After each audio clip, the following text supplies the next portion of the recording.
contest. Sports Radio 610. The Texans play here. An Odyssey station. Sports Radio 610 presents Seth Payne and Sean Pendergast. We coming to H time. Let's get the work in, man. Let's go. Great day, great day. Oh, give me some juice, baby. Oh, yeah. Oh, yeah. It is on. Man, I cannot believe that a year ago the storyline was, will they get the first pick in the draft? They didn't. They got the second pick in the draft. And you know whose face is on the TV in this studio as ESPN is teasing its weekend-long lineup of sports? C.J. Stroud, baby. C.J. Stroud is the headliner. He is the face of this game. The Texans. I've been listening to national radio a little bit. I listened some on the way in today. I was listening a little bit yesterday, just kind of bumping around, seeing what the vibe was on this game outside of Houston. Yeah. And Seth, not only is it incredible the turnaround the Texans have had from being a 3-win team last year to a potentially a 10-win team this year, they are a bit of a darling right now among people. People really like 100%. The Houston Texans. Yeah. Yeah, I honestly, I've had to have kind of, gentle and civil disagreements with some people who otherwise agree with everything I say. But, sometimes people are just hardwired to think like, well, totally everybody's going to hate on Houston.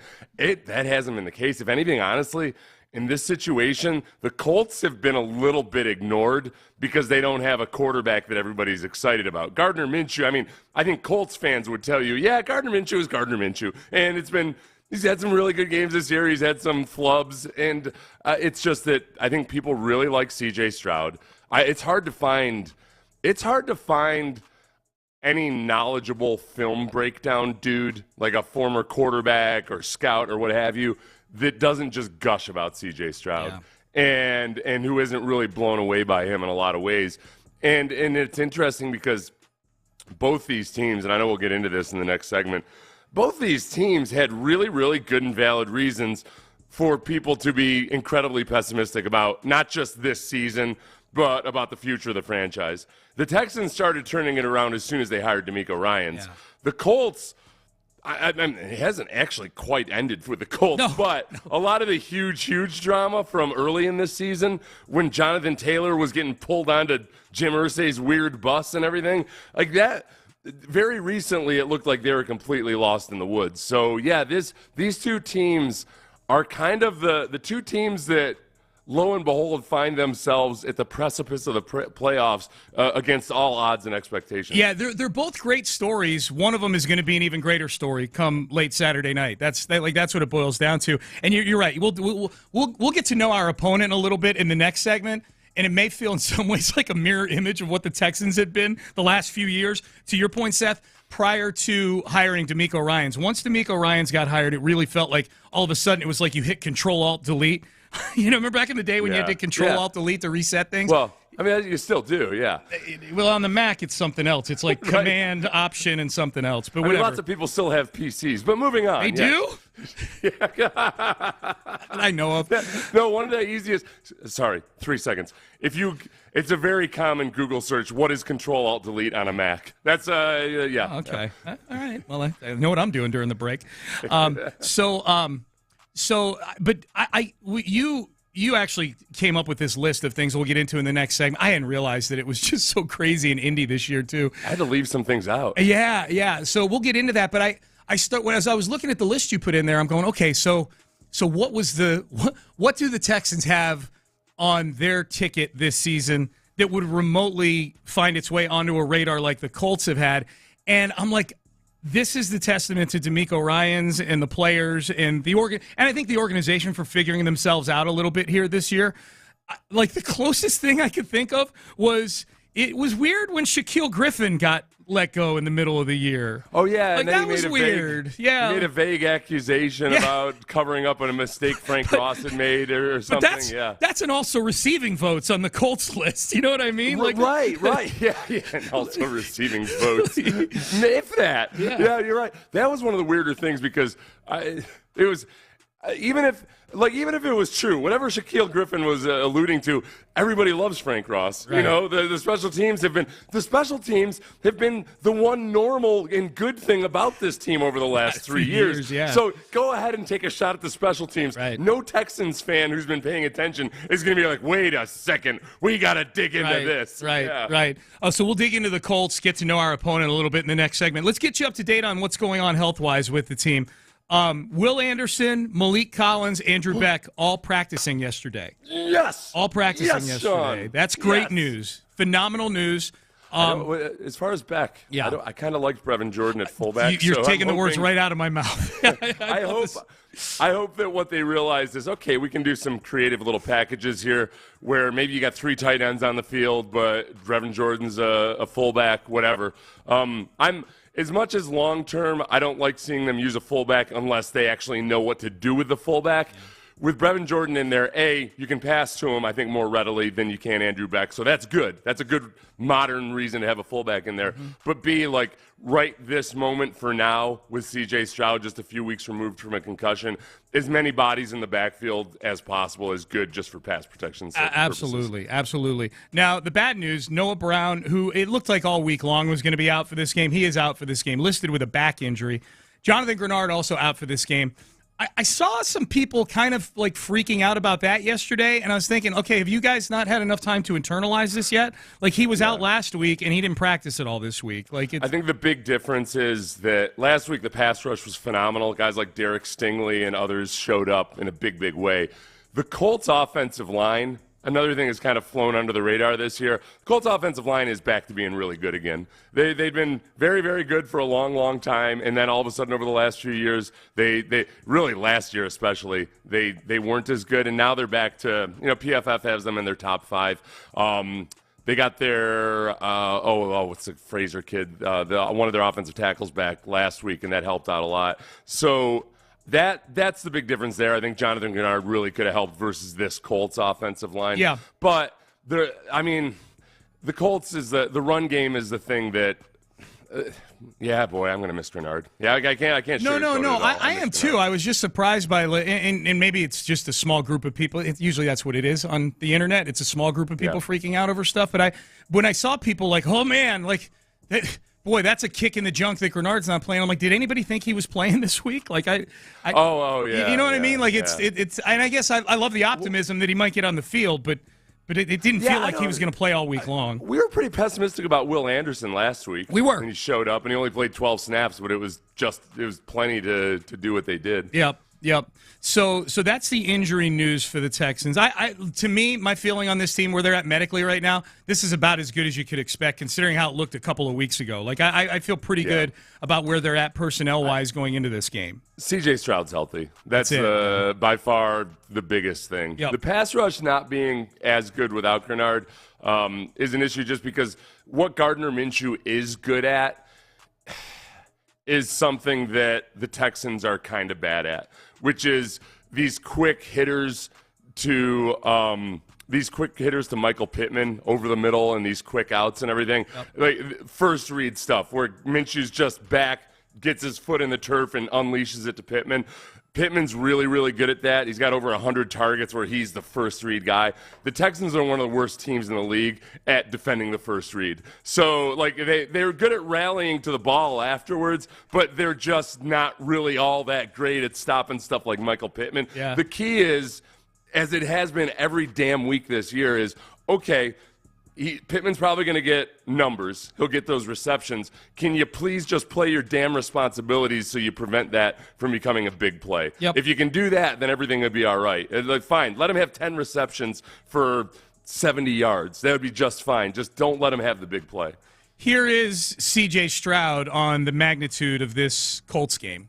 Yeah, I'm excited. I'm ready to have fun. I think, like I was saying earlier, is just go be myself. Go be ourselves. Go just put it on the field, and there's nothing to lose. There's a lot to lose, but in my mindset, there's nothing to lose. Like, what are you gonna go out there and we're really just gonna go out there with confidence. Like, that was the main thing we talked about today.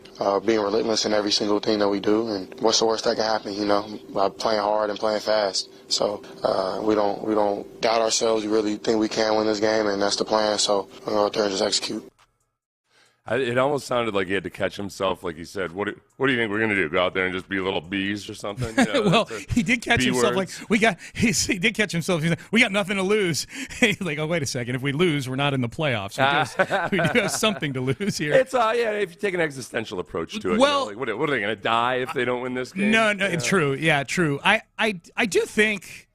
And look, I want to get as amped up, like oh, you got to win, and if we lose, it's going to be terrible, and this and that. Like, no, let's be honest with ourselves. Like, this has been an incredible season for the Texans. Like, if they finish the season 9-8, this was an incredible turnaround for this team. It's incredible, except that you have to just think of it this way, Sean. Forget even about the actual team itself. Just think very selfishly about the void you're about to step off into. Dude, I thought about once that. Once the football season is over, you know. I don't want to stop rooting for this team. This has been a fun team to root for. It's been a joy to cover this team. I enjoy the press conferences now. You know, I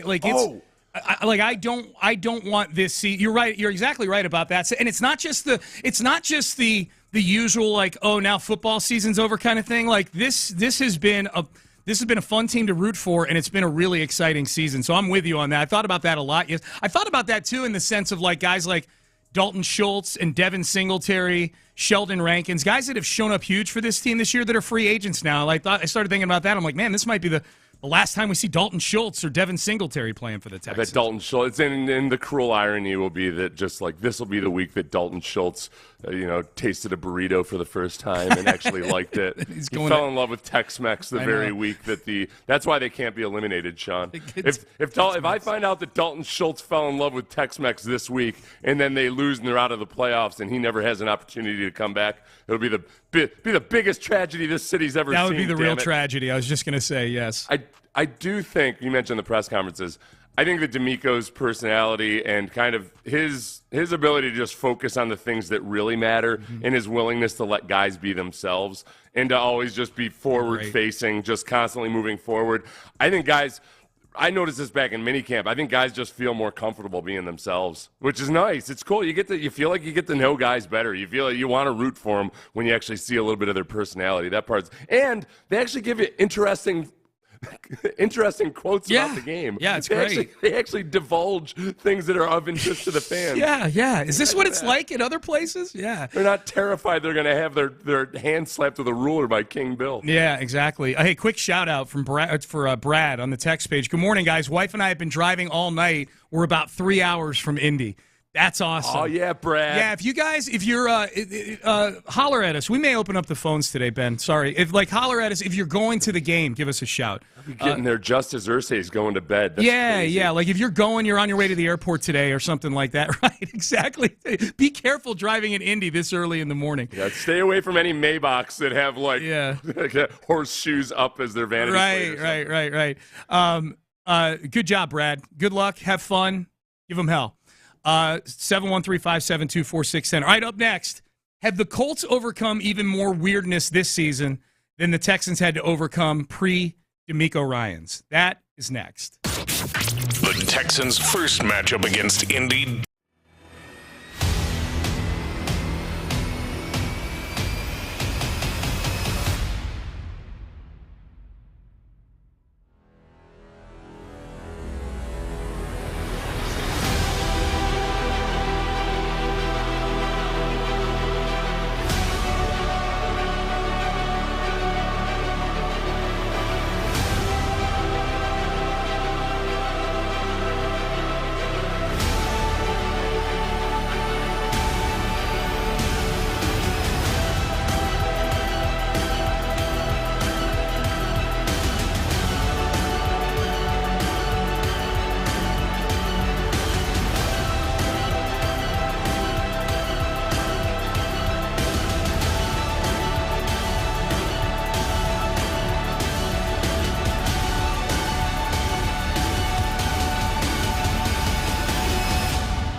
Football Friday on Sports Radio 610. Here's Payne and Pendergast. All right, Payne and Pendergast, it's on, man. People are fired up. Feeling nervous. Can you guys, this is a text, can you guys paint me a picture? Paint me a picture guy. Paint me a picture guy. Paint me a picture guy is the best. I'm going to do a video. I'll do a video later today based on this concept of paint me a picture.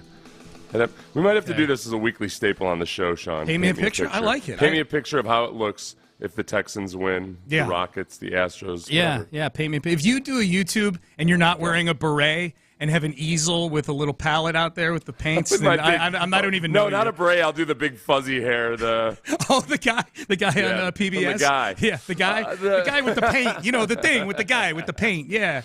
So, okay, I'll paint you a picture. This is what you need to know about the Colts. The Colts, much like the Texans, are 9-7 for a reason. They've done some good things. They've done some bad things. Both these teams had relatively recent stinkers that you might point to. Just Christmas Eve, the Colts got destroyed by the Falcons.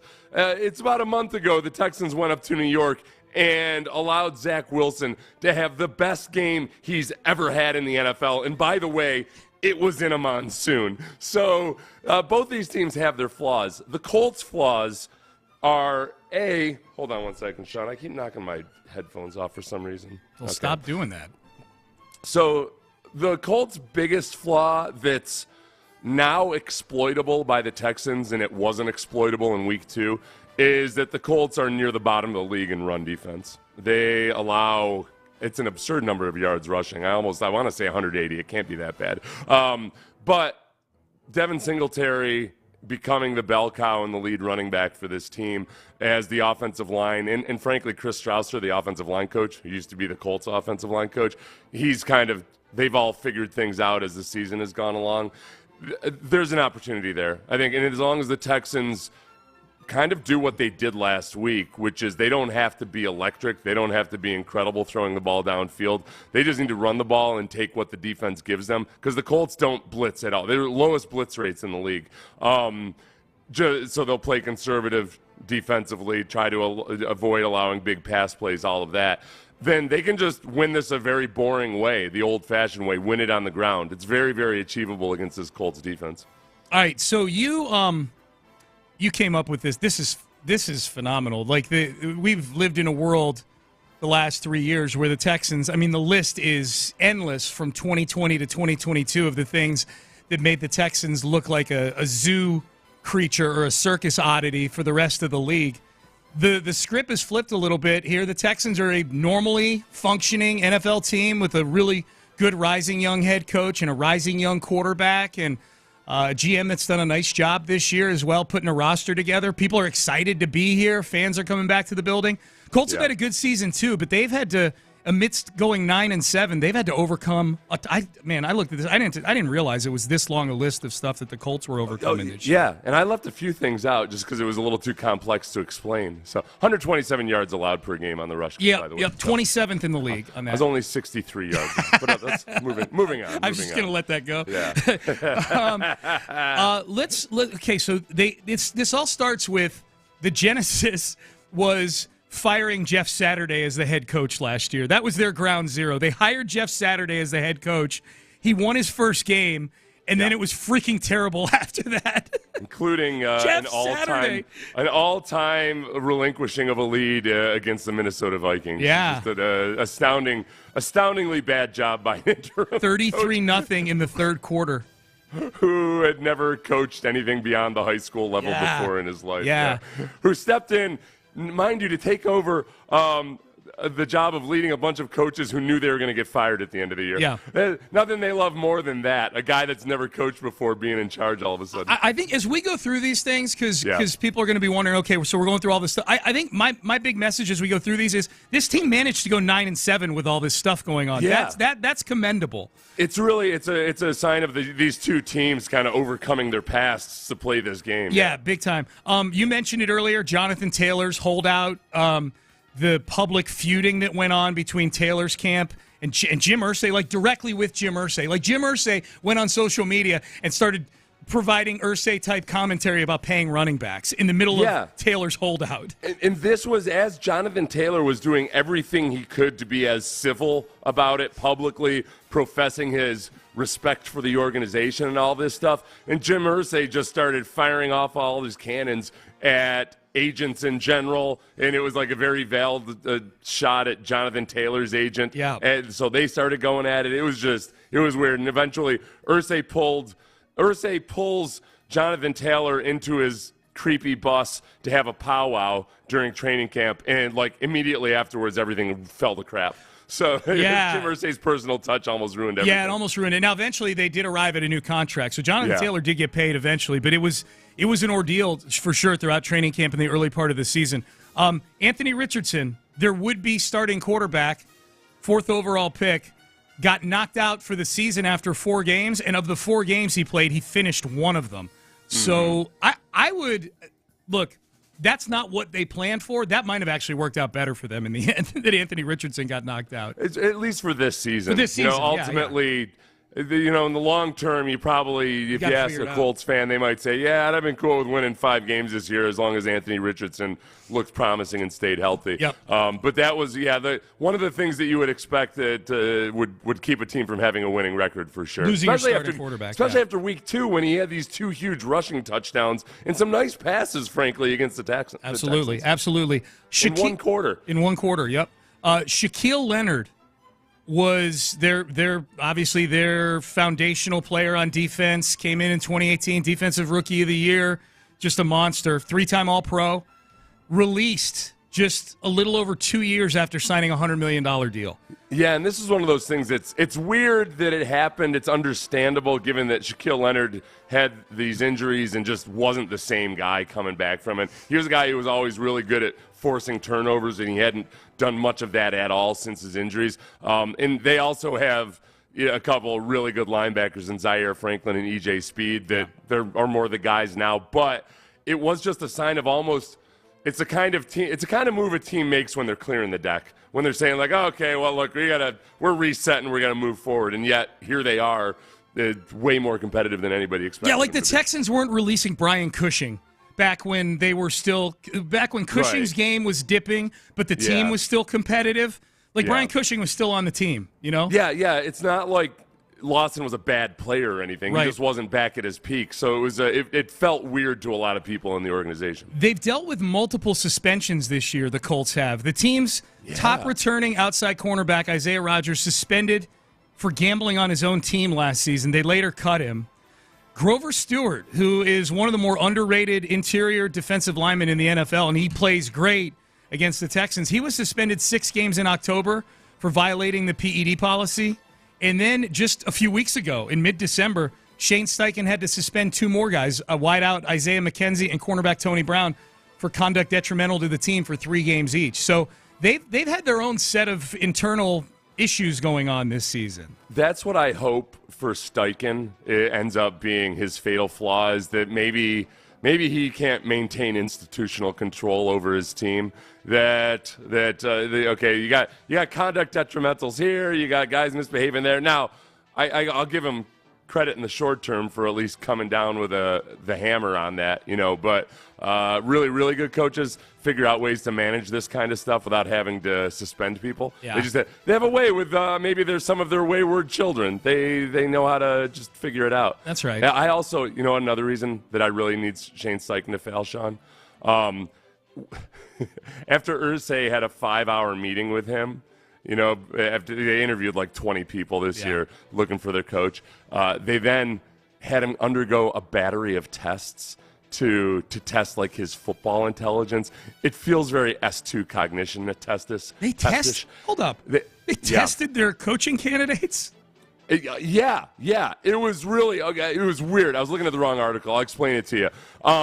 But basically, they ended up gushing so much about him that they compared his football intelligence to Peyton Manning somehow. Okay. I need him to fail so bad now. I don't know if Peyton Manning went through this same battery of tests or anything, but it feels so much like people gushing about Bryce Young's S2 cognition test that it sickens me. Yeah. And look, it may very well be applicable. I just don't want it to be. I want him to lose, yes.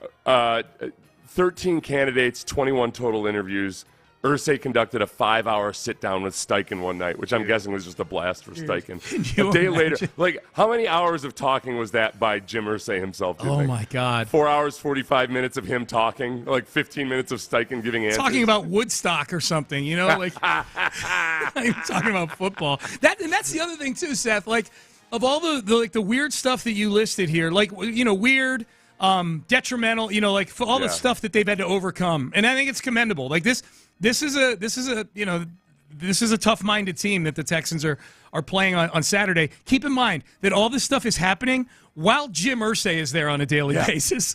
This is what they did. A larger contingent put Steichen through a series of tests designed to assess how his mind works in stressful situations, late-game decision-making, short yardage calls, even timeout usage. One person in the room was so impressed, he compared Steichen's mind to that of Peyton Manning. Okay. That person was Jim Irsay. I know it for a fact. I know it in my soul. You remind me of somebody. I see somebody in you. Take your hat off. Oh, yeah. Look at that forehead. Forehead and football intelligence quotient. You, sir, are in the upper quartile of the upper quartile. In the upper quartile, winners were in the top quartile of that upper quartile. The two traits he cares about are height and cerebral cortex, or whatever, frontal lobe. Right, Look at that frontal lobe. Yeah. Yeah, exactly.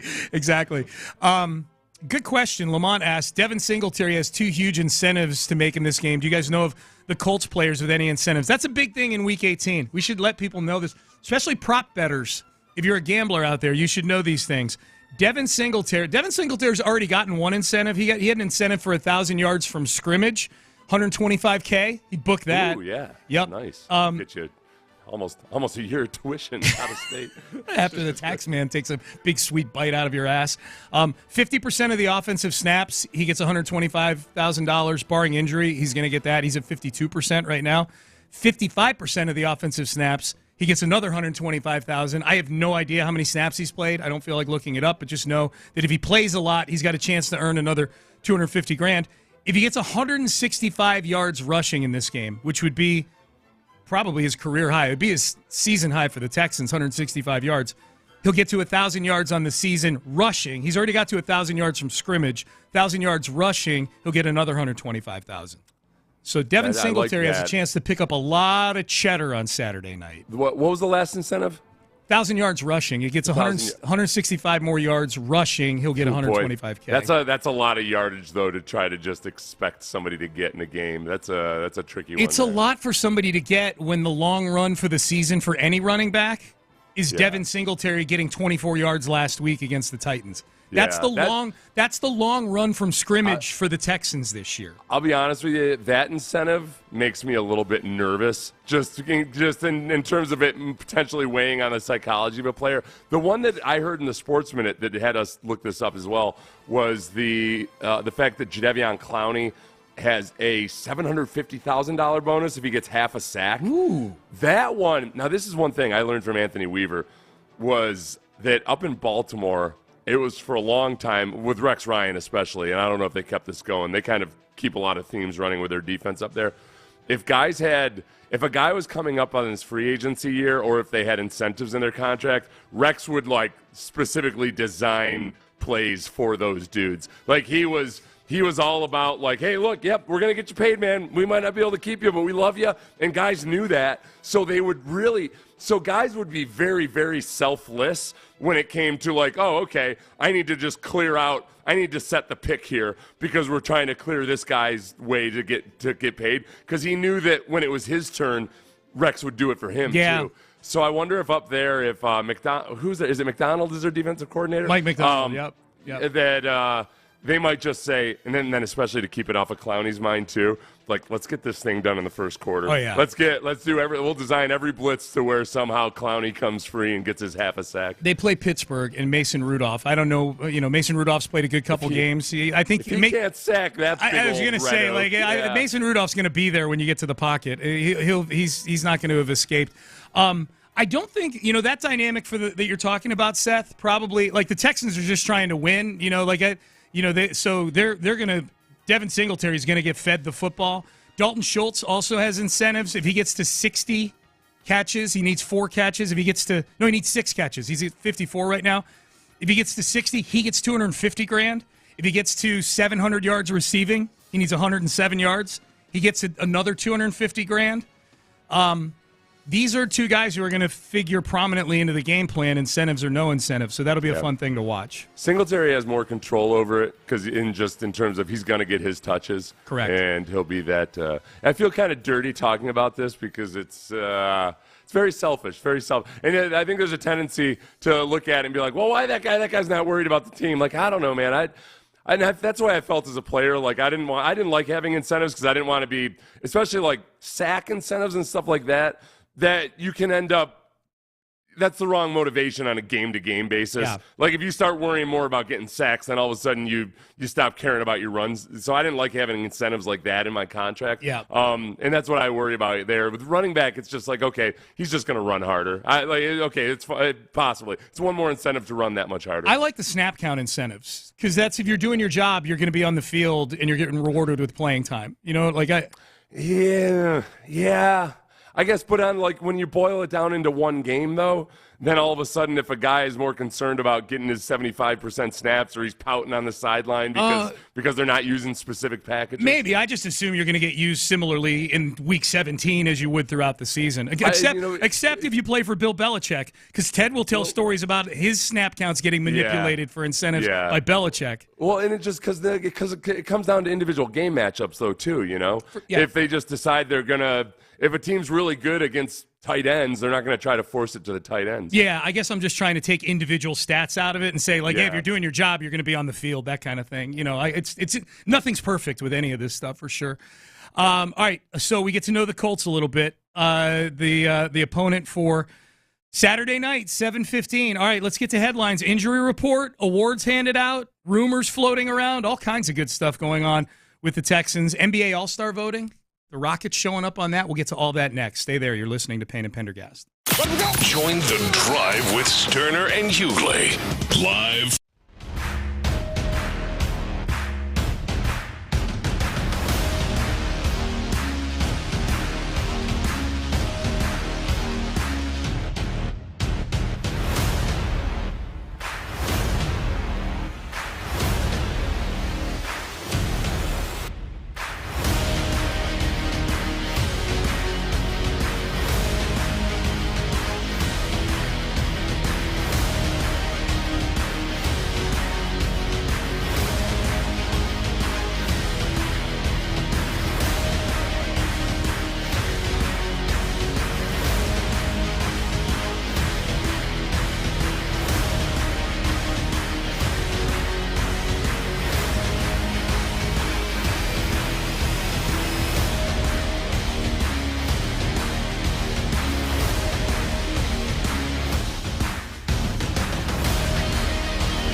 It's Attackus Fiber Internet Football Friday on Sports Radio 610. Live from the Twin Peaks studios, here's Payne and Pendergast with today's headlines. All right, let's get to the injury situation for the Texans against the Colts. Colts-Texans, 7:15 kickoff. Saturday night, hear the game right here on Sports Radio 610. Seth and I have you 4:15 p.m. for Texans Countdown. Will Anderson, Malik Collins, Andrew Beck, all back practicing again yesterday. That's the good news. The bad news, Noah Brown and Jonathan Grenard both already declared out for Saturday's game against Indianapolis. Others, Malik Collins was, I mentioned Malik Collins. Some of them, there's others they're going to, Robert Woods, I think they're going to work out before the game, see how he feels. Look, it's week 18. Guys are banged up. Seth, given how this team looked a couple of weeks ago, especially amidst the mystery of C.J. Stroud's concussion and how long that was going to go, when we got to week 2 of him being out, if someone had told me this is what the roster would look like for a winner-take-all game against Indianapolis in week 18, I probably would have signed up for it a couple weeks ago. This is about as good as you can expect this time of year. Yeah, I mean, Noah Brown, that's the one that maybe you would have been surprised to an extreme degree if you'd been told there was any chatter at all about Noah Brown being out. But we've seen him have those back-to-back 150-yard receiving games. We saw him being an important part of last week especially. We still have seen a very limited sample of C.J. Stroud without Tank Dell. So those veteran guys that know exactly where to be, if you can't replace Tank Dell's athleticism, you can replace solid and dependable dudes.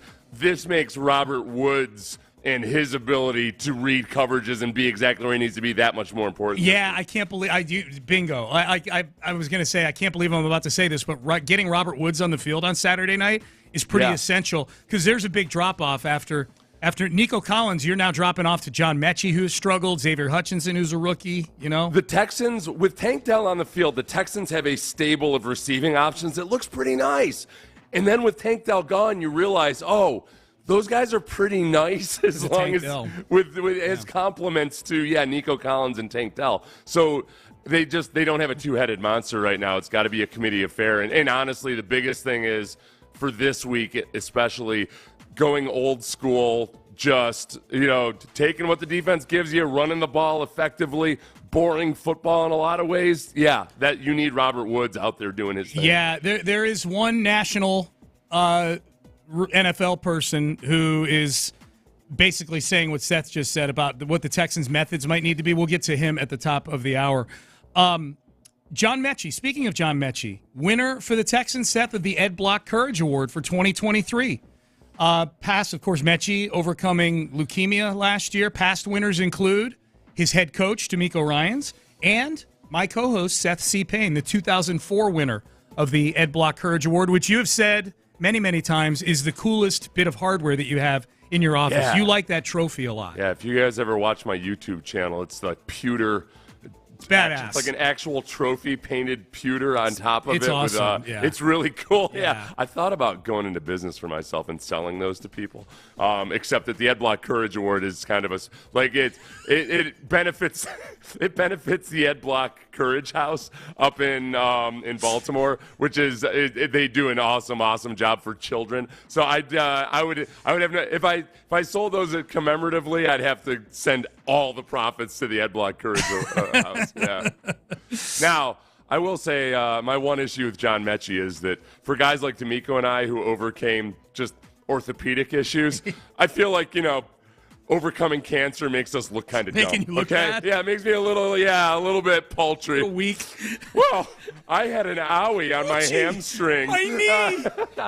What'd you do? I overcame a life-threatening disease. Well, I had to use crutches for quite some time. Yes. My life sucked for a while. Which there needs to be so John Mechie, and good for him. Which injury was it that you were coming back from that yielded you the Ed Block Courage Award in 2004? I had torn my ACL, but then I had complications with the ACL. So this is the timeline real briefly. I tore my ACL in September, had surgery in October, had the graft removed in December, had to rehab and get ready for a new surgery where they had my ACL repaired again in February or March. I can't remember. And it was very dicey as to whether I'd play at all in 2004. So the fact that I came back and I played all 16 games, but man, I probably shouldn't have. That was the beginning of a long chain of just my body wasn't quite right, and a chain of injuries that I ended up having that I think started Ain't with cancer, but that's pretty badass though, dude. That. I was terrified. I thought I was done for from a career. I wasn't scared of cancer that way, but I thought my career was over. Sure. I couldn't by January of that year, they couldn't figure out what the hell was wrong with my knee in the draft. Sucks. They couldn't. Yeah. And when I say it's badass, not the injury part, the part about you coming back from it. Just to be clear, it's so badass that you were really struggling with your career possibly being over. The cool thing was because later on I would tear my other ACL. So I've been through so many ACL rehabs now that I feel like I'm kind of nobody's done it better than me. You move Very really few people good. have had 3 ACL dude, surgeries. you move really good for someone who's had that much lower body trauma. You know what I mean? Yeah, helps you got to haul around extra weight to begin with for somewhere. Lower body trauma. The stability that my lower legs have to balance things out has always been. Why did I do that? Hey, Seth, scale of 1 to 10, how concerned are you about the Jason La Canfora rumor yesterday that Nick Caserio would be open to an arrangement of him going back to New England? Quote from one GM, according to Jason La Canfora, he'd go back there. Trust me. Trust me. Okay. Was it a GM or a former GM? It was one GM said, is what the article. One GM said he'd go back there. And for those who don't know, Jason La Canfora, Washington Post, had this as a blurb in his notebooks column. If there's one thing I know about Jason La Canfora reporting on the Texans GM, it's almost it's a slam dunk guarantee that the guy will be here next time. Because in 2014, he reported that Rick Smith could be shifted to a different position in the organization. John McClain shot that down after speaking to 4 of his own sources. And Rick Smith would go on to spend 4 more years with the organization? 3 more, 15, 16, 17, yep. Yeah, and then December of last year, Jason La Canfora reported there was increasing chatter about the Texans making changes and that Caserio is not nearly as solid footing as he was in the past. So for La Canfora specifically, I would say I don't think a single thing about it. If somebody else comes out with something, I'll pay attention, but not with Jason La Confornication, Jason La No Confirma, Jason La Confabulation. I don't know how this guy still has a job. It's amazing. He just makes stuff up all the time, I know. It's incredible. He must have a great agent. I don't know. There was a time he reported that this Ravens linebacker was at the facility negotiating a new extension, and it turns out he was actually at the facility putting in his retirement. Like, couldn't be more wrong on this. It was amazing. All right, couple more here in headlines. NBA All-Star voting. Alperen Şengün, 7th in the Western Conference amongst. I'm so happy. You should be. You're getting a lot of love out there in the marketplace. Now, you got to be top 3 to get voted into the game, but I think Şengün's got a great chance of getting voted in by the coaches. He's having an outstanding season, and he's getting better and better. So he's 7th amongst front court. I do like that the NBA does that. They have that little bit. It's almost it's like an electoral college, you know. Like, hey, wait a second, we screwed this up. We got to do this. Yeah. I know we never actually use our electoral college for that purpose, but still, like, you know what I mean. It's fun to think about. Yeah. I regret even bringing up the term. Well, let's get to this here before we get out of headlines. How do you feel about the news that Houston is placing a bid on the 2026 hosting the World Baseball Classic, lock, stock, and barrel, all here in Houston? I feel like whatever the Major League Baseball's version of the Ed Block Courage Award is, we're going to be able to see the future winners right here in Houston. As we'll be able to watch various beloved and integral players go down right before our eyes. That's awesome. Thing. Can Urquidy get injured again? Can we lose an Altuve for a third of the season? Please, come injure my players for the good of growing the game in places I don't care about. Go die, Major League Baseball. People think I hate the World Baseball Classic, and that's not true. I hate my players from my team playing in the World Baseball Classic. The rest of baseball can go do whatever the hell they want to. You know, I don't care. I think we should go broadcast out in front of it and stage a protest. Sandwich boards on. Yeah. Yes. Yeah. Have a card table with something that said like the World Baseball Classic is evil. Debate me. Hand out pamphlets to people as they're walking by, going into the building about why it's evil. It would be a really cool event to have in Houston. It would. So No, all kidding aside, but my opinion doesn't change about the Astros. I don't want a single Astro playing in it, and that's my fear. That if it's here, then Astros are going to be more inclined to play in it, to play in front of Houstonians. If it's going to happen regardless, then yes, I want my taste of it. Yeah. Yeah, absolutely. No, it'd be fun to have. It'd be great for the city, for sure. All right. A national NFL person, former player, outlines the 2 things C.J. Stroud must do to succeed against the Indianapolis defense this weekend. That is next. It's Texans game week. The season is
play here.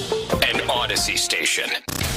It's a Tachys Fiber Internet Football Friday on Sports Radio 610. Here's Payne and Pendergast. All right, attacking the Colts defense with C.J. Stroud.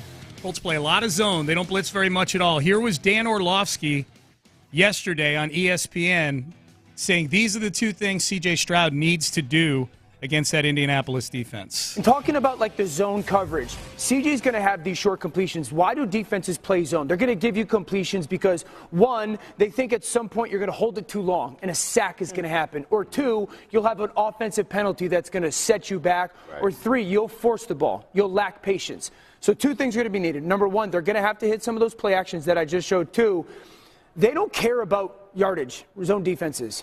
They think at some point you're going to get into the red zone. I don't care if you kick 6 field goals, score 6 times. They want you to be down in the red zone, a lesser player. CJ holds the ball in the red zone more than any quarterback in the NFL. Wow. He's going to have to because he's going to have to make some plays that equal touchdowns and not just take completions just to get field goals. Yeah, and I mean, a lot of that has to do, honestly, with the fact that their run game is vastly improved, the Texans, but when you really, really need it in crunch time, do you have the guys up front that can be road graders and move guys out of the way or genuinely threaten in the run? They don't. So because of that, teams are able to – they're not going to get duped. They're not so terrified of the run they're going to get duped and let the tight end out scot-free the way you see a lot of times. That's maybe the best thing for still having a really good run game in the NFL, despite how much you might not think the run game matters, is that when you get down into the red zone, defenses are terrified of, letting the easy touchdown, and that's when tight ends run free. They just get released into the wild. So I don't know if the Texans are going to do something to change that all of a sudden in the last game of the season. As far as their red zone offense, I think some people have the perception that it's like the worst red zone offense in the league or something. They're right in the middle of the pack. They're like 16th or 17th in red zone scoring. It just feels worse sometimes because they're so effective at moving the ball in that middle 60 yards. They get down inside the 20 and it feels like, hey, what the hell happened? You get that you get stopped short when all of a sudden your leash gets yanked from behind. It feels a lot worse than if you just never get out in front of the leash at all. So I think that I'm not overly concerned about it. I think Orlovsky does a good job of painting it like if they don't do that, they're just SOL and done for. It's more that, look, you're facing a defense that's not that great. The Colts they're an okay defense, and you're an okay red zone offense. Mm-hmm. It's just, it would be awesome if this run game would take that next step and be one that can function for you down in the red zone. Yeah, red zone's a big concern for me. I'll tell you my biggest concern, Seth, with this game is that, I think the Texans have the better quarterback in this game, considerably better. But I think the biggest mismatch in this game, if we're looking at matchups in this game, I think the biggest mismatch might belong to the Colts, and that's their defensive interior against the Texans' interior offensive line. Like, that's a problem. Grover Stewart and DeForest Buckner against Scruggs, Dieter, Shaq Mason, problem. And again, that's why, honestly, you go back to, okay, is Juice Scruggs that much improved from when he ended up getting C.J. Stroud concussed by Quinnen Williams? No, he's not. He's still got issues in pass protection as a guard. I'm still optimistic about Juice Scruggs as a center, but, man, it's becoming more and more apparent that guard is not the position for him. So just as it was last week, I think you're going to use a fullback a lot. I honestly prefer that it would be Brevin Jordan a lot of the time because teams have to respect him as a receiver more than they do Andrew Beck. If Andrew Beck gets open, it's because people forget to cover him or they're more concerned about things downfield, whereas Brevin Jordan can get open like a tight end can get open more often. So I think it's a matter of keeping more bodies in the box and learning how to run and then set up play action with all of that, because those two defensive tackles, Grover Stewart and Buckner, are just they're just physically better than the Texans' interior offensive linemen. It's the biggest mismatch on the field. Yeah, do the Texans have anything for them defensively that even approaches that against the Colts offense? Like that Oh, that you feel awesome about? Did you feel good about like that, Matt? Like if I'm sitting in Indianapolis right now, man, I feel great about the fact that DeForest Buckner and Grover Stewart might wreck this game for the Texans. Do the Texans have anything like that defensively that Indianapolis should be nervous about? The thing is, I would feel really, really good about. I feel great about Will Anderson in general. Yeah. The one issue there is that Braden Smith, their right tackle, came back last week, and it made a big difference for that Colts offensive line. So you've kind of got a strength on a strength there. And look, Will Anderson played 12 snaps last week. Yeah. The Colts offensive line is just way better than the Tennessee Titans offensive line. For those of you, like nobody's been paying attention to the Colts this year, their offensive line was a huge disappointment last year. All of a sudden this year, they're back to being really, really good again. So I don't think it's as much of an advantage. I think, Will Anderson is very, very good, and I think he's getting better. It's just not as much of a huge mismatch as it is with Grover Stewart and DeForest Buckner in there. Now having said all that, because the Colts don't blitz at all, like they're the lowest blitz rate in the league, it does become easier to scheme for and make up for those issues with your offensive tackles, or offensive linemen on the interior. So like that's where I think they can scheme for that, but you have to still also be able to run the ball effectively because you're not going to have a super efficient passing game when you're keeping extra guys in the block. Over under, would you say Will played 12 snaps last week, right? 12 snaps for Will Anderson? Thereabouts, yeah. In a blowout, so he didn't play probably for big chunks of the second half. Over under Will Anderson snaps to this game, 20.5.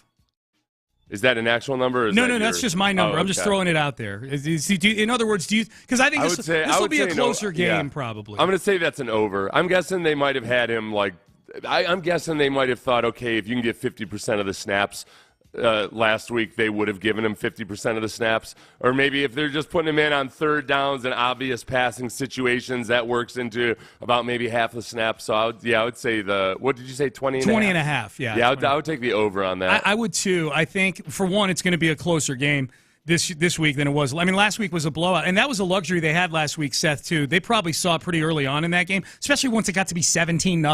17-0 after that Rankin scoop and score, and they probably were able to look at it and go, all right, I mean, we literally can play Will just on third and long and probably be okay against this team. They could see, okay, the Titans ain't hanging with us today. That'll be different on Saturday. Last week he had 12 total snaps. On 12 snaps, he had 2 sacks and 4 hurries. So 6 total quarterback pressures on his 12 snaps. Yeah. It's he was pretty efficient. Yeah, and again, I think he can have a good game. It's just that it's not as much of a mismatch. No, you're stepping up in weight class. As it is on the interior of the Texans' offensive line. Yeah, absolutely. Joe Buck did an interview with our friend Greg Rajan from the Chronicle. Oh yeah, yeah, Joe Buck. Joe Buck, the scourge of everybody in Houston. Although the I won't say general consensus, but when I've interacted with people about Joe Buck calling this game this week, there have been a lot of people who've said, I don't mind him on football, I just don't like him on baseball. Yeah.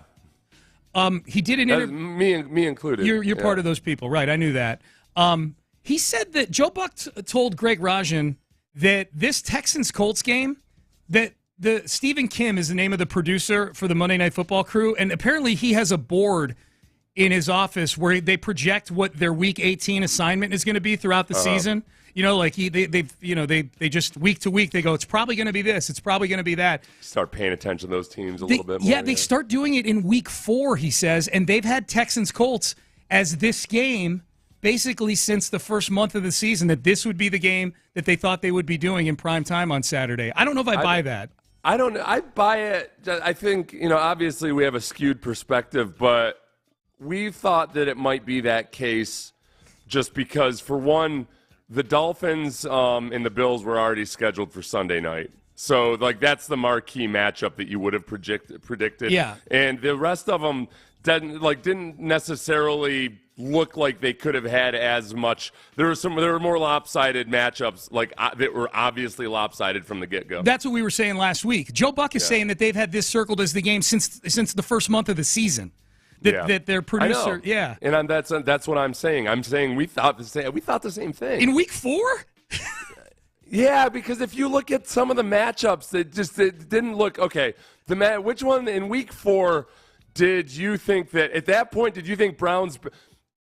Remember, at that point, did you think Browns Bengals was going to be an intriguing matchup? If you did, you sure as hell didn't think it was going to be because the Browns were good. No. I'll be totally honest. In Week 4, I wasn't looking at Week 18. I feel like we had a discussion, but whatever. Yeah. In Week 4, I'm trying to give you credit for it, but that's fine. Yeah, I don't need the credit for it. I'm just saying, like, it's just not. My whole point is like, wow, that's. I mean, these are two teams that have been up and down. There's 32 teams in the league, and Texans Colts are the one they're circling in Week 4. That's amazing. It was a lot of it would have been for the wrong reasons. There were just, if you look at a lot of the matchups, the narratives around this, there were kind of some perceived dud teams. Yeah. Right from the get-go, playing perceived good teams. And a lot of those instances, the perceived good team is now a dud and vice versa. But I think it just kind of, it's not like it wasn't because the Texans Colts was going to be that awesome. It was just, I don't know. Evenly matched. Yeah, maybe. He has some nice things to say about Houston. Aikman and Buck have only done 4 Texans games in their careers because they spent most of the time covering the NFC. He says, I think every fan of teams around the NFL are trying to build a franchise winner should be jealous of what's going on in Houston. From the GM to the coach, who we love covering with the 49ers, to nailing the draft. Year after year, you talk about teams that just come up empty after pushing all the chips to the middle of the table, trying to find the right combo, and the Texans found it. That is so true, man. Like, all these teams that try to rebuild go in saying, look, we're going to rebuild and we're going to get draft picks and everything's going to be amazing. And there's like 6 teams every year that say that to themselves, and like 1 or 2 end up actually being good for the next several years. Yeah, and it's just such a crapshoot because there's just no rhyme or reason to who's going to be a good NFL coach most of the time. And even the guys that are eventually good, sometimes it takes them, it's just a matter of, okay, are they matched with the right GM? I think there's a lot of instances where you have a really smart and competent head coach matched with a really smart and competent GM, but they're just not the right fit for each other. It's just like marriages in real life. You can have 2 awesome people, but if they're not compatible with each other, then all of a sudden you end up on Inside Edition. Yep. Because it's so that's where the Texans have ended up on Inside Edition. Now the last 2 years were different. Like a whole, they were just treading water with David Culley and Lovie Smith and trying to iron out a whole lot of dysfunctional issues. But this year it's like, both of the dice came up the right side. Some of you Astro fans may not like Joe Buck being the voice of a lot of your great memories with the Astros, but Joe Buck doesn't feel the same way. He says those Astro games he's calling, they were awesome. He loved being in Houston. He loved sitting in that booth, which is a great booth to be in, he said. I certainly heard it from the fans that would walk underneath the booth from time to time. That's funny. But it's part of the game and all part of being a national guy and not being there rooting for one specific team. People in Texas care, and that place would rock and shake. It was fun to be there right in the center of all, watching them win. So he's got better memories of him doing those games than Astro fans do. Yeah. Joe Buck liked you guys. He liked being but here. I honestly don't think with Buck it's not the traditional people hate the way, people are convinced that a national announcer hates their team or what have you. With Buck, a lot of it is like he detracts from the viewing experience no matter which game I'm watching because he will not call a home run until it's been known to be a home run for like 17 He just seconds. wants to know, Seth. Sometimes he does, but like I know, well, get a spotter or something. It's painful. Like you're sitting there and you're like, wait, why is everybody in the stands is cheering. Looks like some kid caught the ball. Why has he not announced this home run yet? It drives you insane. Yep. Or he'll let it linger. And like by the time you see that the outfielder has been standing 20 feet away from the wall waiting for the ball the entire time and it's not a home run, I just don't think he's good at it. Yeah. I don't think he's good at his job when it comes to not compared to the way I feel like he's a good football announcer. Baseball, he detracts from my enjoyment. How much do you think Gardner Minshew has to gain from this game? I mean, we talk a lot about the Texans that have a lot to gain by the primetime stage. Gardner Minshew is a free agent after this year. He's led this team to 9 wins. They've overachieved. But his name doesn't often come up as a guy who's on the radar after the season. So is this because this is who he is? He's just sort of a career journeyman, win a few games guy? Or does he have a chance to, if he makes the playoffs and makes a run, does he get into that kind of like Kirk Cousins offseason conversation? I think the big question, it wouldn't be Kirk Cousins. I think the big question with him is like, okay, is he going to be a Ryan Fitzpatrick type, where all of a sudden people feel like, you know what, we might be able to make a go of it with him, or Tyrod Taylor maybe. Is that like I think with Fitzpatrick, I felt like people thought there was more upside to him, no matter what his interception issues were or anything like that. With Tyrod Taylor, I think there was always the athletic side of it. Like, no matter what his passing numbers were, he was such a dual threat, and like we saw it when he was here. He was just so damn mature. Like, he was like the perfect personality to have as a leader of your team, that people wanted to talk themselves into him.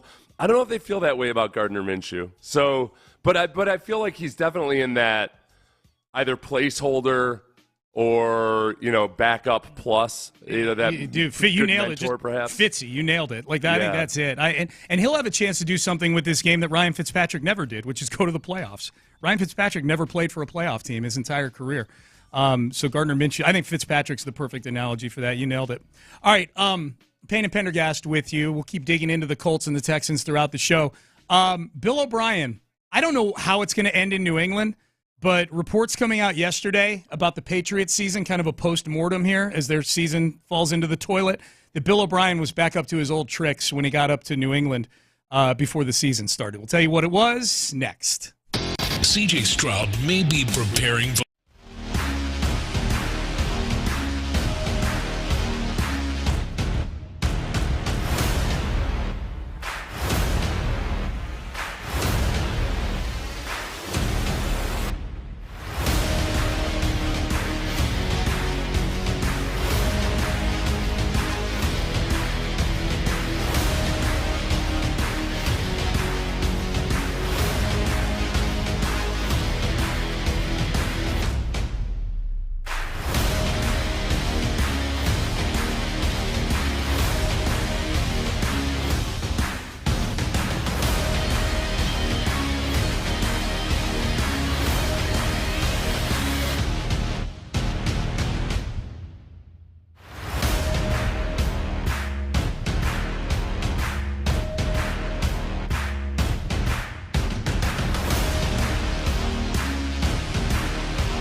for details.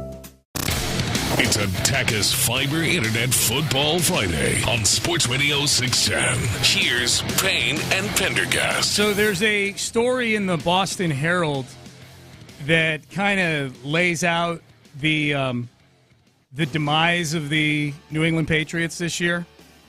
And there's a lot of reasons, obviously. Like, Bill Belichick's probably not going to be back there next year, which means there's probably a lot of other people who won't be back next year. We'll see if Bill O'Brien is one of them. But according to a story in the Boston Herald, Seth, we know that O'Brien was brought in to be New England's OC after the disaster that was the Matt Patricia, Joe Judge two-headed monster as offensive coordinator in 2022.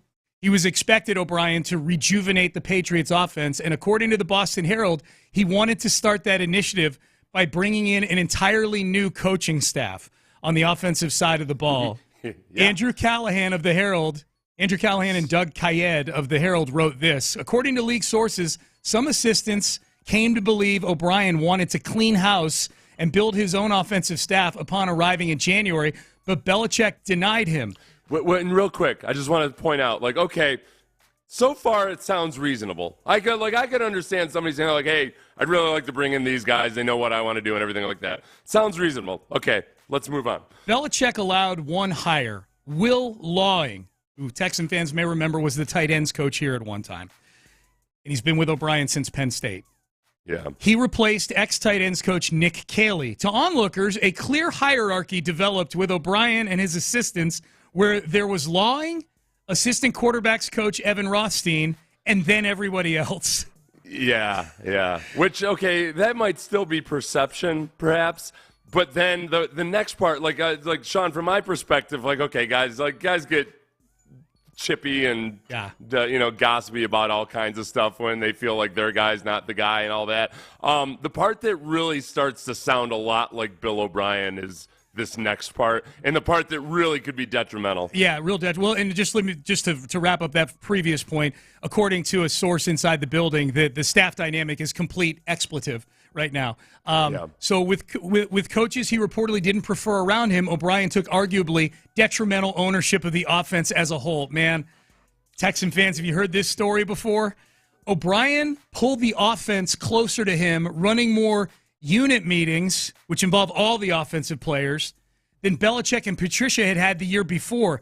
Consequently, positional meetings became scarce, which limited individual time shared between players and their position coaches. Most everything flowed through O'Brien. So the bottom line was, if I'm reading this correctly, Seth, O'Brien went to largely just meetings of the entire offense, very few breakout meetings with position groups. Because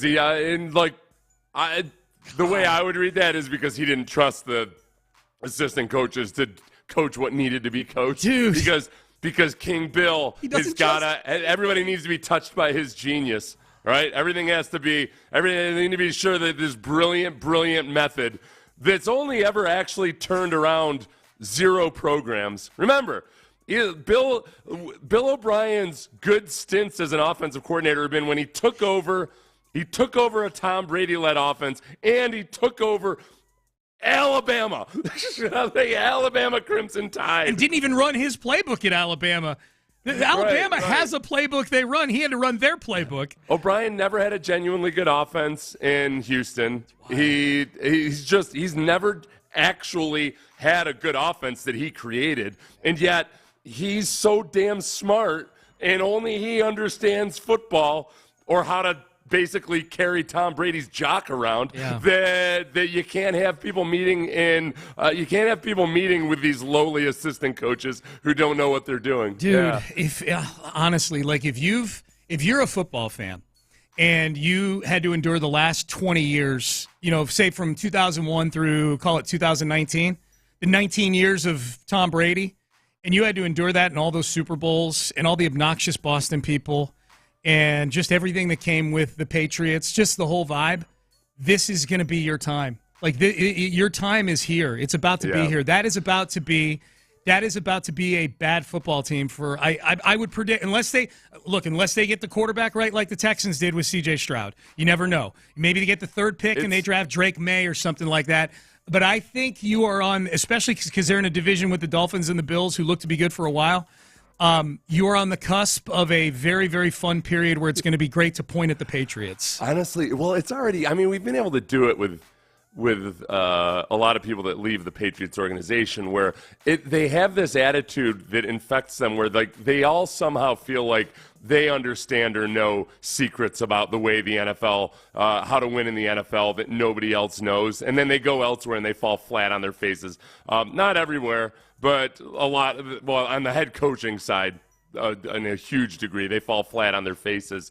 But it's not just them. It's like Boston media. Like they feel, they talk almost in a way like, or at least they used to, like they just understand quarterback play in a way that's different than anybody else because they've seen it up close and they just know. Yeah. And, the same attitude that Bill O'Brien has is the same thing that a lot of bloggers in Boston would have had for years because they just felt like, well, you peasants just don't understand actually good NFL football. Yeah. Like, no, you're all riding off of Bill Belichick and Tom Brady's jocks, okay? There was a good matchup between those two. I don't need to get into the argument on who is more important for whom. They were a good matchup. Obviously Brady's had more success without Bill Belichick than vice versa. But whatever. That's neither here nor there. I don't know, though. It's going to be – there's a part of me – because I feel, Sean, I've noticed this about the Boston fan base. People our age and older, they remember what it used to be like. I lived there. Not just a Patriots fan, but a Boston sports fan. Yeah. And I feel like a lot of people our age and older have kind of looked at this younger generation of King Joffreys who just feel like it's their God-given right to have championship sports teams. I feel like they look at them kind of side-eyed, like, you idiots, like, you spoiled little brats. You don't know what you have. Because they're a bunch of little King Joffreys there. If you're in your 20s in Boston, you grew up, like, thinking that, like, well, yeah, this is what following sports is all about. There's a parade every year. Yeah, one of your teams is going to win a championship. Yep. That's just what happens, right? So that part of it, I kind of feel for our national security because I don't know what happens when all of these little spoiled brats have their lollipops taken from them. Yeah. All these disgruntled chowds just in their early 30s. Yeah. I haven't heard that word in a long time. It's a good word. Chowd. Yep. Is it weird that when I just see a name like Will Lawing, one of O'Brien's minions, that I get triggered and I start thinking of John Perry and Tim Kelly and Mike Devlin? I hated that offensive. They're probably all really nice guys. I hated that offensive staff because they were all O'Brien yes men that were brought in and had followed him around everywhere. Yeah, they'd been to him. All they knew of the NFL was Bill O'Brien's way, Yes. I don't like Will Lawing still looks like he's 22 years old. That's what always bothers me about Will Lawing. Yeah. Like not in a way where I'm like I'd be jealous of him that he still looks 22. Yeah. It annoys me that he hasn't looked like I want him to be like a grizzled older football coach by now. Yes. And yeah. Looks good. No. No, he doesn't look good. He looks annoyingly like he looks like okay. This is what I meant. Like there's 22-year-olds I'm like guys that look like they're 22 that I'm jealous of because they're good-looking guys or whatever. No, he looks like 22 like he still doesn't know what he's talking about. Oh, okay. Like he looks like a dumb young kid out of college. Got you. Like he's been in the NFL since 2013 or so, and yet now, but you look like you still don't know what you're talking about. I stand corrected. Yeah, he looks. Yeah, I agree with you on that. So as long as we're talking about New England, this rumor that Jason La Canfora put out there yesterday. Jason La Canfora writes for the Washington Post. He's been on CBS. You guys know Jason La Canfora. He gets almost nothing right when it comes to rumors. And Seth, as you pointed out earlier, he's 0 when it comes to rumors about the Texans general manager post over the last several years. He had this to say in his kind of a notebook column that he does where he's just kind of bouncing around from team to team. And he's talking about the Patriots and what might happen with Belichick and says this. His departure, Belichick's departure, would open a GM spot in New England. I continue to hear the Texans GM Nick Caserio would be open to a return to New England if such an arrangement could be worked out. Quote, he could go back, or quote, he'd go back there. Trust me, one GM said. And then that's it. That's just a blurb in there about Caserio going back to New England. Seth, would you like to point out the history of Jason La Canfora when it comes to I don't know what I had there was one in 2014 that's not here anymore, but that was he had reported that Rick Smith was going to be in December of 2014. He reported that Rick Smith was going to be moved to a different spot in the organization and somebody else would take over GM duties. John McClain spoke to 4 sources who immediately refuted that. I remember I was doing the pregame show at the time, and I want to say Cal McNair came on during the pregame. Or no, you were doing. That might have been one of the years I was booted off the pregame show. Cal McNair came on the pregame show and refuted that there was anything going on. Really? Back in 2014? Yeah. Okay. And Rick Smith would last 3 more years. December 7th of 2022, just last year, Jason La Canfora said, "There's been increasing chatter about the Texans making more front office changes after the season, and multiple executives I've spoken with believe Nick Caserio is not nearly on as solid as footing as he was in the past." So, Jason no la confirma, as John McClain likes to call him. Him reporting about Nick Caserio means absolutely zero to me. Yeah. Not going to happen. Yeah. Well, his reporting is all by talking to other executives who think they know what's going on. Multiple executives I've spoken with will believe that Nick is not on nearly as solid a footing. Or feel that it could be a possibility or think that it might happen. Yeah. Yeah, and I would just say, just purely empirically, and look, people have all kinds of different reasons why they make choices as to their careers and who they go work for. Family could factor into things like that, where you live, quality of life, all those things. I'm just looking at it purely from a football standpoint. If you were a GM, why would you jump off of this now to go work in New England? What? The Texans are one of the 4 or 5 teams best set up to be really good for the next 5 to 10 years, and New England is not. Honestly, I could think of 7 different reasons, but it would I don't want to add to the various speculation or whatever. So I just think that this is something that in the past has been misreported by this one specific dude who I feel like he thinks he knows people who know the organization or something, but he's just always wrong. Jason La Canfora is, and it's so I don't. You think there's football reasons why people might jump football off? Reasons, personal reasons, there's all kinds of reasons. I'm talking and I cited the personal reasons. I'm talking purely you've got a quarterback, you've got a coach. On the field, you're set up to be really, really good. Purely from that standpoint. Yeah, dude. Who knows? And again, I just don't want to add fuel to the speculation. There could be 487,000 reasons that a guy at his previous place of employment, if he has a relationship with the owner, if he knows exactly what it'd be like, he'd be a guy that would have full autonomy as GM, something like that. Yeah. Those are all the unspoken things that lead to people to speculate and write stories like Jason La Canfora. Yeah. All right, Payne and Pendergast with you on a football Friday. We're going to circle back to the Texans and the Colts. Huge matchup. How big is this game? Where's it stack up? J.J. Watt also. J.J. Watt on the McAfee show earlier this week, as long as we're taking trips down memory lane, he had some pretty interesting things to say when he was asked about Travis Kelce and Taylor Swift when it comes to overexposure. And we'll hear from J.J. Watt as well. Headlines, top of the hour. That is next. Join the drive with Stoerner and Hughley. Live from Fan Central.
Fiber Internet Football Friday on Sports Radio 610. Live from the Twin Peaks studios, here's Payne and Pendergast. I think it's safe to say this is the biggest game since the Kansas City playoff game, the game that the Texans built a 24-0 lead and then proceeded to pee down their leg for the rest of the afternoon and get outscored 51-7 for the rest of the game. That was it 24-0? 24-0. 24. Seth, there's a lot of things that get scattered in my brain.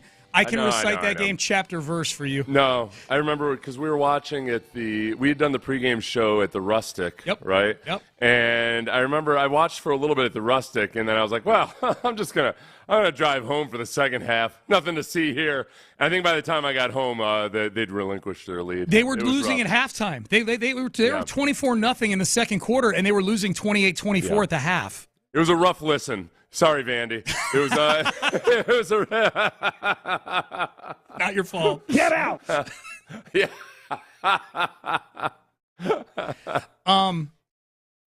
But that's going into that game. Look, that was a team that won the division, and you had Deshaun Watson at quarterback. And this is not as formidable an opponent, the Colts in 2023, as the Chiefs were in 2019. The Chiefs went on to win the Super Bowl that year. But I just feel like this team is way better equipped to deal with what that team in 2019 dealt with. I feel like this team is better equipped to deal with it in terms of the head coach. I don't know about weaponry, but defensively, I think this team is better built to go into Indianapolis and get the job done than that team was in 2019. I don't know. I mean, if they were playing that year's Chiefs, who knows? But as far as this actual matchup, I guess just trust factor in these guys. If they get up 24-0 in this game, they ain't losing the lead. Well, you got to remember, it was a different spot in that team's. Look, I don't know. I don't know if the comparison is a tough one because that was a team that had their franchise. The Texans team had their franchise quarterback, had a number of stars on that team. And that you thought, okay, well, let's see what they can do, and they just completely and totally collapsed. Like, if somehow this Texans team were playing a team equivalent to the Chiefs, if they were playing the 49ers in the last game of the season or something, and we're in this situation somehow, and they got blown out, I just wouldn't be as distraught over it because this team's trajectory is they're just ramping up. Yeah. Whereas that 2019 team was like, all right, what do you got here? Oh, your defense is atrocious. And then what we didn't know at the time was that Bill O'Brien would take that atrocious defense and let a couple of its best players leave and do almost absolutely nothing to try to improve the defense. Yeah. I guess you made this point about D'Amico, is that especially for a first-year defensive head coach, game management has been one of the strengths of this team, I think. There have been decisions he's made during the season that people have disagreed with probably, like settling for a 58-yard field goal against the Jags with a backup kicker. Yeah. But there were no – I can't think of a single decision D'Amico's made where there hasn't been an explanation that I haven't been willing to listen to. You know what I mean? I think the most controversial, if you want to call it controversial decisions, were the one that you just mentioned. I think Bobby Slowick passing at the end of the Bengals game when they could have just run the clock out. They tried to pass it. A first down would have won the game for you effectively there, and it was intercepted. That's a game management issue. I don't know if you blame that specifically on D'Amico or Bobby Slowick or what have you.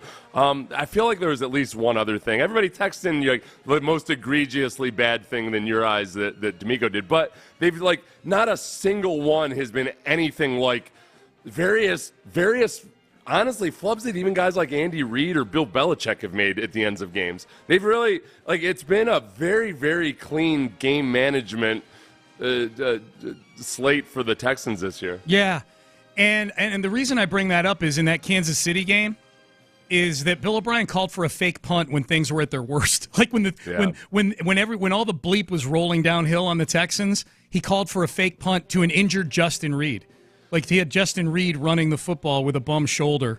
Justin Reid, a safety, running the football with a bum shoulder. I have a hard time with that because I also I don't know. You go back and think about times Sean Payton doing the onside kick first at the beginning of the Super Bowl. Was that? I think in hindsight you would have thought that was just overly aggressive and dumb. But against especially when you might be outmatched against your opponent, that's kind of in the playbook, isn't it? I think when you just given up 3 consecutive touchdowns, it feels like a panic move. The house is burning to the ground, you know. But shouldn't they maybe have been panicking? There are times where okay, it's okay to you should be panicking. Not if you're the head coach, and that's my point. That's my point. I know the comparison of 2019 Texans to 2023 Texans is imperfect, but my overall point with this is I feel like in retrospect, certainly in retrospect, and especially coming off a segment where we just talked about Bill O'Brien. I feel like DeMeco Ryans is kind of made for this sort of game as a head coach. Like if they get down a couple touchdowns, I don't think he's going to be panicking. I think his sideline demeanor is going to be good. I think we couldn't always say that about Bill O'Brien. I feel like we got the right guy for this situation. You know what makes me nervous about that though? Just even you invoking that moment was that in the Browns game or was it in the Titans game? It was the trick plays that the Texans tried. Because C.J. Stroud was out and you're trying to manufacture some things, were some of the worst things that Case Keenum did, actually, in that 2-game stretch. The trick plays did not work out well at all. Yeah. But otherwise, I think they did as good a job as they could have hoped to. Yeah. So, I hope for this game especially, where you're right. It's not nearly the mismatch between teams that it was against the Chiefs in 2019. There shouldn't necessarily be as much need for trickery, chicanery. Although I'm still waiting for my flea flicker. I know. Am I not? I didn't want to bring it up. You are. Hell, Bobby Sloak. I feel like Bobby Sloak's trying to personally slight me. You're still waiting on it. It's guaranteed, man. It always How many works. times do you see a flea flicker not work out? Never. That's the answer. It's never once not worked out in the history of football. Run it every play. Run a flea flicker every play. Until it stops working. Yep. Yeah. J.J. Watt, it was interesting on McAfee this week. J.J. Watt, they got talking about Taylor Swift and Travis Kelce, as long as we're talking about the Chiefs a little bit here, and about the overexposure. And Travis Kelce has kind of turned into what J.J. Watt was a few years ago. Like, it's hard to go through a commercial break of an NFL game and have Travis Kelce not pop up speaking for something in that break. I can imagine what Chiefs fans are feeling, where it's not like Taylor Swift is just – like, you've got the Taylor Swift where people want to call her a Yoko Ono or whatever, which I feel is a huge, huge insult. Like, and even if you hate Taylor Swift, look, she made herself into a music star, where Yoko Ono was just jumping on and calling herself John a Lennon, singer. Oh, no, she was already a performance artist. Oh, okay. Okay, great. That's not a good comparison, but people are treating her as, part of the problem. But, I mean, Travis Kelce in general, it's Taylor Swift. It's all of the extra endorsements that he's doing. It's his podcast. They got to feel like that's a huge part of just okay, this team got their noggins got too big.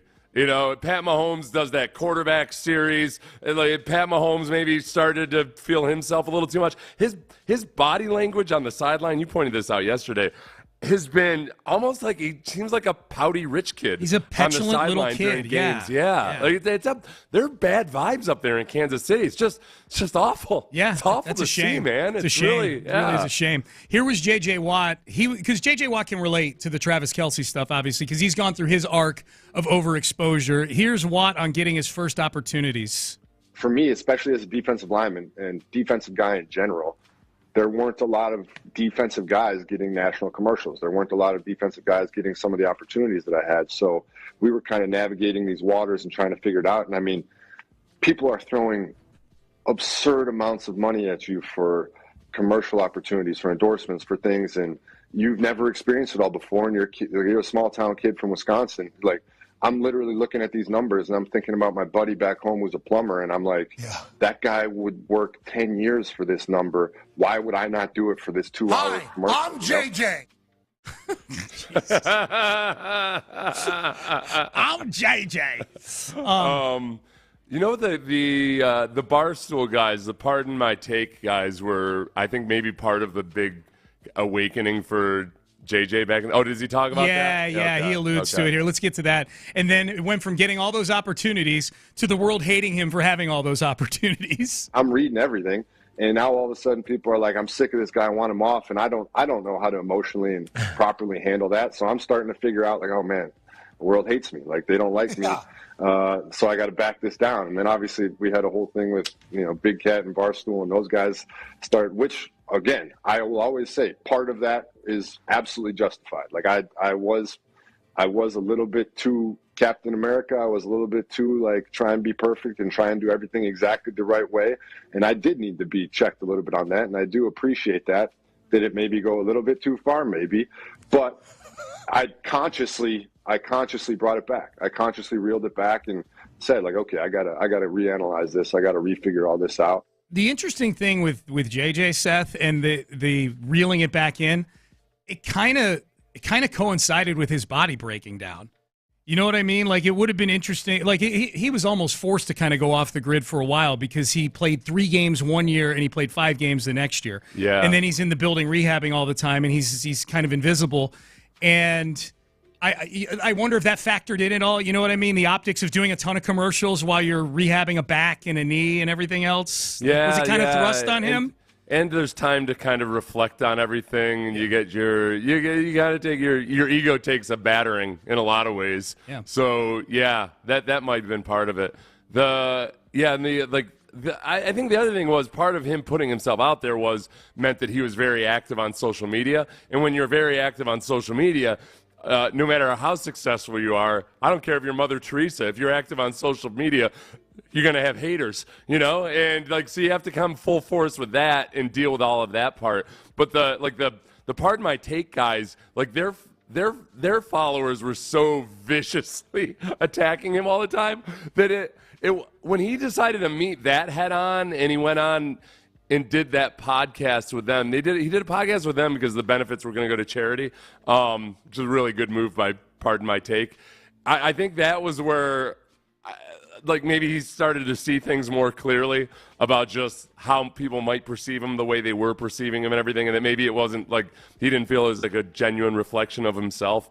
So yeah, there's all those things coming together. The tamping it back was noticeable for sure. Like it was very noticeable. Last one from JJ. He does point out nobody's turning down the money. Okay. Overexposure and putting yourself out there can certainly make yourself vulnerable, but as long as you're being real and being who you are, let's be honest.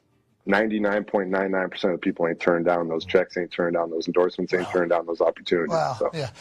Hey, JJ, that was awesome, bro. Yeah, that was sick. That's the hey JJ. That was what JJ would because it was funny because it was JJ. Like if JJ did something where it showed he was working out, people would say like hey JJ, you could have been. You could have been feeding homeless people while you were working out there or whatever. They would just turn anything he did into a negative.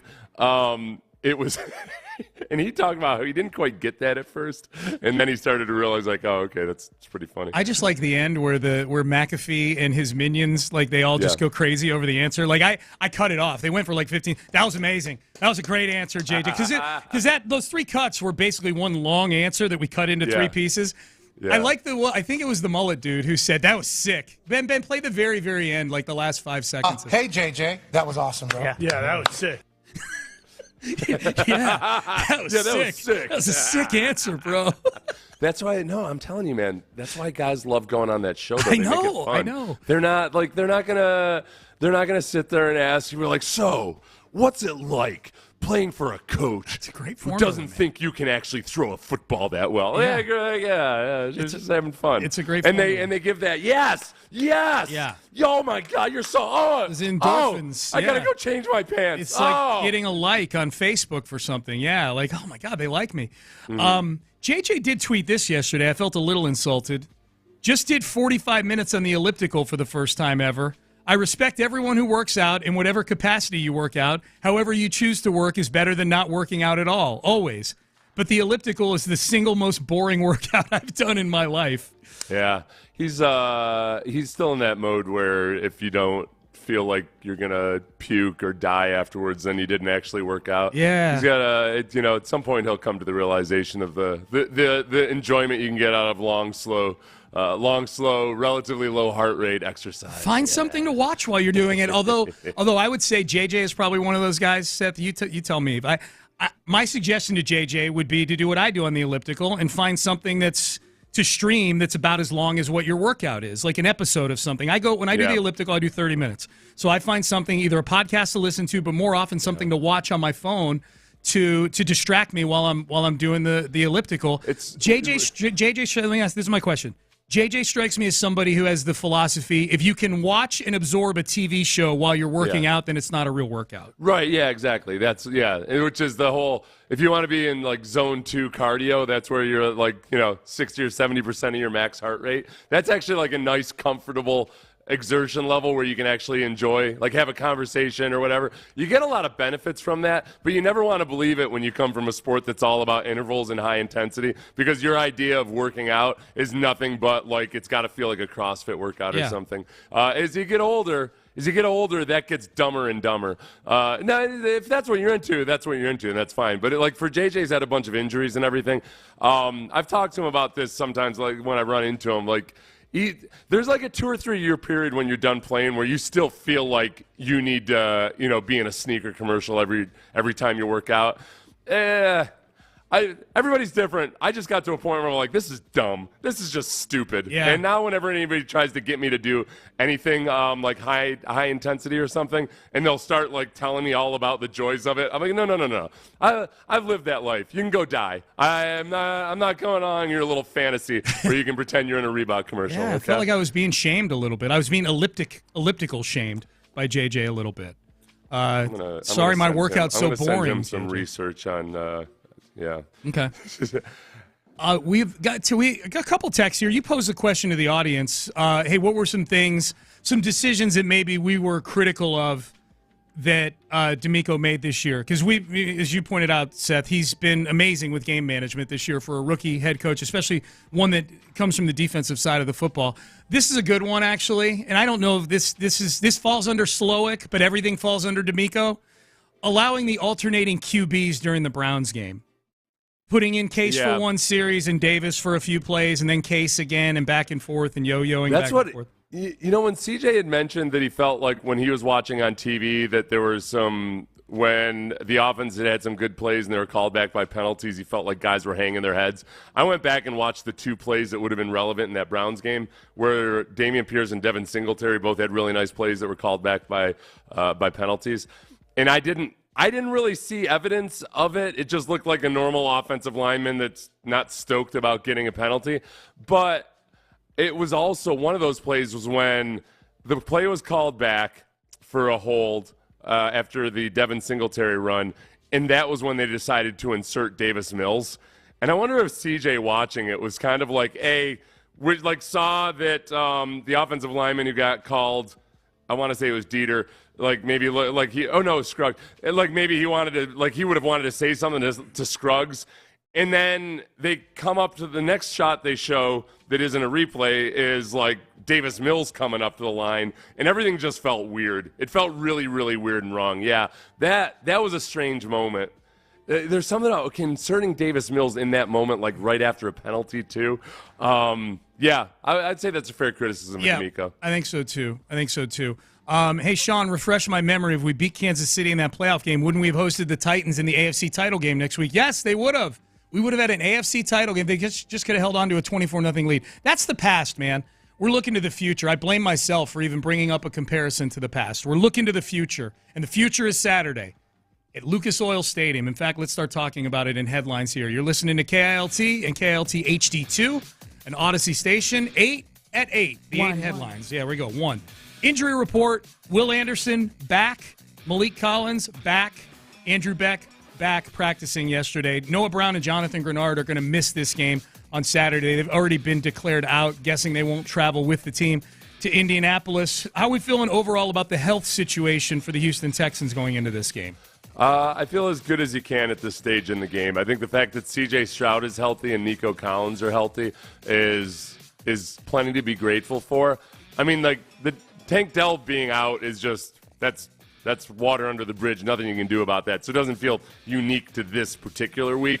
The Jonathan Grenard is more of a blow this week than it was last week, just because the Texans' backups did a great job rushing the passer, but it was also against a much worse offensive line in the Tennessee Titans. The Colts are back to having a really good offensive line, and they're healthy now. They got Smith, their one right tackle, back now. So Grenard would have been a much bigger factor in this week's game than he would have had to have been in last week's game.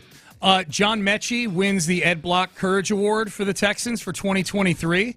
More often than not, this is a Houston Texan that is coming back from some medical issue, including his head coach, D'Amico Ryans, won it in 2011, coming back from the Achilles tear of 2010. And then my co-host, Seth Payne.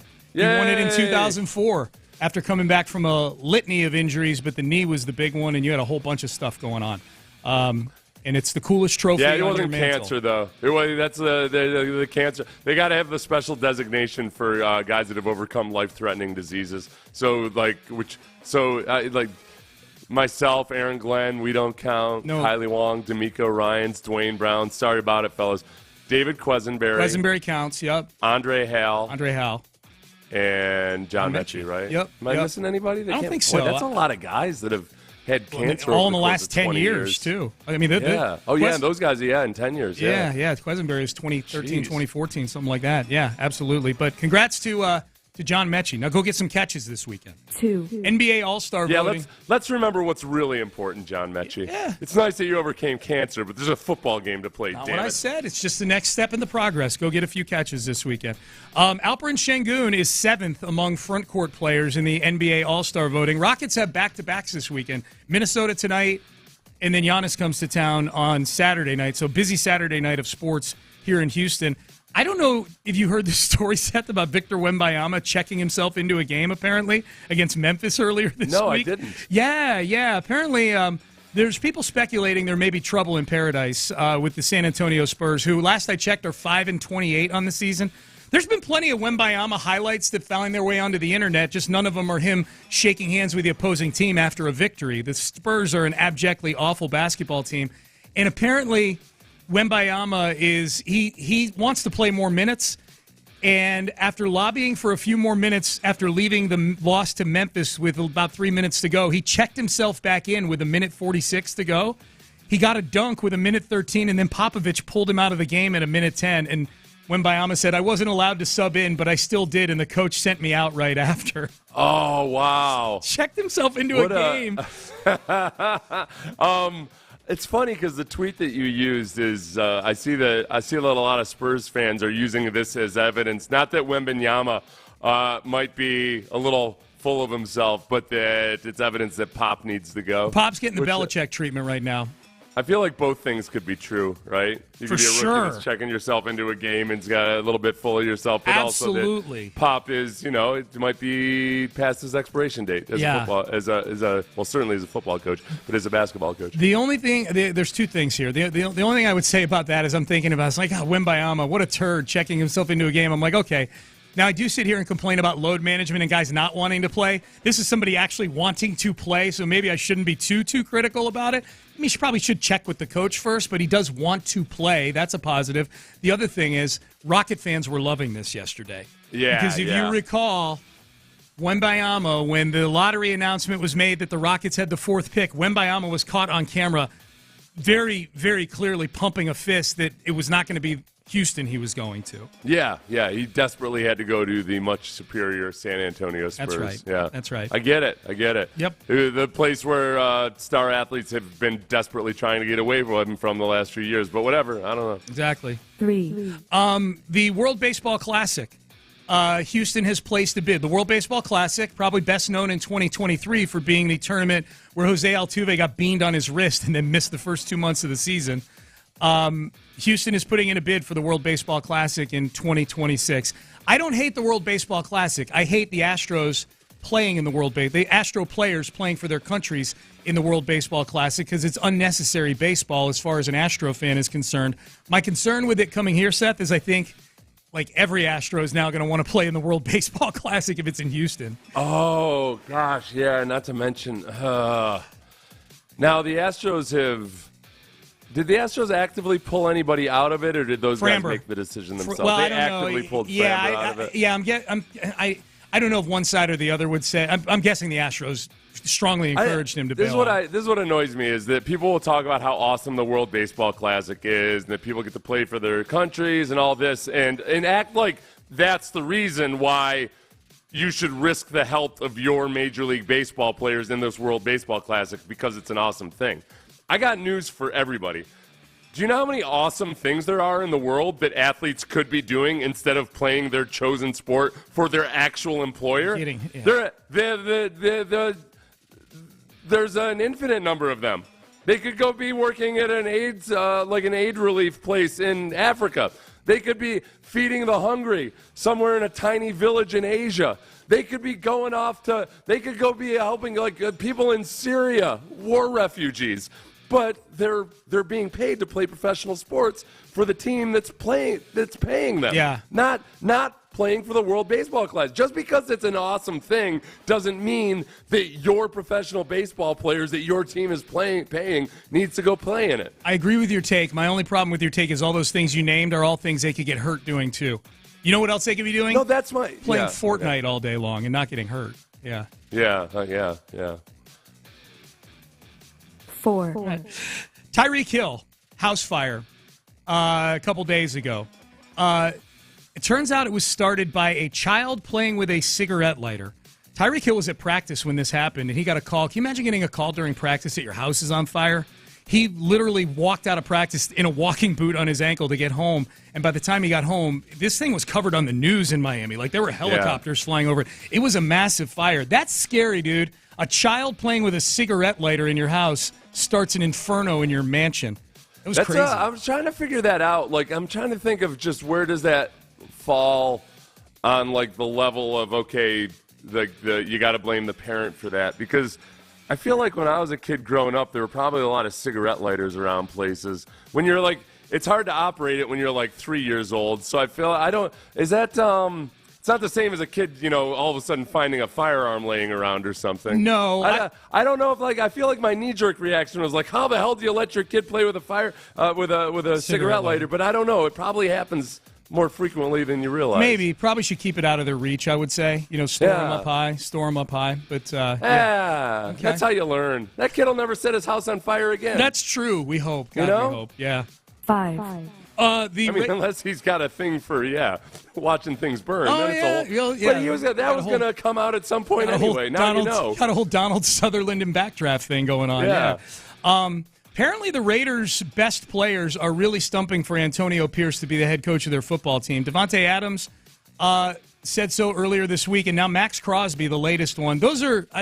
Crosby's their best player. Davante Adams is their highest paid player, and he's still pretty good. Seth, how do you think Antonio Pierce would work out as head coach? Does DeMeco Ryans, former player, former linebacker, as a head coach, help pave the way for guys like Antonio Pierce? I have zero idea how he'll work out as a head coach because I never know how anybody's really going to work out as a head coach. It's like I don't know how they're going to work out as TV commentators.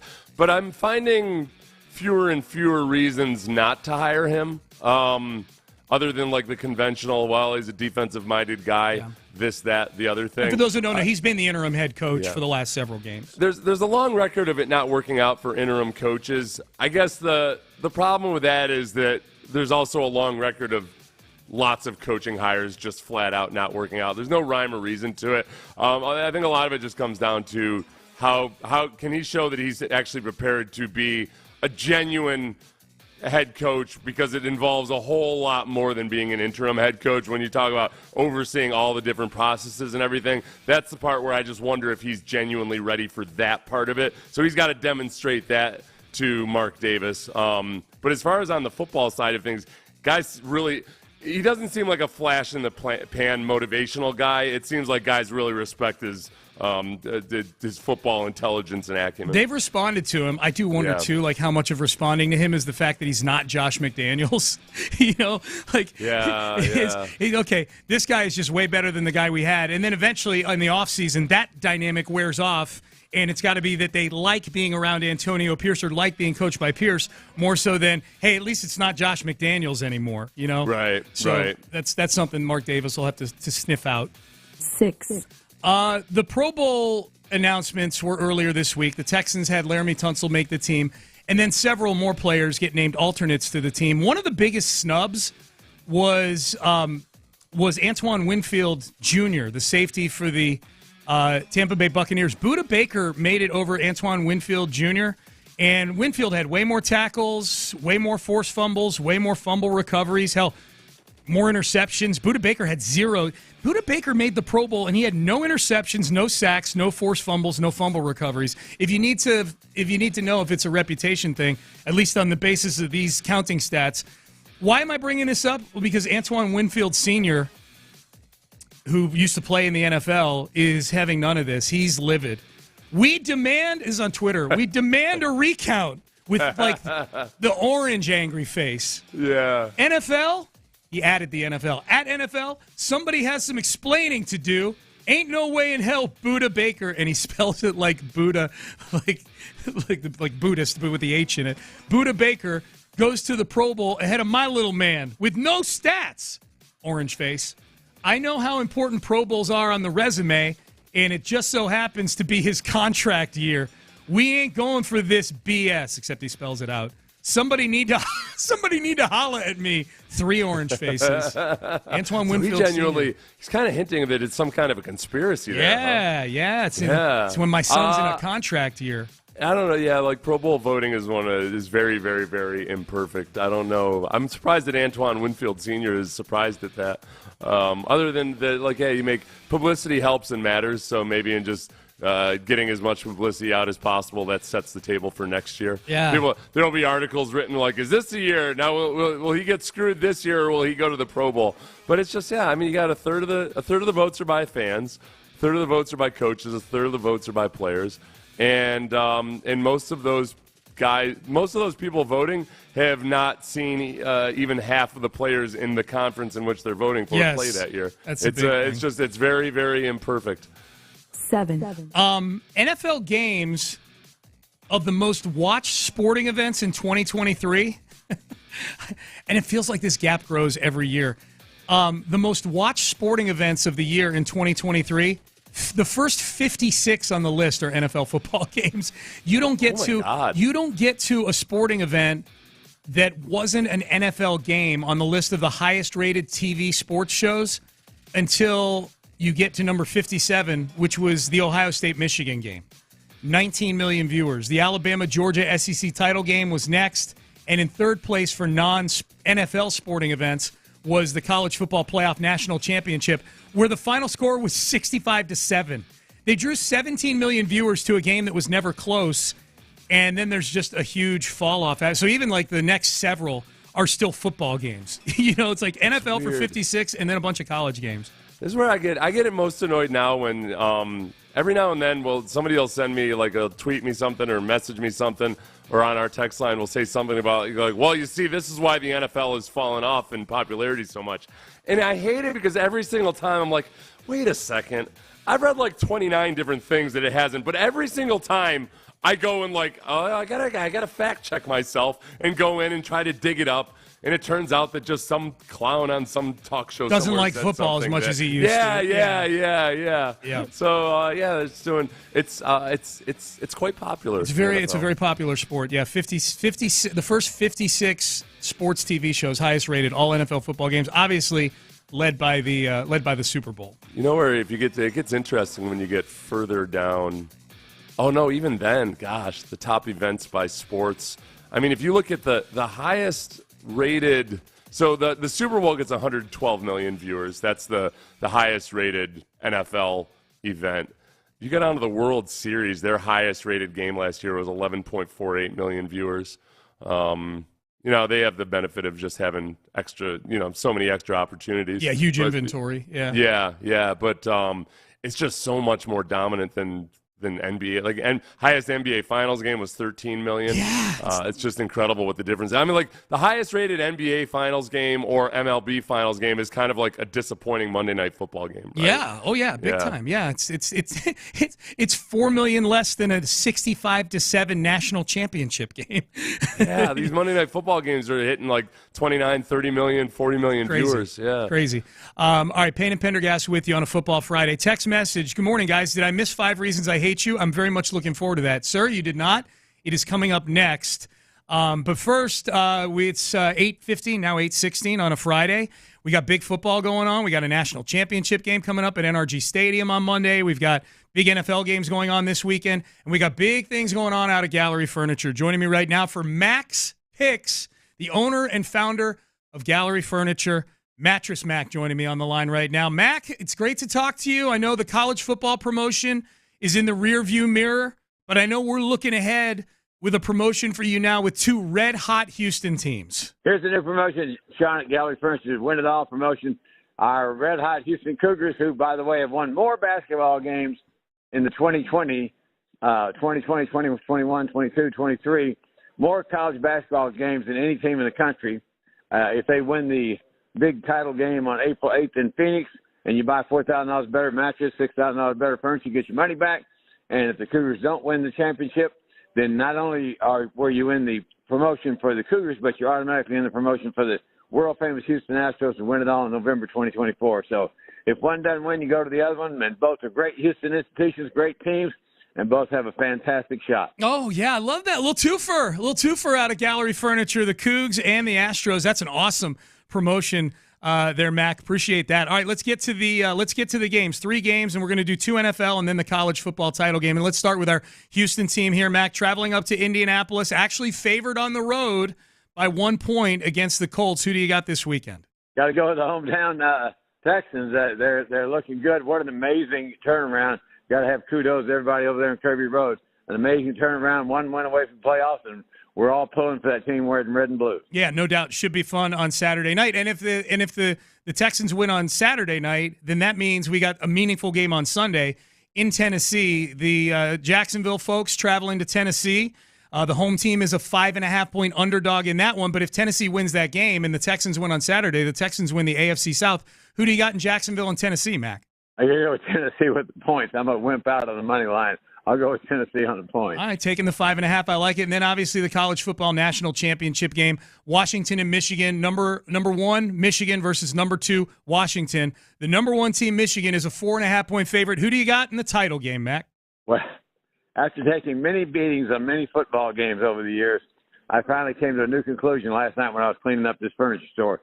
I always go with the team with the best quarterback, so that means Washington for me. Yeah, Michael Penix Jr. I taking the points with Washington. I like it. All right, Mac, let's do this again. I love this. You got the twofer going on right now with the promotion. Cougs win it all, you get it all. And then if the Cougs don't win it all, then you roll right over to the Astros. Tell the people about it one more time. I'm going to give Mr. Sean Pendergast the kudos for naming this promotion. It's called the Gallery Furniture Twofer Win It All. The Gallery Furniture Twofer Win It All. It's the team from Houston, the fabulous Houston Cougar basketball team, which is now ranked at number 1 in some polls, number 3 in others. If they win it all and you buy furniture, they win it all on April 8th out in Phoenix, $4,000 a mattress, $6,000 furniture, you get your money back free. If for some strange reason the Cougs don't win it all, your buy-in rolls into the promotion for the fabulous Houston Astro baseball team. They've been to 7 American League Championship Series in a row, and everybody knows how good the Astros are. Man, just when you think there's not a new promotion, Matt comes up with a twofer. I love that. Cougs win it all, you get it all. If they don't, rolls right over the Astros. Amazing. Mac, enjoy the games this weekend. We'll talk next week. Sean, thanks for providing me with some great copy. Have a good day. You're welcome. You're welcome for the great copy. That's an honor. I named a promotion out of Gallery Furniture, the twofer. Love that. If you missed it, you're just jumping in. Yeah, if you buy your furniture out there, Cougs win it all. In the basketball tournament this spring, you get your furniture for free, and if they don't win it all, you roll right over to the Astros. So, Matt, keeping you invested in Houston sports all calendar year long out of Gallery Furniture. Man, they've got such a great selection going on out of Gallery Furniture. If it's bedroom furniture, dining room furniture, living room furniture, you go out to Gallery Furniture, I-45 North between Tidwell and Parker, and you just keep walking and walking and walking. There are so many. You walk into a room, and then there's another room. The selection is absolutely incredible, and if you're a sports fan, it's like combo furniture shopping and walking through a sports hall of fame with all the memorabilia on the wall. And Mac's in the store right there. He's in the store following up with phone calls to people who bought furniture the day before, making sure their service was great and they got their furniture just how they wanted it. You heard him talking. He was in cleaning the store a couple nights ago. Like Mac he's a hands-on guy. He's there when you go out there. Check him out. I-45. No, get your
GI Bill. It's a Tachys Fiber Internet Football Friday on Sports Radio 610. Here's Payne and Pendergast. Payne and Pendergast with you on a Football Friday. People are watching on YouTube now, too, and Twitch as well. If you want to watch the show, you can watch the show.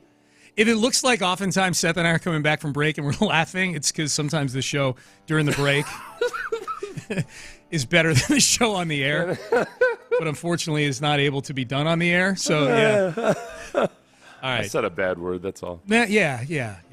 It's okay. They hate it when I use the C word over the airwaves. Right. The FCC, those jackbooted thugs, they don't like the C word. Up in their feels, yeah. You know, the whole thing about the C word is I feel like if you pronounce it like an English person, it's not nearly as offensive. It's almost like a term of endearment. Let's give it a try. It's like they pronounce it with an OH instead of a U. That's true. It's like, right? And it's like, hey, you big. It's kind of. Interesting. Yeah. I'm going to see if that would hold up in the FCC court. I doubt it. All right. 5 reasons I hate you. Last one of the regular season. Hopefully not the last one for the season overall, because if the Texans win on Saturday, then they're on to the postseason. All right, let's start with this one. 5 reasons I hate you, Indianapolis Colts edition. Seth, you've had this one in the holster for 2 weeks now. Seth sent this to me 2 weeks ago and said, hey, when it comes time to hate the Colts, make sure we've got this one, right? This is the one part of, like, Deflategate where I really didn't care one way or the other whether the Patriots did anything. I liked watching them squirm and everything. But this was on, I believe this is on Julian Edelman's podcast. He had Gronk on with him, and they discussed the Deflategate scandal and how stupid it all was. This game, I swear, led to the Deflategate. Hey, guys, this ball's a little flat. I absolutely hate the Colts, bro. They needed to find some BS answer of why they kept losing to us every single year. And they weren't just losing to us. We were absolutely pounding that ass. I don't like them. Like, you can't be any bigger of a loser pulling that off, you know? Oh, guys, we lost by 50. It's a competitive advantage. Are you kidding me? We ran the ball for 300 yards.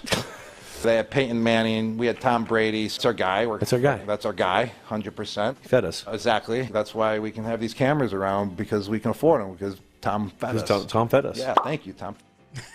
Yeah, that part, too. Remember the game in which a Colts executive told, was it Bob Kravitz or some writer up in Indianapolis about this horrible thing that the Patriots had done? It was a game in which that deflated football apparently helped the Colts, helped the Patriots run all over them. Like, they physically destroyed the Colts. That's why, regardless of how you feel about the deflated footballs, it was so annoying that that was a Ryan Grigson team. The Colts team itself were just whiny little bastards about it, like, because they were getting physically destroyed. It was like going to a boxing match, getting absolutely destroyed physically, and then claiming that your opponent was wearing the wrong colored shorts or something. Yes. Like, it was like, no, there was nothing about that advantage that led to you just getting physically destroyed like that. Yep. That's why I hate them the most right now, is they have made me sympathetic towards the Patriots. And that is why, that is reason number 5, why we hate the Indianapolis Colts. Reason number 4, Gardner Minshew is evidently a little ass boy. Don't ask me.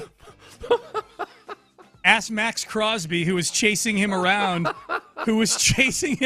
last Sunday in the game between the Raiders and the Colts. Little ass boy. Dude, Max Crosby is so damn angry. Bro, he's just... Like, the thing is, like, he's not really that angry. I know, right? He keeps calling everybody little ass boy. Hey, little ass boy. I'm like, I'm little out here, but not always, you know? Okay, so that was Gardner Minshew. Must have been mic'd up. I wonder if was he calling me a little ass boy as in, like, he's a little boy, or, like, that he has a little ass? I don't know. I think I may have stressed the wrong syllable. I said little ass boy.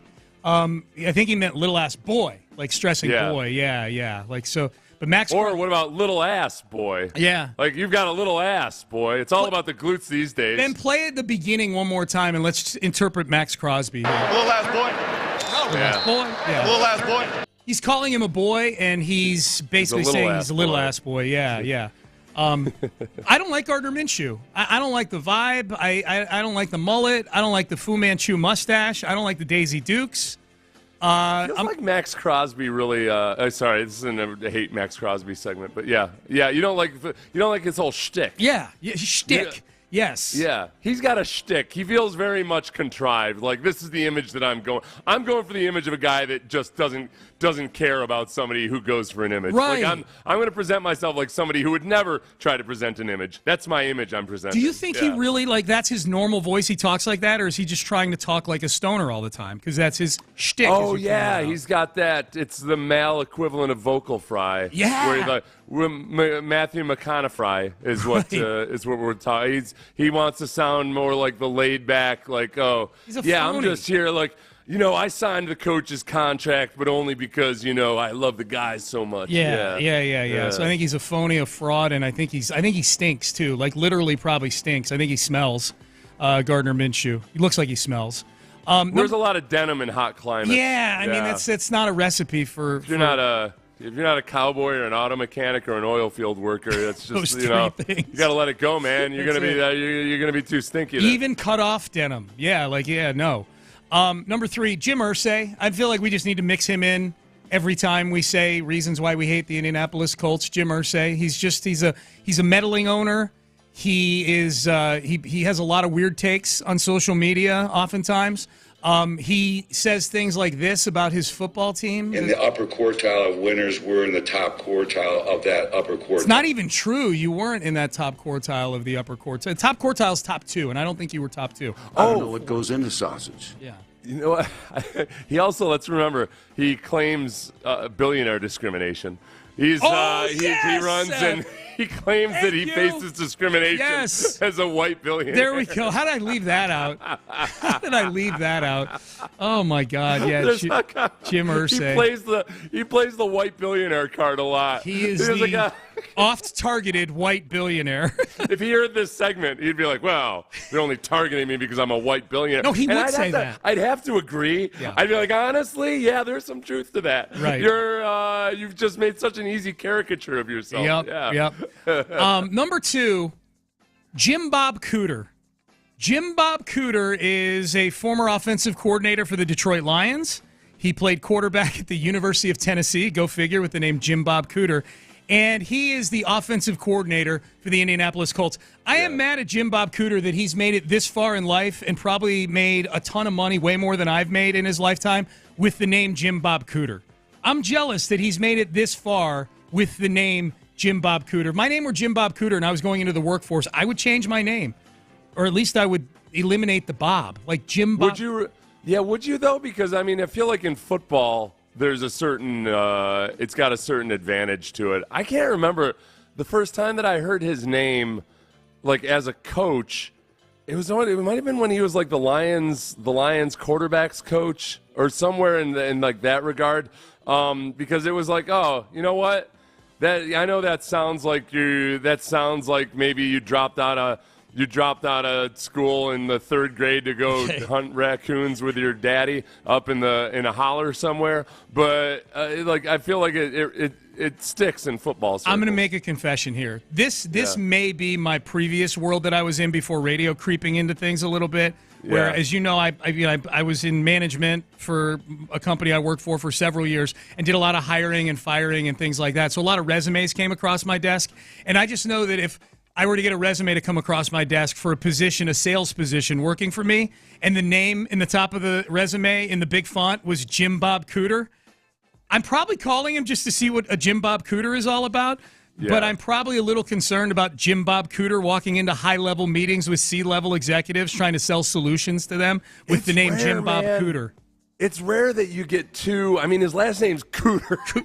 Thank you. Which is Cooter was the dumb yokel in Dukes of Hazzard. He was the mechanic, yeah. That was Cooter, he was right? Cooter. Yeah, that's his name. He was Boss Hogg's kind of sidekick, wasn't he? Or was Jim Bob? Was Cooter actually? Oh, Cooter was a good dude. He was a good guy. Yeah, he was a confidant of the Duke family. Yeah. So Jim Bob Jim Bob sounds pretty hillbilly. And Cooter sounds right. It doesn't sound, and remind you, everybody, I'm not saying redneck or not, like, no, hillbilly. Hillbilly, like, yeah. Not, like, just, like way off in the hills. Like, the kind of guy that lives in a trailer that's got a complete wall that's a blue tarp. Yeah. Not for a little while. Yeah. Like, forever. That's his like, wall, that's how he inherited that trailer with that blue tarp as one of the outside walls. Right. Like, that's what Jim Bob Cooter is. That's so you're right. It is amazing that with that kind of like advertising, like he's announced now entering the party is Jim Bob Cooter. That's what I'm saying. And people are, it's amazing. I'm jealous that he's made it this far in life. I'm not saying I don't want him on my staff. I just I can't believe he's made it this far with the name Jim Bob Cooter. Last one. Seth, this may shock you. Because we got such a good reaction last week to our number one reason to hate Tennessee being that roadkill law that we talked about, where people are allowed to keep game animals that they run into on the road as their own. That's right. Yeah. I found a list of arcane laws that are still in effect in the state of Indiana. Yes. That aren't necessarily obeyed still, but I'm guessing you might think this one is. Apparently, there's still a law in the books in Indiana that prohibits baths between the months of October and March. October and March? Yeah, so basically like the winter months up there. You're not allowed to take a bath. What the hell? I wonder what the purpose for banning those baths would be. Seth, what % of the state of Indiana still abides by this law that you can't take a bath between October and March? I would guess 25%, just because those are probably places where there's a public, like a well in the middle of the village. Yeah. And like between there and like the village idiot isn't the one in charge of bringing the water up, and he can only be taxed so much in the winter months because of the burlap sacks they give him to wear for warmth. Do you think that there are people who actually have running water though that still obey this law up in Indiana? They do it without realizing how law-abiding they're being. They're not doing it because of any kind of mandate or anything. They're like, that's just what they're doing. Right. People came to visit, and they're like, why aren't you bathing? Like, I don't know. Just don't do it between October and March. Like, oh, okay, well, we just thought you were following the rules. Some of these, I'm going to be honest with you, some of these I'm kind of a fan of some of these. Like, Which it's one? illegal to force a monkey to smoke a cigarette. I feel like, why do we not have that law?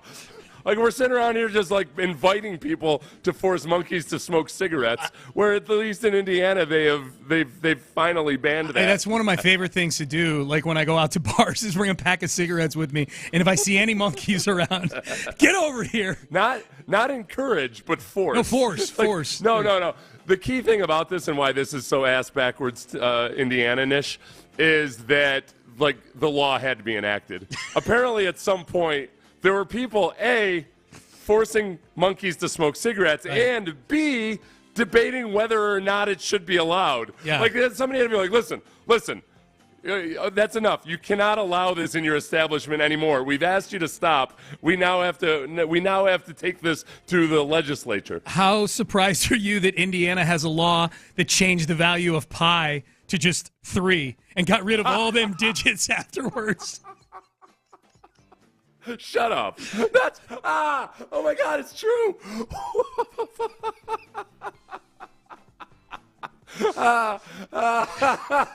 Oh, it's not an actual law. Yeah, it's not an actual law. The bill was proposed in 1897, passed in the House, but was indefinitely postponed in the Senate. So technically, pi is still 3.14 ... I'm tired of folks with Burke learning pointing out that I had inaccurately calculated the area of this circle. Just reading that. Why does Indiana have an average SAT score on the math of 430?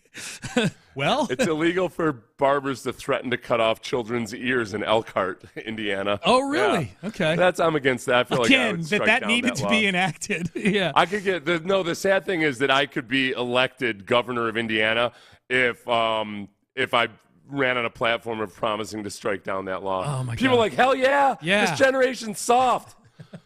Oh, it's true. I told my barber, go ahead and threaten to cut his ears off. Yeah, man. Threaten him right now if he ain't going to sit there for you. My oldest son had to go through 4 sets of ears when he was growing up. All right. That was 5 reasons I hate you, Indiana style, Indianapolis Colts edition. Up next, let's take a look. Sunday schedule for the NFL this weekend. It becomes super, super relevant if the Texans win on Saturday. Let's take a trip down the schedule for Sunday next. But first, Suit Mart, got to tell you guys about the big January annual.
disease or illness. It's a Tachys Fiber Internet Football Friday on Sports Radio 610. Live from the Twin Peaks studios, here's Payne and Pendergast. Payne and Pendergast with you on a Football Friday. Seth, what I just shared with you is not for on air yet, just FYI. I know. Yeah, I know. just I making put it sure. in my book of business ideas. Okay, gotcha. Appreciate that.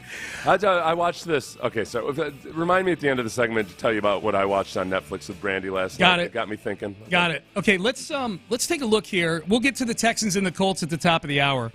The Texans and some of the stuff that, or I'm sorry, the Colts and some of the stuff they've had to experience and go through over the last year or so. I think it gives you maybe a greater level of respect for the toughness of the Texans opponent that we'll get to top of the hour. As far as other games this weekend goes, Seth, look, a lot of my intrigue on Sunday, is I don't get to watch football on Sundays a lot, so I'm very excited about just sitting down and watching football on Sunday.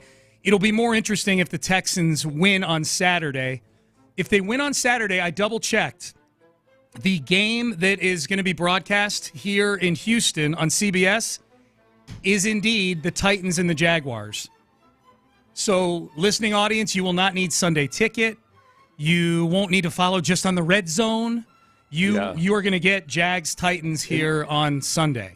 And I'm sorry, did you say it'll be noon or 3 p.m.? Noon. It's a noon kick. That'll be noon. Yep, Okay. noon kick. Boy. Noon kick. That's good. That's good stuff. Yep. As far as other intriguing things on the schedule go, well, Jeff Driscoll's starting for the Browns, but we'll leave that where it is. Is this the last game Bill Belichick coaches for the Patriots against the Jets this weekend? I think it is. I think it's time. I think this will be the time that there's a mutual understanding and parting of the ways of those two. I know, like his contract's only got 2 years left on it. I mean, this is like the Texans will cut a guy with 5 years left on his contract and pay out the guarantee. I don't think Bob Kraft has one bit of an issue, paying out some dead money to a coach that's won him 6 Super Bowls. So yeah, I think this is it. It's just there's been too much weirdness. The thing, honestly, so much of this mirrors Andy Reid's last year in Philadelphia in some ways. Just like last year. Belichick did it last year instead of this year, but still having Patricia and Joe Judge run the offense instead of going out and getting an actual offensive coordinator. There's just been such a brain drain of all the qualified people that have left that building over the past several years that I got to think Belichick himself just doesn't want to. He'd rather, if he is going to continue coaching, he'd rather start from scratch where he can actually build something again instead of watch it slowly be chipped away by others. I think he gets traded somewhere. It feels like more and more you see buzz that he's going to coach somewhere next year. He's Bill Belichick. Gosh, how does a team feel about, honestly, I'm trying to be objective about this. I don't think I'd be excited about Belichick coming to my city. No, I wouldn't either. I'm with you on that. But I still think I still think there's a good chance it happens. Right. Yeah, I'm not arguing that it won't happen. I really question whether it's the right move, and even if I guess fan reception shouldn't matter, except that a lot of teams that are hiring a new coach always want to inject some level of enthusiasm. I think he drains a lot of that enthusiasm out. The key is to go to a team like the Chargers who have no fans. Then you don't have to worry about what the fans say. I guess, yeah, maybe that is. Maybe, you know what, honestly, maybe that's some of the ones who are already there are diehards no matter what. Yeah. And then you're hopefully injecting some level of, okay. Yeah. As far as other games go that don't really impact I guess the Packers-Bears game impacts the playoffs, and that if the Packers win, they make the playoffs. I'm more intrigued with this Bears-Packers game by what Justin Fields does in his final game. Yeah. Look, Justin Fields has done some impressive things over the second half of this season. 4 out of 5 they've won. They've won 4 out of 5. He makes, I think he honestly, his athleticism has always been a little bit tough to figure with him because it wasn't as much of his game as it could have been, I suppose, in college. But it's there, and it's you could utilize it more via scheme if you want to, if you so choose to. But his actual, some of the throws he's made and his actual arm talent compared to when the Texans faced him last year.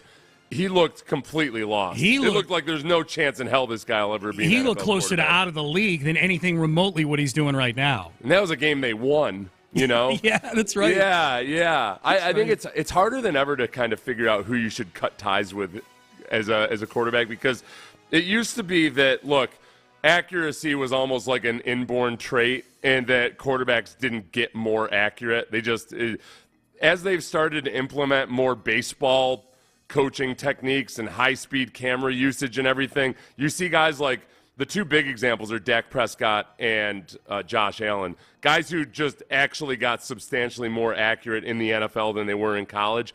I think a lot of different quarterback traits are being rethought, and people see how much of a difference scheme and actual technique and mechanics make. And it'd be hard right now if I were transplanted, if I were a new GM in Chicago and I just took over the job, I might say, like, yeah, I'd rather give this guy another year to figure it out with the right people around him and draft a pass rusher or a Marvin Harrison Jr. or something than try a whole new quarterback. Them having the first pick in the draft makes this a fascinating situation. You know, like their own pick is like the 10th pick in the draft right now. But they have that Carolina pick, which that got sewn up 2 weeks ago, being the number 1 overall pick. I mean, if you're Ryan Poles, a GM in Chicago, these are the decisions that make or break you. You're either going to decide to roll with Justin Fields, who, by the way, is getting pretty close to having to give a contract extension to. This is his third year. He's just finishing up his third year. And you've got Caleb Williams, who many people have said is a generational talent. It's the nice thing, though, too, where he hasn't done enough to justify giving him that extension. If there's any hint at all or anything he's going to agitate it, I'd be like, all right, well, we're drafting Caleb Williams. Yeah, that's true. It's a great bargaining chip. All right, dude, seriously? Yeah. We're going to do this thing? DJ Moore had 1,300 receiving yards this season. So, everything that happened with the Colts or with the Panthers trade has kind of been flipped on its ear, where it doesn't look like it was a good trade at all for the Panthers. At all. But the Bears might end up not just having DJ Moore, but could draft a stud receiver, too, with that pick instead of a quarterback, because it turns out they might have the quarterback they want. So if the Texans win on Saturday and then the Jags win their game, that means the Jags are division champions. The Texans will be a wild card team. Depending on what happens in the Sunday night game, Seth, so now if the Jags win, then our intrigue turns to Sunday night, because if the Bills win over the Dolphins, then the Texans are traveling to Buffalo for their wild card game. If the Bills lose to the Dolphins, then the Texans are going to Kansas City to face the Chiefs. So are you rooting for Dolphins? If the Bills lose to the Dolphins, then the Texans would go to Kansas City? Correct. So the Bills win, they get the Bills. I would much rather face the Chiefs a million times. 100,000%. I honestly, I think it's kind of the way it's matched up for me this year that I've caught the Bills on their bad moments, like where I see how bipolar they've been, and I've missed some of their better performances, and they're a different team now ever since they got rid of Ken Dorsey. I don't respect the Bills as much as I really, really should, despite the fact that their scoring margin is through the roof. They're one of the best offenses in the league. And now then you put in the prospect of a really cold – I'd rather face a cold Kansas City than a cold Buffalo environment. Let me tell you, too, what gets really interesting. Yeah. In the wild card round, we know that every year, the 6 times the Texans have made the playoffs, you can set your watch to it. They play the early Saturday, least primetime game out of all of them. Yeah. There's no chance the NFL plunks Taylor Swift down at Saturday afternoon. This is the irresistible force meets the immovable object. It's the lack of box office cachet for the Texans versus Taylor Swift. Oh, and I'm going to, dude, I've been working on my Photoshop skills. That's one of the skills I've committed to learning over the last couple years. Yeah. I think that, do you know how many I'm going to have of Taylor Swift kind of giving the lustful stare at C.J. Stroud? That's, there'll be all kinds of that. Yes. Hell yeah. Yes. How awesome would that be if the Texans won and within a few weeks C.J. Stroud is dating Taylor Swift? That'd be awesome. That'd be great. Be good for Houston. Taylor Swift writes a song about how nice it is to be with a real man finally after searching all these years. I feel like she's got 7 of those. She writes her 9th song about being with a real man. All right. Payne and Pendergast with you. So there you go. Big things on the schedule that we're keeping an eye out for on Sunday. Let's circle back to the Colts. Texans have had a weird last few years. How does the Colts 2023 match up with Texans 2021 and 2022 level weirdness?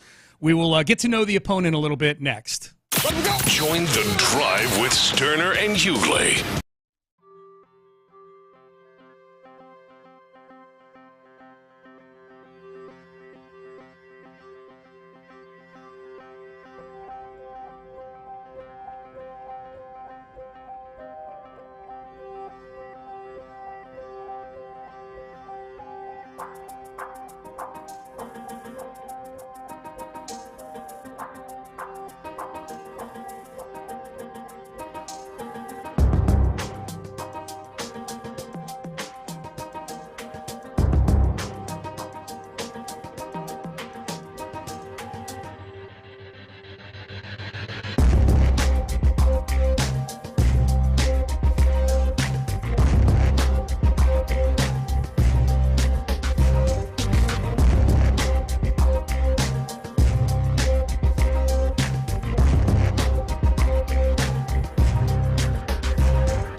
Plus, exclusive content. Sports Radio 610. The Texans play here. An Odyssey station. It's a Tachys Fiber Internet Football Friday on Sports Radio 610. Here's Payne and Pendergast. Yeah, people want 5 reasons I hate you. They want one of the bullet points now to always be some sort of arcane law from the state that the opponent is playing in. We'll see what we can do. We can do that. We can accommodate you, people. Yeah, we can do that for sure. You know, we got to keep it, they play Tennessee and Indianapolis twice every year, so we got to try to keep it original, but we'll do our best. Sean isn't Notre Dame in Indiana. Shower much. That goes back to Seth and I revealing that there actually still is a law in the books in Indiana that prohibits bathing between October and March. No, I was a scofflaw. I showered on a regular basis when I lived in Indiana. Text message, Vanessa Richardson will be so offended by this, LOL. Vanessa's our good friend. She's from Indiana. She knows it's all in good fun. Yeah, Vanessa loves it. She actually will, she's sent me her approval various times. Yeah. The thing about Vanessa is you got to remember she went to Indiana public schools. So she's not even quite certain when she's being criticized. So she just enjoys that we're talking about her home state. She's cool. She rolls with it. She's good. So speaking of Indianapolis, and speaking of the Colts, the Colts, man, I had not realized how much weird stuff they've had going on in their building this year. Yeah, they've had I hesitate to say they've had a Texans level of weirdness going on in their building. Like, and I don't mean now. The Texans are great now, but I mean like the weirdness that had been going on when Jack Easterby was in the building. Like pretty much, like that level of stuff going on. But this is just a lot of stuff. It's a lot of, there was so much swirling around the team the entire training camp period and the early weeks of the season that you really, and especially if you would have found out that the number one or their first round draft pick was going to be injured and out for the year, you would have thought people probably wouldn't feel so great about this team this year. Yeah. Keep in mind they're coming off a year, at the beginning of the calendar year, Jeff Saturday was their head coach. So you're coming off a year where Jeff Saturday was a head coach, and the response to that might be, it was a throwaway year. Who cares? It's obviously not affecting them this year. I know, but I would say this, that there's no way Chris Ballard wanted Jeff Saturday to be the interim head coach last year. Zero chance. And so even once Jeff Saturday gets told you're not getting the job full time, I would imagine that there's still a lot of angst in the building over there between ownership and the front office. And the fact that you just won 4 games also doesn't help the cause, Oh, yeah.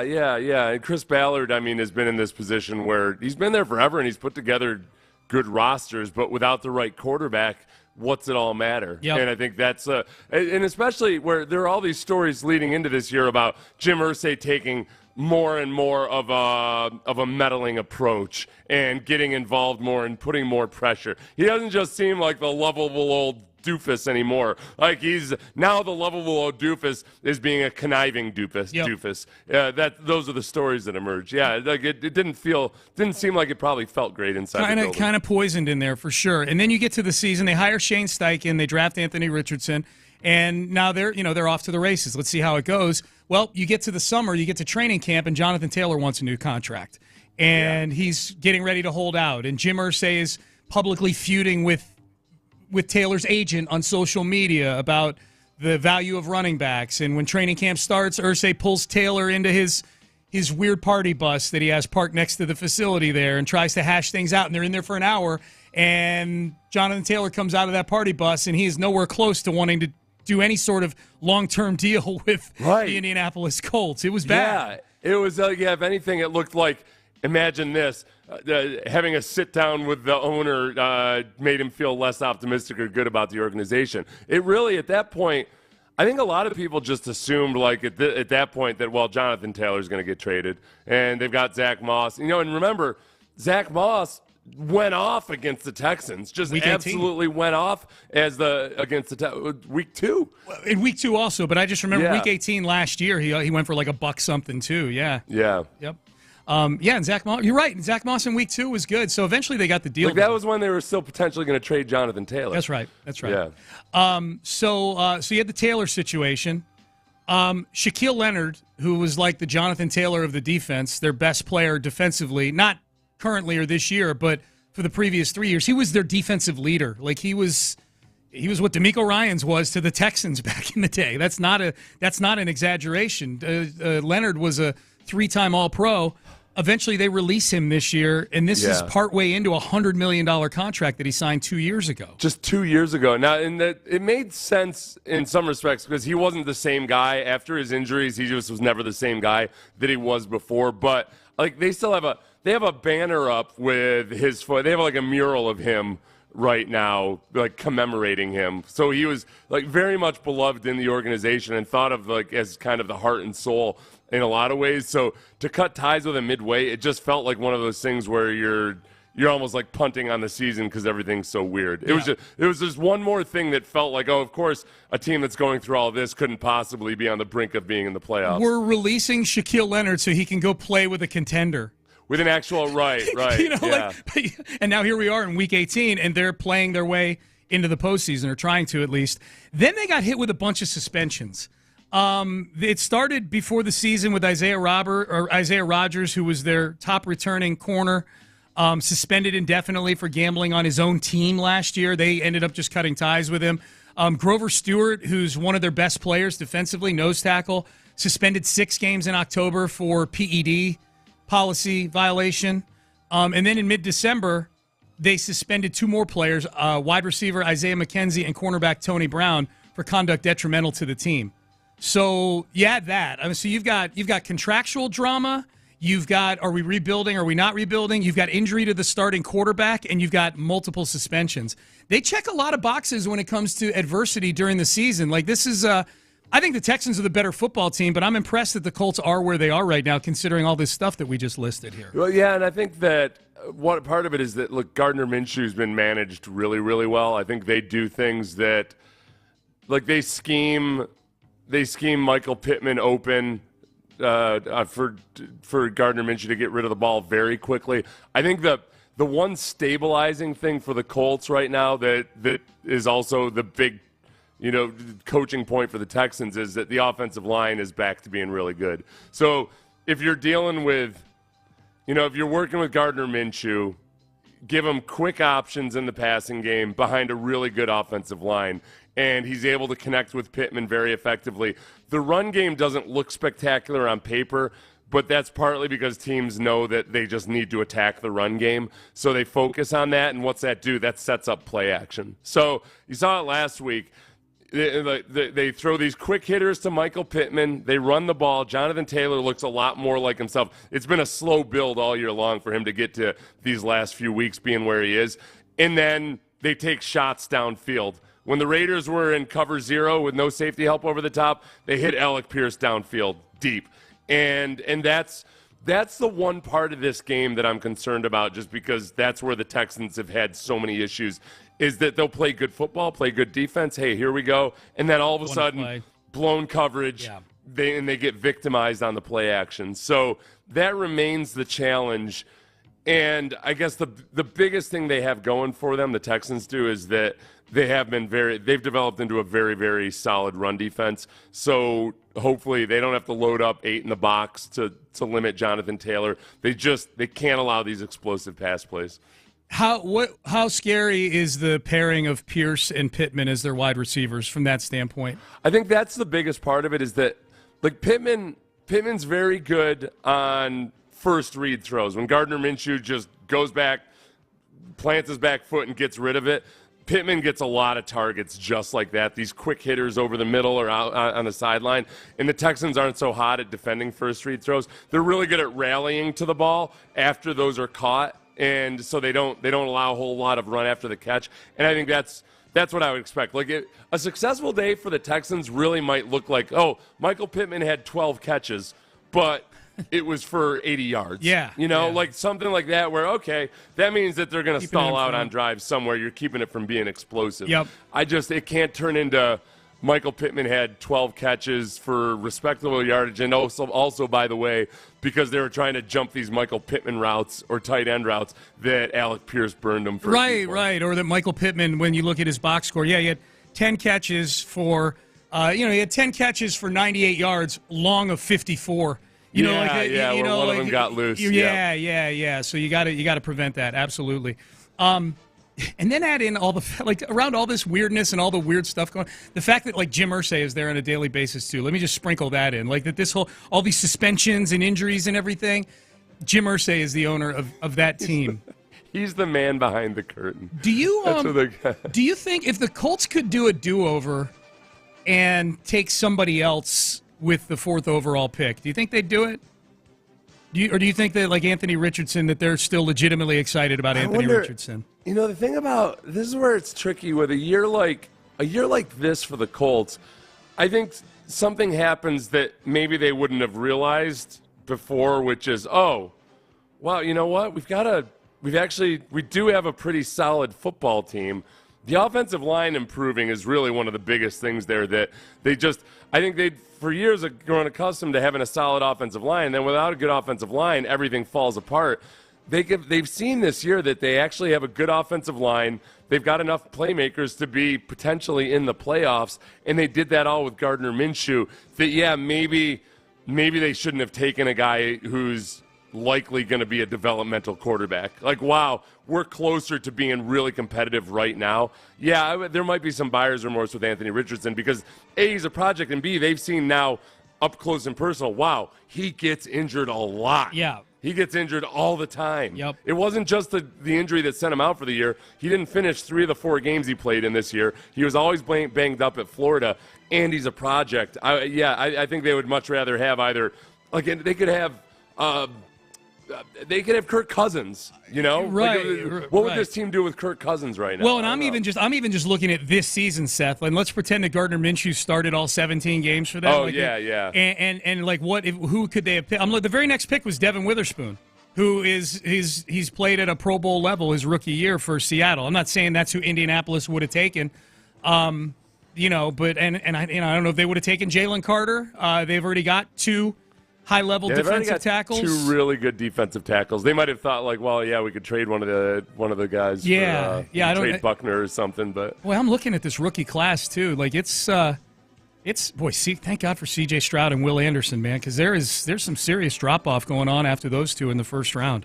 Wow. They as far as that's one of my other pet peeves when people say, but look who they could have drafted after this, or they'll do it with Will Anderson, and they cherry pick the absolute best players from that's all they would have had to do was cherry pick the guy that. No, totally, dude. Yeah. 15 other teams would pass on, but they ended up being good. Yeah. That's why I acknowledge Devin Witherspoon was the next guy. I think even when Devin Witherspoon went to Seattle at 5, people were surprised. They overdrafted him. It turns out he's a pretty good football player. Dan Orlovsky, we talked about the Colts going against the Texans defense. The Colts defense blitzes very little. They play a lot of zone. They've got a really good front 4. They still get after the quarterback really well without having to blitz. Here is Dan Orlovsky of ESPN on the 2 things C.J. Stroud needs to do against Indianapolis' defense. And talking about the zone coverage, CJ's going to have these short completions. Why do defenses play zone? They're going to give you completions because, 1, they think at some point you're going to hold it too long and a sack is going to happen. Or 2, you'll have an offensive penalty that's going to set you back. Right. Or 3, you'll force the ball. You'll lack patience. So 2 things are going to be needed. Number 1, they're going to have to hit some of those play actions that I just showed. 2, they don't care about yardage, zone defenses. They think at some point you're going to get into the red zone. I don't care if you kick 6 field goals, score 6 times. They want you to be down in the red zone, a lesser player. CJ holds the ball in the red zone more than any quarterback in the NFL. Wow. He's going to have to, because he's going to have to make some plays that equal touchdowns and not just take completions just to get field goals. Okay, so anytime I hear he holds the ball, blah, blah, blah, there's always a negative connotation to it. That was a positive connotation there, it sounded like. C.J. Stroud's as a quarterback, he's not just going to immediately take the dump off down in the red zone and settle for 3 points. He's more inclined to continue to attack down in the red zone. Am I hearing that right? What was the last part? From Orlovsky. Orlovsky was making CJ holding on to the ball in the red zone. It sounds like that's a positive thing to Orlovsky. That he's. Oh, no. I think he means he's going to have to. You want to play it one more time? No, because it's too long. As far as holding the ball in the red zone for as long as he does. He says he's going to have to, is what he said after that. Yeah. Oh, I thought he meant like he had to make throws and make the plays, as opposed to like holding onto the ball and I perhaps blame Orlovsky's sentence structure for the confusion. having to throw it away or what have you. Yeah, like because nobody's open in the end zone. Okay. I think this is the issue I have with Orlovsky. I think Orlovsky, all those must-haves and must-dos are, if you want the Texans to win a Super Bowl or to beat the Bills or something like that, this is the Indianapolis Colts, who are a much better team than expected. But just like the Texans, they're 9-7 for a reason. Like, and yes, they could have won 11, they could have won 7, whatever. But both these teams, to me, feel very much like 9-7 teams. This is the Colts team that just got destroyed by the Falcons on Christmas Eve. This is the Texans team that just gave Zach Wilson his best game ever. Best game ever just a month ago. So you don't have to be perfect. The Texans are not an awful red zone offense. They are smack dab in the middle. Yep. They're 17th in scoring. So right there at the median, at the 50th percentile. With 2 Case Keenum games in there, by the way. That's true. Yes. Good point. So maybe a little bit above average. Yeah. So it's not like they're awful. It's just that they do all those things that Dan Orlovsky was just talking about. They move the ball really well through the air, in the middle of the field. You get down to the red zone and it gets a little bit tougher. Yeah. The biggest key for me, honestly, has less to do with CJ and more about the rushing attack. This run game has improved a lot over the second half of the season, where it really needs to evolve and mature into a genuine rushing attack is, can you run the ball down on the goal line? And they really don't have the road graders or the polish in the run game right now to do that, and that makes it a lot easier to defend the pass. So I think it's more about A, getting down to the red zone, but then B, having some semblance of a rushing attack that can create those play action opportunities down in the red zone. That's where Damian not being able to kind of really grasp the offense this season hurts, because I would think he down inside the 5-yard line, he would be that guy. He with his running style. It's a very physical running style. Yeah, we saw the last couple weeks. I mean, Slowick has tried to tailor the run game to what Damian is good at. And, when you can use pullers and use more clear-cut man blocking, that's the style of football that Damian is good at. And I think they might use that selectively. And, maybe we do see some of that pay dividends in the red zone now. All right, Payne and Pendergast with you. Football Friday. Texans Colts 7:15 tomorrow. It's going to be awesome. Texans. There's 2 Texans in particular with a ton to gain with big games on Saturday, and I'm not talking about just notoriety or a win. I'm talking about bread. We'll tell you who next. It's Texans Game Week.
a Tachys Fiber Internet Football Friday on Sports Radio 610. Here's Payne and Pendergast. All right, there's a couple of Houston Texans that have a chance to make a ton of money tomorrow because they've got incentives in their contract for snaps taken and offensive productivity. And this is important information because some of you may be able to profit from this if the Texans are a team that's inclined. I don't think I was going to say if the Texans are a team that's inclined to help guys get to certain incentives, then you bet on it. I think that's more of a factor when the game doesn't mean anything. The Texans are going to do whatever it takes to win this game. And the two players I'm talking about are Devin Single. Fortunately, if you're somebody hoping for these two guys to make money, I think they're going to be really integral to the game plan to try to win this thing on Saturday night. Devin Singletary and Dalton Schultz have a chance to make a ton of bread tomorrow. Devin Singletary's already made $125,000 in incentives for going over 1,000 yards from scrimmage. However, with 165 more rushing yards, got 835 rushing yards right now. With 165 more rushing yards, he's going to get another $125 for going over 1,000 rushing yards for the season. So that's for going over how many rushing yards? 1,000 yards. He needs 165 tomorrow. Okay. 165. So to go over, for 165 yards, that's that could become a distraction, but a good one, because I think the only way the Texans start thinking about that is if they have a healthy lead. Yeah. Because then you're going to be running the ball a lot. Then the question becomes okay, there's a healthy lead in the fourth quarter and you'd like to keep everybody healthy. Maybe it's time to put it in Dare Ogunbowale. You got to pull a guy where maybe he's 30 yards short of $150,000. Okay, that's a good question. That's a tough decision. How many yards short of 165 does he need to be in a blowout where it still makes sense to leave him in just to go get the incentive? 30 feels like a lot in the fourth quarter of a football game. 30 yards? Yeah, it feels like a lot. It feels like a lot, and it feels like the risk of injury for any running back on any given play is just huge. I don't know, man. You know what? Don't sometimes these teams, don't they just go ahead and pay them sometimes when they're close That's a good point. Yes. When they're that close, they just go ahead and do it. Yeah, okay. yeah. All right. Okay, let's spend Cal's money. Yeah. Yes. That's exactly what they should do. Cal would do that. I feel like we can speak for him. Cal would do that. It's got to be one of those things where if they make the decision for the good of the team, then that's when you do it. It can't be like Devin Singletary and goes out and runs for 10 times for 20 yards. No. Then you don't give it to him. No. Yes. It's okay, you had 120 yards after 2 quarters, but it was a blowout. We pulled you out, but yeah, we're still going to give you that bonus. Yep. Okay.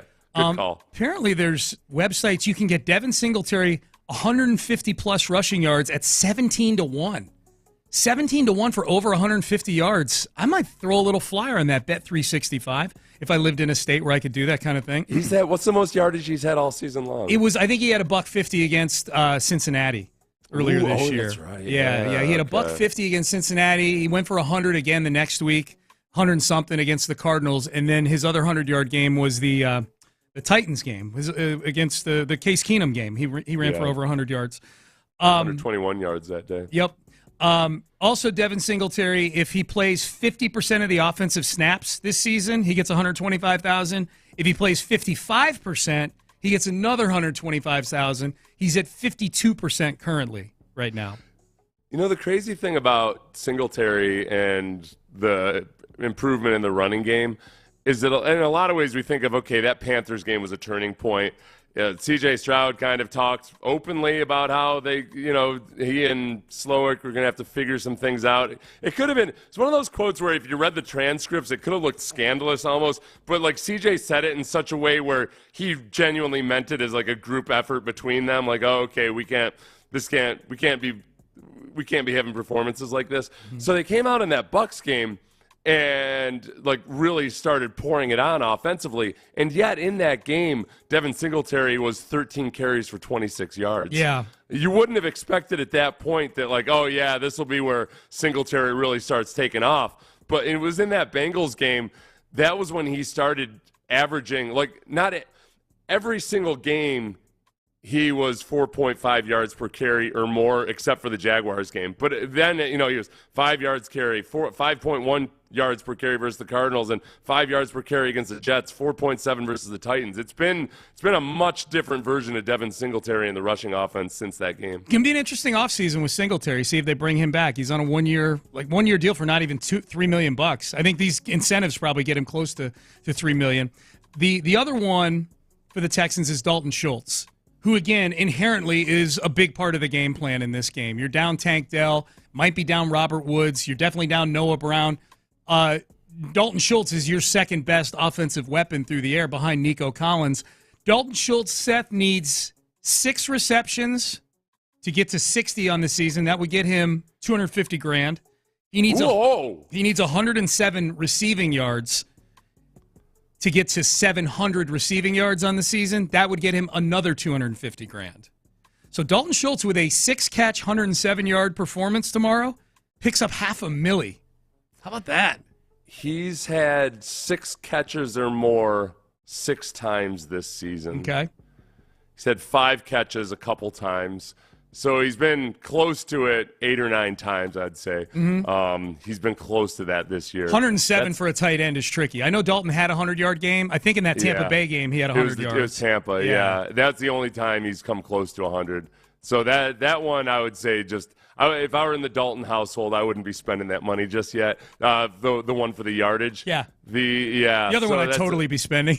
Totally, yeah. Spend all the other money. Go ahead, blow that. You don't need a college 6 fund. catches, You're gonna be rich forever. Absolutely. Spend all of it. You'll get rich again next year. fine. Don't worry about it. You're gonna be a free agent. That could just like last year. Yeah, guys Remember? get paid. Guys get paid. The guy who's got the most to gain this week around the NFL, Odell Beckham Jr. Now he's been ruled out for Week 18, so I guess this is what he's missing out on. With 5 more catches, he would have picked up $250,000. With 2 more touchdowns, he would have picked up $250,000. And if he had a $185 receiving, he'd have picked up $750,000. I would say if I'm Odell Beckham Jr., the only part of that I feel like I'm definitely losing out on by not playing this week is the 5 receptions. 2 touchdowns and a $185 is hard to control, but 5 receptions, you can get that just by, little catches out in the flat, little missile screens and things like that. I'll tell you what. That's I don't know if you call it a feel-good story necessarily, but as far as just one of those signings that at the time, remember, seemed kind of like a desperation move by the Ravens, because it didn't look like Lamar Jackson was gonna come to terms with the Ravens. That's right. Everything seemed very, very dark, and it looked like, well, they missed out on DeAndre Hopkins, but they could at least sign Odell Beckham Jr. That ended up working out pretty damn well. I mean, like, Lamar Jackson's completely transformed himself as a player, and I don't know if Odell Beckham Jr. had plans of somehow being a 1,200-yard receiver or something, but he's on a very good offense. Yep. I forgot that signing was made when they were still during the dark times with Lamar Jackson and the Ravens. It looked like they were just throwing darts blindfolded, hoping to make something happen. And maybe that was one of the gestures, at least, that got Lamar Jackson to feel like, yeah, all right, yeah. And in Lamar Jackson's mind too, I mean, it was, I don't know, man. Like, so much of this probably could have been avoided if they'd fired Greg Roman earlier than they did. Mm-hmm. They'd gone a different route at offensive coordinator, because that, like, it looks simple and easy in hindsight, but man, Lamar Jackson, it must have felt just very.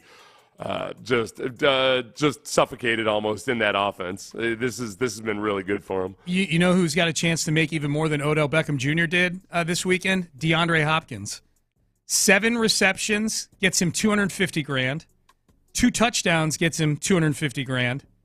49 receiving yards, very doable. $1 million. Whoa! If DeAndre Hopkins gets 49 yards receiving on Sunday against the Jags, he gets $1 million. Wow. I wouldn't be able to focus. I'm sorry. Like, I would, dude. I think that's one, but that's again where, as the owner, you might be like, hey, listen, Braves, like, we got to do what we got to do and keep. Well, you know what though? But they're not facing the playoffs or anything. The implications aren't there. Yeah. Okay. If I were the owner, in my mind, I'm a hard ass, and I'm like, no, he's got to go out in there and that. I don't care. No, if he gets, how many yards does he need? 49. If he gets 48 yards, I'm like, sorry about it. Sorry, man. It's high performance business.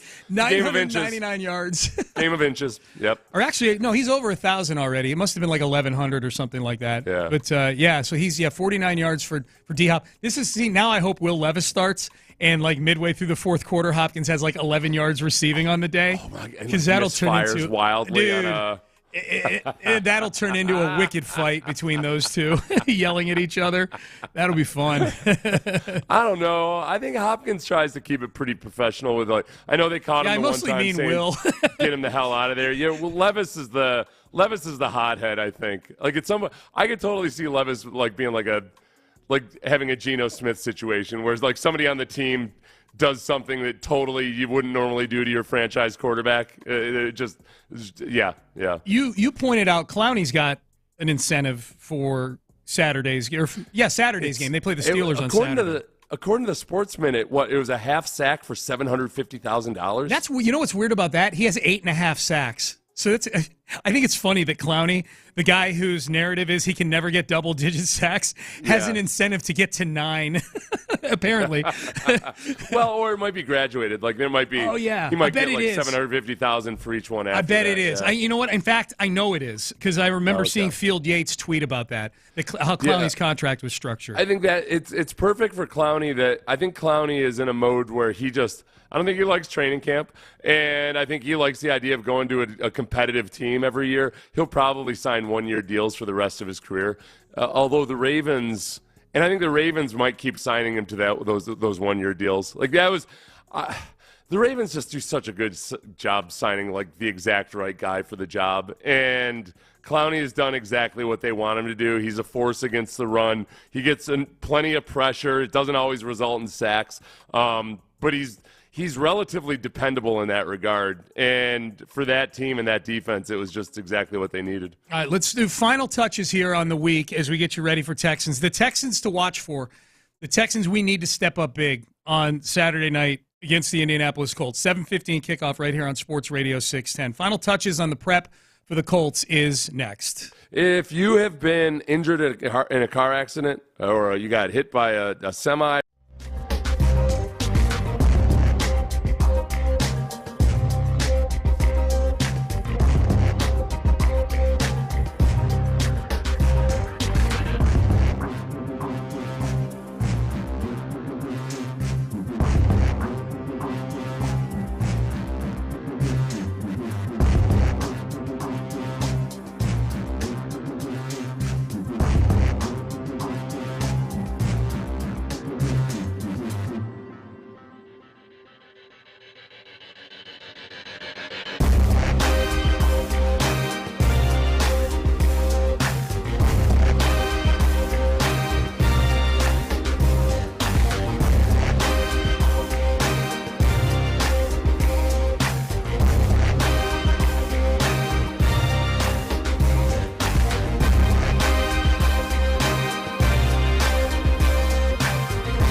Fiber Internet Football Friday on Sports Radio 610. Live from the Twin Peaks studios, here's Payne and Pendergast. Let's get ready.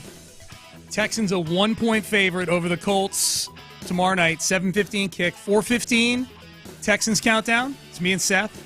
Then me and Clint on the post-game show until the wee hours. And then I am planning and going and celebrating.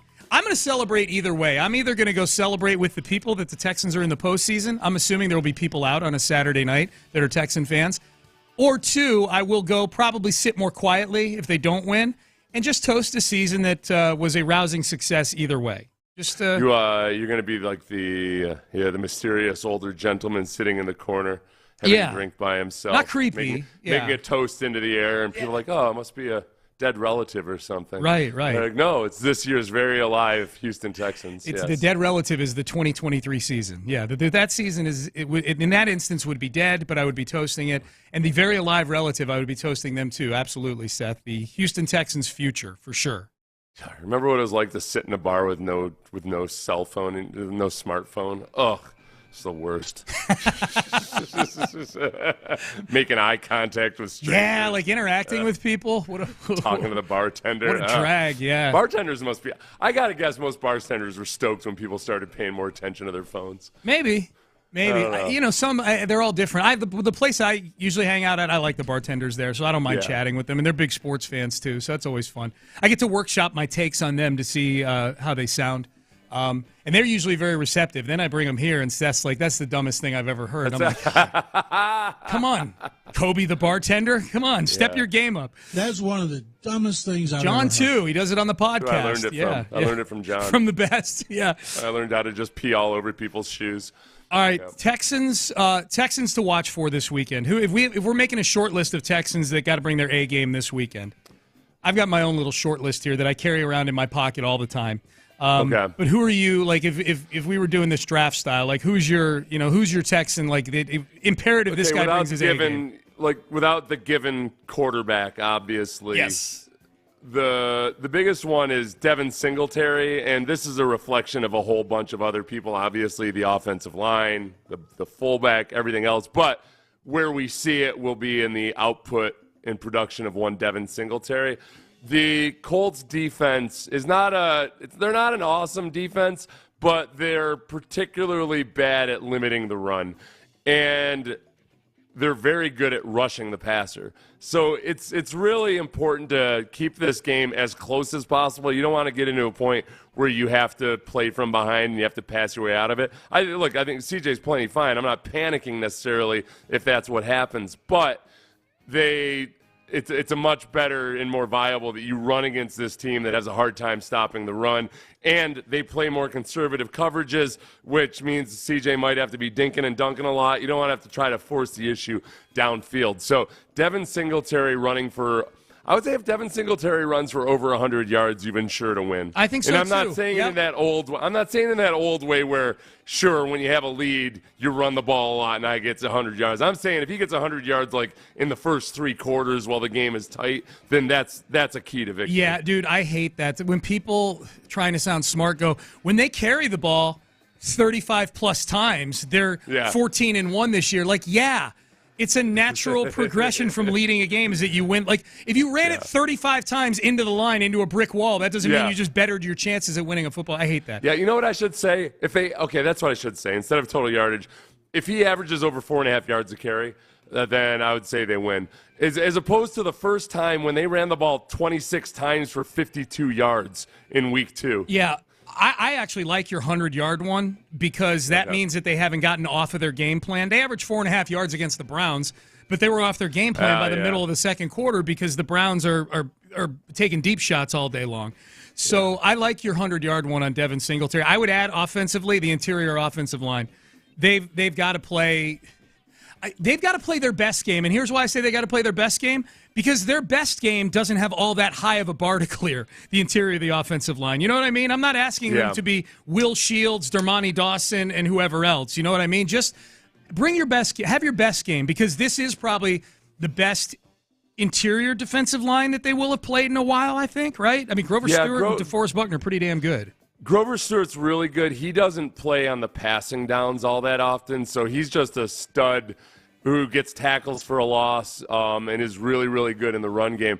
And again, the Colts' run game isn't that good. The thing you got to watch out for is that defensive line plays on the other side of the line of scrimmage. So then classic bend but don't break fashion, they might give up some yardage, but then they kill a drive with a huge tackle for a loss. So it's not always as simple as just, you're going to run all over them. You got to avoid those tackles for a loss, too. And whether it's DeForest Buckner or Grover Stewart, destroying a guard or a center for a tackle for a loss, that's what you got to limit. Yep. Defensively, it's Will Anderson for me, and I'm anxious to see what kind of snap count he gets. I'm wonder partially if last week kind of just playing him on passing downs and then not playing him at all in the second half was with the idea that, all right, we can win this game just bringing in Will situationally. The game we really need him for is when we play the Colts. And I think Will Anderson, but I would say Seth, too, the defensive line. I think they'll stop the run because that's what they've done all year. From there, like the thing that I'm asking them to do that they've struggled with at times this year is to keep Gardner Minshew in the pocket. Don't let him escape. Like you look at all these quarterbacks. Don't let him improvise. Yeah, I mean, that's what, honestly, you think of some of the worst quarterbacks they play. I was thinking of Zach Wilson. Like Zach Wilson, they had dead to rights a bunch of times, but he's able to worm his way out of the pocket and do those little cross his body throws and things like that. I think keeping Gardner Minshew in the pocket is a big deal in this game. That's something that, honestly, it's so often a key to victory that people bring up, except that if a team hasn't taught themselves to do it by this point in the year, it's not a point that's even worth talking about because a pass rush doesn't all of a sudden gain discipline. So the nice thing is that the Texans have actually done a good job and improved in that as the season has gone along. They've done a much better job of really being disciplined in their pass rush and compressing the pocket to the point where a lot of times guys are getting sacks when it's a committee affair because somebody else flushed it towards him and the guy that gets the sack is in the right position. So, I feel 100% comfortable having that as being a key to victory. There's some teams out there this week that are saying, well, this is a key to victory. Well, we got to have a disciplined pass rush. You just went a full NFL season 3 years ago when it was 16 games without having a disciplined pass rush. Like, what the hell? That's like a guy telling you he's going to be faithful all of a sudden to a woman, that's been cheated on 19 times. I don't know. I don't know what game it was, and this just reminded me of something that you and I were talking about. And one of my keys to the game was they got to tackle. Like, this is at a point in the season where their tackling stunk, and you're like, good luck with that. They haven't tackled for 7 games. Yeah, no bleep they need to tackle. This is a better key, though, because they've gotten better at this particular thing. You know what, though? They are now only like the 5th or 6th worst tackling team. They've been better at tackling later in the season. So they have gotten better at that. Yeah, I think they've been better tackling. I think another key for me is a fast start. Too many times this year, they've let the other team score touchdowns on opening drives. Now, in some of these games, they've been able to come back and win. But I think that atmosphere is going to be a tough one to play in. Not impossible to play in, obviously. But if you can get off to the good start and kind of take the crowd out of things a little bit there, punch them in the face to start the game instead of taking a punch to start the game. I'm only bringing that up because that is something the Texans have struggled with this year, and it's something they're fully capable of going out and doing is going out and scoring first, getting on top of these guys. They had been, for a while there earlier in the season, they'd been kind of methodically moving down the field and looking really good at first because it was in stark contrast sometimes to what we had seen so many years with Deshaun Watson. It was noticeable. Yeah. But, as tendencies start to form, I think that was the Panthers game was really the game where all of a sudden you started to see, teams have a book on what the Texans like to do, what C.J. Stroud likes to do, and how are they going to respond. That's why it was so cool to see C.J. respond like he did. Yeah. And adjust to the adjustments. Yeah. It was great. And I think likewise that's always the challenge. Right now, the teams have seen more of C.J. Stroud without Tank Dell. Because now it's just the 3 quarters of the Jets game and last week where they saw C.J. Stroud without Tank Dell, other than the game earlier this season. So what are the adjustments to that, and then how do the Texans adjust to the adjustments? Yep, the New Orleans game was the one you're thinking of where Tank was concussed coming off of the Atlanta game. One other thing I'll throw into the mix here, because if this plays out like literally most of the Texans games this year played out. Like literally most of the Texans games have come down to the last 30 seconds of the game. 9 of them have come down to the last 30 seconds of the game. Ka'imi Fairbairn is important here. The Colts kicker is, I believe it's Matt Gay. He's missed 7 field goals this year. Ka'imi's 26 of 27. So if this thing comes down to a kick at the end of the game, the Texans have the better weapon in Ka'imi Fairbairn. What does Damian Pierce call Ka'imi Fairbairn? I think Fairburn. Fairburn. He said he doesn't like to say his first name because he can't get it right, and then he calls him Fairburn. Which is, to be fair to Damian, it's a tricky one. That Fairbairn comes at you weird. Yeah. You see it on paper, and it's just weird. I like they just go Emi. Emi's the easiest way to do it. Ocho texting in here towards the end of the show. Sean, I'm nervous as hell about this game, despite the fact I think the Colts are the better team. I think they have a huge advantage in both trenches, and the Texans will have to play above their heads and be opportunistic to overcome those disadvantages. That's interesting because the spread on this game does not indicate that. The odds makers think the Texans are clearly the better football team. Yeah, in this game, because they're favored. I think on the a lot road. of that is, you know what though, if you think about it, all right, how much a quarterback factors into the spread, and if you put Gardner Minshew's identical twin at the helm of the Texans, I think the Colts then have the advantage. For sure. So he's worth about 5 points probably. Yeah. Yeah, as far as the overall advantages, and I think the biggest thing is, all right, people are going to like C.J. Stroud more than Gardner Minshew, but Gardner Minshew is playing behind a much better offensive line than C.J. Stroud is. The other thing about the Colts too, where I'd be wary if you're looking at the overall season stats and think, wow, Colts actually haven't been running the ball all that great, and wow, Jonathan Taylor isn't the same guy. Jonathan Taylor these last few weeks has seen his volume increase, and he still doesn't have a game over 100 yards this year, but last week he ran for about 90 yards, had a touchdown, and on those runs looked like vintage Jonathan Taylor. Had a couple nice pass receptions too. So, and with Zach Moss, now Zach Moss is banged up and has been much less of a factor, but Zach Moss is still out there and a factor in this game. He's had some good games versus the Texans. It's more of a concern than you might think it is on paper. What you hope is just that, the Texans have had a really good run defense, and as long as they limit. In my mind, defensively, it is all about limiting the big pass and limiting the run after the catch from Michael Pittman. If they do that, I think they're going to be just fine. Yep.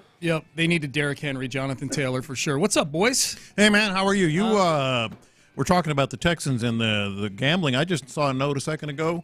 Texans are the second most bet team in Las Vegas this week. Really? Behind the Ravens. That's surprising because they're a road favorite, and they've not functioned well as a road favorite this year. Yeah, so they're 0-3. A lot of money coming in on the Texans. Really? Yeah, Okay. second most bet. That's interesting. Yeah. I wonder how many of these people. Well, sharps follow everybody, but I'm just thinking like the Texans. Of the two teams, the Texans seem to be the one that everybody's like. I've been listening to a lot of national stuff this week.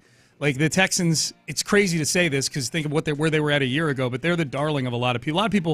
A lot of people kind of taking a shine to the Texans lately. Yeah. It's cool to see. Yeah, and that Fairbairn note that you just passed along. Oh, yeah. That was my premonition on Monday. Oh, really? I had a premonition. I very rarely have them. Like a dream? Yeah, it's going to come down to a kick, either Fairbairn making or Matt Gay missing. Okay. Yeah. But they win in your dream. They win in our dream. Okay, well, that's good. Hope your dream comes true. Hope all your dreams come true, John. What's up, Landry? What's up? How you doing, man? I'm good, man. Yeah, Football Friday. Yeah, nice Lopez predictions. Like it. Like the way things are getting started, man. Yeah, Let's go through our picks. Yeah. I need this win because I don't get to do Sundays very much watching. I want relevant Sunday football for the Texans too. Yes. There you go. Yeah, I need that Jags game. And then if the Jags win, then the Sunday night game decides who our opponent is, right? Correct. Yeah. Correct. Yeah. So that could be fun too. So I'm starting to kind of sell myself on Buffalo not being that big of a deal. I like it. Oh, really? It's not. It's more so about the fact that Cleveland basically has a bye week right now, and Buffalo's pretty effed up. Like their defense is really banged up. Allen's banged up. They're gonna have to go to Miami. They're gonna have to battle it out. It's a late primetime game. So let's say that you move the Texans Bills to Saturday. The Texans are gonna be banged up, no doubt about it. But while Cleveland is resting and sitting around and having a 2-week break, Buffalo could be on a short week, and they've been inconsistent. I don't even necessarily, like everybody talks about the weather, I don't even know that their squad's really built for cold weather. Neither are the Texans, but look, it's pick your poison. Beggars can't be choosers. But if you're looking at it as Cleveland's just sitting around icing up and Buffalo's going to have to go out there and grind it out on Sunday primetime, I do wonder if it's as nightmare of a matchup as maybe I originally thought. I like that. And Buffalo will be the cliche, all the pressure's on them team in that game. Texas, total house money in that game. The one thing before we toss it to you guys here, if they play Kansas City, I think that the Texans streak of playing early Saturday games in the playoffs is over because it's that versus the Swifties. Yes. I think we're going to get a pride. That's what I'm saying. Swifties win. Yeah, that's the irresistible force meets the immovable object. Exactly. Yeah, the Texans' lack of playoff cachet versus the Swifties. I think the Swifties are going to win. All right, Seth, I will see you on tomorrow, 4:15. Antibodies and countdowns to you. Yeah, We'll tell everyone. We'll paint a picture for how the Texans could win. Paint all kinds of pictures, baby. Yeah. All right, you're listening to Crosstalk, brought to you by D&M Leasing. You're listening to KLT and KLT HD2 and Odyssey Station. In the Loop, Football Friday edition begins now. All right, so we're looking at this Texans Colts. We look at where we are compared to where we were. This is my body clock is being adjusted. My body clock has been tested this week in more ways than one. It has nothing to do with New Year's. There was no Monday Night Football. There was no Thursday Night Football. Now you get ready for the weekend of the Texans, and Saturday night, boom, it's going to smack you right in the face. Shane Steichen versus D'Amico Ryans. C.J. Stroud versus Minshew Mania. Texans versus Colts. There's some long-term things to look at. There's some short-term. Chris Ballard versus Nick Caserio. It's going to smack you in the face. It's going to be on prime time, and it's got to get that clock adjusted because this is going to be a really, really, really fun game. It's going to be an intense game. I think it's one that Texans fans should be confident in. We got some news yesterday. I got some numbers that I want to throw at you at 10:20. I don't know how this is supposed to make you feel, but perhaps what you think, J-Lo, is a big deal. I don't know that it's really a big deal. And I come bearing numbers when it comes to the Texans. We'll take a trip to Indianapolis. Kevin Bowen's going to give us an idea of what the F is going on there. Laramie Tunsil joining the show, exclusive interview with LT. So there's a hell of a lot to get into. There's a lot of stuff going on tomorrow. I'm very, very pumped to see what happens with this Texans team, and I'm also very confident. Very confident. This could be famous last words. I'm confident. You want to give your predictions? Just lay out your predictions, J-Lo. I'll get to that. I left this studio yesterday, and I very rarely do this, where I actually audibly say something out loud to myself. And I was walking down this hall over here, and I said, "Damn, I'm ready for this game. Damn, I'm ready for this game. Like, let's go." It was motivation for my dramatic reading. It was all that stuff. Like, we are ready for this to happen. Yeah, you got C.J. Stroud. You don't know who you're going to have on the D-line. We might get some clarity on that later today. And as usual, you have the dramatic John Lopez reading/writing here on Football Friday on In the Loop on Sports Radio 610. Fate has no calendar, not a schedule, nor a predetermined itinerary, place, time, or port of call. Fate is a blur. It is a bend in the path, neither seen nor expected until it is upon you. Like Jimmy Chitwood's last shot, Rudy's last play, and B. Rabbit's last verse. The Texans know everything the NFL world has to say about them. CJ was a 3-star. He did live in a storage facility with his mom. He did have an 18 on his S2 score. He's still standing here saying bleep the NFL world. The Texans venture to the Midwest under the bright lights and on the big stage. It was not expected, but what twist of fate is. Even those in deep steel blue, with fanciful long-term dreams and meticulous grand scheme plans, could not have imagined such a day so soon. But what beautiful glory ever is. It is here, and it is real, and it is time. Hello, Indiana. Say hello to Bobby Slowick, whose hat is too big like Bobby Plump's, but he's just as clutch. Say hello to Derek Stingley, whose words are soft, but impact is huge. Say hello to Motor, who's going to carry this team to the checkered flag. A sting that will leave a mark, and of course, CJ. Forget what was expected. Forget how these opportunities ended in the past. Fate has no eyes. Fate has no memory. Fate doesn't see what others see, nor believe what others believe. Fate sits deep in a man's soul, in a molten simmer, bubbling and hidden behind a disarming smile. But it is there until suddenly it rises and spills over at the least expected time, in the least expected place, molding fortunes not by someone else's expectations, by its own. And so here are the Texans, Indiana Jonesing for a playoff berth. Oh, my gosh. Here are the Texans, blitzing Indy like A.J. Foyt. Here are the Texans in the land of Lincoln, riding shotgun in a Maserati named Stroud. Swanging, banging, loud. One shot, one opportunity to seize everything Houston has ever wanted. Here are the Texans, strutting into Indiana like Larry Bird at the All-Star game, asking only one question. Who's coming in second? It's the Lopez dramatic reading. 713-572-4610. Give me your thoughts on the Lopez reading this week. A lot of 8 Mile references. Lost me at Indiana Jones, not going to lie. They're Indiana Lost Jonesing. me at Indiana Jones. They're Indiana Jonesing. What about Larry Bird? I thought that was a good ball. Yeah, the Bird was nice.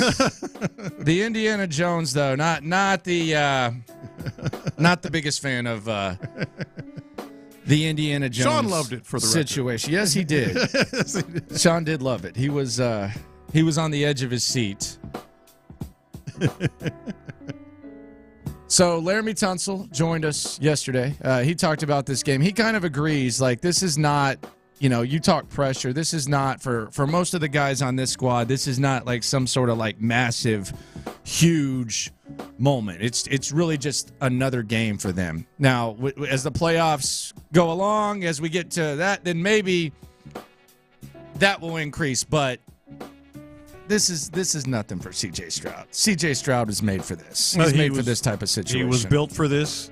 He has the gene. He'll talk about his DNA, and it's not bragging. He's repeatedly done this, and you just heard me reference some of the things that he's overcome in that reading. I mean, he's a unique superstar player in that he's always been like the guy, but he's never been recognized always as the guy. Like, he had to fight his own way into all these places and then excel once he got there. Even the NFL, to be honest, as great as he was.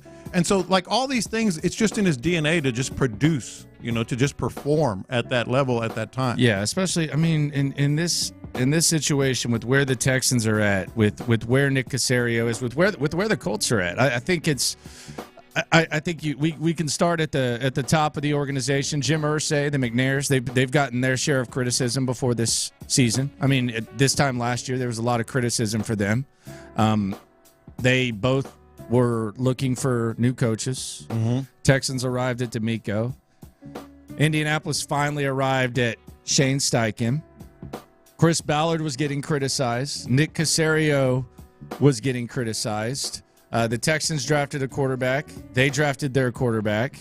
They met early on in week 2. And now, if you would have told us then that this would be a game in which the winner gets into the postseason, I don't know how many people would have believed it. But that's where we are here on Football Friday in the Loop on Sports Radio 610. I have 10 potential ballers. 10?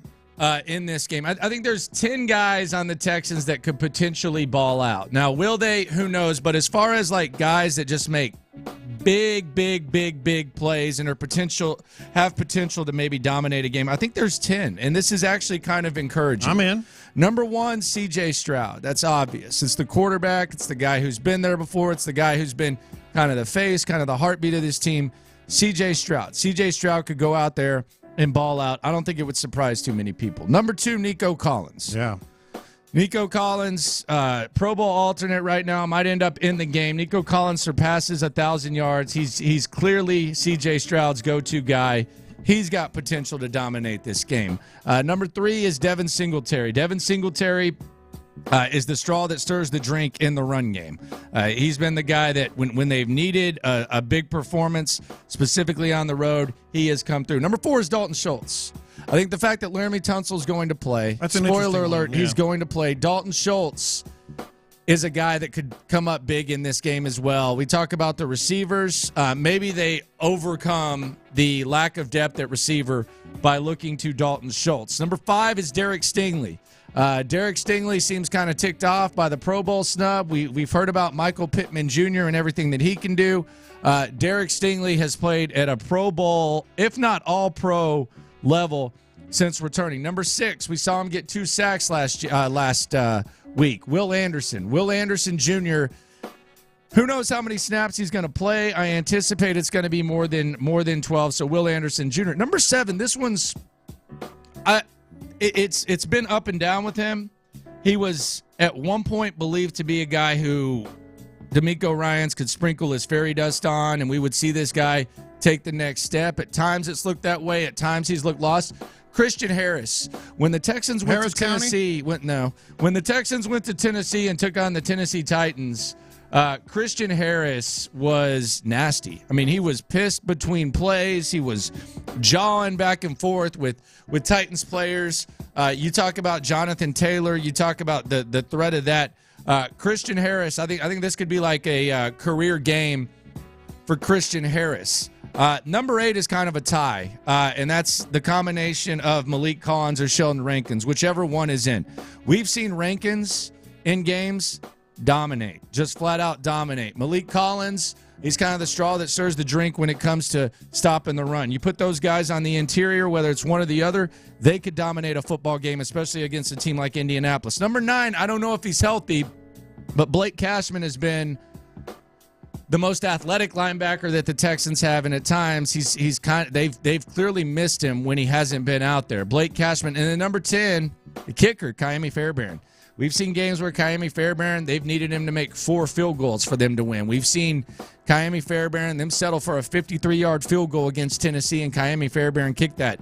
I could see Ka'imi Fairbairn being a hero. There's a lot of baller potential, and just to put in perspective where we've come. Last time the Texans faced the Colts, it was Brandon Cooks, Jordan Akins, and Davis Mills. That was, and it wasn't a win that felt too good. We weren't too great, and didn't feel too great about that.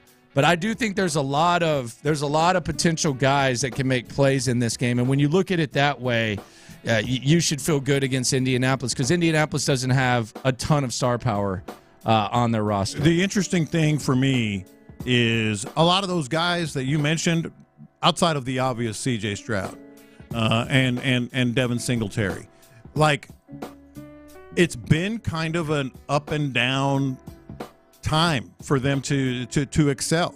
Christian Harris, you're right, against the Titans. I mean, he was nasty, and that was a side that we hadn't really seen. You know, he'd been making plays, but, like, he was nasty. He was getting in Derrick Henry's face and all this other stuff. Dalton Schultz, as we know, has had some ups and downs. So I think what we're talking about here is, like, you have to play your best game at once. Like, this is one of those where everybody has to bring what their best has been. Yes. Does everybody? I think maybe in the playoffs you will. That's the other thing. I'm looking at the Colts almost as a lightweight. I don't know that everybody has to. It'd be nice. I don't know that everybody has to. I don't know if the Colts are a lightweight. I think the Texans at their best are the better team, and I've repeatedly said that this week. But I don't think they're a lightweight. But I guess the majority of them, let me put it that way. Like, you can't have, like, Christian Harris playing his ass off and Dalton Schultz disappears. You can't have Nico Collins playing well and then the other receivers not performing. So you have to have, like, a consistent across the board. We've seen your best. It's my old golf shot analogy. You're as good as your best golf shot. It's just a matter, can you dial it up every time? Well, they're going to have to dial it up. What is that? The golf shot analogy? I always use that. What does that mean? Like, whenever you hit a beautiful golf shot 3 feet from the hole from 180 yards, you're that good. You are as good as your best golf shot. Yeah, but I don't like that one. It's one of my favorites. I don't care what you think. Like, you are as good as your best Or golf you just shot. had a fluke shot. No, like whether You it's just had a fluke shot and you still suck. But that's even more to my you had point. a fluke shot and you still suck. No, that's even more to my point. Like, whether it was a fluke or not, you have that shot in you.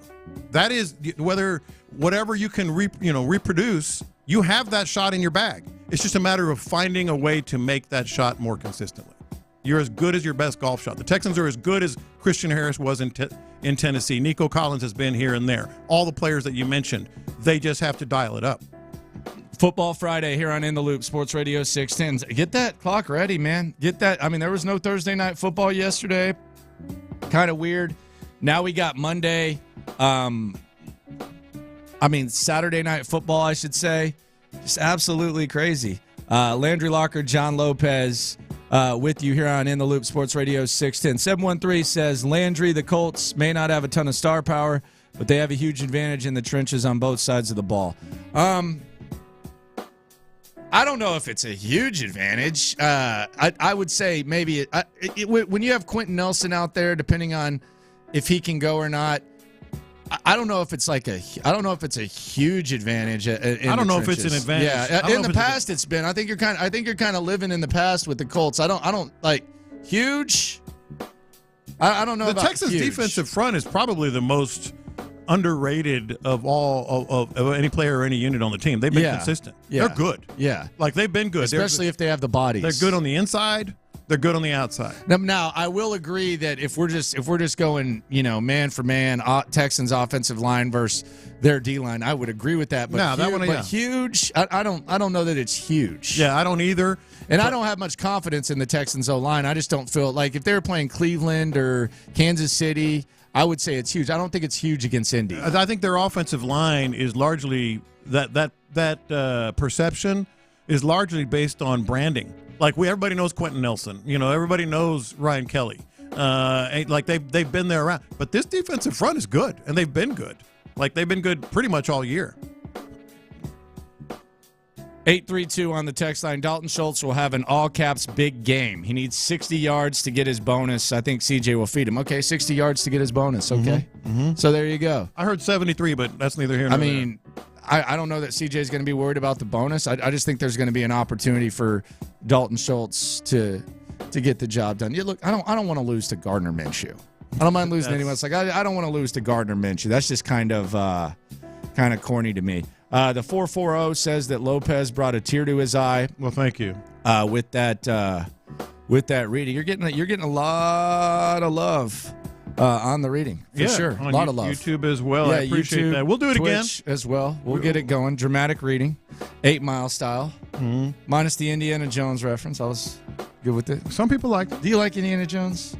It's a good movie. Oh, yeah. It's a good movie. It's a good come on. series of movies. Come on. No, it's good. Come on. You can't tell me you didn't like it when you first saw it. It's just never even entertained the possibility of watching it. Well, then how do you know it's not good? Because I know. Like when you see a movie, you know you're not going to like it. Like there is nothing about Indiana Jones that would have excited me. Nothing. I did. But you didn't watch it. I don't need to. It's very. He's looking for the look for treasure, all that crap. Snake. Nah, I'm good. It's very entertaining. I'm good. Yeah. On the Indiana Jones. A thriller. Stuff. It's a thriller. I am good on that. Thrill D's. Landry Locker, John Lopez.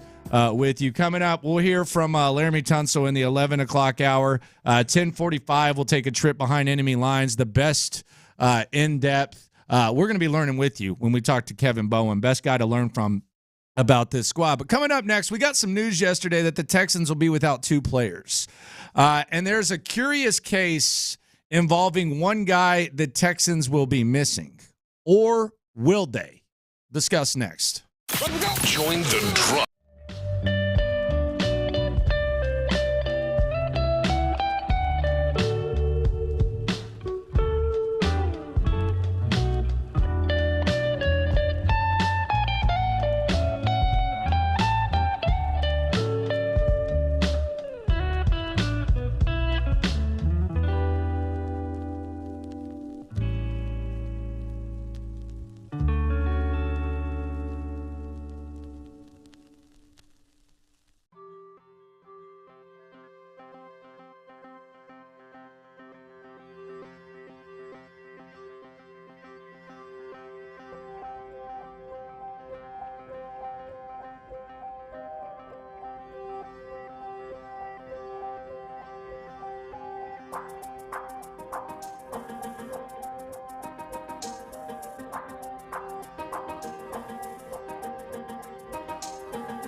Houston.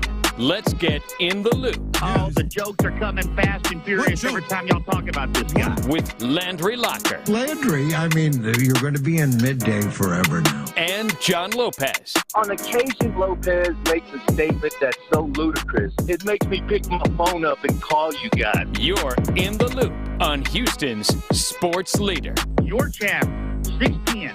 Sports Radio 610. All right. Big game tomorrow. You want all hands on deck in big games, especially win or go home games. Landry Locker, John Lopez, Jason from Figgy Fig. The day before, the Texans and Colts play for a spot in the playoffs. Now, we found out yesterday the big news that the Texans will be without Jonathan Grenard and Noah Brown. And I've heard you sit here and talk about, and I heard B. Scott talk about how big of a deal it is that Noah Brown is out. Yes. Is it? Let me lay this out for you. And I think this might add some clarity. I don't know if this is going to make you feel better, worse, but it will definitely make you, and it'll definitely make the loopholes think. Shout out to the loopholes if you listen, you are one. Now the value of Grenard is obvious. The value of Jonathan Grenard is obvious. We saw the performance against Tennessee without Will Anderson. Perhaps the best defensive performance of the season for the Texans, best one we've seen in a long time. We know he's the leading sacker at 12.5. We know he has the most TFLs at 15, and he's 7th on the team in tackles. So the value of Jonathan Grenard, we'll throw that to the side. Correct. Noah Brown, though, is an interesting case study because Noah Brown now, after this week, will have missed 7 games. He will have missed 7 games. Now, they're 6-4 with Noah Brown. They're 3-3 without him. However, 2 of those wins were against Pittsburgh and Jacksonville. They beat Pittsburgh and Jacksonville. Their 2 most impressive wins came without Noah Brown. Now, they did have Tank Dell. Yeah. So there is that little nugget or big nugget, however you want to look at it. But they have won big games without Noah Brown. They're 6-4 with him. I think when we look back at this season, we're going to agree that without Noah Brown, they're probably not even in this position to beat the Indianapolis Colts and get into the playoffs. So I don't want to insult friend of the show, Noah Brown. I like Noah Brown. I'm not minimizing his contribution in some big situations, but I do want to look at the whole picture. And let's look at 3 games that Noah Brown has played that stick out the most, that I think that we think about when we think about Noah Brown. November 5th against Tampa Bay, he had 6 catches for 153 yards, and in my opinion, the biggest touchdown of that game. After the Texans fell down 2 possessions, he turned it upfield, took it 75, 80 yards. Texans cut it to 1 possession, which was huge because they didn't have a kicker at the time. Big block from Tank Dell. 6 catches, 153 yards. Noah Brown, perhaps the biggest play of the game that nobody talks about. So that's one performance. 6 for 153 and a touchdown. At Cincinnati, 8 catches, 172 yards. His final catch, perhaps the biggest, he got an extra 10, 15 yards so that Amendola would be able to move up and kick the game winner. C.J. Stroud was finding him. A lot of times it was off script. 8 catches, 172. So 6 for 153, 8 for 172.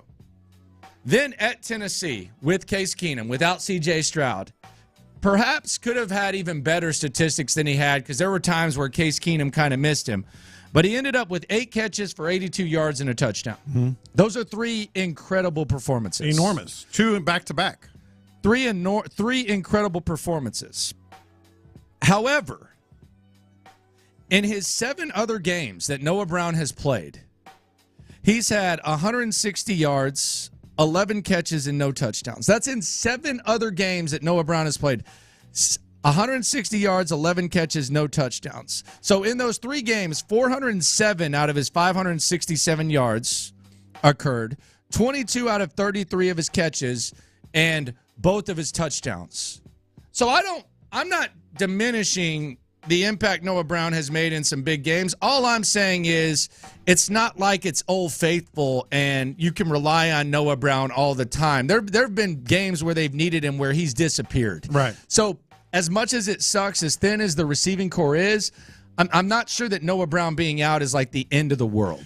Noah Brown is frustrating in a sense because of that. And if you recall, and the Loopholes recall, going into that Jets game, big game on the road that we were able to go to, I was talking about Noah Brown the whole time. Like, he's got to be key. He's got to get, who was out in that Jets game? I think it was, Tank was out. But you really needed Noah Brown in that Jets game. 5 targets, 0 catches. That, to me, was the one where I'm like, all right, which guy are you going to get here? All that said, I'd rather take my chances with Noah Brown in this game than not having him.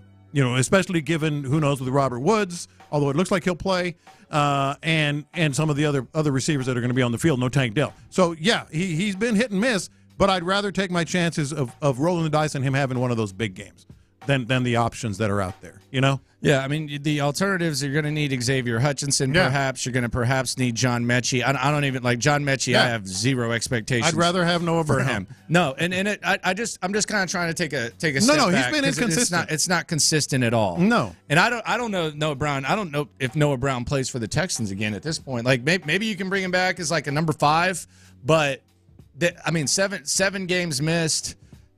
Really, really boom or bust. I would like to have him on the squad, but let me put it this way. If you're dependent on Noah Brown, then you have problems. Yeah.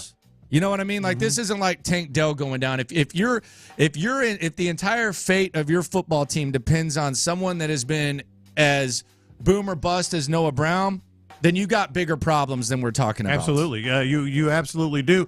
The other part of it is, what are you going to get out of Robert Woods? Like, I think we agree he's probably going to play, right?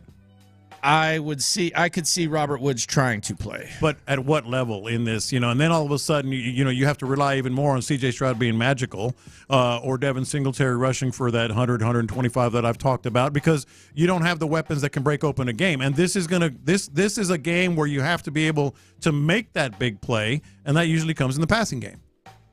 Landry Locker, John Lopez with you here on In the Loop on Sports Radio 610. It will be interesting to see who steps up. Xavier Hutchinson, I'm starting to feel Xavier Hutchinson making a big play in this game. He's been close. He's been getting more opportunity. Without Noah Brown, I think he's going to get a little bit more. Xavier Hutchinson, I would say, would be a guy to look out for. I don't know how they're going to use Mechie, how that whole thing is going to work. Look out for Dalton Schultz, Brevin Jordan. Maybe they try to figure something out there. But the other thing is, and on the text line, people were saying, maybe they try to take Nico Collins out. Nico Collins can't get taken out of this game. Yeah. If Nico Collins, there needs to be, whether it's getting the ball to him quickly and letting him run with the rock, whether it's finding ways to move him around. You can't. This is not a hey, they're going to take this guy away. You can't let them take away Nico Collins. He can't be MIA, or else we're going to be talking about an L on Monday. Yeah, because there is no other go-to guy in the receiving corps. Keep an eye on Brevin Jordan. You mentioned him a second ago. I think they've had much more confidence in him lately. I think they're more willing to go to him.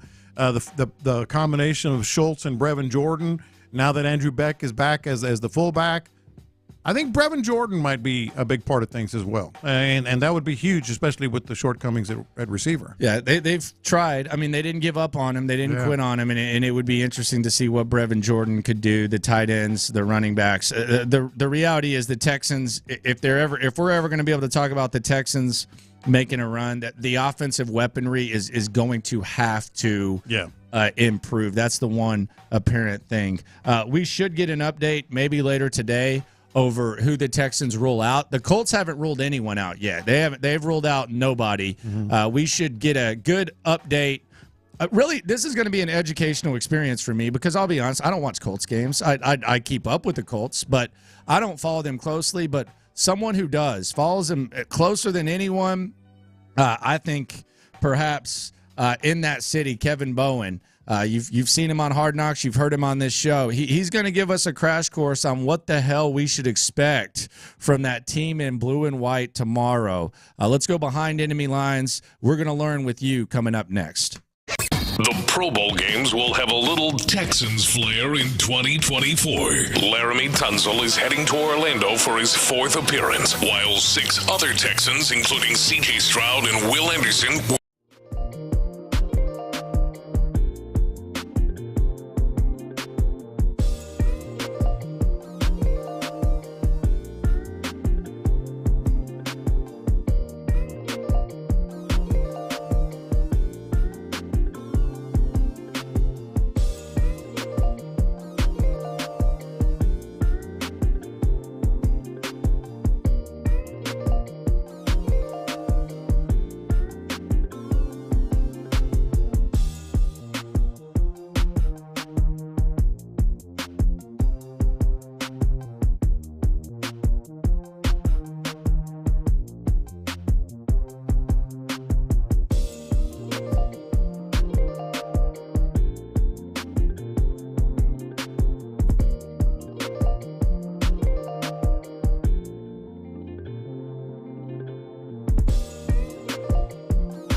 the loop matter to you.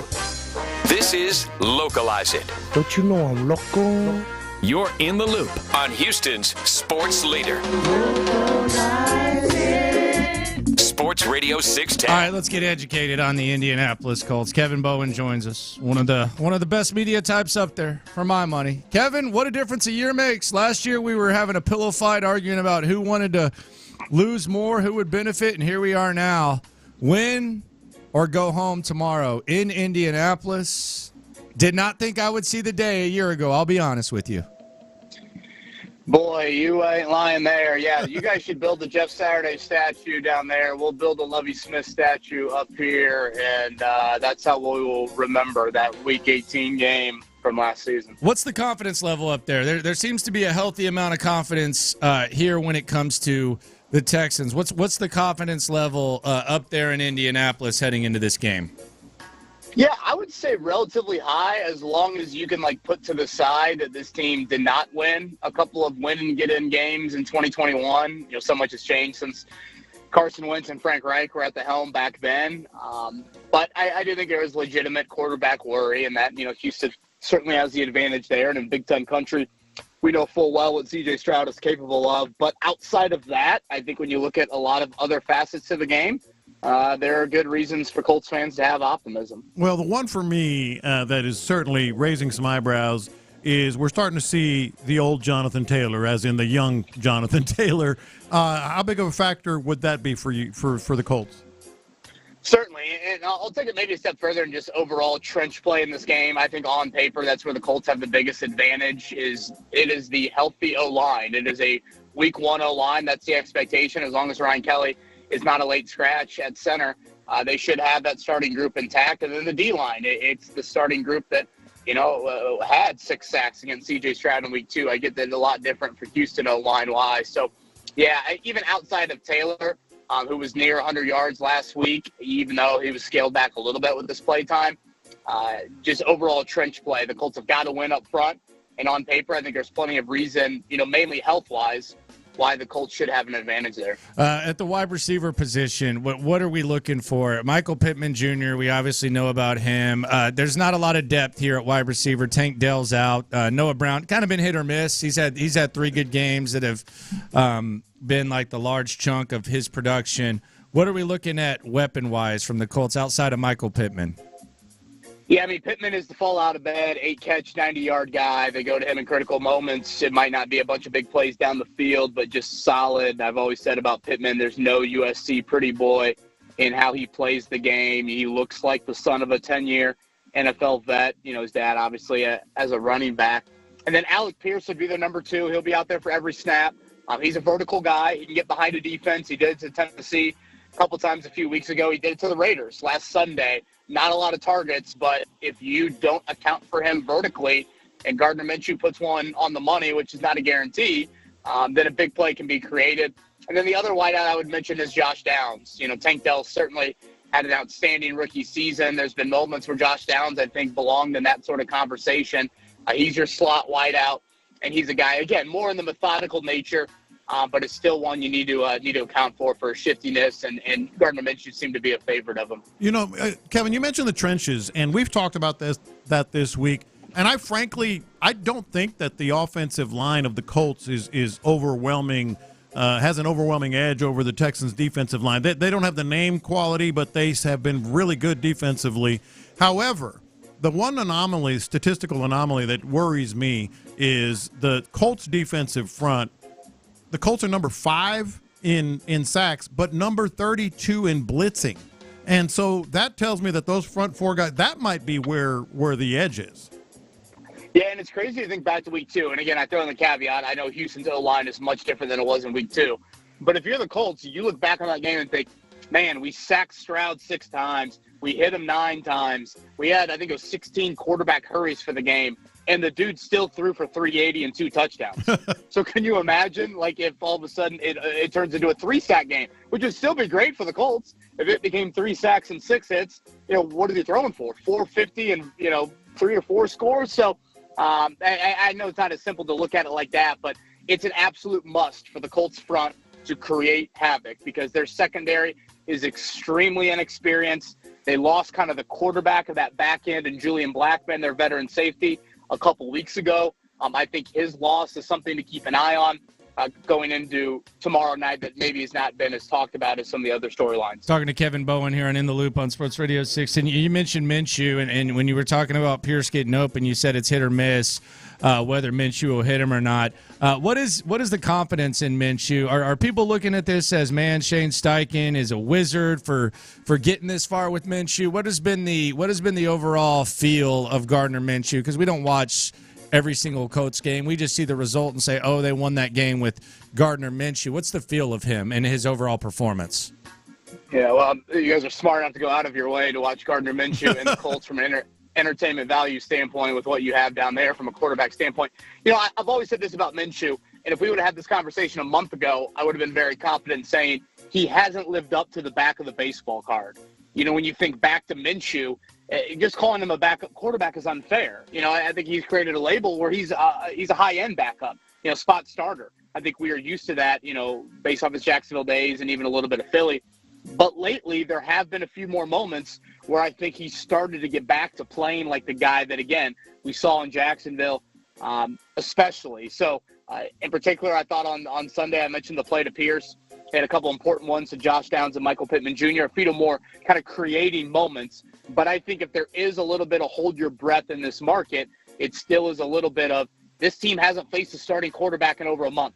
You got to go back to Baker Mayfield in late November for the last starting quarterback they faced. You can make an argument C.J. Stroud is probably the best QB this team has seen since, you know, mid-October even. So given that, such a quarterback discrepancy for this game, that's where I think Colts fans are a little bit of Shane Steichen, you know, please do what you did to DeMeco Ryans in week 2, due to, you know, what you did to him, granted much different personnel back in the NFC title game. That's where I think a lot of Colts fans are trying to feel confident. Boy, you fed right into my other big worry I was going to ask you about. Shane Steichen gets it done, man. I mean, his script, whatever you want to call it, has been next level. That's got to be something he and DeMeco, to me, that's the story of the game, how DeMeco responds to what Steichen is bringing. Yeah, you know, I mentioned it in a piece earlier this week. Does Shane Steichen have DeMeco Ryans' number? And that's a big statement to make. And the sample size is 2 games. You go back to 2021, Steichen wasn't calling the plays just yet for Philly when they matched up then. But if you go back to the NFC title game, you go back to week 2. And again, I need to throw in the caveat. I think the personnel is a lot different for both of those guys in both of those matchups. But, you know, if we see it for a third time, you put up 31 for a third straight game in less than 12 months against one guy, that to me kind of stands out. So Steichen has been the best Chris Ballard acquisition in his 7 years. He's a huge reason why the Colts are in the position they are tomorrow night. They've achieved balance. They've pretty much scored at least 20 points in virtually every game this season amidst all the, you know, turnover and different quarterbacks, et cetera, et cetera. You know, that's another reason I think why Colts fans, you know, feel optimistic, because Steichen has, you know, been kind of a man of his word with his actions this season. Yeah, I look back. I kind of thought that game in week 2 was won early. I mean, I know that the Texans cut it to 14-7, but the scripted portion of Steichen on the opening drive, and then obviously the strip sack and the Richardson touchdown, it kind of felt like he won that early. And that's the same thing that happened in the NFC title game. Him and DeMeco he's scored on the opening drive, touchdowns on the opening drive against DeMeco the last couple of times they've faced off. So I think that'll be relatively important. I do also wonder, do you think that there's a factor in DeMeco being able to prepare for Gardner Minshew instead of spending a week preparing for Anthony Richardson, and then all of a sudden Minshew just kind of comes off the bench, kind of carefree, kind of where he'd be at his best? Yeah, there was a while there, if you looked at Minshew's, you know, game log, if you will, from this season, he came in relief in Houston, he came in relief in Tennessee. He was outstanding in both of those games. And then once teams have started to prep for him for a full week, it's been a lot different. So I do think that's a great point that you bring up. It wasn't there in week 2. And this is a much different rushing offense, you know, really without the Anthony Richardson. If you look at Zach Moss's numbers, you know, Taylor really didn't play with them, but even Zach Moss's numbers are a lot different, you know, without Richardson as that run threat versus Minshew in there. So I know the Colts ran it pretty well last week but it's really been Jekyll and Hyde over the last month and a half of the season. So, what run game shows up? Can you lean on Houston? Can you try and take advantage of a banged-up D-line on a short week, traveling, all of that? I think that's going to be a huge storyline. Because if the Colts don't win in the trenches, they might as well head to the Caribbean today because they're not going to have a chance. All right, Kevin, we appreciate you. By the way, what would you do if Jim Irsay signed a $100 bill and handed it to you? Would you spend it or would you frame it? Oh, hell yeah, spend it. Yeah, come on now. I don't need to frame anything from a Jim Irsay standpoint here. I'll happily spend it and move on. There you go. Kevin, we appreciate you. Should be fun. What a difference a year makes. Appreciate you giving us some insight on the Indianapolis Colts. You bet. Happy New Year, guys. Happy New Year. That's the great Kevin Bowen here on He's 2 days too late. In the Loop on Sports Radio 610. 2 days too late on the New Year? Yeah. A little late. I feel confident. It doesn't seem like there's much confidence in old Minshew up there. Yeah, isn't that weird? Because I've been like, okay, this guy's having as good a year as he's had since he was in Jacksonville. It is funny that Gardner Minshew's reputation is still affecting him as just a guy that's like he said, sort of a glorified backup or a top end backup. Man, they've been winning. The best thing that I got out of that I didn't know, frankly, and I should have. They haven't faced a quarterback like C.J. Stroud. Yeah, they haven't faced a starting quarterback since Baker Mayfield, which was an interesting point. That's Kevin Bowen, 107.5, The Fan, up there in Indy. Coming up, Laramie Tunsil. He doesn't do a lot of interviews, but he joins your boys exclusively. An exclusive interview with the Texans Pro Bowl left tackle next. The Texans' first matchup against Indy didn't go as planned.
Laremy Tunsil doesn't do a lot of speaking. We spoke to him a couple of times. He is a Pro Bowler.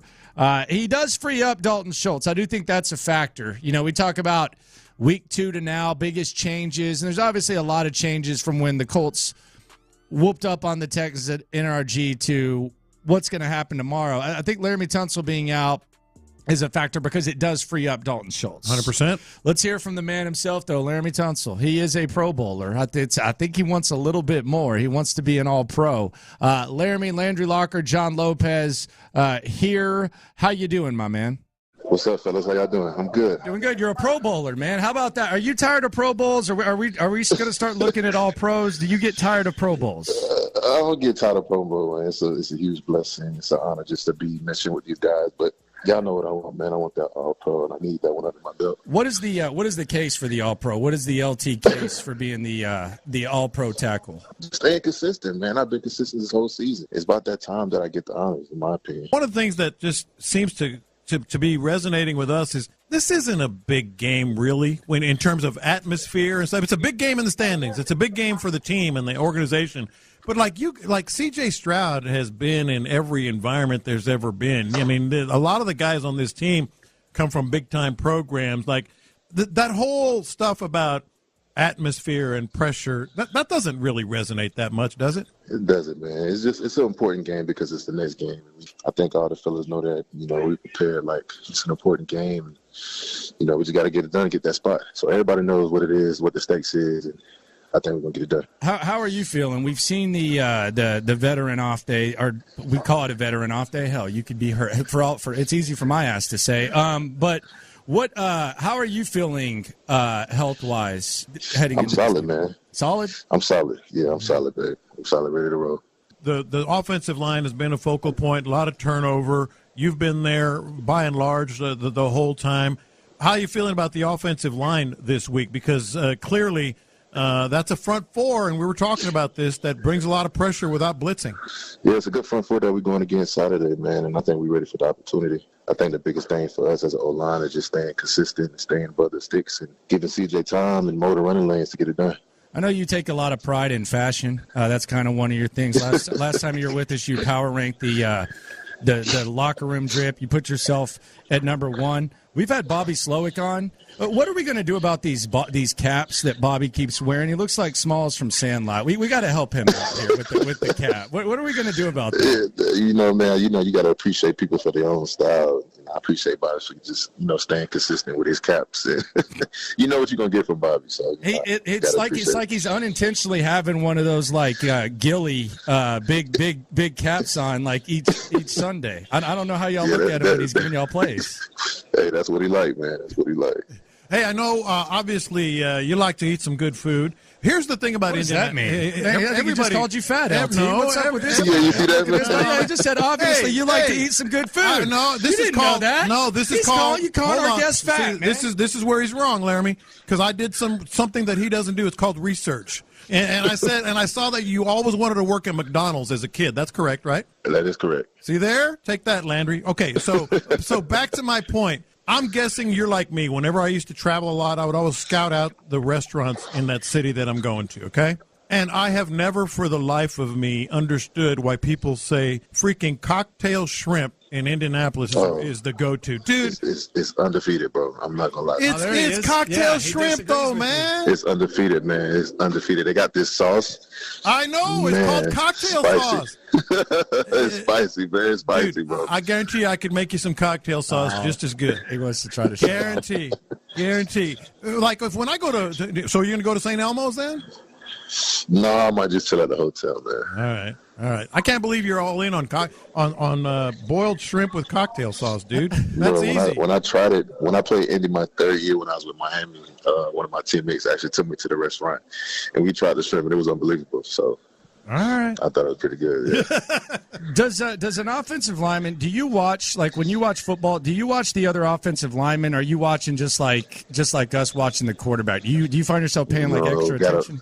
Yeah, we watch an offensive line. Me personally, I watch offensive line. Man, that just doesn't seem as exciting, LT. I'm kind of gotta watch the quarterback there. Hey, let me ask you this now. You were thankful for C.J. Stroud at Thanksgiving. Somebody asked you about that. Did he ever say anything about that to you? And no, he did. He knows, man.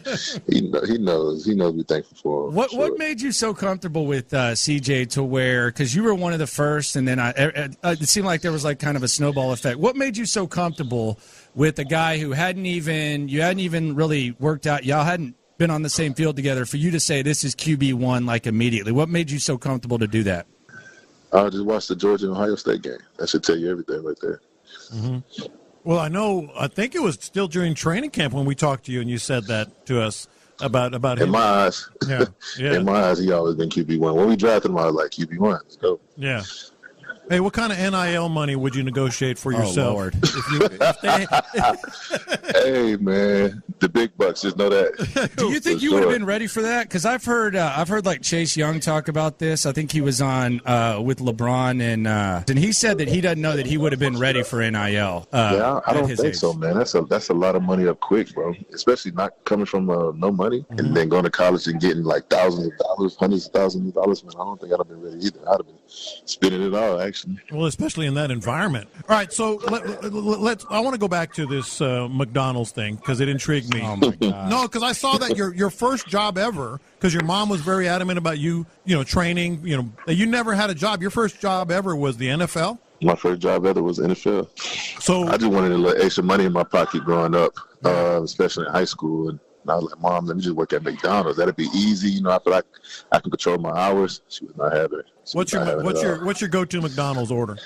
Bro, I haven't been to McDonald's in so long, bro. I think my last McDonald's meal was in college, probably. Yeah, Big Mac, though, of course. Yeah, Big Mac. Oh, Big Mac, that's the move. Yeah, Big Mac. Laramie Tunsil here with us on In the Loop on Sports Radio 610. So, Indianapolis, are you seeing anything specific from Indianapolis that has you excited? Anything excited? I mean, they're a good team. Offense and defense, very balanced, play hard, always in the right gaps, very disciplined team.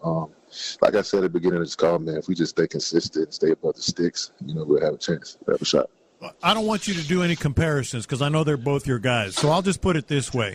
What is Devin Singletary doing that is bringing so much success for him in terms of how he works with you guys? I think he understands the offense. He's pretty good at reading blocks, setting up blocks, and making a guy miss. Are you a better a run blocker than people tend to credit you for? I think so, bro. Yeah, I'm glad you brought that up. I think so. What is it? I think so. The way I get off the ball, the way I move guys in the run game, and the way I work with Juice in the double teams, I think that makes me a good run blocker. I don't know why I don't get credit for it. I guess people pay attention to PFF and just rank me from PFF and just don't watch film and really try to understand what's going on out there. What is, do you look at PFF? You have to, right? I mean, if it comes to my Twitter, I see it. Mm-hmm. And what do you?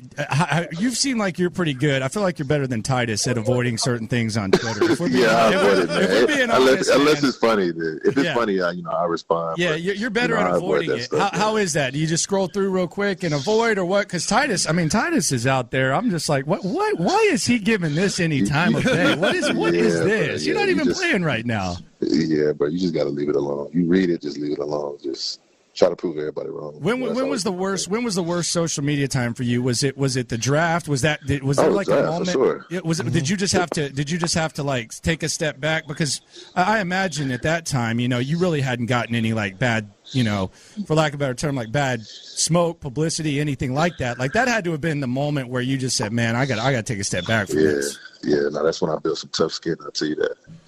On PFF, the other thing about it that's so weird to me is like they don't know what your assignment really is. I mean, like they can estimate it, but that's got to be the frustrating thing. Yeah, I feel like it's a little jaded, man. I don't think it's really like real. I don't know who's grading the tape. I don't know. I just I try to leave that alone and where it's at. So dodgeball in the Pro Bowl. How do you feel your dodgeball game is? Yeah, I'm gonna be right there on the sideline. Yeah, I was gonna say, that's not worth it. That's not worth No, it. it's not at all. Be right there on the sideline. Some of those guys are taking that serious. So is the Veteran Day off? Is that gonna be like the it's gonna be a good it's gonna be a good weekend. No, I'm talking about moving forward. Are we gonna get? I think you need to. You're a good negotiator, obviously. You need to get Wednesdays off for the rest of your career. Just make it a thing. Yeah, I need to go talk to Nick and D'Amico, so we can get that done. Yeah, let them know what's up. give me that rest, that extra rest day. How about Nick Caserio? Have you seen anything different from Caserio from when he first arrived to now? Him and D'Amico seem to be vibing pretty good. Yeah, I think the vibe always been good between them, and I'm big on Nick. Nick get things done, bring the right guys in. Biggest thing with Nick is stay consistent. Same person every day, so you know what you're getting. How about Cal and Hannah McNair? They were kind of like in the background, not really out. Yeah. And now all of a sudden they're like the most popular people out there. It's crazy. They passing. I am right now. They just asked about you.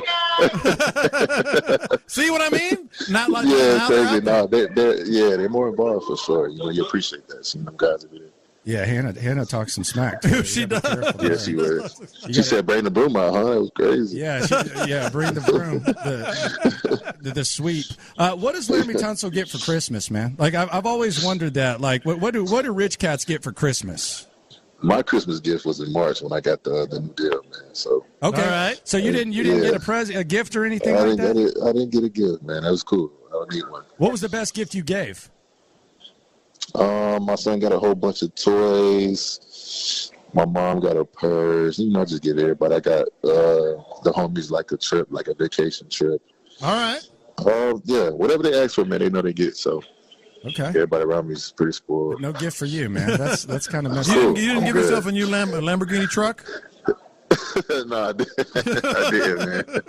All right, Laremy, we appreciate you. Best of luck this weekend, and hopefully we're talking about the playoffs next week. Absolutely. I appreciate you, fellas. All right, there you go, Laremy Tunsil. So he agrees. It's just kind of a little game. Now, if the Texans win this game, and this is where it gets exciting, I think that we can change the outlook on it. I'm starting to convince myself that I get that you would want a home playoff game. I think that's great. Home playoff game, awesome. I'm sure that's what they're cheering for over there. Win the division, all that. You get Cleveland, you get Joe Flacco, cool. Yeah. Buffalo is starting to, Buffalo was initially I want no part of the Buffalo Bills. But if you look at the other two possibilities, and I'm not entertaining this, they might tie Miami type of crap. That's whatever. But if you look at Buffalo, the one thing that Buffalo is doing compared to the other two opponents, Kansas City and Cleveland, they have to play. Mm-hmm. And not only do they have to play, they have an intense game, an intense division game with the division on the line at 7:30 on Sunday. There's a chance that Buffalo could have to turn around and play, and they're already pretty banged up. Josh Allen's even banged up. Yes. Could turn around and have to play the Texans on Saturday with the Texans getting full rest and Buffalo getting a short week. Would I pick the Texans to win any of these games? I don't know, but I'm starting to at least hear and entertain the case that Buffalo might not be as disastrous of a matchup for the Texans as originally thought. I agree, but I still would want it the other way, I think. Just because I want to go on the road. I want to go to Buffalo or Kansas City. I want the experience. I think the experience is very much overlooked here because I don't know if anybody is looking to win a Super Bowl this year. We think the Texans might have a chance on any given Sunday against any of these guys because of C.J. Stroud if he's healthy. But the Bills they've just been the hottest team lately. I think they're not doubting themselves. The Chiefs are. And I think that's a big difference when you go in there. But the experience in either of those places would be good. The Chiefs, I think, are looking around the room going, man, this doesn't seem like us. Whereas the Bills are like, we're getting it. We're on fire. And if they come off of a win against the Dolphins, then it'll be even more so. I think you got some LT nuts on your chin after he dunked on you with that that shrimp cocktail thing. I don't trust you now. I wasn't mad. He said it was great. Nah, but he told you what the hell was up. You've talked about how that's an overrated shrimp cocktail. He told you what the hell was up. It is overrated. It's shrimp. It's boiled shrimp and cocktail sauce, dude. It's like a cheeseburger. It's not real difficult. It's not, there's not. You just throw more horseradish in there. Come on now. Text lines 281. Y'all do know it's going to snow in Buffalo. It could, and I don't think the Texans are built for cold weather. I don't think Buffalo is either, which is crazy. Buffalo, I don't think they're built for the cold weather either. But yeah, and I mean both teams would be banged up. But yeah, snow game, all that kind of crap. It's going to be cold. We don't know what the weather's going to be. It's still a ways away. You have to look at the long term. I am glad that Indianapolis has a dome because apparently it's supposed to snow there as well.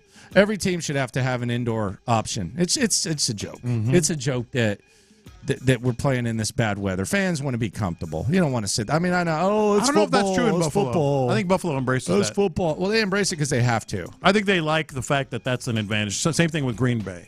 Cool. I mean, get over it. They shouldn't have that advantage. I think by and large, you're right. But I think they embrace that being that cold. Oh, it's cold. Yeah. I'm gonna pee my. Can't even like. The beer's not even working. Coldest place I've been, man. The kegs freezing. I mean, come on, man. If they host Cleveland, it would be really, really interesting, though, because they're going to be healthy, man. Look, that's a strong argument. I get it. They're going to be healthy. But I don't know how unhealthy the Texans are going to be, though. That's the other concern. Like, how not getting better. You're not going to get better, no. Yeah. And the guys who are trying to play, like, and then there's going to be other guys that are. So I don't know how healthy the Texans are going to be. But the hardo football guy will say nobody's fully healthy this time of the year. True. Yeah, but it's variations. Like there are different degrees of hurting. And some of these guys are forcing themselves onto the field this week, and it isn't going to get better. It's going to get worse, in fact. So, look, that's a strong argument. But I don't know if it's strong or not. It's there, though. No, but I'd still rather be here just because I think there's a lot going on with Buffalo right now that would work against you as well. They're better. Yeah, they're a better squad. They're more battle-tested. Yeah. They have better weapons. Mm-hmm. The home field advantage is a thing. But how banged up could they get? What if Josh Allen gets hurt? Well, then that changes everything. I mean, yes, take me to Buffalo. Because he's hurt, man. He's hurting. Yeah. It's a finger or a hand or something, yeah, right? he's banged up. Yeah. And plus, Stephon Diggs is like one bad possession away from completely he's one possession away from doing an Antonio Brown and run off the field at this point. Take his shirt off. I don't know what the hell's going on with him. Take his shirt That's off. been a crazy situation all along. Mm-hmm. Kansas City's the interesting one. Like, all things being equal, if you have to go on the road, take me to Kansas City. Text line asks 832, would it be a sellout crowd at NRG? Come on. Yeah, for the playoff game? Of course. Yeah. That's where all the beautiful people show up, man. Like, I've been a fan all year long. It's my first game. Yeah, for sure. It would be wild. See, there is that, too. Like, the whole energy around this team, as we've talked about a lot, is different than even the Bill O'Brien playoff years. Back then, you were like, let's see how they're going to lose this one. This year, it's like energy, positivity, pushing in the right direction. That place will be wild. Like, it would be very much like that Cincinnati game, the J.J. Watt game. And you always have the hardo on the text line that's like, why don't we just win this game first before we start talking about the next one? Tap the brakes, guys. Tap the brakes. They got to win before they get in. Who cares? I'm not a football player. I'm not D'Amico Ryans. I'm looking ahead. I'm looking at all angles. This is what we do. Like, if they lose, is it going to be, well, if you guys hadn't brought up possible opponents. You jinxed them. Get the hell out of here with yes. that. Coming up, the internet goes nuts. Hannah McNair, her impact has been felt. John McClain, a throwback in the spirit of something that's happening this weekend, and he wants to coach again. Will he be able to? Internet going nuts next. Join the drive with Stoerner and Hughley. Live from Fan Central at the George R. Brown Convention Center on Attackus Fiber Internet Football Friday. This afternoon from 2 to 6, we'll be getting you set for tomorrow's regular season finale. Stop by, hang out with the guys, and enter for your chance to win the ultimate tailgate prize pack. It's Attackus Fiber Internet Football Friday, presented by Academy Sports and Outdoors. source. It's a new year and time for a new career in the high-demand fields of IT, cybersecurity, and AI. Already in IT, build cybersecurity skills and prep for thousands of open positions nationwide that employers are desperate to fill. At My Computer Career, you could become job-ready in just a few months. Make this your year. Go to mycomputercareer.edu and take the free career evaluation today. That's MyComputer.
on Sports Radio 610. Hannah McNair said this to our boy Figgy Fig after the Texans swept the Titans. It had the internet going nuts. Apparently, it had the locker room going nuts as well. Not talking about the locker room on YouTube, which, by the way, you should subscribe to. I'm talking about the Texans locker room. Here was Hannah McNair with Figgy. What's up? Sweeping. Just us. We're sweeping. Here was Laramie Tunsil with us in his exclusive interview. And he brought it up unsolicited, Yes, so did. apparently the locker room's taking nuts of that Hannah McNair swag. Cal and Hannah McNair. They were kind of like in the background, not really out front. Yeah. And now all of a sudden they're like the most popular people out there. It's crazy. They passing. Yeah, I am right now. They just asked about you. See what I mean? Not like yeah, now it's they're crazy. out there. They're more involved for sure. You know, you appreciate that. Some of them guys. Yeah, Hannah talks some smack. Too. She does. Yeah, she was. She said, "Bring the broom out, huh?" That was crazy. Yeah, That's awesome. The sweep. How about Figgy? I'm looking at it right now. 235,000 views. That video of Hannah doing the sweep after the second win against the Titans. That's pretty sweet. It's a game changer, man. In terms of how they're perceived. Little swag, little excitement, little edge from ownership, the nice balance, the nice duo of Cal and Hannah McNair. It's nice to talk a little trash. Stick your chest out a little bit. Their whole reputation has changed. Let them know. Yeah. I got the internet going nuts. Let's say it together, Landry, about Michael Brantley. What is he? Professional hitter. Nah, I'll never say that. Professional hitter. I'll never say that. And I'll never say Uncle Mike either. I don't like that. Never been a big fan of Uncle Mike, but Michael Brantley officially retiring in a social media post. And frankly, like one of the biggest moments in Astros history was that whole Toronto thing. You know, when he was gone. He was gone to Toronto. That changed everything, that they found a way to bring him back. So Michael Brantley officially retired. Yeah, well, he kind of retired last year, if we're being honest. Let's be real. I got the internet. It never really came up. Yeah, he kind of retired anyways. Couldn't even pick up a toothpick when Jeff Bagwell and them gave him that extension. Yeah, that was kind of... Yeah, shout out to Brantley. Michael F. from Brantley. Congrats. One of Luno's best free agent signings. I think it'll go down as. And the Jeff Luno legacy lives on. Shout out to the former GM of the Astros, Jeff Driscoll. He's getting the start for the Browns. The Browns, they're resting their starters, and they're basically telling Jeff Driscoll, handle my lightweight. The Jeff Driscoll experience here was hilarious because he was clearly a Jack Easterby guy. Yeah. He was clearly a guy that they wanted to keep around at any cost. They moved him to tight end. They moved him back to quarterback. We'll hear the dumbest quote in the history of Texans coaches at 1 o'clock when we go around the NFL. But I went back in time, and I remember the John McClain, Sean Pendergast interaction involving Jeff Driscoll back when he was a Houston Texan. God, I love this. John, welcome in. How are things in Nashville? Things are a little cloudy. They're expecting rain at some point, but right now it's just cloudy. John, about 57 degrees. Okay, John, does Jeff Driscoll see the field this season as a tight end for the Texans? Of course he's not. Give me a break. So what is behind this position change then? I have no clue and don't care. Jeff Driscoll, give me a break. He was so pissed about that. All right, which interaction do you prefer? I'm going to give you two choices, but between John McClain and Sean Pendergast. That one? All right, that one or the Utopia podcast I like the on Utopia Odyssey. Sean, what's the best, biggest, most important thing for the Houston Texans? Run game, no doubt. Run game, you run the ball, you keep them off the field, you got to keep it balanced, blah, blah, blah. Hey, Utopia podcast on Odyssey. Which one do you like better? Actually, I do like the Jeff Driscoll better, but the Utopia podcast is actually gaining some steam. No, I'm not talking. I'm just talking about that. Like, that's what we're going with. Let's go with Driscoll. Let's go with John McClain asking him about the damn run game. Exactly, that's why. Run game, important. And by the way, like, we were all rolling our eyes at the whole Jeff Driscoll thing because it was Easterby and all that. But, like, that was like the dumbest thing that might have been the dumbest on-field thing that the whole regime did. It was funny. It was ridiculous. It was funny. I got the internet going nuts. Jimbo, baby. Jimbo who? Jimbo Fisher. The Jim former, from American Pie? No, not him. Jimbo Fisher from formerly of the Texas A&M Aggies spoke for the first time, and it got me thinking about this. He was asked about a lot of things, but asked about maybe coaching again. He has the kind of payout that he doesn't need to coach again, and yet he's talking about doing it again. You're going to get the itch to coach again at some point. You're not an old guy in terms of coaching terms. Exactly. Are you gonna let it settle for a little bit and then be like, all right, where are my options? Yeah, exactly right. I'm going to let it settle right now. Good thing I'm going to do is spend some time with my family. I actually got to see my son play his last 4 high school football games. I got to the state semifinals. It was great, because you're missing that all the time. And in normal life, and I mean, it does feel weird because you were working, 14, 18-hour days every day, and you wake up and you go, what do I want to do today? And I said, whatever the hell I want. Yeah, that's nice. Yeah, that's nice. That's a weird deal. I mean, but eventually that time and what you do, you want to get back into it and get the right situation and get back in coaching. I have a theory about Jimbo Fisher's next job, whenever that would be, next year or the year after, or whatever. I don't think it's going to be a big program. Obviously not. Well, he's gone Florida State, define not a big program. Like a Duke, and I'm not saying Duke, but like that, like a Duke or a Northwestern. All due respect. Like a big football powerhouse. I don't see it happening because it was such a failure. I could see him back at a big program as soon as August. Oh, really? I could see him. I could see it, and there's 3 steps that would need to happen. Okay. But I could see him at a big program as soon as August. Like what? What would have to happen? I could see Jim Harbaugh leaving for the NFL, Brian Kelly going to Michigan, and then Jimbo Fisher going to LSU. He's been connected there for a long time. They like him. He's got roots. LSU would have just lost a big-time coach to a different program. Seems like Brian Kelly would fit in more in Michigan. I could easily see a snowball effect where if Jim Harbaugh goes to the NFL, that Jimbo Fisher ends up at LSU before August. I don't see it. What would they do? I think Jimbo's going to have to take a step back. I think it was such a failure, given what he was paid and everything that he did, and all the turnover and coaches coming and going and all that. I think he's Why not LSU? I mean, LSU can do better than Jimbo. Yes. That's my theory anyway. I think he's going to have to take a step back. I think a lot of people in college football are like, you know what? His time might have come and gone, in terms of how he does things. Possibly. Yeah. I don't know if he's a good coach or not anymore. I don't know. That's kind of my point. But it may have come and gone. Man, I was just playing with the Utopia podcast. Get off me, people. Goodness gracious. What are they saying? Just some like it, some don't. Whatever. I got the internet going nuts.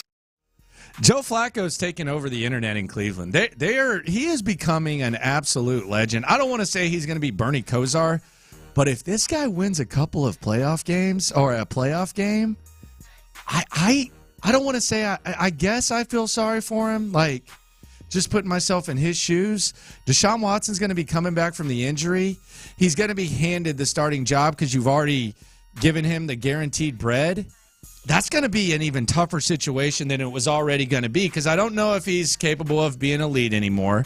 I don't know if he's mentally even desires to be a lead anymore. Cleveland just kind of has a certain identity. It was already kind of becoming exhausting. If Joe Flacco runs off like a decent run for the Browns, there's already like Flacco mania trending in Cleveland. It's going to be rough for old Deshaun Watson. If Joe Flacco gets to a Super Bowl, they're going to have to make a decision, man. Because he probably will play again, won't he? I don't know. I mean, why would he not? No, I mean, he's going to want to, but not like there. I don't know about there.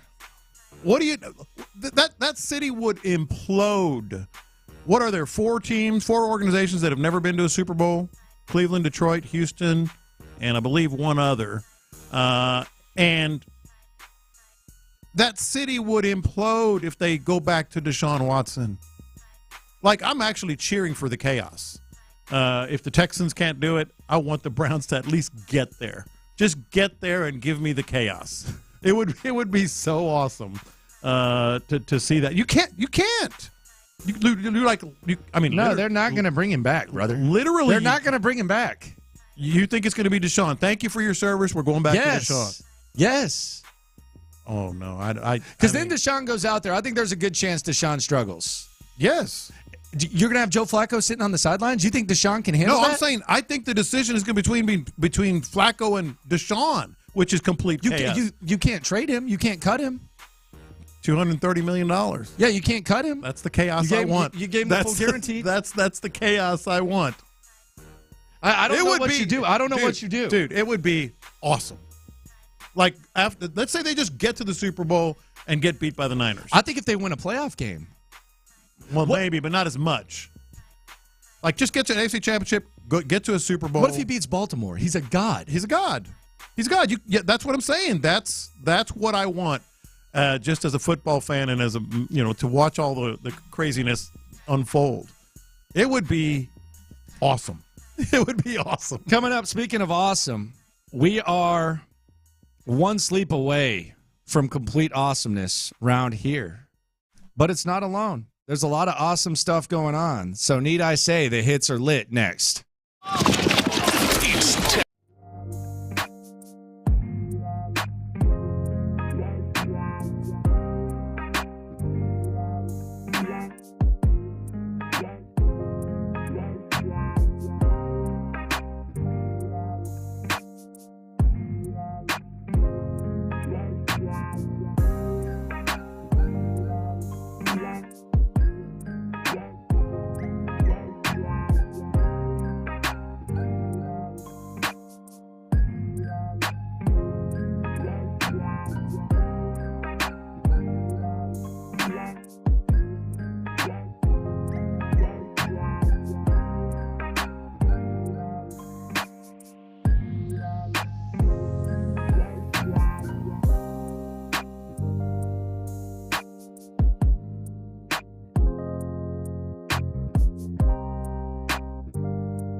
on Sports Radio 610. Live from the Twin Peaks studios, here's In the Loop with John Lopez and Landry Locker.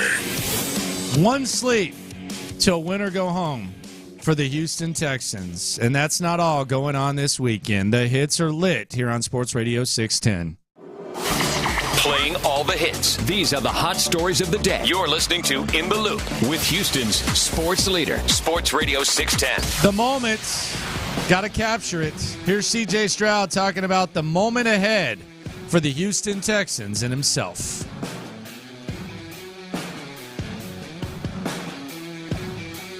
It is what it is. You don't want to make it too high. You don't want to make it too low. It's a regular game. Since I told my teammates earlier, it's the same game we've been playing since we've been young, So nothing changes. That'll take us home, but trying to make it too big, that'll psych you out and make you nervous and stuff. So I just believe in staying even keel. All right, stay even keel. We'll see what happens. He's going to have to do so without Noah Brown and Jonathan Grenard. They've officially been listed as out, questionable for the game. Robert Woods, Will Anderson, Andrew Beck, Malik Collins, Sheldon Rankins. I'm not even going to put Laramie Tunsil on the list. Laramie Tunsil's playing. He told us. And they, quite frankly, if there was doubt that he was going to play, he wouldn't have joined us. So yeah. Laramie Tunsil will be on the field. I anticipate most of these guys to be on the field. I'm keeping an extra close eye on Robert Woods and Malik Collins. But the other guys, I believe that there will be a strong effort to go for most of these guys because it's win or go home. It's that time. Yeah, for me, the questionable guys, I think all six are going to play, but it's a matter of how effective are they going to be. I'm worried about Robert Woods, even though he's a veteran, just because I think he's really, really pushing it. Same thing with Beck. Beck was out, and I think they just need him to get that other weapon in Brevin Jordan as a tight end. So worried about him. I think they're all going to play. And then the big worry, of course, is who's not going to play in John Grenard. I think that's going to be huge. Yep, that's your leading sack guy. That's your leading TFL guy. I think he's top 5 on the team in tackles. So you would like to have him. You'd also like to have a good game plan. Bobby Slowick hadn't really been in this situation. He's calling plays. This is the first time it's a win-or-go-home situation. Sometimes that brings out the worst in a play caller. Also, you got a quarterback who's coming back not much removed from a head injury. So you got to balance that. You got to balance the weapons you have. You got to have, as Bobby Slowick says, that controlled aggression.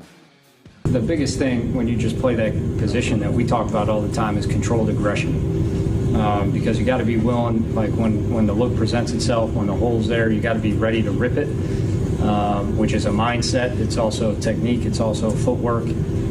It's reps that have been built and trust that have been built with the receivers that are running the routes. So that's like the number one thing we talk about, but then it's quickly followed by what if it's not the right time?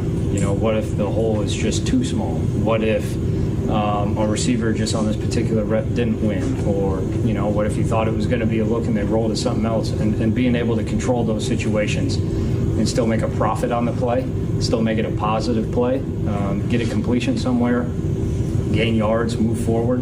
I mean, that really is what defines an efficient offense. When you're able to stay ahead of the sticks. When you get on 1st and 10, instead of getting stuck in a 2nd and 10, you get to a 2nd and 6. That's a massive difference for how we can approach the next play. All right, stay ahead of the sticks. Take advantage when the hole is too small. So there's a lot of stuff going on there with. What are you saying? What are we talking about? I'm saying what he just said. What are you talking about? I don't know. Dirty old man. I don't know what the hell you're talking about. What the hell's wrong with you? Well, you just said it. I didn't. I just said what Bobby said. I stay ahead of the sticks and try to maximize when the hole is too small. What is your problem? I'm good. You're a sicko, man. I'm good. Yeah, I'm sicko, dude. What the hell's wrong with you? I'm trying to talk ball here, and you're sitting here talking. I'm talking you're sitting ball. here with your damn head in the gutter. I'm talking ball. I didn't say it. You did. Bobby said it. It's talking football. You said it like that. No, I said it normal. You just thought it like that. All right. You know Lopez, he's a lightweight, kind of creepy guy. Ain't no lightweight about it. Creepy ass. Bobby Slowick. It's going to be interesting to see how he and D'Amico handles these things. And I think the early script will be something to take a look at. The last 2 times that D'Amico Ryans and Shane Steichen have squared off, there's been an opening drive touchdown. The 2022 NFC title game, 11-play, 66-yard, 5-minute plus drive that concluded with a TD. And then week 2 with 10-play, 75-yard drive in about 4:16 that resulted in a TD. They actually faced off 3 years ago. But he wasn't. D'Amico, I don't think, was calling the defense. Yeah. Yeah. So, yeah. Keep an eye on the first drive is what you're saying. Yes. Yes, because that's where he's had the most success. It is absolutely one of the big stories that we've talked about and of the game. How does Steichen and Kevin Bowen brought this up 2 times? Okay, that's a small sample size. If he does that again, it's like, man, Shane Steichen might have D'Amico's number. We don't want to say it, but if he does it 3 times in a row. Yeah, and I mean, and that's a matchup that we're going to be looking at for a long time. That would be the most significant thing. Yeah, you know, we could sit here and we could say, division too. By the way, we could sit here and we could say, hey, the Texans got dominated by the Colts in the trenches. Okay, well, you can figure that out. Yeah, Shane Steichen.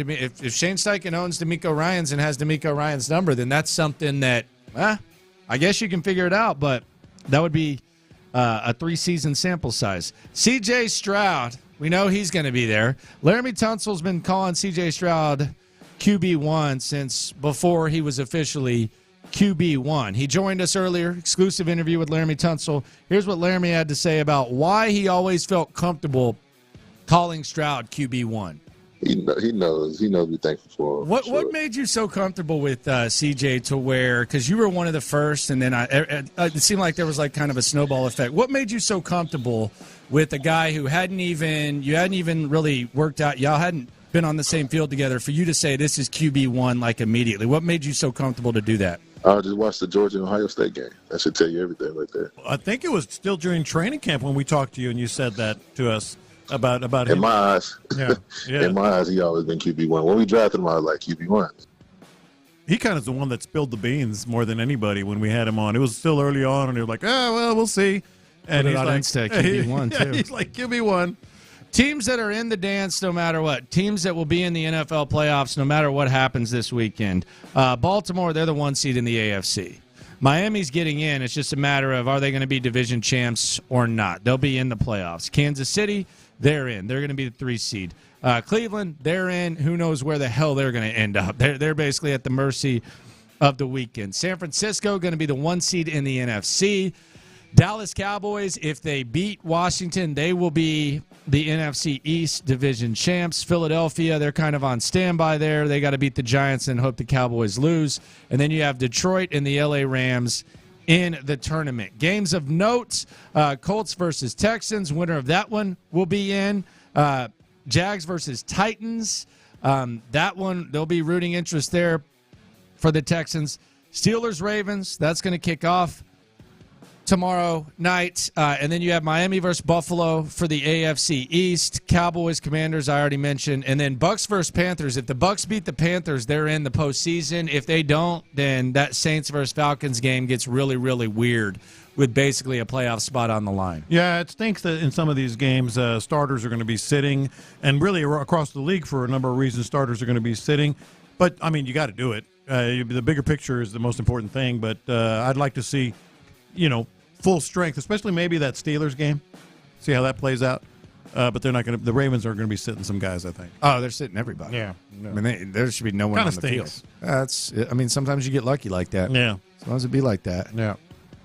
But definitely going to be full strength tomorrow right here on Sports Radio 610. Sean Pendergast, Seth Payne, get you started with the pregame. College football playoff is Monday. They're already preparing that stadium. Nico Collins. I haven't brought this up. Nico Collins went to Michigan. My man's got some heavy bragging rights. So, full disclosure, if you go in the Texans locker room, right there on the left, first locker, Nico Collins. He's right there. You look to Nico Collins' left. Mm-hmm. You have John Mechie. You have Will Anderson. Not too far down, you have Christian Harris. Your head coach is D'Amico Ryans. That whole corner, it's basically Alabama corner. When Alabama's doing good, that whole corner, You can kind of sense the swag a little bit. Oh yeah, you want to go further down? Henry To'oTo'o is right there. We know how obnoxious his ass is about Alabama. We've heard that a time or 20. Nico Collins going out there with his chest up, and oh by the way, he's from Alabama and said, "Screw you, I'm going to Michigan." And went to Michigan. This morning, I got a text from a buddy that said the Houston airport. He was traveling somewhere. Oh wow! He said the Houston airport is like overrun with Michigan fans. Like, Michigan is coming, man. I mean, they're bringing – they hadn't been here, man. How many years? And, like, everybody from Michigan – the prices are going back up, too, for the tickets. How much? I don't know. Not as much to $2,900 or whatever it was. But Michigan is coming to Houston. I mean, it's going to be heavy, heavy Michigan fans, I believe. Washington doesn't care. Well, Washington cares. They don't care. They don't care. They don't care. They're just chilling. Of course they care. Don't care. Of course they don't care. They've been starving for a national championship too. They're not even concerned. That's silly. I don't know what they're doing in Washington. I don't know. Like, what do they do? What do they do on the West Coast version of Washington? I don't know what they're doing. They're damn sure not. They don't care about this game. They're chilling, loving this, and they care. They are fine. It's harder to travel. They won't be here. Harder to travel? Why? I mean, it's longer, it's further. For the Washington fans. Not that much. You can go to Detroit to Houston. Like, there's Southwest does that flight. Yeah. Yeah, Southwest flies to Washington too. It's Southwest, brother. But you got to stop in Phoenix or Vegas or whatever. There's a straight flight. They quit making excuses for them not caring. I'm just saying, Michigan's traveling well, and they're overrunning. give me a break. They are overrunning the airport. Where are all our airport workers? Airport workers are chilling, man. Yeah. Handling their business. Shout out to them. By the way, I was thinking about this the other day. I feel bad for trash men because trash men are the only, it's the only job. And I'm sure there's others. So shout out to all the loopholes if you listen, you are one. Delivery drivers, all that type of stuff. I'm not sure I would call them trash men. Like sanitation workers, garbage man. Trash man. I mean, it's fine. It's not a big. Don't act like you're a man of the people, John. You want to eliminate the postal service. So don't sit here and try to pander now. It's wasteful. Don't sit here and try to don't do your trying to save. Don't sit here and try to disguise your elitist. No, I'm trying to save the people mindset. Money, tax dollars. But I feel bad for the trash men, trash workers, whatever the appropriate term is, because they get 2 days off, like during the year. They get 2 days off, maybe more.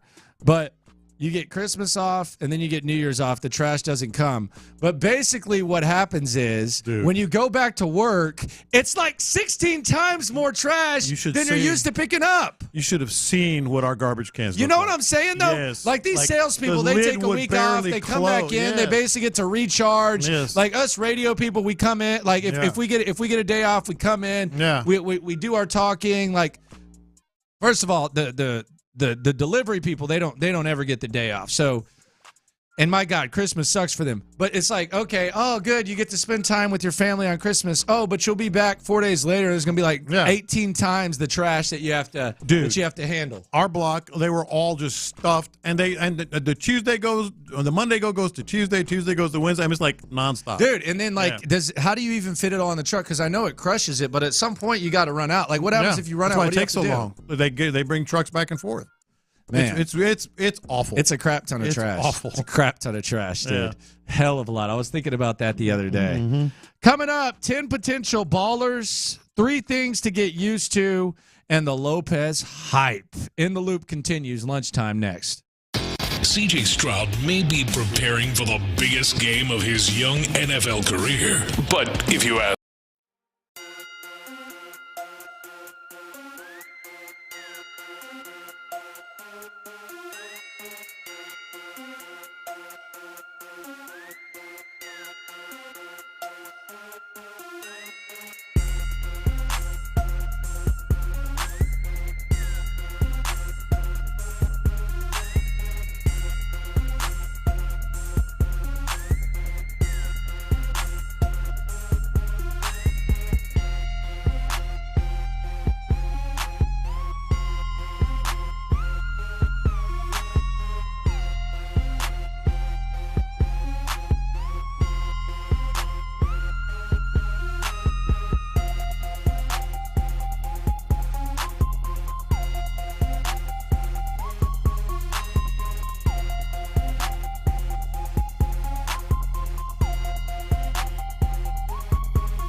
Station.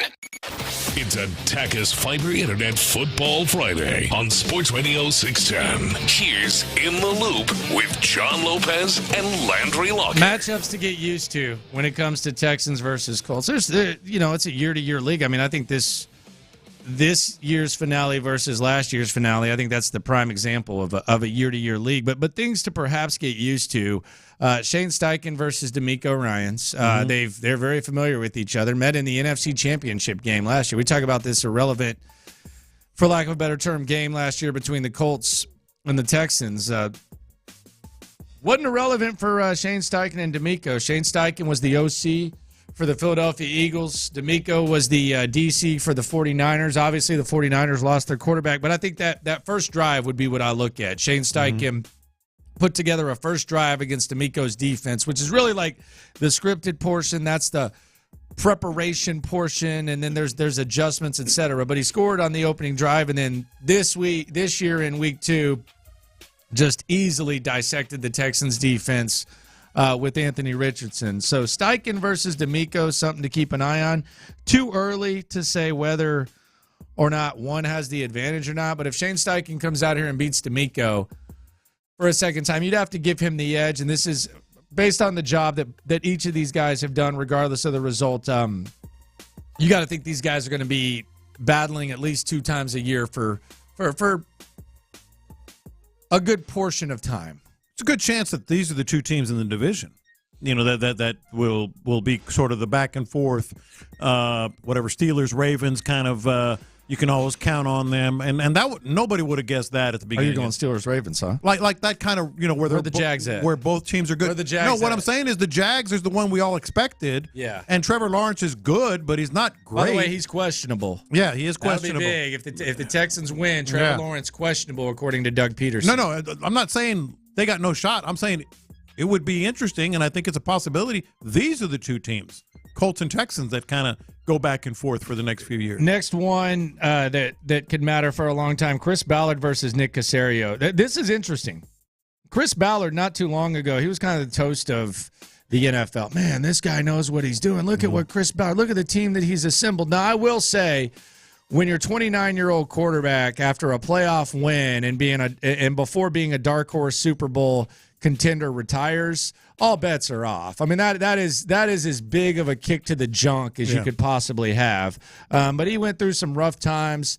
Quarterback. Then you finally draft one. Chris Ballard, I don't want to say he seemed like he was on the decline, but that was a rough year for him last year, having to fire Frank Reich in season, and of course Jim Irsay is kind of a wild card. So you have Chris Ballard. Nick Caserio, he was in a rebuild, and there was a lot of criticism of Nick Caserio right here on this show for sure. Chris Ballard and Nick Caserio, though, they both seem to have pretty firm foundations. I anticipate them doing battle for the next few years as we go through the relevant long-term matchups in this game that'll take place manana. And they both have similar strength in that the talent evaluation has actually paid off, and those are the little things that have helped both these teams. Derek Stingley versus Michael Pittman Jr. This could be one to keep an eye on. Derek Stingley, he damn sure ain't going anywhere for the next few years. Michael Pittman, he's playing some of his best ball. You got to think Indianapolis likes what he brings to the table. They're going to want to keep him around. So Derek Stingley versus Michael Pittman, I anticipate that matchup to go on for quite a while. I am here for it. I think Stingley, we're seeing it happen in real time here, just develop into a shutdown corner. Then we have the owners, and this time last year, it was 2 of the most scrutinized ownership groups, I would say, in the NFL, if not in sports. The McNairs, Hannah and Cal, versus Jim Irsay. Been a roller coaster for him. He's a character. I don't think there's any bad blood here. I do think there's bad blood between Amy Adams Stank and you think? The McNairs. But I don't know that there's bad blood here. And quite frankly, as much as we have fun with them, I don't know how you could dislike Jim Irsay. Unless he's controlling your team, and he probably should stay off Twitter a little bit. But I just don't know. Maybe people know him better than I do. I don't think I could dislike Jim Irsay. I mean, he's had his issues, and we all know that. But he's just kind of a goofy, likable kind of whatever. He's doing trivia contests on Twitter and all this other stuff. And by the way, the Hannah Cal thing we've talked a lot about, but I was thinking, remember Cal's look on the sideline? And he came on our show and said, no, I wanted to win. When the Texans won last year? When the Texans won I mean, he looked like somebody kicked his dog. But he denied it, and he came on and said as much. But I'll never forget that image where I think it was Jordan Aiken scored, and he's like, well. It's the same one that Monty Ossenford of the Cardinals had this year. Yes, it is. And that made the rounds as well. Yeah, that was there. So those are the relevant matchups. Steichen versus D'Amico. That's probably going to be the most relevant on the field. Stingley versus Pittman. That's right there. Although, hell, D'Amico said they don't follow around the top receivers, so maybe they could find a way to avoid Pittman matching up with Stingley. Ballard versus Caserio, and then ownership. Those are the most relevant matchups as we head to tomorrow night, which is about 31-ish hours away. Not that anyone's counting, but 31-ish hours away. My biological clock is really effed up. Wait, what? Not biological. Is that no? Not biological. No, my right. physical clock is really kind of effed up because I'm used to having Monday Night Football. I'm used to having Thursday Night Football. I've been somewhat used to college football on Saturday, and I'm used to watching the Texans on Sunday. So this week there was no Monday Night Football. Yesterday there was no Thursday Night Football. I'm Football Friday excited, and then I got to realize there's one sleep, not two sleeps, till the Texans play. So my clock, my yearly clock, my physical clock, whatever the hell you want to call it, it's a little bit jacked up. But you're gonna have to crank it up quickly because tomorrow's gonna be good. I'm glad you do get to sit down and watch an NFL game just to kind of get the blood flowing a little bit. But last night was weird. Last night was real weird. I really didn't know what to do. I watched a couple shows, but I really didn't know what to do. I watched the Jeffrey Epstein documentary. Yeah, well, what a sicko he was. Good Lord. There's breaking news. Yeah, good gravy. I was like, this guy. Yeah. Was that a 3-parter? 4. So you watched all 4? Well, we had watched 2 already. Oh, okay. So we watched 2 last. Yeah, I saw that on Netflix.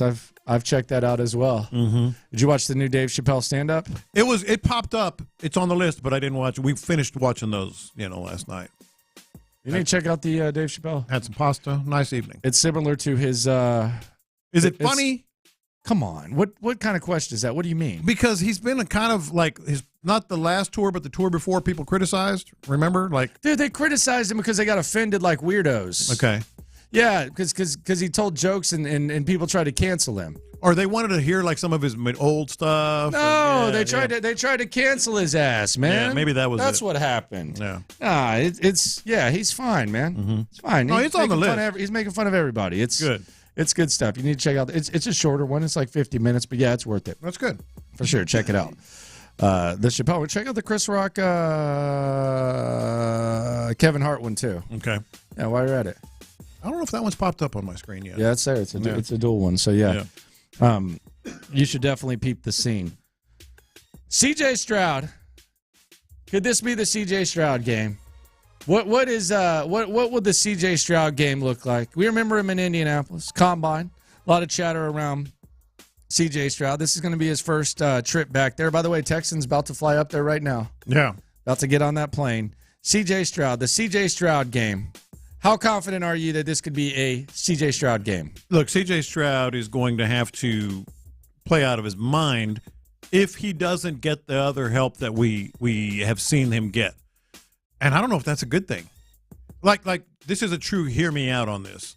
If they don't get a run game going, if they give up, points to Indianapolis and Shane Steichen's play calling, I don't know if, as great as he is, as great as he's been, I don't know if you can win this game by just C.J. Stroud throwing and throwing and throwing because he's going to be. You can't. He's going to be. You can't. Yeah, because he's going to be getting hit. You can't do that. That's not a recipe anymore. Maybe an adjustment, but that's definitely not a recipe. Maybe spurts, but he's going to get hit.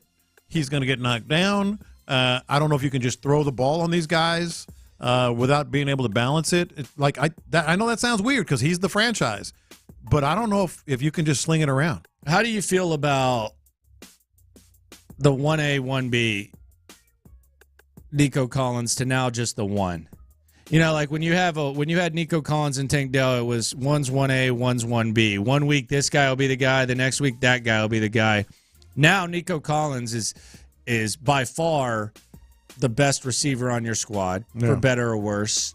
How does that make you feel heading into this game? Because for me, it's okay. We'll see how this goes. I'm not completely dismissing it, but I feel a lot better when I don't have to rely on Nico Collins to be my number one receiver. Where it's somewhat negotiable, it's almost a non-negotiable at this point. If you're wondering if Nico Collins is a number one receiver, then he's not. Right? Because you know, I think he's productive. Yeah. I think he works in the system. I think he runs violently with the rock. Having a really good year.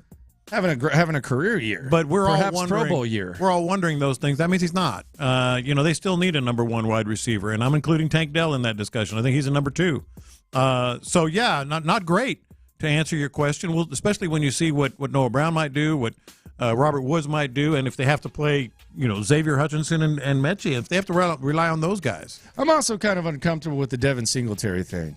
How so?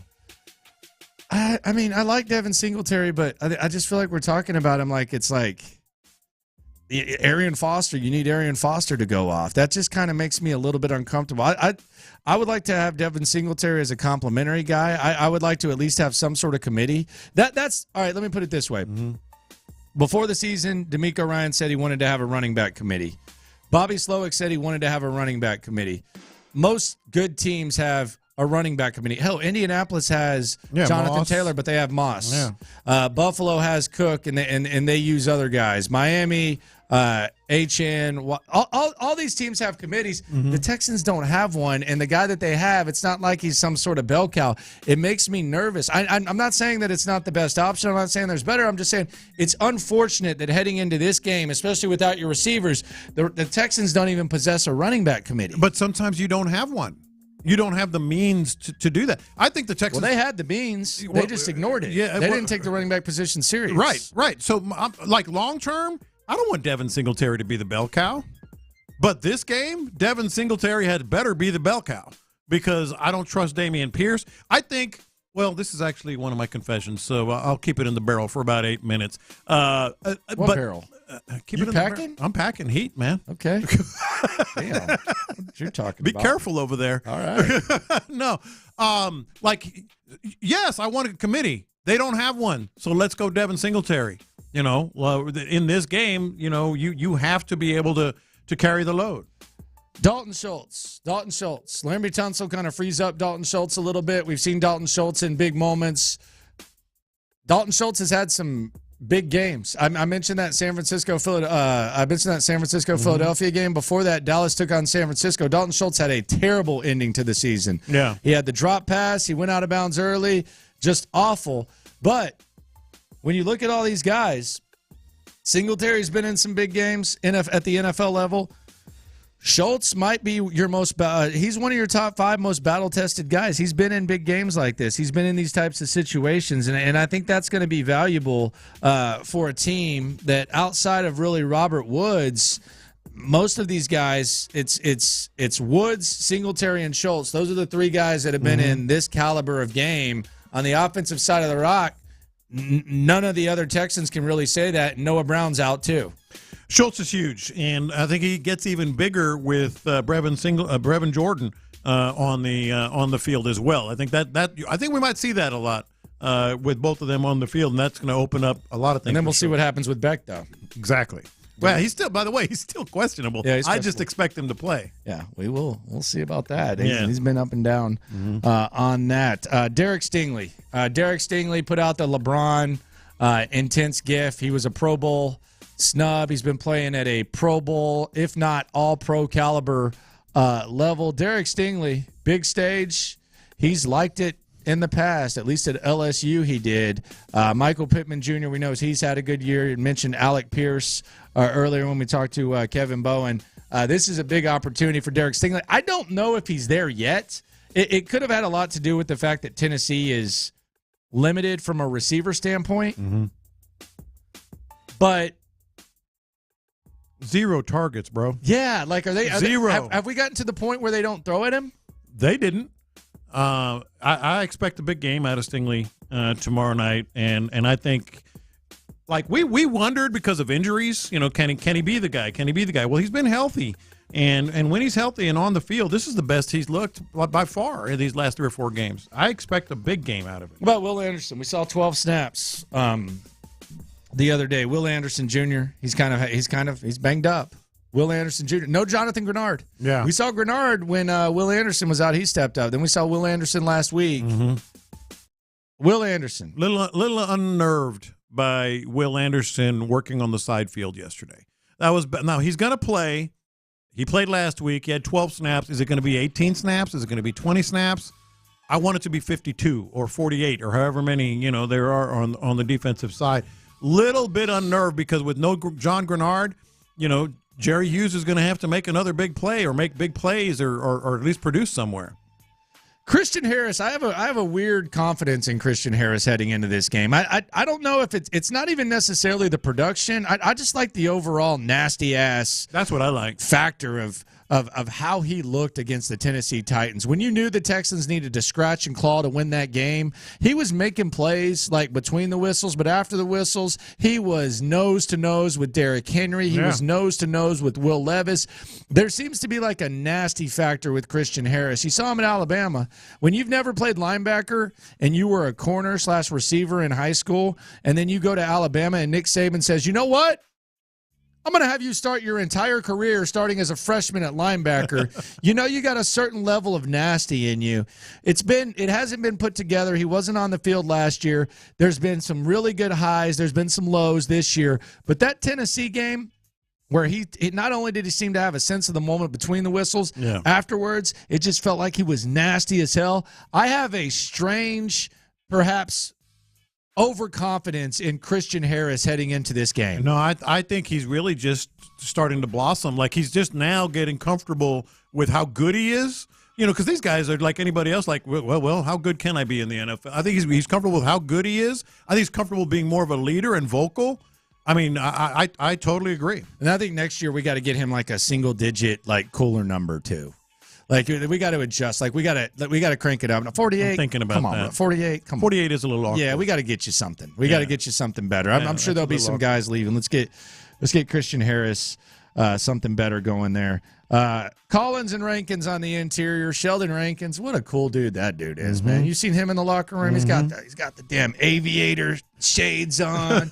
he's got the button down John Lopez style. He's always like looking like Miami Vice-y fresh. He walks in like just. I mean, they gave this guy nearly $10 million, $11 million.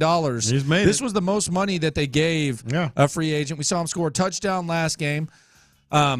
He sounds like a vet. He's going to be on the field. And then Malik Collins, one of the meanest guys on this squad. Those two guys, either one of them. I don't know that you need both of them, but either one of those guys, because I think you've got good guys that you can plug in next to them. But if you get both of those guys, people keep talking about the Indianapolis trenches. I'm not as big on that. I'm not as big on that. At least on the offensive line, I'm not as big. I think the Texans' D-line can hold their own. That's what I pushed back on Kevin Bowen a little bit when we had him on this morning, and you can hear that on the Odyssey app. I was like, I don't know if I buy that. Like, these guys, they don't have the name brand, that a lot of, big-time defensive interior guys have. They're good. They've been good all year. Probably the most consistent. Yeah, I think people might be sleeping on that. And then you got Blake Cashman. We don't know if he's fully healthy. We know he's capable when he is. We don't know if he's fully healthy. And then Ka'imi Fairbairn, who Lopez is expecting some big things from. Coming up, it is time to confess. Football Friday. Tomorrow, win or go home day edition of Confession. One of the Texans' best players. He dunked all over John Lopez, and I got to confess, I absolutely loved it. Next. Join the drive.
Lunchtime confessions. We confess our sins to you, the loophole. Shout out to the loopholes. If you listen, you are one. Some of these confessions have to do with sports. Some have nothing to do with sports, but we're transparent with you 24/7. Let it hang a little bit lower during lunchtime confessions. It is time to confess. Watch this. These are my confessions. I did something in the bathroom last night. Yeah, I know you did. That I haven't done since I was about 12. Good for you, man. Yeah. Good for you. I haven't done this in the bathroom since I was about 12. Nice, man. Good job. You want to guess what it was? Took a bath. Took a bath. So good, man. I can't believe I took a bath. Bro, but you need bath bombs. Well, no. I mean, yes. But I got a month's supply now, and I went without baths for a year. But now you just go in there, you put the bath bomb in, you meditate. You can even like have the phone and like get some thinking. It is like so therapeutic, especially now that you're running. You need it. You need the bath salts. Well, see, that's the thing. Like the bath salts and all that. It'll change your life, man. It's a life changer. I did. My legs have been kind of tight, not hurting. Like I'm doing okay trying to get back on the trail, other than walking and doing a little jogging. Not well, but getting there. And my legs were just tight. They weren't like hurt, like I pulled something. Yeah. Just tight, so I actually did the Epsom salts, and it's legit. And dude, get you, bro. It was pretty good. Wow, it's sick. My oldest son takes a bath almost every day. Yeah, it's sick. I haven't taken a shower and take a bath. It's nice, man. There's a lot of things I haven't done since I was 12 in the bathroom. Yeah, well, good for you, John. Watch this. These are my confessions. I was glad to see Laramie Tunsil dunk all over you because you've been kind of a hater with the Indianapolis shrimp cocktail, which is world famous. There's a lot of people who enjoy it. You swear that it sucks. This was I swear that it's basic. Here was Laramie Tunsil though, Pro Bowl left tackle for the Houston Texans, joined us for an exclusive interview earlier this week, and I got to tell you, he dunked on John Lopez, Sean Kemp, nuts to the chin style. Here was Laramie Tunsil and John Lopez. Freaking cocktail shrimp in Indianapolis is the go-to, dude. It's undefeated, bro. I'm not gonna lie. It's cocktail shrimp, though, man. It's undefeated, man. It's undefeated. They got this sauce. I know. It's called cocktail sauce. It's spicy, very spicy, dude, bro. I guarantee you, I could make you some cocktail sauce just as good. He wants to try to guarantee. Like when I go to, so you're gonna go to St. Elmo's then? No, I might just chill at the hotel, man. All right. I can't believe you're all in on boiled shrimp with cocktail sauce, dude. That's easy. When I tried it, when I played Indy my third year when I was with Miami, one of my teammates actually took me to the restaurant, and we tried the shrimp, and it was unbelievable. So, all right, I thought it was pretty good. Yeah. There you go. I mean, it's good. If you're hanging your hat as a city on boiled shrimp with cocktail sauce, you're not a good restaurant city. Watch this. These are my confessions. Not a prediction, not a premonition, not anything. This is logic talking. Okay. I think Bobby might have a trick he'll unveil off of one of those reverses. We talked about this. Oh, my God. Bobby Slowick? We're going to do a reverse pass now? Let's use logic. He loves reverses. Like, he loves them. He does at least one or two every game. He loves those reverse. In a winner go home game, I'm not making the prediction. I'm thinking, like, logically, I bet you he might put a little twist on one of those. That's my confession. I think we might see something a little funky off of one of those Bobby Slowick reverses that we always see. Okay. Agree? No. No? I don't. Watch this. These are my confessions. I got to confess, I'm going to be happy to hear Joe Buck's voice again in a big game involving a Houston sports team. He hasn't been doing the baseball thing. I know some Astros fans hate Joe Buck. I got to confess, I'm looking forward to hearing Joe Buck in the primetime lights, this time with the Houston Texans. I've missed Joe Buck. I don't hate Joe Buck like a lot of people do. Confession, can't wait to hear his voice. I think, kind of as an aside confession to that, I think all these people that say they hate Joe Buck are going to be loving it. They're going to be loving having Joe Buck, Troy Aikman, Lisa Salters on this big Saturday night game, the entire world watching. I mentioned earlier, like, it's the second most bet game in Las Vegas this week, behind the Ravens. And I don't know why I guess plus 3.5 is what they're getting. But I think that's a big lie that people are sticking to. Oh, I hate Joe Buck, and they're going to be just like excited to be hearing him. Should be. Yeah. Watch this. These are my confessions. I do have one big worry about. There were several, but one big worry about tomorrow night, and that worry is they give Dameon Pierce the ball too many times. He's going to get the rock, man. He's going to get the rock. 6 or 8. I think it's going to be 10 plus. God, see, I don't want 10 plus. I think some of those plays are just giveaway plays, man. We'll see. 10 plus. Compared to criticizing Dameon compared Pierce. to what 10 plus. What Devin Singletary can bring you? Yes, he's going to get carries. I don't want any more than 6 or 8. If they fall back into that, well, we're going to split the load, dude. What else do you need to see? I'm just worried. The Dare thing weirds me out, where he was lined up wide in Tennessee and stuff. The Dare thing is what kind of scares me a little bit. Yeah. Where they start using Dare. Just don't overthink it. Give it to your best back. We'll worry about the backfield, tandem or committee next year. Watch this.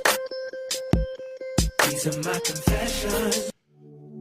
My body clock is thrown off. No Thursday night football yesterday. No Monday night football.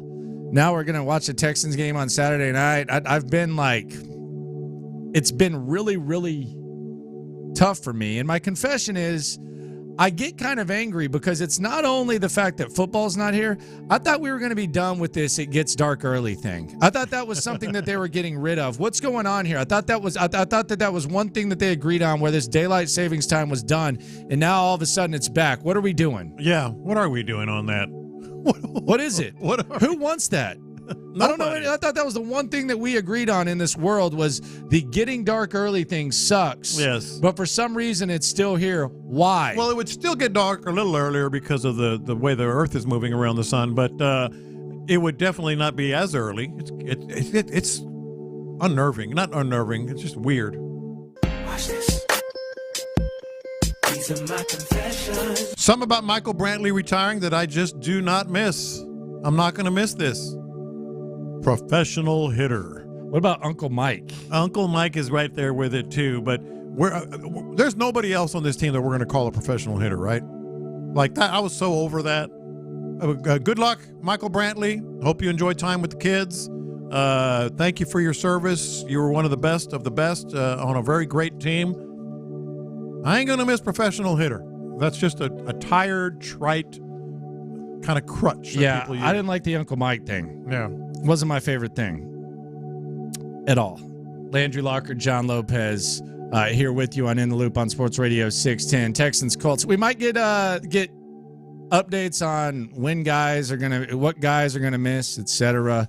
With the Texans. Keeping a close eye on that. Could happen maybe during Clinton's shows. They're at the George R. Brown Center for the Michigan Pep Rally. So we'll go out there and talk to them at 2. Really? Huh? Oh, okay. I thought they were going to be here. No, I think they're going to George R. Brown. Nice. Or is that Monday? When are y'all? It's today? Oh, it's today. Yeah, Okay. Show just likes to drive late. Yeah. Yeah. He comes in. He threw me off Gets some when studio time. Yeah. I saw Ron. Yeah, thanks for ruining the read there, buddy. Show killer. What are you, Seth? You want to read a text on the air too? Goodness gracious. Yeah.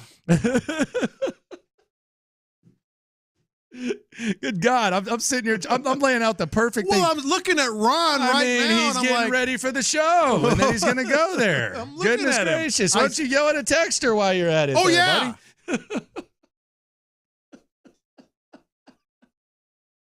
Buddy? Coming up, the rare experience of prime time. And should we do this? Should we do this?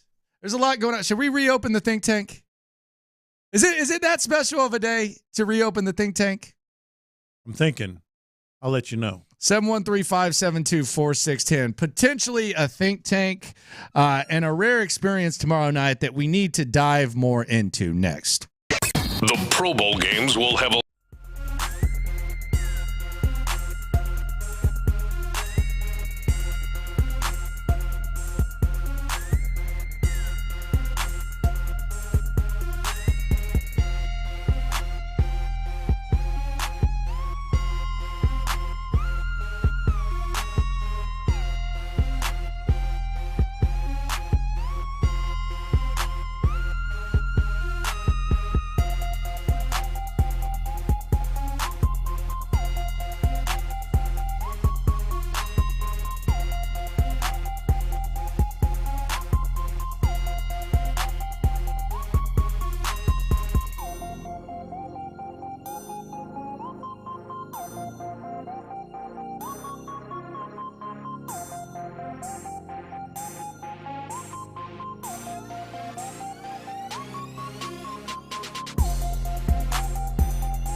from the Twin Peaks studios, here's In the Loop with John Lopez and Landry Locker. All right, so we got the rare experience of primetime tomorrow night, Saturday night. Joe Buck, Troy Aikman on the call. Are there still people that hate Joe Buck, or has enough time passed to where it will be a welcome voice? I just want to hear from someone. 713-572-4610. Why do you hate Joe Buck? What is there to hate about Joe Buck? Because I missed him, man. I missed him when his voice is there. You know the game's big. He's really the voice of the Astros' best run, perhaps the best run in the history of this city in sports. I don't think he was against the Astros. I think it was a time where the main story was the Astros cheated. Like they cheated. Regardless of how significant you think it was, they cheated. That was the national story. So of course he had to talk about it. But I'm going to be happy to hear him, man. I'm going to be real happy to hear Joe Buck. I think people are saying they hate Joe Buck. But once that television clicks on and they're watching, like we have people, talking about, well, I'm going to turn down the volume and listen to Vandermeer and Andre. Good for Vandermeer and Andre, but I think that's not true. I think, they want to see what the national perspective is, and you hit on it. Every time you hear Buck and Aikman, what are you thinking? Well, this is a game I got to watch. Like, they're one of the few broadcast crews where this is must watch because they're calling it. You're not tuning in for them, but because they're calling it, you're tuning in.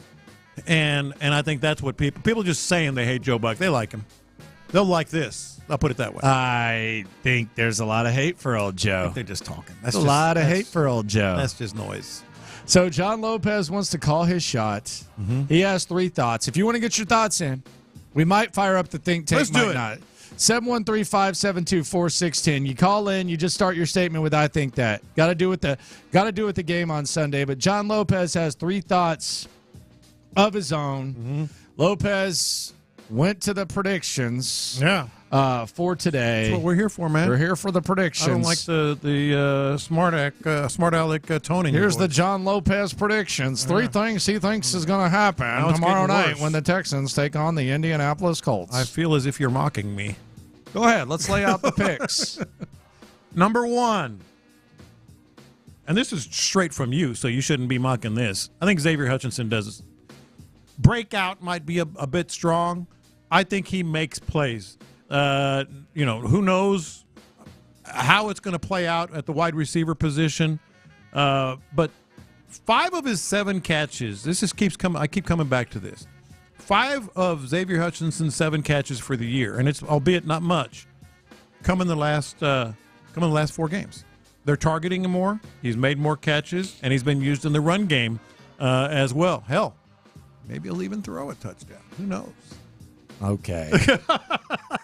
Number 2, Devin Singletary. I have not budged off of this since Monday. He's going to carry the day. He's going to be like C.J. Stroud is going to be the guy, but he's going to be the biggest reason that this team can pull it off. I've said 125 yards. I know that's a little ambitious, but anything in the 100-ish yards of rushing yards is going to be really good for this team. And I don't want, as I said during confessions, I don't want Dameon Pierce to get more than 6 or 8 touches. All right, well, give it to that dude. Mark that. Yeah, give it to that dude. And then this is the premonition I had Sunday night coming into the studio on Monday. Kaimi Fairbairn is going to be crucial. He has not missed a field goal, I believe, since week 1 or 2. Which would be ironic because week 2 was Indianapolis. But he has not missed a field goal since week 1 or 2. He was 4 of 4 on field goals this week. Oh, by the way, 4 of 4 on field goals against the Titans. Got the game ball, the only game ball. And I think it's going to be a pretty tight, close game, no matter, I hope not, but I think it will be. And the Colts kicker, Matt Gay, he's got 7 misses. He's got 7 missed field goals this year. And a missed extra point. Kicking game, I think Fairbairn's going to get it done. Yeah, big advantage there. Yeah. On the text line, little thoughts from the Loophole. Shout out to the Loopholes. If you listen, you are one. 713 says, I think hating Joe Buck is like hating Nickelback or Creed. For some reason, it became popular to hate those things publicly, but secretly, we all appreciate the contribution they make and tune in. Bingo. When we can. Why did Nickelback become such a target I don't know. everybody? I don't know. I've heard way worse. Yes. Same thing with Creed. Right? I think that's a great comparison. On the 832, I don't care as long as we win. It's better than a lot of broadcasts. The broadcast quality has gotten better when it comes to the Texans. So, yeah, the Joe Buck thing, excited to hear him. Excited to hear Troy Aikman, too, although I know some people around here hate the Cowboys and they don't like Troy. I'm going to ask you this. What is your nightmare broadcast? Like, if you're watching your team, what is your nightmare broadcast duo? What is your nightmare slot? Whether it's primetime, noon, 3. Yeah. What is your nightmare? I like Thursday night football when I'm at home watching other teams. I don't like it when it's my team.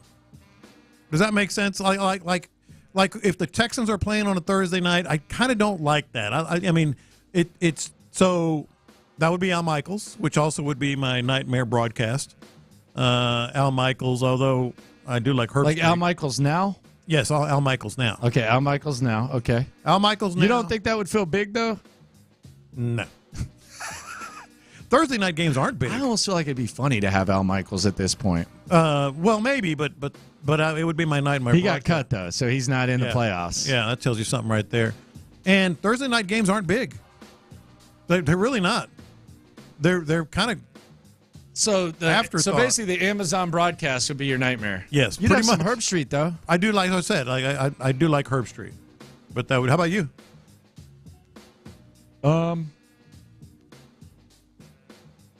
Maybe Fox broadcast, not Joe Klatt and Gus Johnson, like different one. I don't know if I would ever want to hear Gus Johnson doing an NFL. Yeah, I would love to hear Gus Johnson do anything. Nah, but like the other squad that does usually late games. Who? You know. Who? You know. Smoke their keyhole. Timmy B. Say it. Brando and Tillman. Yeah, I don't. It from like a consumer standpoint. I don't like. Maybe it's because Texas has just been so bad, but yeah, I don't like hearing them call games. Yeah, I agree. Just me. Yeah. Just my subjective opinion. You know, I'm with you. Kind of is what it is. Landry Locker, John Lopez, here with you. Slime Off coming up at 1:20. We'll go around the league at 1. We're going to the George R. Brown Convention Center. Talk to Clint Stoerner, Ron Hughley. They're at the Michigan Pep Rally today. Although I think it's actually a fan fest, but let's be honest, it's a Michigan Pep Rally. Pretty much. There's no such thing as a Washington fan. At least not a traveling Washington fan. So yeah, it'll be all blue. Where did this come from? No, I'm just saying, there's no such thing. I mean, we'll see the stadium. Huge fan. You'll base. see the stadium. They have a huge fan. You'll hear it. Oh, okay. Well, we'll see. See about that. Got some doubt in my mind about that. Jacksonville. If the Texans win and Jacksonville loses, the Texans are division champs. There will be a playoff game at NRG a weekish from now. Trevor Lawrence, questionable for the Jags. We don't know if Trevor Lawrence is going to play or not. This has been kind of an Andrew Luck type year for him. I'm not sitting here saying that he's going to retire at 29 or anything like that, but when it comes to like wear and tear on your body, this can't be that fun of a year for Trevor Lawrence. He came into camp with that big-ass knee brace. Then he had the high ankle sprain. Then he had the concussion. Then he hurt his shoulder.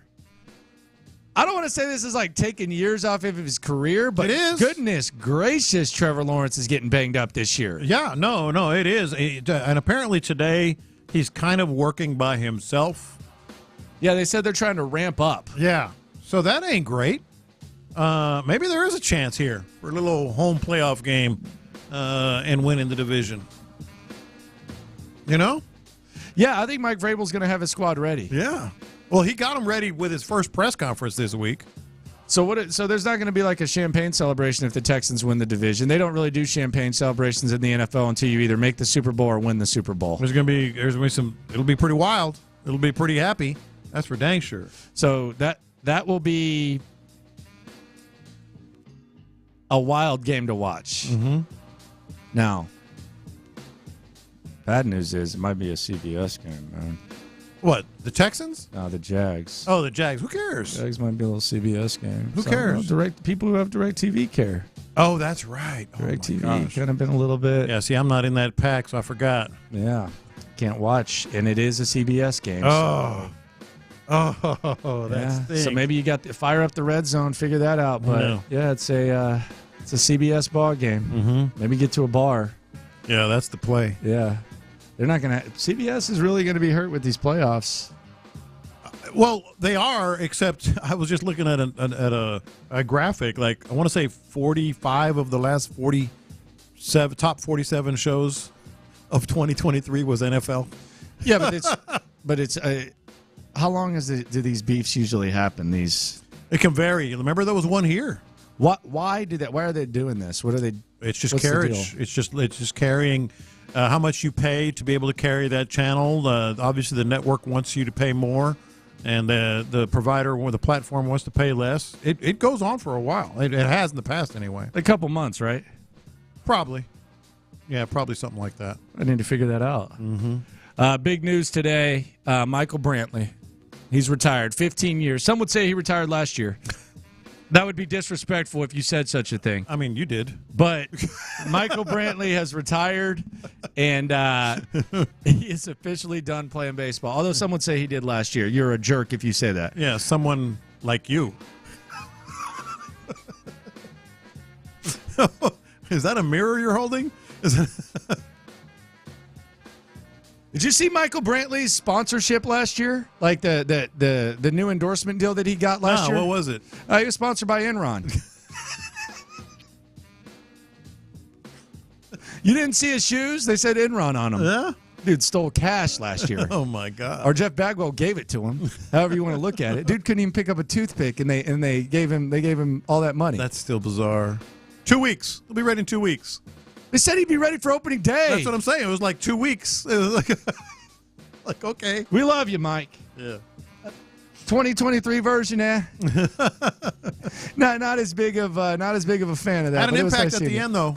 Yeah, good for him. Yeah, that was good. Thanks for that, man. Was that worth all the bread that they gave him? No, it wasn't worth probably all not. that. No, probably not. Shout out to Michael Brantley. Coming up, let's go around the NFL. We got a wild week in the league, and I got a question. I have admittedly feared the Buffalo Bills as an opponent. Could they be the ideal opponent for the Houston Texans, though? It might not sound as crazy as it seems. Plus, Laramie Tunsil, he defends his biggest criticisms around the league next. The Texans' first matchup.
For the Houston Texans. We know they got to take care of business. All you hardos out there saying, just let them win tomorrow. I have nothing to do with that. I'm looking ahead. I'm playing chess.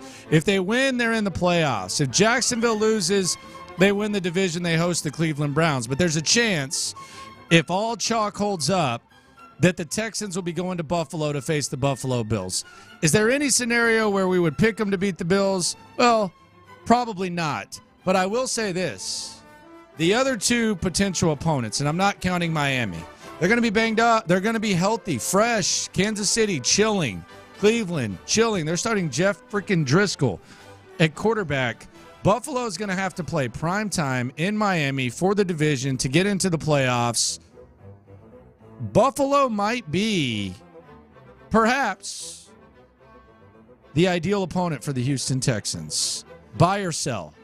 I'm buying. I don't know if I would say I would still pick it. Like, it might be an ideal opponent and you still don't want to play them. If that's kind of weird, I know.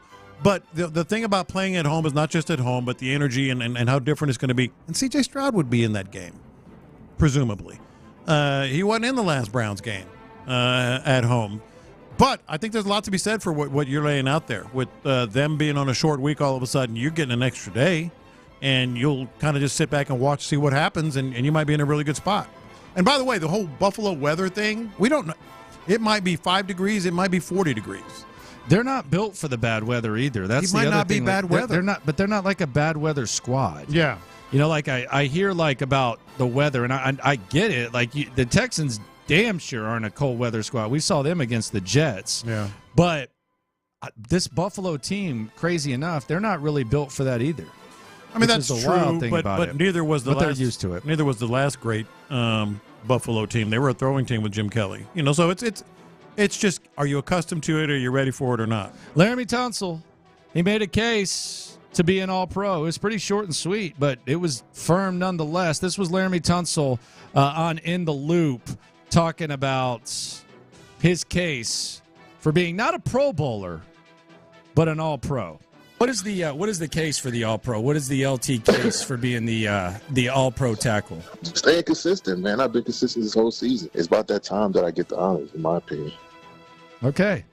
Staying consistent. He also said he's more comfortable in the run blocking than and not getting the credit he probably deserves. And I got a kick out of it. I saw, like, we put this quote out yesterday on Twitter, and there were a couple people who were saying, yeah, hell yeah, he should be an All-Pro. Based on what? Like, I'm not saying whether it is or isn't true. I'm not questioning that he's a good tackle, but you ain't watching the other tackles. Exactly. I mean, come on. Like, Brown Chubby Bear sitting there breaking down the tape. Definitely an All-Pro. He said Petrie was supposed to be an All-Pro last year. Like, come on, brother. Give me a break. In the dance, no matter what. This team's in the playoffs. I want you to say if you think they have a chance to win the Super Bowl. Okay? Yeah. Slow exercise. Do they have a chance to win the Super Bowl? Baltimore. Oh, yeah. You okay there? Oh, yeah. I'm going to leave you alone with Baltimore? Good Lord. The Miami Dolphins. Yes. Okay. Kansas City. Yes. Cleveland. Yes. You think so? Yes. San Fran? Yes. Dallas? Yes. Philly? No. Detroit? No. The Rams? No. Okay. A lot of Super Bowl contenders right there. And look, I know people will argue Philadelphia getting hot. No, they're a mess. Detroit. What up, Detroit? Biting knees and all that stuff. I think they're just not quite there yet. They got some good young talent that played this year. That's for dang sure. And the Rams, obviously at the quarterback position, you're getting more done. You got two great receivers. Stafford's resting. Yeah. The Rams got to bye too. Yeah. They don't have to battle to get in. Yeah. All these teams that don't have to battle to get in that are wild card teams like the Browns and the Rams, man. I could see the Rams. Especially the Rams. Like, the thing about Matthew Stafford is he's been there. Sean McVay's been there. Yeah. Aaron Donald can dominate a game. Yeah. The NFC is very vulnerable. They know San Francisco very well.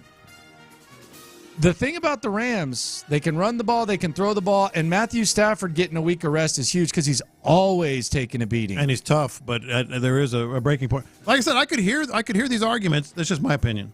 Colts versus Texans. That's going to be game. Win or go home. Jags versus Titans. What did I have, Jags and Titans? 4 stars. Okay. Yeah. Steelers versus Ravens. 4 stars as well. The Ravens aren't even playing their guys. That's why. So how's it 4? Because the Steelers have to win and get in the playoffs. Man, you're being generous. No. You're being generous. Miami versus Buffalo. Oh, come on. 5 star. Those are the only 2 5-star games out there. Cows versus Commanders. See, that's another one. I mean, the Cowboys have something to play for, but I'm feeling like a 3-star game here, maybe 4. Philly versus the Giants. Nothing. 3 stars. Bucks versus Panthers.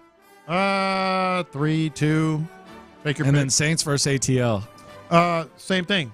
There's really feast or famine this week. Yeah, those are the only games that matter. Yeah. I'm not going to go through the ones. Yeah, it's really just that feast or don't. famine. At least not in that way. Yeah. How hard would it be to be able to not think about your house burning down? I mean, I don't think it completely burned down Tyreek Hill, but like it was pretty bad. I looked at the pictures. Of all the potential distractions, like house burning down seems like a hard one to go through. Tyreek Hill has had some distractions. Yeah, but the house burning down, $7 million mansion. That kind of seems like I don't know. How do you stay focused there? I mean, he's already hurt too. Did you see them showing him? Yeah. He had his shirt off. He showed up to his house with his shirt off, so he had to have been in such a hurry. Yeah. That he just ran out. Then he put his shirt on. He has the boot. He's like hugging his girlfriend or wife or whatever, and he's walking over there. And apparently the kid was playing with a lighter. Yeah. So my question is this, and here's my assumption. I'm assuming that it wasn't just a normal lighter. I think it was a torch. Could have been, yeah. Like one of those torch lighters that makes it easier to light your think about how do you light a house on fire with a lighter, like a regular Bic? No, it's got to be the torch. It's got to be. Because the torch makes it easier. Torch is the way to go if you're trying to especially smoking cigars. Yeah. Yeah. So, yeah, I'm assuming that it was probably the torch. It's just, the fire is just, like, house fire is just really... I really feel for the people.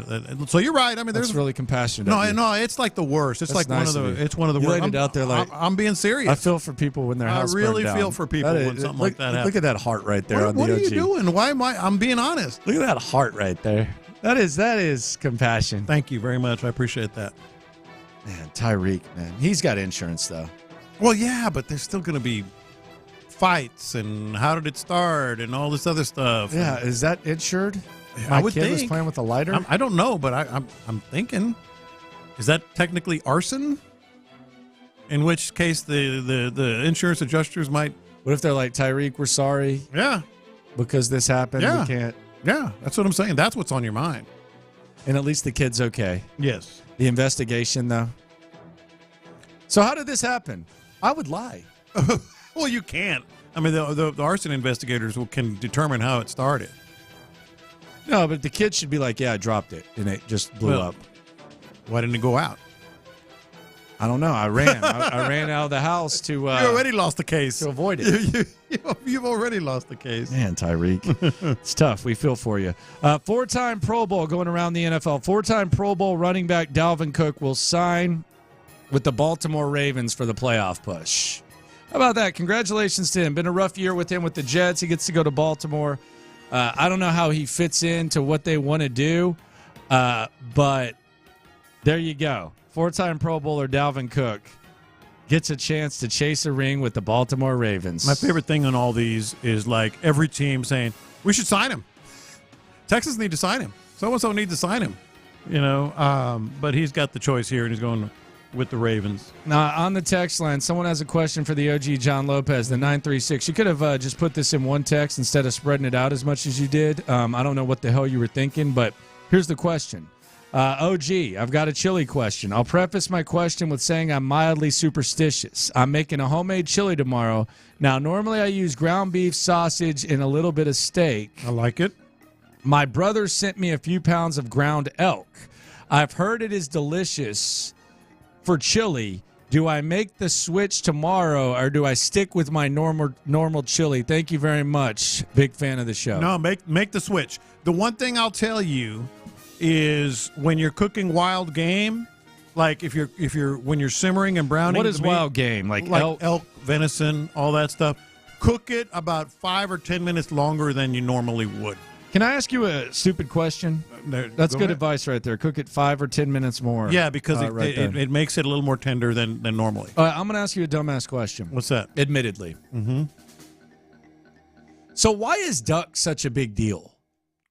Because, like, I get, like, you hunted this elk. You hunted this, like, these things that are hard to get. And, I mean, it's hard to get shrimp. I mean, it's hard to get a lot of these things, so I understand it. Why is duck a big deal? I can go to the pond and shoot a duck. Yeah, but it's not going to be good.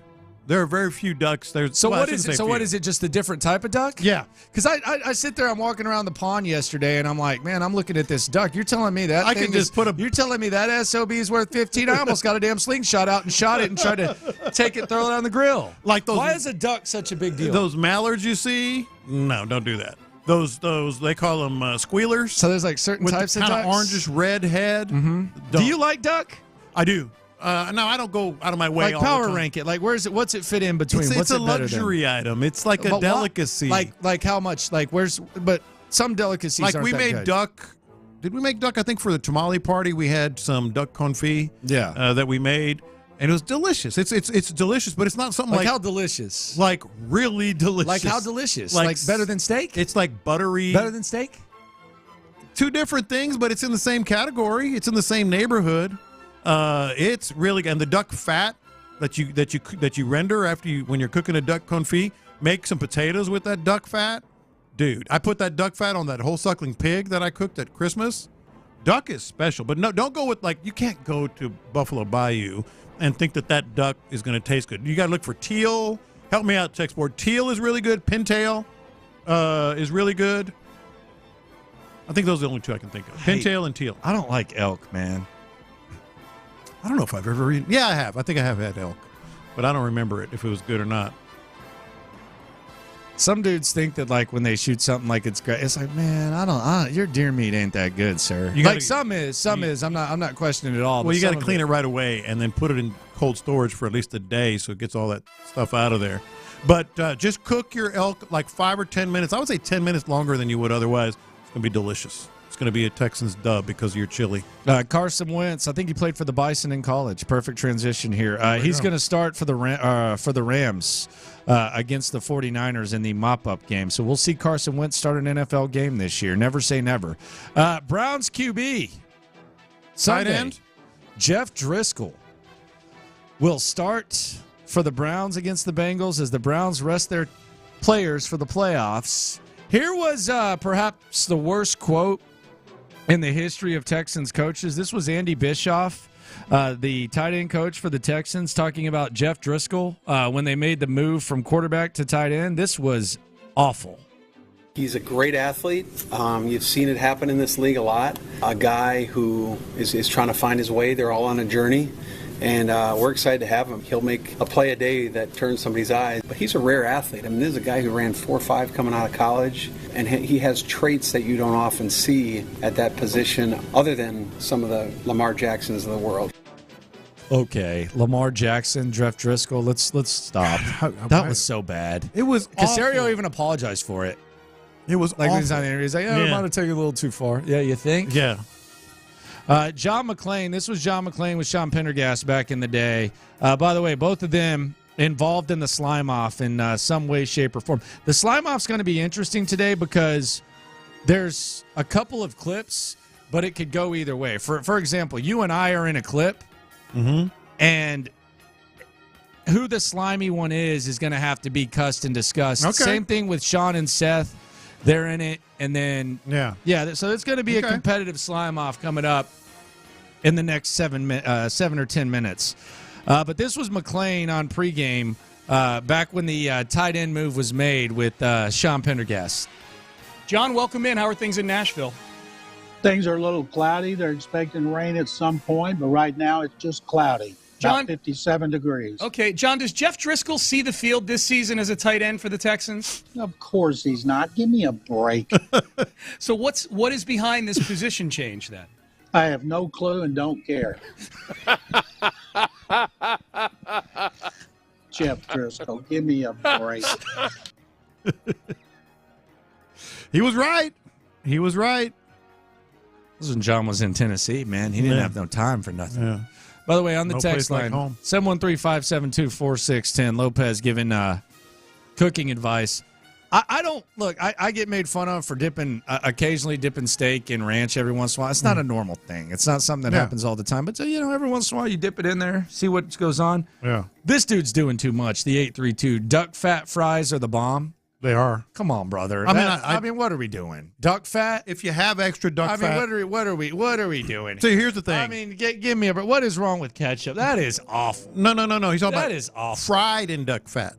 What do you mean fried in like duck you fat? fry potatoes in duck fat and make French fries. Okay. Yeah. We're doing too much. No, you're not. We're doing too much. I don't go out of my way to go buy duck fat and make French fries. But if I have what are we doing? But if I have extra, like from what we made on the tamale party, I'll make. I said potatoes. He said fries. I said potatoes.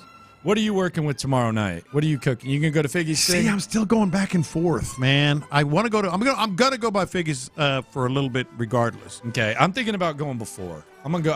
Before. Yeah, I'm gonna go before because it does. Are you like me? It does feel like I got a cook day. I want to cook. I'm a little bit concerned that I'll be honest. Little confession. I'm concerned Figgy's not going to be paying as much attention to the game as I'd like to. See, that's the other part. I saw this place. It's a good menu, so I'll go there and get some grub before. I saw like some techno stuff going on or whatever on New Year's Eve, so I'm a little concerned about that. I've got my eye on some dino ribs. You know those big ribs. So I'm really tempted to cook those. So I might, but I got to go by there for a little bit. Yeah. Got a little buffalo wrap going on. Mm-hmm. Chips and salsa. I found my new favorite salsa. Yeah? Forgot what it's even called. It's like extra cilantro from HEB. It's like one of the Texas brands. Mm-hmm. Pretty hot. Gotta check that out. You're talking about, excuse me, you're talking it's like about two names. It's someone, and it's like extra cilantro salsa from HEB. Yeah. Extra cilantro HEB salsa. Oh, yeah, there it is. Chuck and Dave. Okay. It's like colder. It's not. I mean, it's probably not as warm. And I know how I've seen it. I know what you're talking about. I know how the Hispanics are when I start saying this. Shout out to all the Hispanic loopholes. You don't know nothing about salsa, white boy. See, that's not true. Like everybody. Nobody makes salsa like me. Everybody knows about salsa. It's the number one condiment, past ketchup. Did you know that? I feel like ranch is up there. Salsa past ketchup. So everybody knows about salsa past ketchup. Yeah. Isn't that crazy? Number 3 is OG sauce. No. 346 says they're making fajitas with bacon-wrapped deer backstrap. You're doing too much, brother. No, that's really good. You're doing too much, brother. Yeah. Like, what are we doing here? No, what he's doing is delicious. I mean, come on. No. With bacon-wrapped deer backstrap? You're wrong on that dude, one. You're doing too much. No, man. it's delicious. That's just too much. Just keep it simple. Get some beef or chicken fajitas. What's figure wrong it out. with Get the backstrap? I mean, what have you ever had it? I mean, what are we doing? No, I mean, get that out of here. We're doing too much. I hope the Texans don't try to overcompensate like you with this. Overcompensate with this bacon wrapped deer backstrap fajita. Get out of here with that. It's really one of the best pieces of venison you can eat. That's the equivalent of CJ holding the ball for 15 seconds and trying to throw a Hail Mary every play. With that, you really got to try new things, man. I mean, give me a break. 713 Landry, you can't say they're doing too much just because you can't cook it or haven't tried it. Thank you. Sure, I can. mean I can't do that? I can do that. You know, how do you cook your backstrap? I don't need backstrap. Well, that's what he's saying. I mean, what are we doing here? Yeah, but let's say I give you a nice piece of backstrap. I'm good, man. How you gonna cook it? Want your backstrap. Seriously, I don't even like the way that sounds. Coming up, the slime off. This one's going to be interesting, John, because you and I are both involved, and it's the same clip, and same thing with Sean Pendergast and Seth Payne. This is going to be a real competitive slime off, and it's going to have the theme of win or go home coming up next. Join the drive with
It's a Tachys Fiber Internet Football Friday on Sports Radio 610. Here's In the Loop with John Lopez and Landry Locker.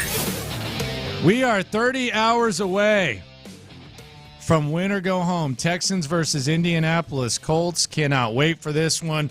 We'll put a bow on the show, get the final thoughts on C.J. Stroud's first win or go home game, as well as what to expect and the Lopez hype here on Football Friday. But right now, you know what time it is. Yeah, you know you why do. we're here. It's time for the Slime.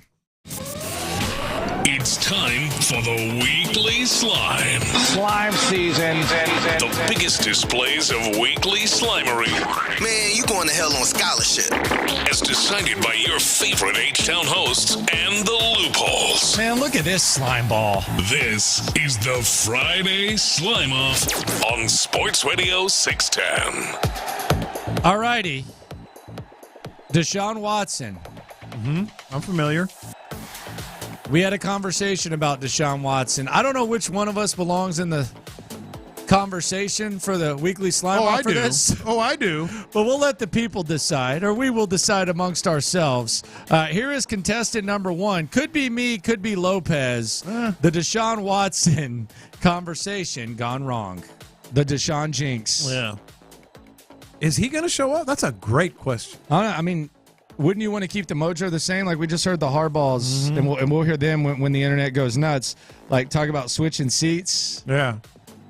Does Deshaun want to change his whole routine and show up when the... You know what? He probably would come. He would what? He would come. Allegedly. All right. How in the world does that mean? I just kind of think that you... He would be here. Be here. He would be here. I got to... I don't know what you were thinking there, sir. I know what you were thinking. I know what you were thinking. I said he'd probably come. Okay. Yeah. All right. Yeah. He probably would. 713-572-4610. Do either one of those deserve slime off consideration? Let's play that one more time, Jace. The Deshaun jinx. Yeah. Is he going to show up? That's a great question. I mean, wouldn't you want to keep the mojo the same? Like we just heard the Hardballs, and we'll hear them when the internet goes nuts. Like talk about switching seats. Yeah. Does Deshaun want to change his whole routine and show up when the... You know what? He probably would come. He would what? He would come. Allegedly. All right. I do like the allegedly. 713-572-4610. Who deserves slime off consideration for that one? If either one of us, you know, we both might be in the safe. This is the first slime off of 2024. Next one. We love guests. We especially love guests that don't do a lot of interviews. I think Laramie Tunsil's done 4 interviews in the last year or so. 2 of them have been right here on this show, which means when he comes on, you probably shouldn't call him fat, Lopez. I didn't. Here is contestant number 2. Did Lopez call Tunsil fat? Hey, I know, obviously, you like to eat some good food. Here's the thing about What does that mean? I think he just called you fat, LT. No, What's up with this? Yeah, you see that? I did. You didn't let it finish. You didn't let it finish. It doesn't sound great, I will say that. But You called him fat. No, my point was because he grew up wanting to work at McDonald's. He's talked about it. That's why I said that. But yeah, admittedly, it didn't sound great. So contestant number 1, Landry or John Lopez. The Landry Deshaun will or come. Landry. Contestant number 2, did Lopez call Laramie Tunsil fat? Contestant number 3, John McClain. This was John McClain in training camp talking to Will Anderson. The weight shaming of John McClain, not just a preseason thing. Here's example number 1. This was him with Will Anderson. What do you weigh right now? Do you feel like you're going down, but you need to add anything? I'm about 260 right now. I feel good, feel explosive. Strength staff and nutrition has been doing a really good job of helping me balance, my meals and workouts and everything like that. So I feel great. All right, there you go. So he's 260. That wasn't enough for John McClain. He wanted to ask Derek Stingley what he weighed. Here was the weight shamer John McClain, example number 2. You look like you spent a lot of time in the weight room in the off season, did you? Yeah. What was the purpose? You said what was the purpose? Yeah. I mean, you know, I like to hit. You know what I'm saying? So, yeah, that's why. What do you weigh now? Still the same weight. All right, there you go. Man. And now John McClain, this week on Twitter, it's not just a training camp thing. He had a memo for ESPN/ABC. Quote, memo for ESPN/ABC. Will Anderson weighs 260, not the 243 the Texans list. He weighed 253 at the combine. He told the media late in camp he weighed 260 because he'd hit the weights hard to beef up for his first season, and he's been outstanding. So contestant number 3, John McClain, the alleged weight shamer in preseason, trying to give a little lesson to old ESPN/ABC. He loves asking about weight. He should ask Hannah. Oh, God. See how that goes. See how that goes over. Because he asks everybody, so what are you weighing now? What the hell? I mean, come on. Why are we doing that? Strong candidate here. By the way, I'm getting some votes for the slime off for the Deshaun Watson may come through type of thing. Lopez, you've got a vote as well. I'm sure. McClain will always get my vote, someone says. Next one, Sean Pendergast, man. What happened with that? Big week this week. Big week this week. There's actually 2. Sean will make 2 cameos, the final 2. This week we have 5 contestants. So me or John with the Watson thing. Did Lopez call Tunsil fat? McClain weight shaming. And let's try to play the hits here. This is Sean Pendergast having John McClain on, and listen to this question right here that he asked John McClain to finish the interview. How would you assess the job Chris Strauzer's done as the offensive line coach this year? Come on, man. It's not that bad. Come on, man. It's not that bad. You're asking John McClain to break down the O-line coach on a week like this? What is this, the Utopia podcast? That's even worse. I mean, what are we doing here? Look, What are we doing here? It's not a talking segment. On, man. It's not a segment. You think the people want to be driving around during a game week and want to get a breakdown of the job the offensive line coach has done? Talk a little O-line coach? Come on, man. And then we have contestant number 5. This could be Sean or Seth. This could be Sean and Seth. Yeah. This was this morning. This was in the 8 o'clock hour. Oh, wow. Big segment, I think. I think that's a lot of people in their cars around 8:30, I think. Yeah. Hey, usually it used to be like 6:30 and then 8. Okay. Yeah. This is how we come into the to the segment on Payne and Pendergast today. Payne and Pendergast with you on a Football Friday. People are watching on YouTube now, too, and Twitch as well. If you want to watch the show, you can watch the show.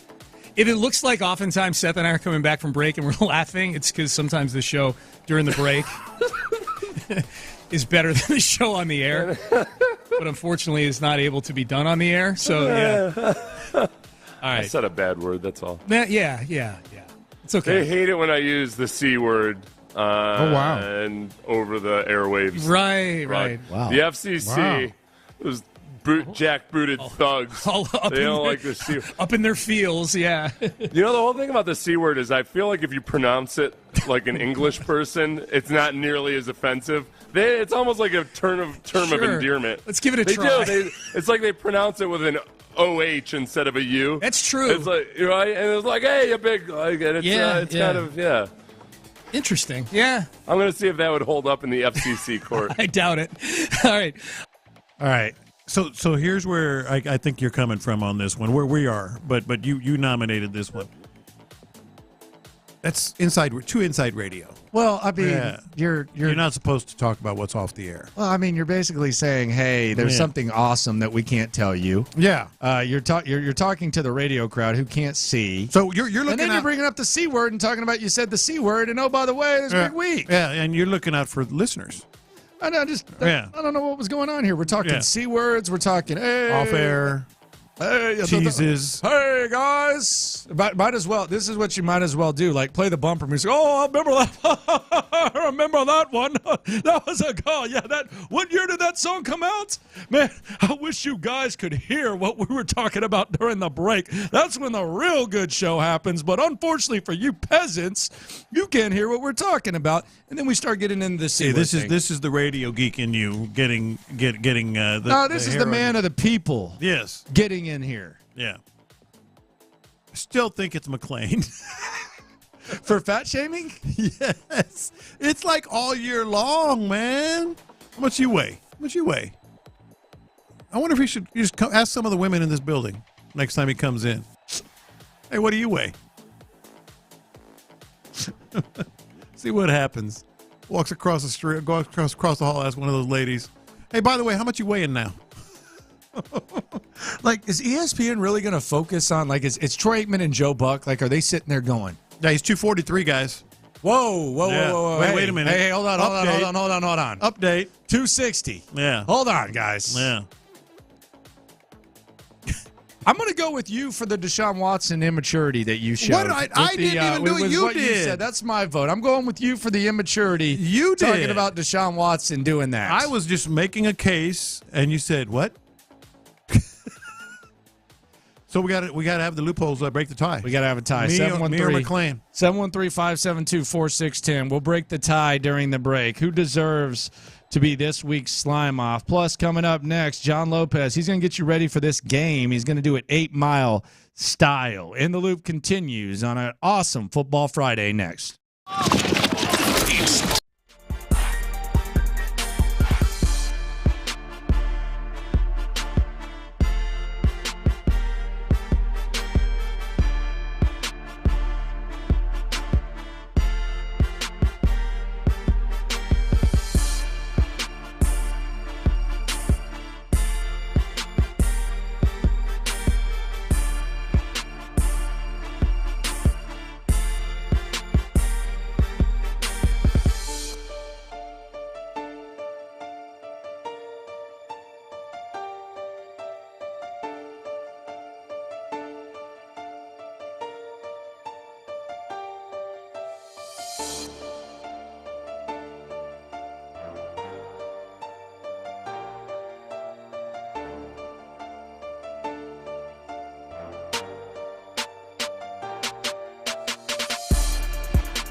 It's a Tachus Fiber Internet Football Friday on Sports Radio 610. Live from the Twin Peaks studios, here's In the Loop with John Lopez and Landry Locker. All right, so Slime Off winner. This week's Slime Off winner. Yeah? It's me for the Is it you? I was Deshaun expecting thing. McClain. Yeah, the Deshaun thing. I apparently got the blame for it. I didn't. I kind of thought you deserved it, but yeah, it kind of is what it is. There is justice in this world. So there you go. Yeah. I win that. And there's also there's a lot of things to be excited about. We're very close to this Texans game. Can't wait. And it's time to get dramatic. The John Lopez Lose Yourself edition of the dramatic reader/writer weekly thing. Fate has no calendar, nor schedule, nor a predetermined itinerary, place, time, or port of call. Fate is a blur. It is a bend in the path, neither seen nor expected until it is upon you. Like Jimmy Chitwood's last shot or B. Rabbit's last verse. The Texans know everything the NFL world has to say about them. CJ was a 3-star. He did live in a storage facility with his mom. He did have an 18 on his S2 score. And he's still standing here saying bleep the NFL world. The Texans ventured to the Midwest under the bright lights and on the big stage. It was not expected, but what twist of fate is. Even in those deep steel blue, with fanciful long-term dreams and meticulous grand scheme plans, no one could have imagined such a day so soon. But what beautiful glory ever is. It is here, and it is real, and it is time. Hello, Indiana. Say hello to Bobby Slowick, whose hat is too big, kind of like Bobby Plump. Say hello to Derek Stingley, whose words are soft, but whose impact is huge. Say hello to a guy named Motor, who's going to carry this team to the checkered flag. Say hello to a sting that will leave a mark, and of course, CJ. Forget what was expected. Forget how these opportunities ended in the past. Fate has no eyes. Fate has no memory. Fate doesn't see what others see, nor believe what others believe. Fate sits deep in a man's soul, in a molten simmer, bubbling and hidden behind a disarming smile unseen by most. But it is there until suddenly it rises and spills over at the last expected minute, in the least expected place, molding fortunes not by someone else's expectations, but by its own. And so here are the Texans, Indiana jonesing for a playoff berth. Here are the Texans, blitzing Indianapolis like A.J. Foyt. Here are the Texans in the land of Lincoln, riding shotgun in a Maserati named Stroud, a slab, swanging, banging, loud. One shot, one opportunity to seize everything Houston has ever wanted. Here are the Texans, strutting into Indiana like Larry Bird at the All-Star game and asking only one question. Who's coming in second? Less than 30 hours away. I'm ready, man. I'm ready. I'm glad we only have to wait 30 hours. That's nice. Saturday night, baby, under the lights, big stage. You just heard it. I'm really pumped. Let's hear from Laramie Tunsil. You asked LT if this was really as big of a game as people were trying to hype it up. No. Here's what calm, cool Laramie Tunsil had to say. It's an important game because it's the next game. I think all the fellas know that, we prepared like it's an important game. We just got to get it done and get that spot. So everybody knows what it is, what the stakes is. And I think we're going to get it done. All right. I think we're going to get it done. All right. How about that? Not a Joe Namath moment, but he's pretty confident. Now, C.J. Stroud. What about the moment for C.J. Stroud? He's been in some big ones. The reason that Laramie Tunsil said he believed in him was that Ohio State-Georgia game. Here's what C.J. Stroud had to say about the moment. Yeah, I'm excited. I'm ready to have fun. I think go be myself. Go be ourselves. Go just put it on the field, and there's nothing to lose. There's a lot to lose, but in my mindset, there's nothing to lose. Like, what are you gonna go out there and we're really just gonna go out there with confidence. What's the worst that can happen? By playing hard and playing fast. We don't doubt ourselves. We really think we can win this game, and that's the plan. So we'll go out there and just execute. This game is meant to be fun. So that's what I plan to do. Not be in the eggshell. I be nervous. Like, of course, they're gonna be natural. I have natural nerves every game, but I just think those are probably the reason why I just really just lock into my preparation and things like that. He is the least of your worries. Go ahead and worry. Get anxious. Get nervous. But don't worry about that guy. Like, you can worry around him. Like, are they going to call too many plays? Are they going to rely too much on CJ with that front four that's fifth in the league in sacks? But don't worry about him, the moment being too big. Nah, I'm not worried about C.J. Stroud in this game. That's the least of my worries. The guy I'm most worried about is Jalen Petrie. I am very concerned. There are some underrated deep threats on this squad, whether it's Alec Pierce. We already know about Michael Pittman. Yeah. I'm worried about Jalen Petrie giving up the big play. We saw him benched. I mean, we saw Jalen Petrie benched 2 weeks ago against Cleveland. Yeah, and I was out it was after Christmas. We never talked about that, but he did bounce back. But I'm with you. If I had to pick if I had to pick one or two, okay, this is what I'm worried about. I mean, Petrie's on that list. Because every team that one big play, that's it. And it's not just that one big play. Yes, that would be it in this particular game. But teams have consistently tested the secondary deep down the middle. Like, they did it. I mean, Flacco did it. Clearly, Tannehill did it even though the Texans won that game easily. Like, they are going deep against this Texan secondary early and testing things. I'm with you. I think that might be my biggest worry, other than the wide receiver position, of course. The wide receiver position can be overcome in other ways, though. Mm-hmm. Like, you can overcome that with a run game. You can overcome that with the tight ends. You can overcome that with C.J. Stroud being great.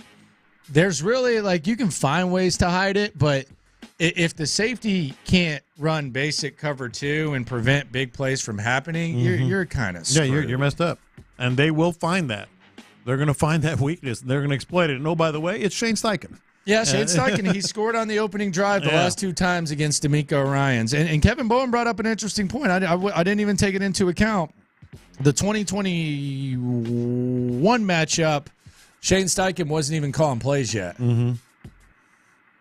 Yeah, but he's done 2 straight against D'Amico, where he's had success.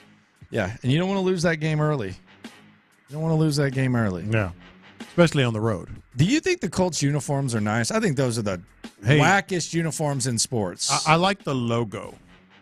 I like the horseshoe logo. Is that even cool? Did you see these rumors going across the internet? They're gonna wear an alternate uniform. They have this. The Colts have an alternate uniform? It's a lighter blue. I thought their 2 uniforms, whack and whacker. This one, they call it the Indiana Knights. Oh, God. Color. You've seen it with the black helmet. See, that's a good uniform. That's a good uniform. That's a good one. There's rumors about. Now, I don't know. I thought you had to notify the league in advance and all that stuff, but they are. It's kind of almost like a navy blue, the Colts lighter blue. White, the Colts all white uniform is it's bad. Yeah, it's really bad. Mm-hmm. I got no love for that one. I do like their alternates, better blue and a better with the black helmet. Yeah, that's clean right there. That's pretty sweet. Roll that. Yeah, roll that out there. Andrew Locker, John Lopez here on In the Loop, Sports Radio 610. Jace holding it down for Figgy Fig. We're going to go out to the George R. Brown Convention Center shortly, the Michigan Pep Rally going on out there. I guess it's supposed to be a fan experience or something, but it's all Michigan. Let's be honest. There's no Washington. Where did this come from? What do you mean? Like, Washington is a huge school with a huge fan base that can travel. It's just a long way to come from Washington. Okay. All right. Sure. Might be hiking or something. I don't know. What do they do there? Are you a little bitter? No, I just don't. I mean, there's not going to be very many Washington fans. Let's be serious. Hell, there were Washington fans in New Orleans. Were there? Yeah. You sure? Yes. Why? Because you saw purple? No. They were LSU fans. No. They were LSU fans that were just attending. Oh, you saw some purple and goldish. Oh, wow. Must be. Yeah, those were LSU fans. No. Just hanging out. You could hear them. Oh, wow, look at that. They were doing the horns down. Yeah, purple jersey right there. Oh, okay. Yeah. The LSU fans right there.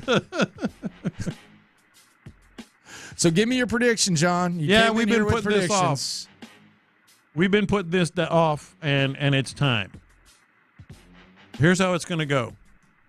I feel like the Colts are going to have something of an advantage early, probably a lead early. But it's not going to be a runaway. It's not going to be a high-scoring game. It's going to come down to Devin Singletary running the ball and whichever defense gets it done. We're going to get to the fourth quarter. It's going to be 16-14 or 17-14. Oh, you're going really in-depth, huh? 17-14 Colts, something like that. Oh, my gosh. Fairbairn kicks a tying field goal. We're headed to overtime. Colts kicker Matt Gay. Dude, what is going on right now? You asked. What? I mean, I didn't know you were going to do it like this, John. You asked. How about just so-and-so has a big game? We're going in. I did. I said Devin Singletary. I said David Singletary. I said defense. You have time to go around the league? You want to give us your Jody Mack picks? No, I'm telling you. It was 17-14. Fairbairn ties it, goes into overtime in the last second. Matt Gay misses a field goal at the first drive of overtime. Texans get the ball. Fairbairn kicks the game winner 20-17. Your Houston Texans. Boom. Okay. Give me yours. Okay. I think the Texans win. I think the Texans win by 4 points. I think they win by 4 points. I think Xavier Hutchinson has a touchdown. I think that the defensive line holds up, although I think Jonathan Taylor scores a touchdown in the game as well. And I think Gardner Minshew throws 2 interceptions. Oh, wow. Yeah, 2 interceptions for Gardner Minshew. And I think the guy out there that stands out the most that you don't expect is Christian Harris. I think that level of nasty that he displayed against Tennessee, I think it travels. And I think we're talking about Christian Harris perhaps taking the next step when we come in on Monday, looking ahead to a playoff matchup between the Houston Texans and I'm not going to get that far ahead of myself. I just want to watch the game and then hopefully watch the games on Sunday and see what happens. But I think the Texans get the dub by 4. Hell, that's pretty detailed too, man. But I'm with you on Christian Harris. He's a different kind of guy now than he was at the beginning. Well, even last year. Yeah, and it can be hit or miss. Yeah, it can be boom or bust. Mm-hmm. But yeah, we'll see. We'll see how it goes. Do we have the guys out there at the George R. Brown Convention Center? We'll go out there in a sec. Probably pretty loud out there. They got the Michigan fight song going on. I think. What about Washington? Who? They out there? The Huskies. Oh, come on. You know they ain't coming. Who doesn't like dogs? They ain't coming down. Let's be honest. I got bit by a husky. You did? Yeah. Dang. Right there. Well, that's not pretty. Yeah. Yeah. That's a scar. Should have been put down. You or the dog? No, the dog, man. Oh. My stepdad's dog, Izzy. Loved the dog. He was cool, but man, he was blind, and then he ended up being deaf. Oh, and they get angry when they tried to shave him. Yeah. Tried to shave him one summer, and only grew back in certain spots. Oh. I mean, yeah, it was rough. It wasn't good. All right, let's go out to that Michigan pep rally out there at the George R. Brown Convention Center. Clint Stoerner, Ron Hughley. What's up, fellas? What's good, man? Nothing. One thing I've learned since I've been here, boy, Houston knows how to put together the big event. Yeah. And we were here for the national championship or the Final Four earlier this year, and similar situation. So it's a big event, and it's good for the city. Yeah. And how many Washington fans are there out there? I've seen a couple of big hat Washington fans. Saw a couple, almost hit one. Hey, you're not going to believe what I saw. Those are plants, bro. Hey, you're not going to believe what I saw a little earlier. Paid extras. What's up? I looked up, and I saw an old gal. And I say old gal, I mean that. She's probably mid-30s probably, with a little one. Burnt orange, bro, head to toe. Yeah.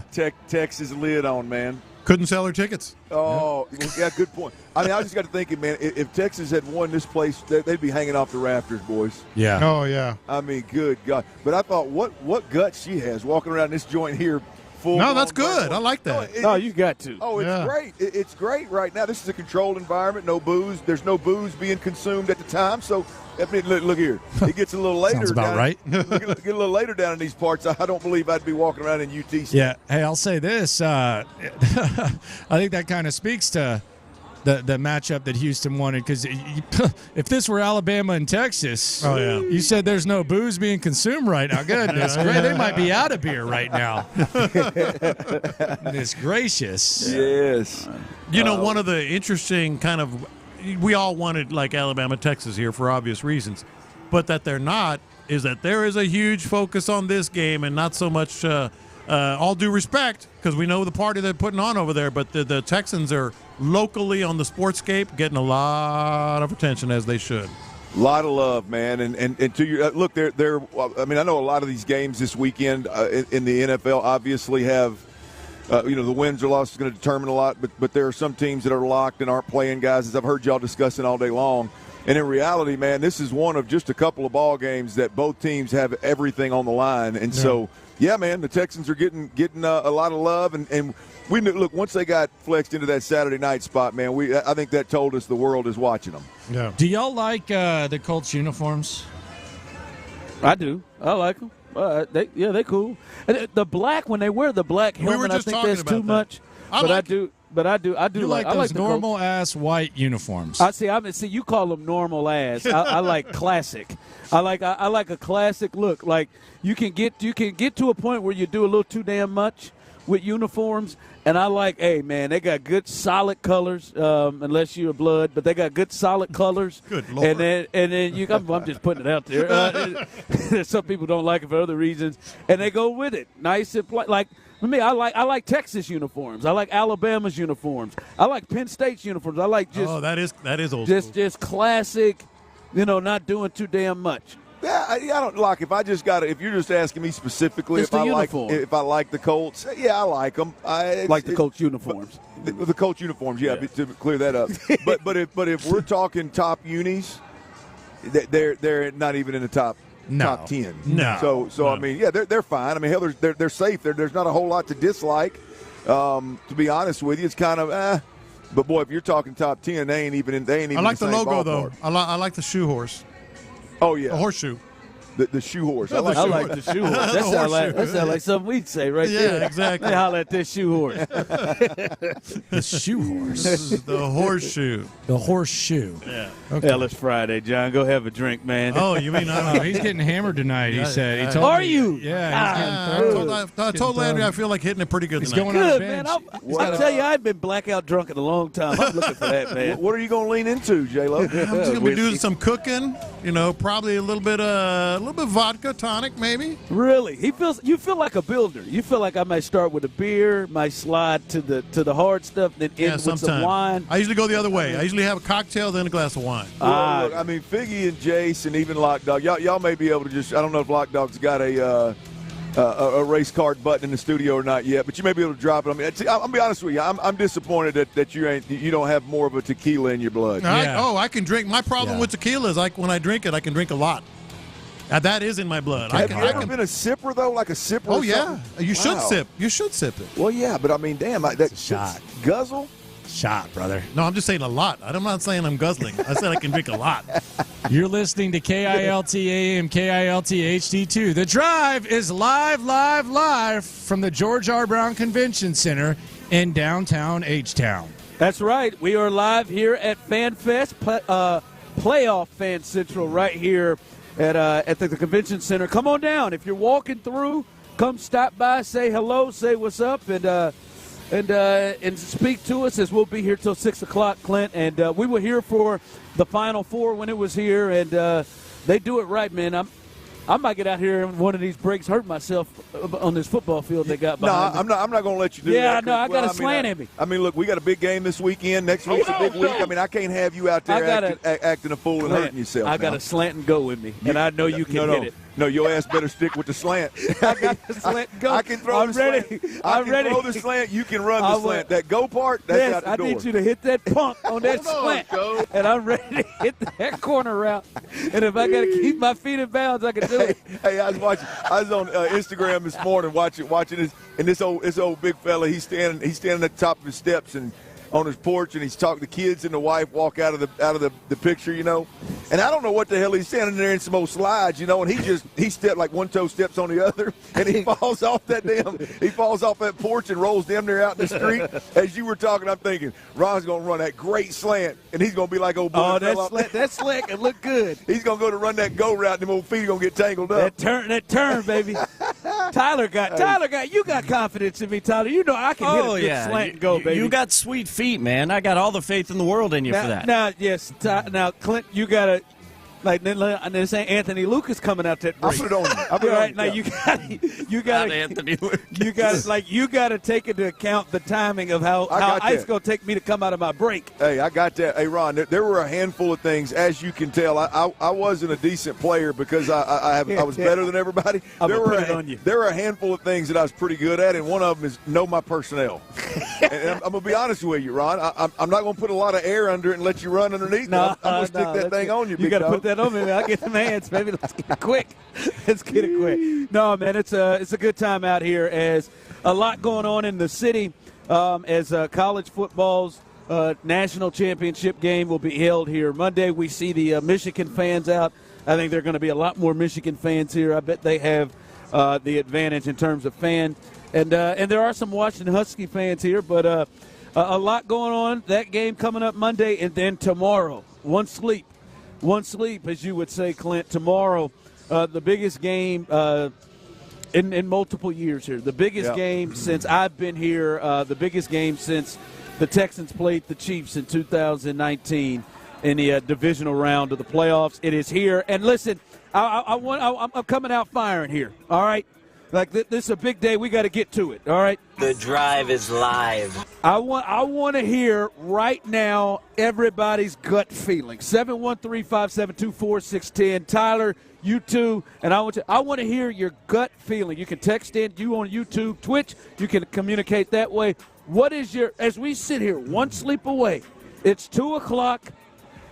They're there. Maybe some people are eating St. Elmo's. Is that what it's called, the steak place? Yep. Yes, St. Elmo's with the cocktail and the steak. The shrimp cocktail, I think, is the go-to, I guess. Yeah, there's some folks that everybody's out. We're one day away. What is your gut feeling? If you're nervous, if you're confident, if you're nervous that you're overconfident, where are you? And, Clint, I want to go to you first because there have been 2 games here. Even when you were off, you came in, you snuck in at the Buffalo Wild Wings at Baytown, and even with CJ out, you seem to have a pretty decent feeling that the Texans could have a chance to beat the Titans. Then when we were at Bombshells 2 weeks later, you made it very clear you did not feel good about the Texans playing the Cleveland Browns. You did not feel good at all about what Joe Flacco could do against this team, and you were nervous about the Texans' chances of winning. What is your gut feeling now, them heading to Indy for a winner-take-all game? I feel great about this game. Oh, you're feeling good, huh? I feel great about the Texans in this ball game. And I'll be honest with you, I was straddling the fence midweek. One of those where, man, I don't know who's healthy. I don't know exactly, is CJ going to be able to weather the storm physically and not get knocked out of the ball game? His offensive line going to be able to protect him?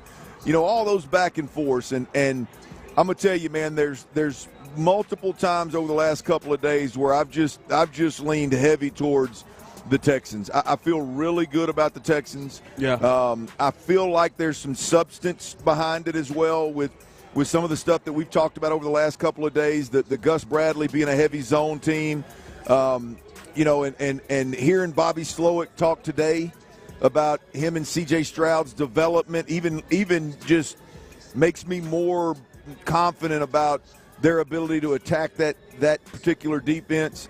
Several reasons. We're going to talk about several of them today, but I just where I'm at, you ask a very simple question. I'm on the verge of giving you a long-winded answer. I'm going to cut to the chase. So you don't feel like really, really good. You don't feel like you did going into the Cleveland game? No, the Cleveland game, that one right there was – you're pretty close on it. Well, that defense right there, man, that's the Texans. Well, the Flacco part, you were really – well, yeah, I feel like, Flacco, the problem with Flacco and really with this defense, right, is if you're a quarterback that, one, has weapons and can drive the football to all levels of the field, then I'm clearly going to take that into strong consideration. Flacco had been playing great up to that point, so clearly he had answered a lot of doubts that people had.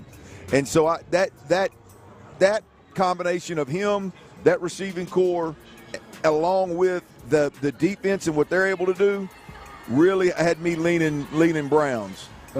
This is one of those where I'll be honest with you. I think offensively, I think it's a wash, and defensively, I don't know who's the better defense per se, but I really like our guy versus what Gus Bradley does defensively. So I'm going Texans. Gut feeling coming out the gates firing. What's your gut feeling? I'm seeing people here on YouTube. My guy Joseph Goodrich.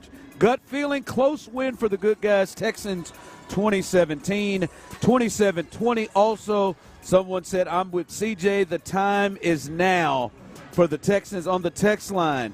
Texans going to swarm that ass. Texans mark it down 26-17. My gut feeling is that Ron will be fired in 2024.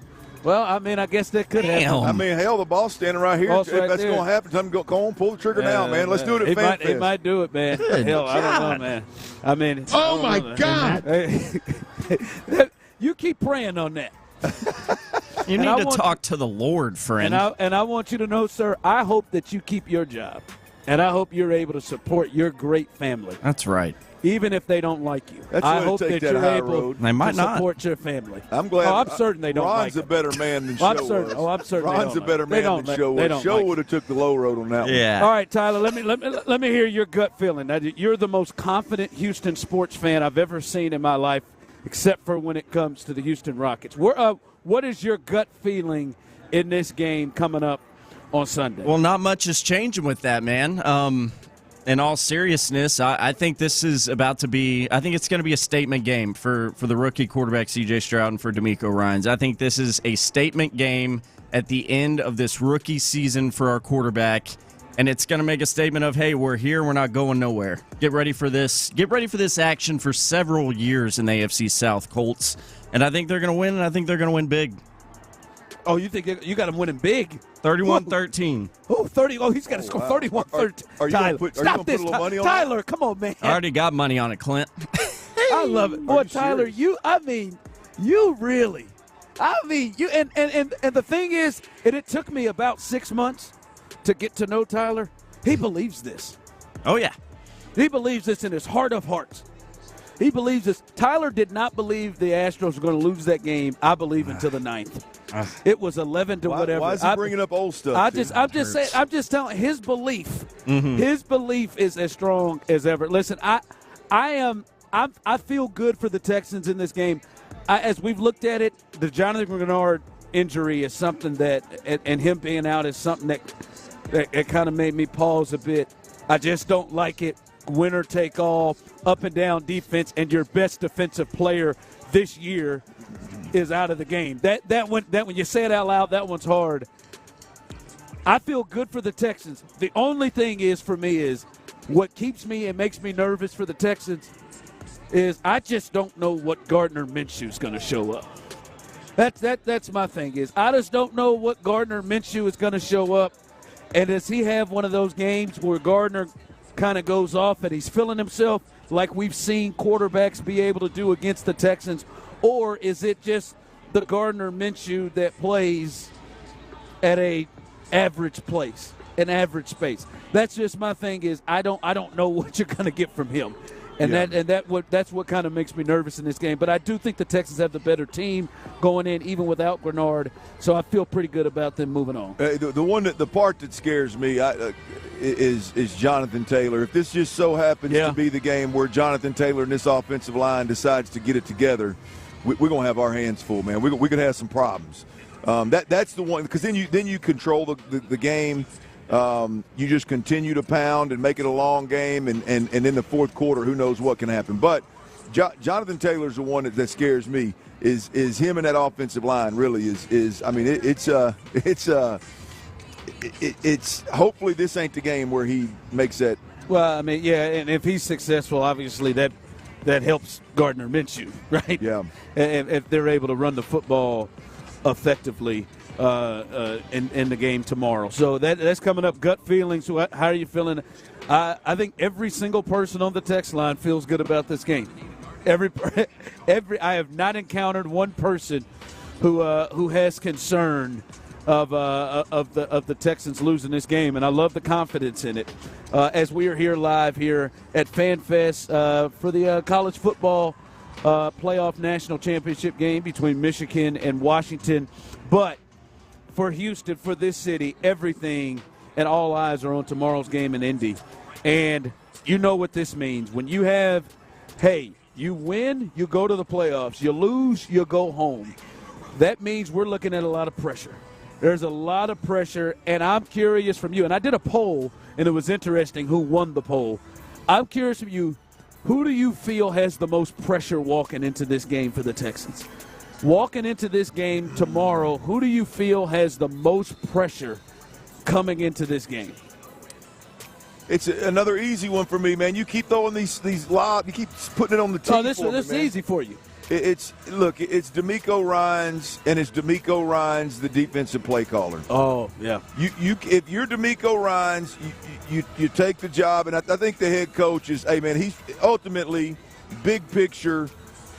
DeMeco Ryans is playing with house money. He's already exceeded expectations. He's already made a believer out of a lot of folks. He's got this thing turned in the right direction in a big way, right? H-Town, I'm back. This game, for all the marbles, the defensive-minded head coach that calls plays, that has shown a tendency this year to be really, really, really good, Ron, has to answer the bell in the biggest moment of the season. Everything you've worked for as an entire team is to get to this point and for Week 18 to matter. And, damn it matters. And to me, the most important part of this team, gotta have it type part of this team, is the defense. DeMeco Ryans, they've proven that they can do it with everybody healthy and through injuries. I think the biggest pressure is on DeMeco Ryans, not the head coach, but DeMeco Ryans, the defensive player. Well, I hear you. When I think of pressure, I think of who's going to catch it the most. If they lose, who is this going to be laid at the feet of? I did a poll, and I did DeMeco Ryans, C.J. Stroud, and Bobby Slowick. And DeMeco got the least amount of the votes. And DeMeco, we trust, baby. Bobby Slowick, 45% of the vote. That he has the most pressure on him, followed by C.J. 31% and DeMeco Ryans 23% of the vote. Most pressure walking into this game. I tend to agree with you. All right, I think most people, if they lose, will lay this at the feet of Bobby Slowick. I've said it. Bobby Slowick is the fall guy, right? As you said, in DeMeco we trust, and C.J. is in God mode right now in terms of how people feel against him. But I'm with you, Clint. Boy, you can't lose. Your defense can't lose to Gardner Minshew, Zach Wilson, Bryce Young, and Desmond Ridder. Your defense can't lose. Yeah, to not get into the playoffs. That's a great point. That's a great point.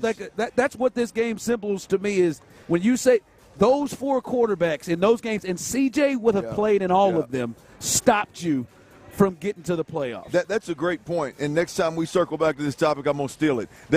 You can't be DeMeco Ryans and go out there and put performances on the field the way you have and look up. And now this defense is going to add Gardner Minshew to the list of Desmond Ridder and Bryce Young and Zach Wilson that have caused problems for your season. Like that, to me, that's, again, that's where – boy, if DeMeco goes out there and plays well against a backup quarterback, a quarterback that's limited from a skill perspective, and if the defense doesn't keep this game in line, and if the defense doesn't give the Texans a chance to win this ball game, then I think the people that are really dialed into what the hell's going on in Houston is going to be more concerned about the defensive coordinator, DeMeco Ryans, than Bobby Slowick, the offensive coordinator, who has lost arguably his best receiver, on the verge of losing his most experienced receiver.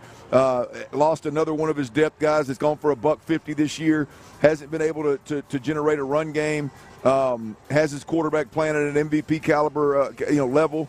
Yeah, so I think I would roll D'Amico, and I don't even think it's a close second. Yeah, I'm with you, but I knew people would say. Someone said Bobby is coaching for his future.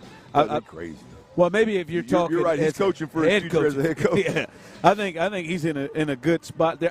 I'm curious why people would even look, as you just broke it down with Bobby, how Bobby would even be the guy. I don't think CJ either. CJ has, I think, jumped past this thing in a major way. Yeah. Now, unless CJ just, takes a dump all over the field and has an awful game. But I still don't think the pressure is on him going into it. And to your point, maybe we can circle back to that of CJ's. I think he's bulletproof, man. As it pertains to what you like. I just don't like his style of play has never lent itself to all of a sudden, boy, he's going to turn into something he ain't. You know what I mean? Like even in college, you knew exactly what you were getting. When the Texans drafted C.J. Stroud, you know, and I'm not saying anybody knew that you were going to get this caliber NFL quarterback immediately, but you knew you were getting a guy that was a high-level processor that could throw all the routes, that executed from the pocket, that was a mature, developed, really a pro for a lack of better terms. Like to me, that's who C.J. is. I would be shocked if he in any way, shape, or form, to the slightest degree, showed us something on Sunday in a negative light that he hasn't all year long. Yeah, we'll see. We'll see what happens there, but I think he's good. But D'Amico, yeah, that defense in particular, they again can't be the reason. They cannot be the reason that this team doesn't get to where they want to get to. All right, we'll continue here live on this Tachys Fiber Internet Football Friday. We are live here at the George R. Brown Convention Center as a fan fest here for the college football championship game coming up on Monday. We're live. If you're in the building, walk by. We've seen a couple of people say what's up and say hello. So if you're around, say hello to us as we get you ready for this huge game tomorrow. And now that we have found out something injury-wise with the Texans, there's one guy that we really need to step up to the forefront even more. But the wonder is he can. Can he do that? We'll discuss that coming up next right here live on The Drive.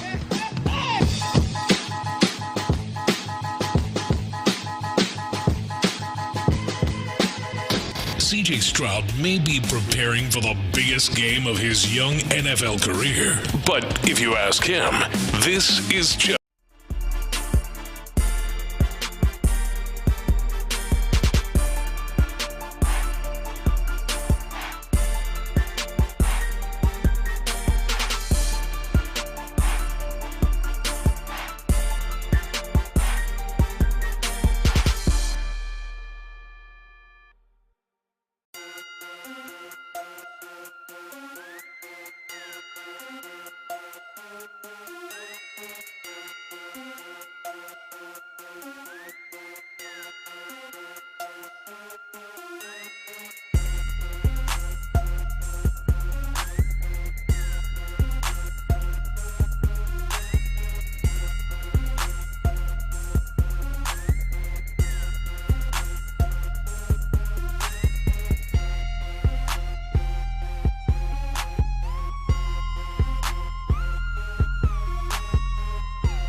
The ball on 1st and 10. Subscribe to Hootopia Football Podcast, available on the Odyssey app or wherever you get your podcast. It's Attacker's Fiber Internet Football Friday on Sports Radio 610. Live from Bombshells in Stafford. Here's The Drive with Stoerner and Hughley. Tannehill in the pocket, and he's sacked. Will Anderson Jr. back at the 45-yard line. The Terminator gets it done. Tannehill to throw, more pressure on the way, and Will Anderson gets him again. Back-to-back sacks. There it is, our guy. You can hear that, and you can hear the game tomorrow right here on Sports Radio 610. Mark Vandermeer on the call, and that's Will Anderson. I'm going to tell you what, Clint. You talk about getting the most out of your snaps last week. Will Anderson, 12 snaps last week, 2 sacks and six total pressures. 4 other pressures along with those 2 sacks in just 12 snaps last week. He was coming back from that high ankle sprain, caused him to miss a couple of games there. And that's usually an injury, depending on position, right? There's sometimes that could be 4 to 6 weeks, having to push off. And we did see a level of explosiveness I'm not sure we knew we would be able to see from Will Anderson. So that was good to see. But now Will Anderson means a lot more this week because we now know Friday that there is no Jonathan Grenard. All right? And this is a much better offensive line than what they faced last week. Like number 79, I don't know. I mean, 2 games of him. He is just horrific over there. But this is a much tougher test. And, Clint, I don't know if 12 snaps is going to be good enough to get from Will Anderson Jr. What did you see last week for a player that the Texans really need tomorrow. Well, I tell you, Ron, to your point, look, I mean, even if whether he's full go or limited, I mean, it's irrelevant, right? With no Jonathan Grenard, you need the Will Andersons, the Christian Harrises, Petrie, Jalen Petrie, Derek Stingley. You need all these other first, second round, like uber talented dudes that have the ability to make impact plays, game-changing type plays. Like when you lose a guy like Jonathan Grenard who's liable to do that 2 or 3 times a game, somebody else has got to step up and make those plays, right? And it's not going to all fall at the feet of Will Anderson. It's got to come elsewhere. But I tell you what, to me, what's interesting about Will Anderson, I was thinking about this morning, Ron, and you set it up with some of the numbers. 12 plays, I think 11 of them were passes. Clearly, he was on a snap count. Clearly, it was passing situations, right? 11 of them were passes, 6 quarterback hurries, 2 sacks, the whole deal, right? I'm not sure, because all we've heard about Will Anderson is can't keep him off the field, wants to be in every snap, high motor guy. Are we looking at a guy, Ron, that if you just, hey, let's use Will Anderson a little more sparingly and get more out of Will Anderson because of the injury right now? Well, no, I'm talking about in general. Really?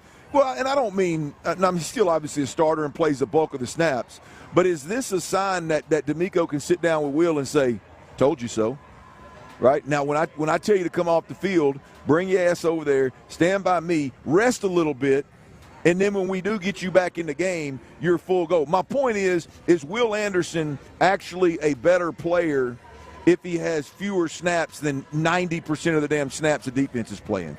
Is this a sign where Will Anderson can look up and go, man, if I get a little bit of rest throughout a game and make sure when I am playing and I'm in on critical third downs, I'm full go?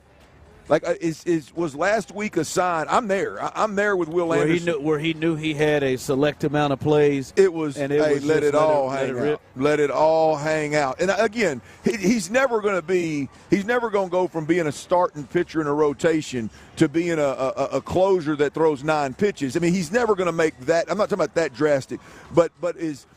For a baseball comp, is he better off as a long relief guy where instead of 95% of the snaps, he gets 65 or 70, and when he is in there, his all out is an all out that's got a little bit more juice to it. You see what I'm saying? I mean, like I wonder if what we saw last week, the production and the limited number of snaps, ultimately ends up in Will Anderson playing fewer snaps but producing in a bigger way. Yeah, he produced with pressures probably more than he has been. But it's hard, though, to watch some of the game, like in particular. Somebody needs to tell that gal there she got a green sticker on her butt. Oh, damn, she should. That second time she walked by, she got a green sticker on her butt. I'm going to make sure she finds out the next time she walks sorry, by. I missed the thought. It is. You think what did somebody? She sat down on that thing, and she's running. It's like she's running a mile or something. She's made 2 laps already. She has no idea, and nobody will in tell that white and black jacket. Right? She turned around, come back. Karen, you got a blue sticker. It's green. It's green. Karen, you got a green sticker. There's a green sticker on your ass. Hey, how many people have walked by that gal with that green sticker on her tail? I'm going to run her down right now. I'm going to run her down right now. Maybe she's trying to give people the green light. Now, obviously, the transition back to Will Anderson. Listen, it's hard for me. I get what you're saying. It's hard for me to think about, like, the Denver game and how dominant he was in all aspects of the game. And, hell, that's what I want. That's what I want my expectation to be, more or less, from the number 3 pick that I moved up to go get things, for him to dominate the game more like that.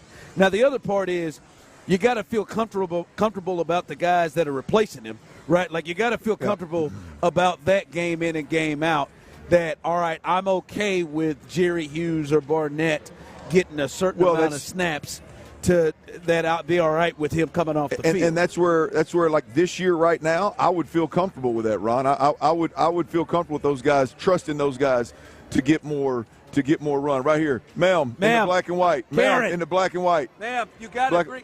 She's got a green She's sticker. got to get It's that her green third time. sticker off her Somebody's gotta tail. get that off. Get that green Pull it sticker off off her tail, Come please. on, man. Step up. Nobody wants to tell her. Somebody, step up. You've been walking around for 2 hours with green Step up, sticker ma'am. on your. I mean, somebody. We got it. Poor lady. We got it. We got it. The It drive was is us. here to serve, man. It was us. It was us. Thank you so much. No. There's something written on it, Ron. That is not. No, I saw it. Thank you. No, It's us. I did not write on that. I don't know what it She's says. I coming just over. saw it. Play. Yes. She's a teacher. Oh, my gosh. It was probably a student. No, we did not. She's a teacher. Ron's not picking up what's going on here. We did not. You walked by twice and had green sticker on your button. I what was does like, it somebody say? tell that gal. let me I don't see know that. what it says. Let me see what It says, please kick me. Oh, do not it touch. says, do not touch that ass. So is what she it said. did want it there. So she had a sticker. Here's the play-by-play, folks. The transition. Once again, we're talking about Will Anderson, by the way. The transition off of Will Anderson. The lady we've been calling Karen. It's not Karen. Why she got to be Karen? That just came to my head. Why does that have to be Karen, Ron? She had a sticker smack dab. I believe that's her left ass cheek, and it said, "Do not touch." Do not touch it. We saw her circle 2 or 3 times with that on that sign, and none of these people with her said anything. The best thing is ridiculous. I saw this gentleman walking behind you, and he saw the green and didn't even tell you. He did. He saw it. He looked right at it. Well, I appreciate that. There we go. And she's a listener. So do not touch that ass is what they said. The top ranked show in the We didn't city. do it. There it is. We didn't do it. Enjoy it. Thank God for the pictures. Clap it up. Yes, There you go. tremendous job by everybody there. That was Oh, amazing. man. I want to first apologize. I don't know why I go to Karen. I don't know why. No, it's unacceptable. no, you can't. Don't It's apologize. unacceptable. Just own it, man. Hey, I don't know why I Hey, went to Rory. Karen. Hey, Rory. Just own it, man. hey, you're gonna be Rory the rest of the show. He went straight Karen. I don't know why. Hey, look, That's she's a basically an middle-aged. insult. She's a middle-aged white teacher, and he went straight Karen. I did. By the way. With don't touch. Yeah. Don't touch. With don't touch me sticker on her butt. I just got the He red went straight carpet before Karen. they get Right into on a that controversy. I saw when Mom or whoever that was with her read it and was like, "Oh my!" I was like, "Wait, we didn't write it or touch her. We're not involved in that." And back to another segue here from the text line.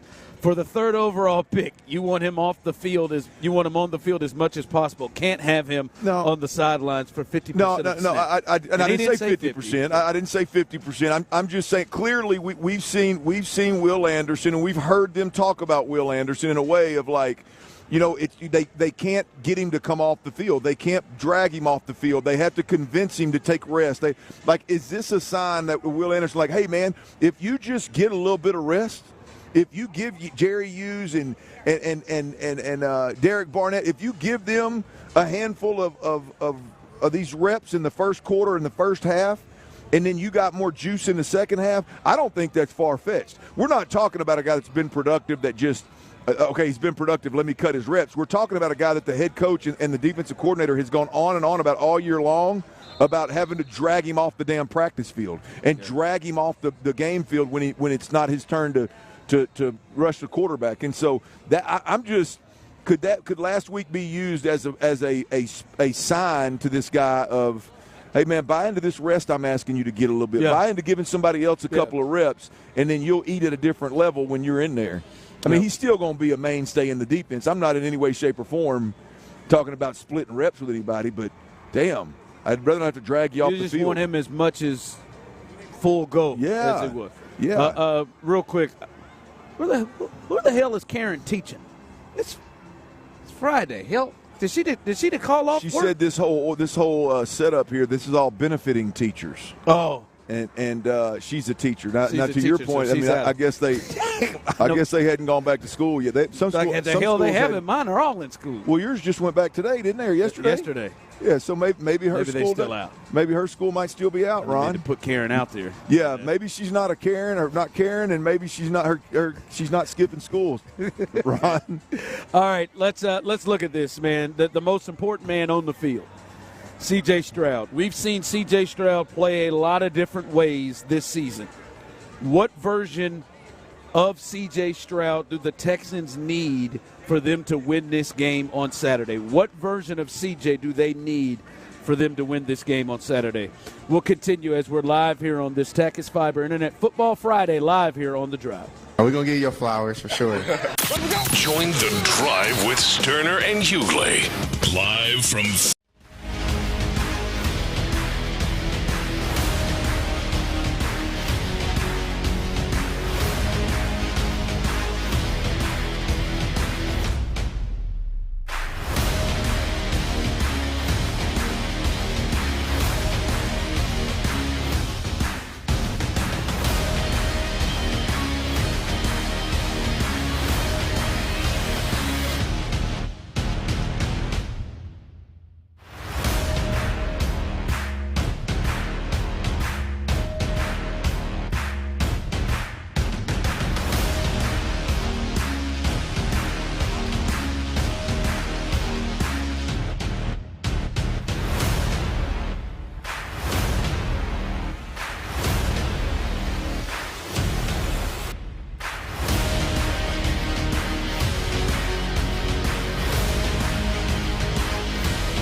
ZipRecruiter.com/free. ZipRecruiter.com/free. It's a Taka's Fiber Internet Football Friday on Sports Radio 610. Live from Bombshells in Stafford. Here's The Drive with Stoerner and Hughley. All right, welcome back in as we are live here. Not at Bombshells. Not at Bombshells. Yeah, I noticed that earlier, man. Are we supposed to be at Bombshells? No, you're not. Boss You're man, at the right place.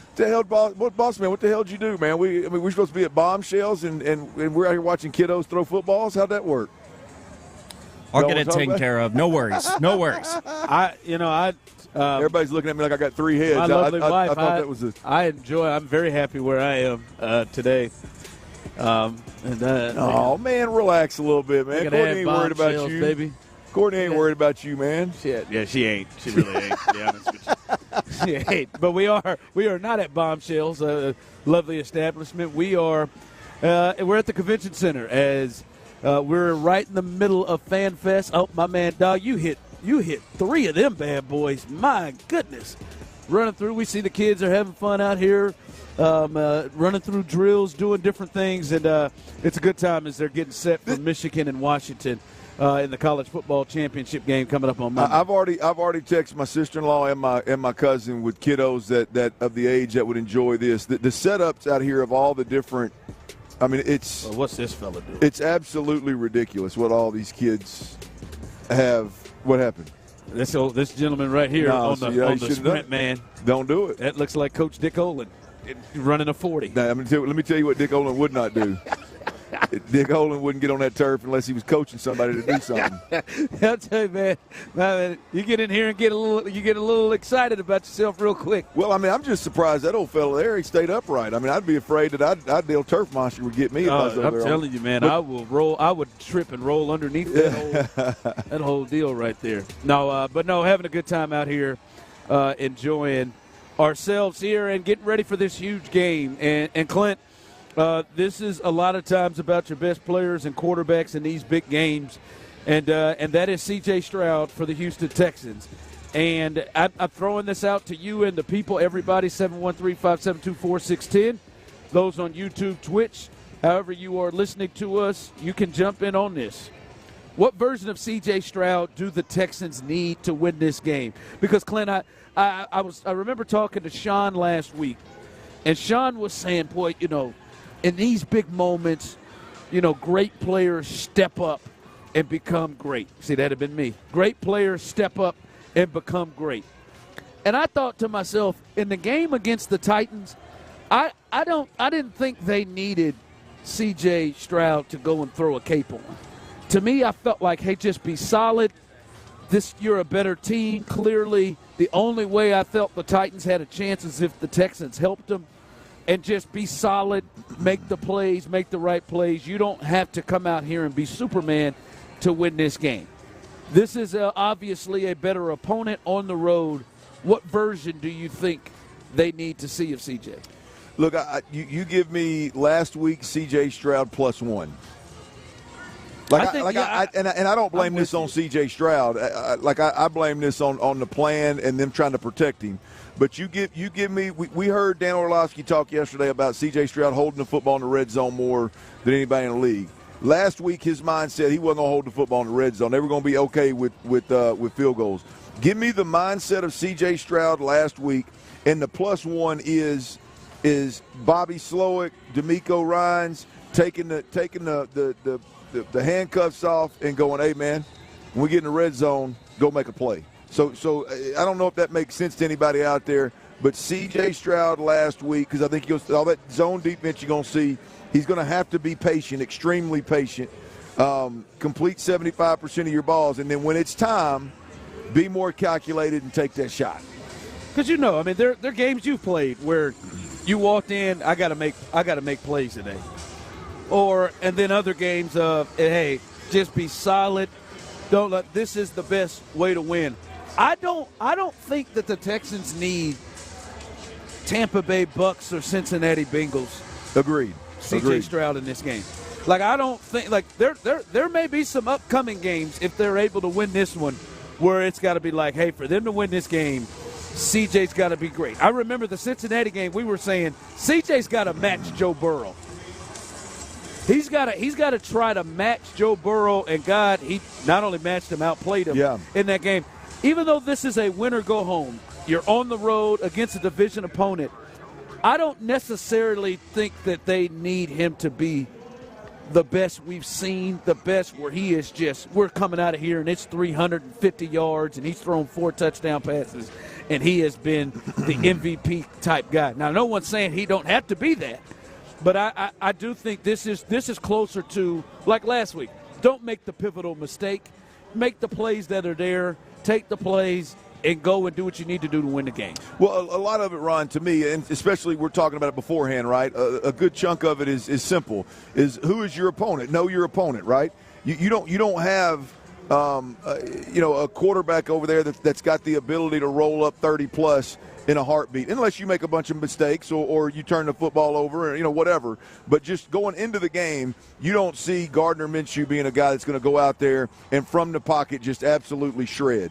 You don't feel like, at least what you've seen this year from the Indianapolis Colts offense, you don't feel like they're going to go out there and be the team where Jonathan Taylor can rush for 1,200 yards like that. Like you feel like they're a little bit on the more conservative side of things on the offensive side of the football. They're going to try to play error-free football on the offensive side of things. So you to me, not that that CJ and Bobby and everybody should use that to decide how they want to approach the game, but I think you do take it into account of, hey, man, should we go for it on 4th and 1 or should we take these 3 points? Like, there's certain teams that I'm going to go for it on 4th and 1, and this ain't one of them. I'm going to take the 3 points. Or even with CJ, hey, I'm going to try to make this play in the red zone. Yeah. That instead of going, hey, I'll take the 3. Yeah. I'll take the 3. And I'll be honest with you, for me, I think this is a game where field goals can win it. I do too. Yeah. I think this is a don't make critical mistake game to me. Right? Like some people are texting in, I'm seeing here on the on YouTube, they need him to be the CJ from the Tampa game, CJ from the Georgia game, CJ from the Bengal game. I just disagree. I don't think. Now listen, the first game, for a lot of reasons, the Colts ran away and hid. It was 31-10 at one point. It's hard for me to see that game end up that way again. It is hard for me to see that game end up that way again. Now, I'm not saying he needs to be the version of CJ we saw against the Jets or the version of CJ we saw against the Panthers. All right, but he comes in, to me, like if CJ were to go throw the ball 28, 30 times, 260, 270, couple of touchdowns, no turnovers, solid game, I think that is good enough to win. I don't know that that's good enough to win against Buffalo. I don't know that's good enough to win against Miami. I don't know if that's good enough to win against some of the other teams. But I do think against the Colts, there should be a fear that this thing's going to get away from you and that Gardner Minshew and that offense is just going to put it on you. Just don't make the major mistakes to me. Well, the beautiful thing about C.J. Stroud being your trigger man is that whatever this game turns into, you feel like you got a real chance to win it. Do you need him to be conservative? Do you need him to take care of the football? Do you need him to make sure that when you get into the red zone or you get into field goal range, you get points, you don't turn it over, you don't make mistakes? Then cool. And can you do that and separate a little bit and then play the game accordingly in the second half? Or somehow, some way, do they jump out to a little bit of a lead and now all of a sudden in the second half C.J. Stroud's got to go out there and spin it around the park? Either way it goes, you feel like you got a real chance to come out on top with 7 pulling the trigger. Text line coming in. I think C.J. this might be a game where he has to use his legs. I'd like him not take hits. I'd rather him. I get what you're saying, and if you definitely have to, he may have to. I'd rather C.J. throw that thing away. Yeah, Ron, to me, this is one of those games where if CJ's running for his life, we got to question what either the decision CJ's making, or what the hell Bobby Slowick is doing offensively. I mean, this is a game where if this secondary can cover down and take away your quick game and stop your screen game and at times in critical moments man up and stop you, then, boy, we got to rethink who Nico Collins is and who Dalton Schultz is and who Brevin Jordan may or may not be and what kind of value Robert Woods brings to the table. Like, there's a real chance that as long as C.J. Stroud is getting the football out of his hands, taking what they give him, he can essentially take the pass rush completely out of the game. Yeah, like they did against Pittsburgh. Yep. Like they did in that game against the Steelers. All right, as we are live here on this Tachys Fiber Internet Football Friday, as we're here at the Convention Center, we see Washington seeing a lot more Michigan fans, I'll be honest with you. Yeah, they're starting to roll through, ain't they? As we are seeing Washington and Michigan fans out here getting ready. Come on out, bring the kids. If your kids aren't in school, as I'm learning some are not, if your kids aren't in school, bring them out. There's a lot of them aren't. A lot of them aren't. A lot of them running around here aren't. As I'm learning. If mine were old enough, I'd skip school for this. Would you? Yep. Nah. Absolutely. Nah, they ain't skipping school for Washington and I'm talking about Fan Fest. Yeah, I'm not talking about the football game. Yeah, I'm not skipping. They ain't skipping. Let them go Hogs, baby. And they don't need to experience that. All right. What are you talking about? All right, Trey would remember this for the rest of his life. He wouldn't. This is going on behind us? Nah, yeah, he wouldn't. Take his ass to school. That's what he needs to do, all of them. Man, he can zip line, run a 40, and catch routes right here all and within a You talking about my son? Yeah. My son won't even stand in front of a damn mascot. You think he gonna zip line? Nah, he ain't. Yeah. Man, nah, he ain't zip lining. At least give him the opportunity, man. Nah, I'm sure yours would. Liv look like she gonna zip line her ass off.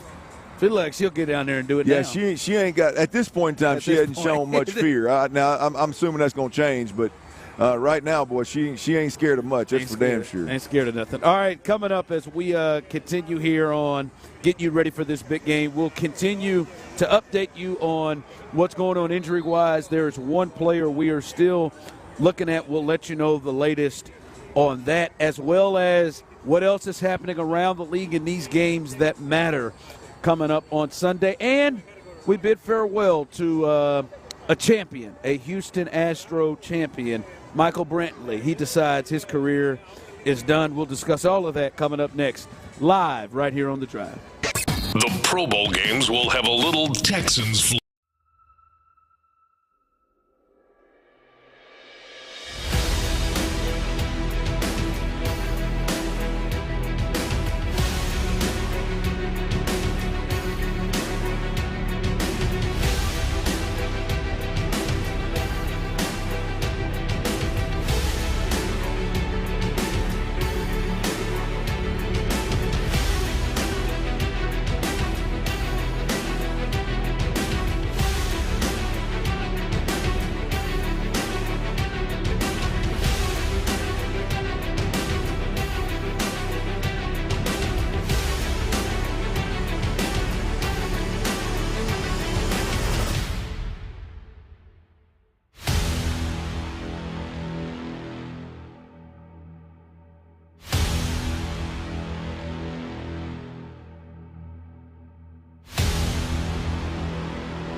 the biggest stories of the day. It's the Big 3 at 3. Number 1. All right, as we are live, first the biggest story is hey, a lot going on here in the city of Houston, and we are live here on this Tachys Fiber Internet Football Friday live from FanFest as the host city here of Houston of Monday's national championship game between Michigan and Washington. FanFest is around here. People are filling in as the kids are having a good time that are out. And as we said, if you're listening and if you're gonna be up here, we'll be here till 6 o'clock. You can circle and stop by and say what's up. We've been talking to people through the break and talking to listeners and having a good time with folks. Ron, I just got invited down to the NASA booth down there to get in a spacesuit, man. Wow. Dude, that's badass. I didn't know. Tyler's got one on his arm, got one tattooed on his arm. I can go down there and get in a real one, Tyler. How about that? Good one. Yeah, take a photo of that. Yeah. Now, how about we switch a route? You do one of these segments, and I'll go down there and get it. You go down there and get in that suit? All right. That'll be freaking cool, dude. I'll be sweating bullets down there in that bad boy. No, get in there. No, man, it's a good time though. We're having a blast out here. And listen, I'm gonna tell you what. This is there's a big game coming up on Monday, obviously, but we have our eyes and our focus on tomorrow's game against the Indianapolis Colts. The Texans will travel to Indy to play the Colts, and this is a win-or-go-home game. And I think the big thing that we are looking at is who is going to play. Now, yesterday we saw the news that Noah Brown and Jonathan Grenard would be out for this game. The one player that I think we have the biggest concern about, Clint, is Robert Woods. Robert Woods, he has not practiced all week. He's got the hip issue. He is listed as questionable. The reason why Robert Woods is more concerning than the other guys that are listed as questionable because Laramie Tunzel, Sheldon Rankins, Malik Collins, Andrew Beck, and Will Anderson are listed as questionable. But they all practiced on Friday. On Thursday. They all practiced, which made you feel like there's a good possibility that they're going to play. They're trending in the right direction at the very least. A little bit of movement, right? Robert Woods is the only one, and we're looking at him. And I just say to you, in your thoughts, as we're a game in front of this, and you know Bobby Slowick and D'Amico and the offensive staff are thinking about this, and obviously they know more than we do. If there is no Robert Woods, where do the Texans turn, in your opinion, in terms of trying to help with that passing game, receivers, tight ends, whatever? What would be the mindset you would take or the strategy you would take if there's no Robert Woods along with no Noah Brown? Well, I think there's a couple of things. Obviously, Nico Collins has to be the focal point, and he's got to be – we've seen him a handful of times this year be the move guy where he's not just a boundary receiver where he's in one spot the entire game. You got to do some of the motion and stuff, get him in the backfield, get him easy touches out of the backfield, as well as get him in some of the different bunch formations where you can get the pick routes if they do go man, and really put some pressure on the defense with Nico. The other thing is Brevin Jordan has to step up and be big this week, man. We've seen him kind of dip his toe in the water and have some good moments, so to speak. I think this is a week where, with this defensive front that's been able to get after the passer, I think you put him and Dalton Schultz, and you've got some kind of 12 personnel, 2 tight end sets where they're either helping the offensive line, chipping, anything like that, or they're actually, again, the focus of some different concepts to get easy touches. I think Brevin Jordan has to be a key this week as well. Now, look, clearly Nico and Dalton are the 2 guys that have to show up. Your game changers. With no Tank Dell, with possibly no Robert Woods, clearly, your game breakers, your impact players, Dalton Schultz and Nico Collins have to be a big part of it. But I think your point was like, where do you turn to? Yeah. And to me, that's doing more with Nico, right?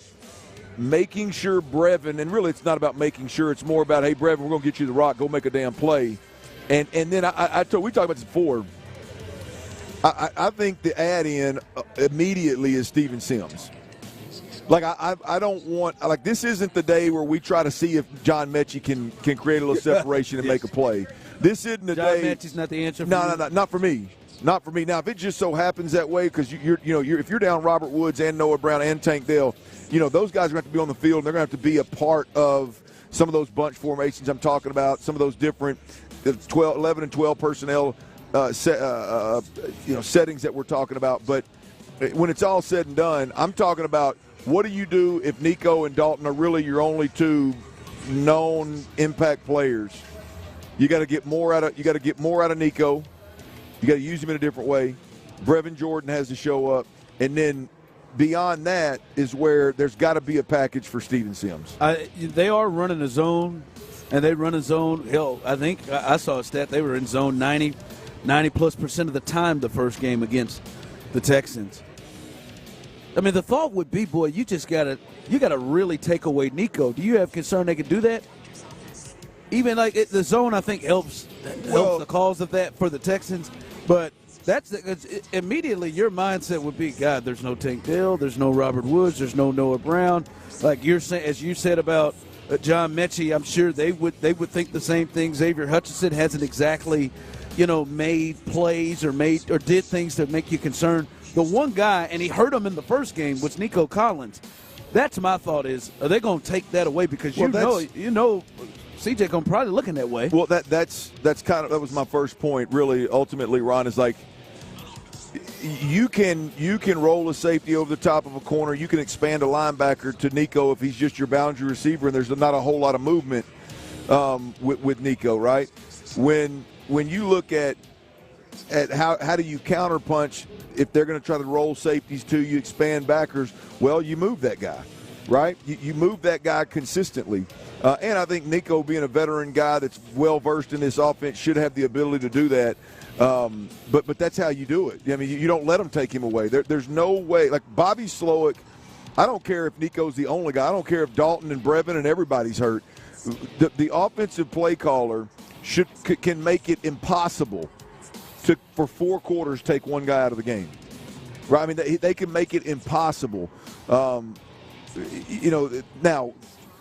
do you have the offensive play caller to do that? I think we do. I think Bobby Slowick is more than capable of that. We've seen him do it. I remember week 1, you were hell-bent on, like, Nico needs to be used that way. And I was like, nope, he's a boundary receiver. Nope, he's a boundary receiver. And I'll be damned if they don't come out, and I don't know if it's preseason or week 1, but all of a sudden Nico's the move guy. Nico's getting touches in the screen game. Nico's catching the ball out of the backfield. Like, that moment, it sticks out in my mind because I was wrong and you were dead-ass right. But really, I look at it, that's what we're talking about. Like, that's the Nico. The Nico you were asking for in August, that's the Nico that's got to show up this week. Yeah, Nico and Dalton Schultz feels like the guys. And I love your thought. Brevin Jordan to me, too. Brevin's the X factor to me. When I look at those three in zone, whatever kind of – those three seem like to be the guys that will be more open than as we talked about separation. Those three seem like they got a chance to be more open than anybody else. Hell, to be honest, even if Robert Woods was playing, I think you'd rather have that veteran in there to be able to be a safety valve and know where he's going to be and what he's going to do. But I think, as you said, Brevin Jordan, X factor.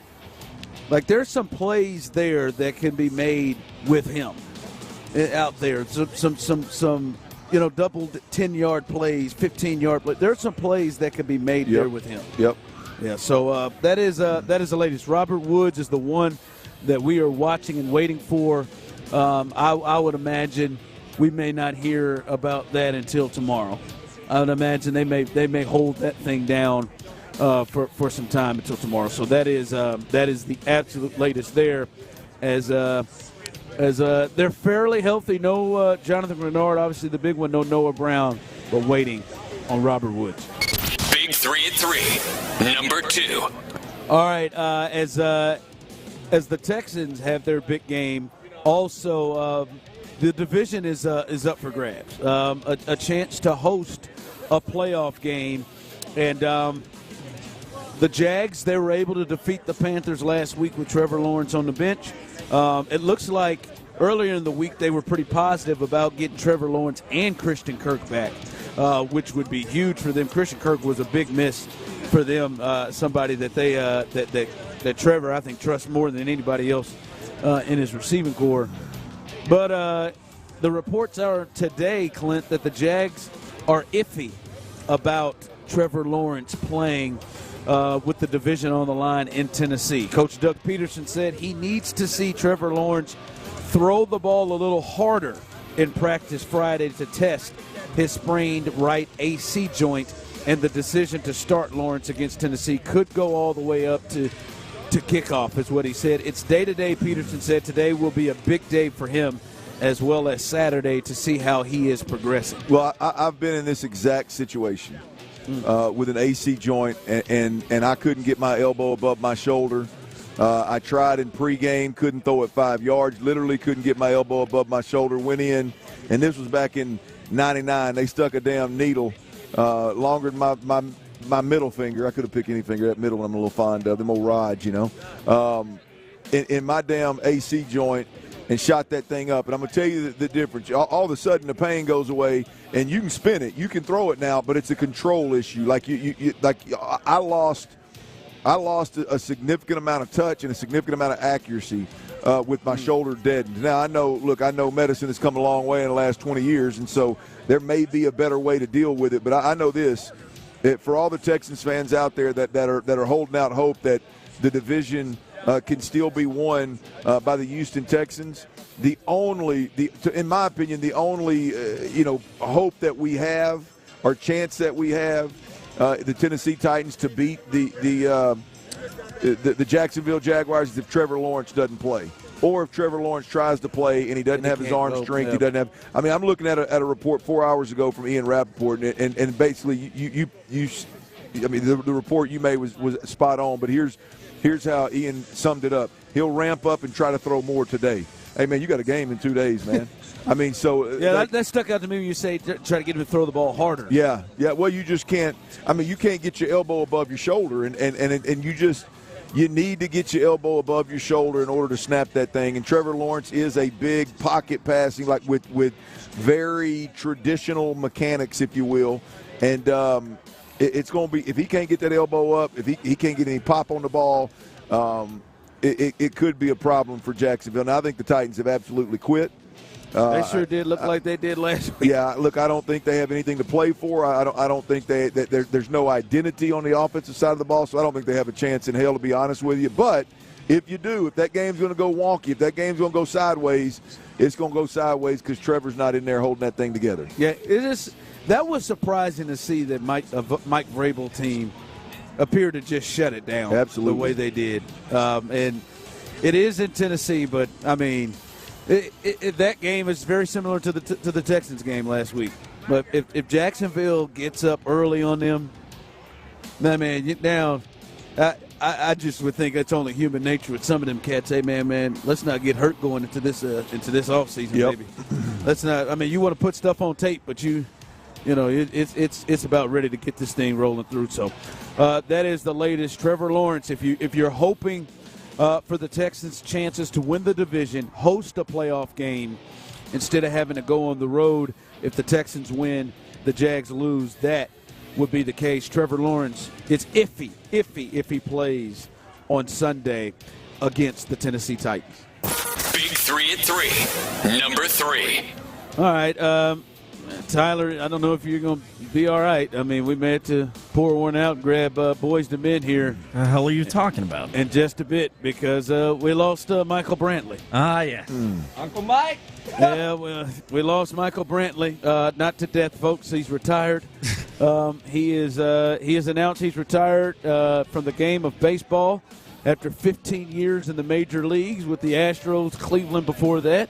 He said, I have young kids, and now it's time to be a dad, first and foremost.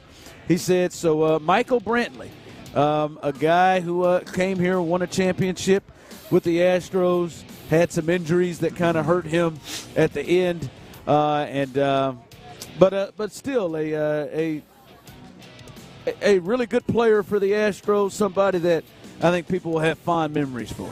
Absolutely, man. I mean, the old heads, the folks that, the traditionalists, if you will, the older fans in baseball, Astros fans. Obviously, it's you don't like to see a guy that that was known as Mr. Professional, the guy that I mean, just the way in which he went about his business, and I'm talking both the way he played the game, the way he spoke to the media, the way he handled himself. It's just the old school way of doing things, and he's about a true professional. I personally was a big Michael Brantley fan. One of the guys that I liked. There's several guys. Obviously, you like Jordan because of what he can do, right? But there's certain players throughout that you just you fall a little deeper in love with than the other ones. And for me, Mike was one of those, man. I just love watching the dude play. I'm actually a bit surprised. Not surprised, but I'm sure it had to be difficult. Man, you don't want to end it like that, right? Yeah. It was such an injury-riddled season, and he couldn't come back. Then he was able to come back a bit, and then at the end, he didn't.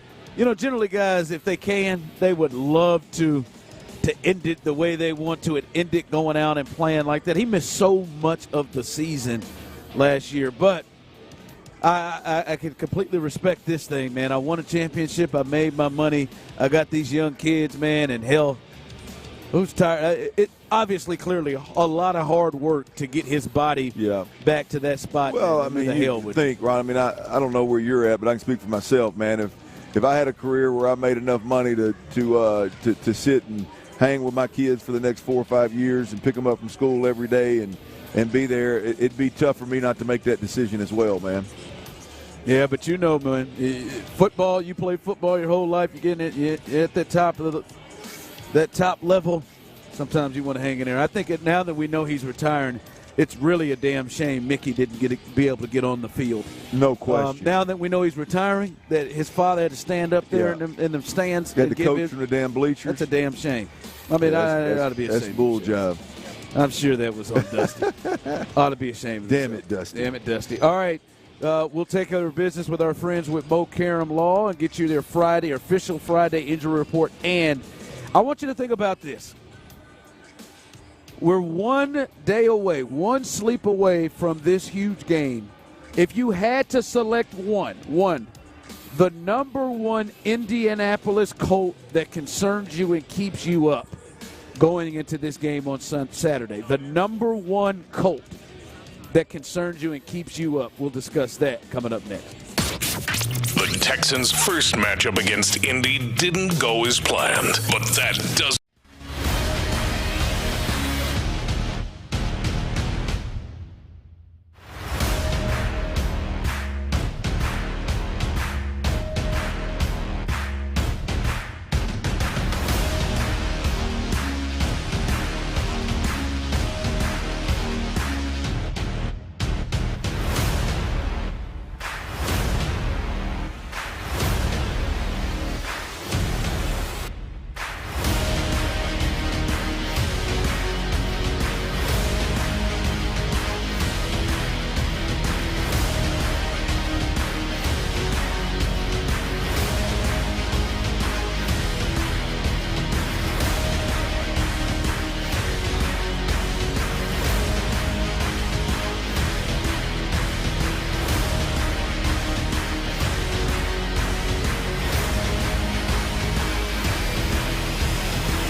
.610 hosts like never before on YouTube and Twitch.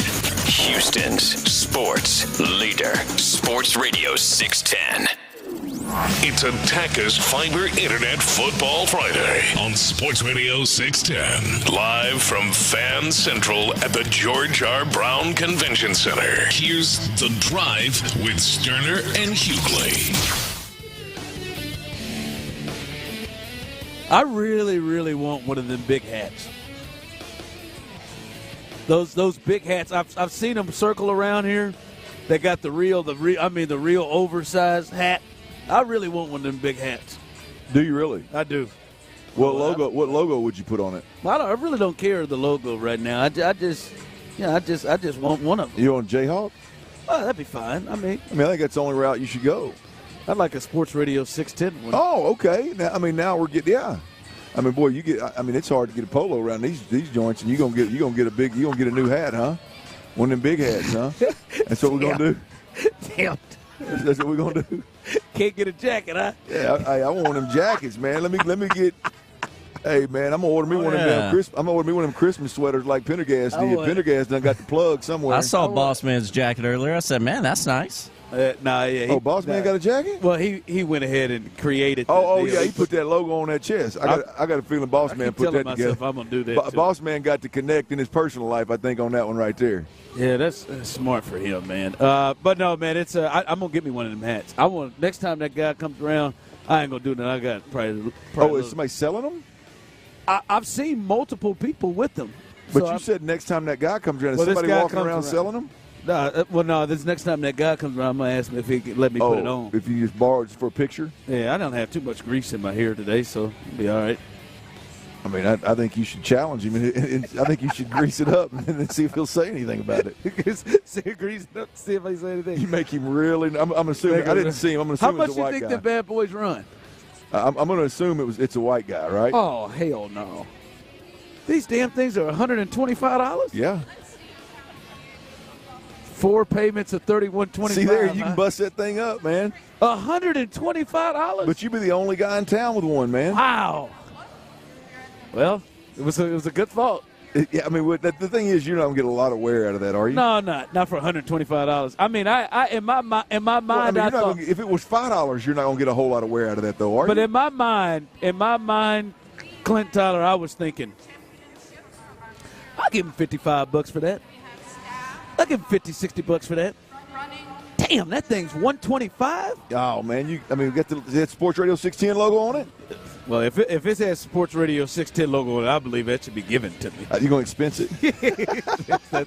All right, let's get our Friday injury report, our official Friday injury report, brought to you by Mo Karam Law. If you haven't been around, there will be no Jonathan Grenard, and Clint seems to be all right with it. Cool with it. At least Not real concerned about Jonathan Grenard. Johnny Greenard? No, not him, man. It's Grenard. You know it. Jonathan Grenard. Same guy. He is out for this game. Did not practice all week. This is 2 weeks in a row with the ankle. Noah Brown is out for this game as well with the back. And I think one thing you've talked about real quick, the rest of it, Robert Woods, we talked about in the last segment. He is the one you're still looking at. He has not practiced all week but is listed as questionable. And the other guys with designations, Will Anderson Jr., Andrew Beck, Malik Collins, Sheldon Rankins, Laramie Tunzel, they're all listed as questionable, but the feel is they will play, which is big for the Texans. I think the one thing here when you look at it is this ankle thing with Jonathan Grenard. The wonder is how long, potentially, if they are able to win this game and play in the playoffs, will he be ready by then? Will he be ready to go since they announced it so early? And to the point you made, you got to be really hurt. I mean, really, really hurt not to give it to Saturday, not to give it to a game-time decision to be declared already. So you would imagine those two guys are at a place where they're just like, all right, man, you can't get there. Well, I would imagine that there's, and I don't know all the ins and outs of it, but I would imagine there's a corresponding move with those two, right? That needs to be made ASAP. Yeah. The Steven Sims for Noah Brown, I would imagine. Don't know, but I would imagine that would be the move. And then with Jonathan Grenard, I don't know where they would go with that fourth edge rusher right now, but nonetheless, I would imagine there's some kind of corresponding move. That guy needs to get reps, and if they know that he's not going to play, let's go ahead and make that move and announce it and move on. It's the flip for me where I feel really that's why I feel really good about Robert Woods still. Is like if Robert Woods was injured to a point where he couldn't go, he couldn't move, he couldn't change direction, he couldn't put weight on it, then at that point you're concerned of like, damn, he's not going to be able to go. But obviously there's some degree of recovery and confidence that he can go, and so I'm pretty confident that he'll be out there. He's going to push it to some degree. Now, what that is, we'll see. Yeah, we'll see. And good that we haven't heard anything today yet either. That he is still pushing it. That is your Saturday injury report brought to you by Mo Karam Law. Injured, call 281-2222. We keep it 100. Thank you. Call 281-22. Check that. 281-222-2222. There you go. Put them Emmitt Smiths at the end, Chief. It's Emmitt Smiths all throughout. just all throughout. All right. One sleep away, 1 day away. 1 day away, and I said this in the tease on the other side. Uh-oh, we got a casualty. Did someone go down? We got a casualty. Did somebody go down on that run? That's not good. I don't know, man. Oh my God! I hope it's the run and not the zip line. He ran the 40, came outside from the event right here onto the carpet with a little bit of a limp, and I thought to myself, now what is that guy doing running the 40?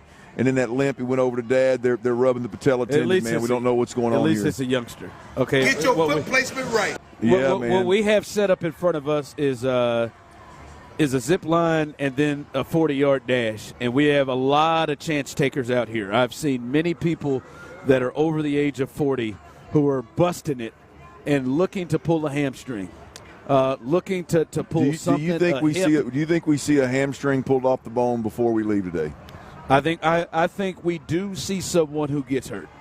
All right. I think we do see that was someone close. that comes out. Yeah. My man went straight over to Dad. Oh, Dad videoed. He went straight over to Dad, and they were massaging the patella tendon, man. He may want to. Well, it might have been a meniscus there, maybe an inside. He may want to hang out on that zip line the rest of the evening. The running events might have a little snag. I'm just glad. See, Dad's an actual candidate for blowing a hamstring. Nah, if Dad came in there and said, "I'm gonna run it with you," that's a guy. That's a candidate. I think that's how this fella hurt himself.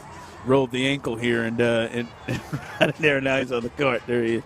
But one player for the Colts that concerns you. One player for the Colts. For me, Clint, that DeForest Buckner.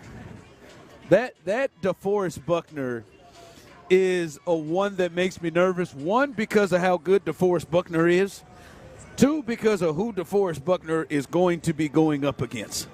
And they're going to put him up against Michael Dieter a lot. They're going to put him up against the combination of Dieter and Juice Scruggs, and they have struggled right there at that spot, and you know as well as anybody, you want to ruin a game in the passing game and the run game. That guy right across the ball, right there, can ruin the whole thing. So DeForest Buckner is the one player for the Colts for me that really concerns me for his matchup with the Texans. I was afraid you were going to do it, man. You took my. I thought you were going to go Jonathan Taylor. Well, I very easily could, but I'm with you. I think Jonathan Taylor could have a big day, and guess what? So could C.J. Stroud. I feel like you got to watch each other. I would like to watch a back and forth with them too. That would be a hell of an evening. DeForest Buckner's the one for me, man. I mean, I've said this from jump last couple of years. There is nothing in the game of football more like that can just create more havoc than an interior defensive lineman that can penetrate, that can stop you in the run, that can cause problems, that can collapse the pocket, that obviously is a bigger, taller individual that can also bat down passes.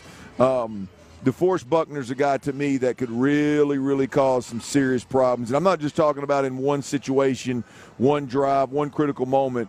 This could be a guy that you look up in the whole first half, you're like, damn, we didn't have the right answer for him. We got to figure out something. And like you said, I think Juice Scruggs and Michael Dieter have been really good in the run game. I think the weakness is the pass protection. It is hard to get the memory of Quinnen Williams and how dominant he was for the Jets. And DeForest Buckner can be that type of dominant. That's it. And that's the one you look at. All right, coming up, our Mad Dog Monday picks. Hopefully this isn't our final one. Our Mad Dog Monday final regular season game picks. We will go there first. Tyler's got the first pick. So stay tuned right here as we are live here at the Convention Center, getting ready for not only the Texans and the Colts, but Monday night's national championship game. If you're in the building, come stop by. We'll continue right here live on The Drive. Join The Drive with Stoerner and Hughley.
supply. They treat their customers like family. The relationship is why I deal with Shoppers. We invite you to come experience the Shoppers difference. Shoppers, tractors for your piece of Texas. It's a Taka's Fiber Internet Football Friday on Sports Radio 610. Live from Fan Central at the George R. Brown Convention Center. Here's The Drive with Stoerner and Hughley. It is a beautiful, beautiful Football Friday here, and we're having a good time. Once again, if you're out at the Convention Center, if you're out at Fan Central, Fan Fest for college football's national championship game, which Houston is the host, and the game will be at NRG Monday night. If you're out here at Fan Fest, stop by, circle around. You can't miss us. We're on the end, and with the right by the zip line. So come hang out with us. I talked to my man during the break, who's over here monitoring the 40-yard dashes. I said, "You guys had any injuries?" He said, "No, we did have somebody run into them poles down there." And I said, "Oh." Well, deceleration has always been such a big part of the game. See, well, they're just the deceleration. They get top speed, and then they can't decelerate, Tyler. You know who I'd love to get in here and do this? Who's that? You remember our old buddy Todd when we used to go to Astros games? Oh, God. Tyler, you remember Todd? Oh, yes, Todd would come with his bike and show us his I threw a baseball with Todd a lot. Todd would give it everything he's had. Yes. We played catch for 30 minutes. Yes. That's right. Tyler played catch with Todd for 30 minutes. Todd would give it everything he had. Oh, there ain't no question. Oh, my God. And running it again. You're right. Ron, do you think you got a 6 flat in you? Hell yeah. I've been working hard. Hey, Doc, don't You have. shake me off. Are you kidding me? First off, yes, I do. Did you hear no, Tyler? I'm not doing it. Did I'm you not hear doing it. Tyler? What'd he say? I said hell yeah. No, you said yeah. I said hell yeah. No, he'd shatter that 6 seconds. I got a 6. I got a 6 in. You got Hell a 6 yeah. flat? I got a 6 in. I'm not doing it. I got a 6 in. I don't need to prove it to you. You're asking me. No, do I was feel just confident? asking. I feel confident. I got a 6 in. Hey, Yeah. 713-572-4610. Do you think that Ron Hughley has a 6 flat 40 in him? Those sweet feet? Oh, yeah. He does got, for the record, hey, he got some sweet feet now. I'm not gonna lie to you. I had to catch myself right here. Now I'm not like. Now the boss is sitting right here next to us, and he gave. Oh, you almost said you talked to him like he was one of your boys or something. He gave a look of disrespect that I haven't had in a long time. Hold on, Joe. Like I wish he'd have laughed at me or something. He just looked at me. No way in hell. And then extended his hand like it's a platter towards to the point towards. I mean, I almost said. Hold on. Calm down. Oh. No, but I got 6 flat in me, I think. Red's been helping me out now. You've been at it, man. He's been helping me out a little bit. All right. You remember I told you? I don't think. You was there when I dusted that young lady on that tire toss. I mean, you've been tire tossing. You've been pushing and pulling sleds. And I mean, you ought to be damn near prime, ready 40 prime, like ready for a 40. The last time I ran a 40, I don't want to give our boss any ideas, but a previous spot I worked at, we did the combine, and all of us We used to do that here. We ran and did the combine, and I ran and did the 40. I don't know if you remember. Do you remember the old linebacker Sean Barber? Used to play for the Eagles. Used to play for the Chiefs. Correct. Is that Marion's brother? No, I don't think so. Okay. Sean Barber used to play. It was an NFL linebacker. Yep. I went to go run my 40. Now that I ran that in a closer to a 7. I ran that 40. Now that I was 300 plus, but I ran that closer to a 7. I get up to get into the blocks to go. And I know this is going to be my weakest one. I'm reading for the strength ones. But this is going to be my weakest. Sean Barber then goes and lines up and says, I'm going to go ahead and run mine with you. I mean, he took the wind completely out of my sails. I mean, he still got. I think he ran like a 4.9 or 4.8. And he still had it, huh? His takeoff. I said, Dad, why you go run with me? Hey, before you ever got out of the blocks, you looked up his 10 yards down the turn. Just disgust. just disgusting. All right, here we go. Let's hit our Mad Dog player picks. Last week I lost. I took an L as I had Dalton Schultz up against Nico Collins and Tyler selected Devin Singletary, and he wins. So, Tyler, you get the first pick. Who is your Mad Dog player pick? Real quick, I'll explain one more time. Mad Dog player picks. We drink Mad Dog on Mondays if the Texans win. And myself, Tyler, Clint, we all pick a player we think is going to have a big game, and that player, whoever's player, has the least productive game has to buy the Mad Dog on Monday to drink. So, Tyler, who you going with? I'm going to go with Nico Collins this week, man. Sure. He was obviously the Texans' leading receiver last week. Didn't get in the end zone, though. I think Nico Collins finishes this breakout season with a big game in Indy. Does find the end zone for at least one touchdown. And hoping for triple digits there for receiving yards for Nico. I'm going Nico. I'm going to give y'all a chance. Man. No, it's on you, Clint, I got mine. I'm going to give y'all a chance, and I'm going to flip over to the defensive side of the football instead of taking somebody that I know is going to get touches and that kind of deal. And here's the deal. Well, you can't take Tank Dell anymore. Well, I know exactly where to go to get Mad Dog, so if I do lose, we can for sure have some. I'm going to go with Christian Harris. I do know he's going to get a lot of snaps. Mm-hmm. I do know he's going to have some tackles. He's going to be integral in stopping Jonathan Taylor. But more importantly, here's where I'm at with this, boys. This RPO game that Gardner Minshew and company that they go with, I think Christian Harris is going to get one. Really? I think he's going to get one of them quick. We're trying to pop that quick slant over the middle of Pittman. I think Christian Harris is going to get one. It's going to be a big impact play in the game. I'm going with Christian Harris, linebacker. I do agree with In the Loop guys, though. He needs to change his number. I was never a big fan of 48, but they need to go single digit. I mean, that single digit is hard. And he's earned it. Perryman, he's earned it. Yeah, he was. Wasn't he 8? I think he was 8. He was 8. Was he 8 in college? I thought Mechie was. They played together, didn't they? Yeah, but he played on offense and defense. Good point. You can do that nowadays. I think he was 8. I'm going to go with Brevin Jordan. A little bit of an upset. I know most people, I see someone said Dalton Schultz is a play. I'm going to go with Brevin Jordan. I think Brevin Jordan has been getting more snaps, and he's been getting more snaps even when Dalton Schultz plays. He's been getting more looks, and he is actually becoming someone it seems like they're looking at times in the red zone. Kid is a freaking baller. He's been there and caught a few touchdowns here and been somebody they're looking at here of late. So I'm going to go with Brevin Jordan in this one. So Tyler's going Nico Collins. You got Christian Harris. I'm going to go with Brevin Jordan. Those are our Mad Dog player picks. I like Brevin in this game. Hell, I hope I like Brevin in this game. I've never wanted Ron Hughley to win. I think if let me finish that thought. I've never wanted Ron Hughley to win so bad. I always want you to win. But if Brevin Jordan shows up and shows out in this ball game, I think the Texans offense is rocking and rolling, my man.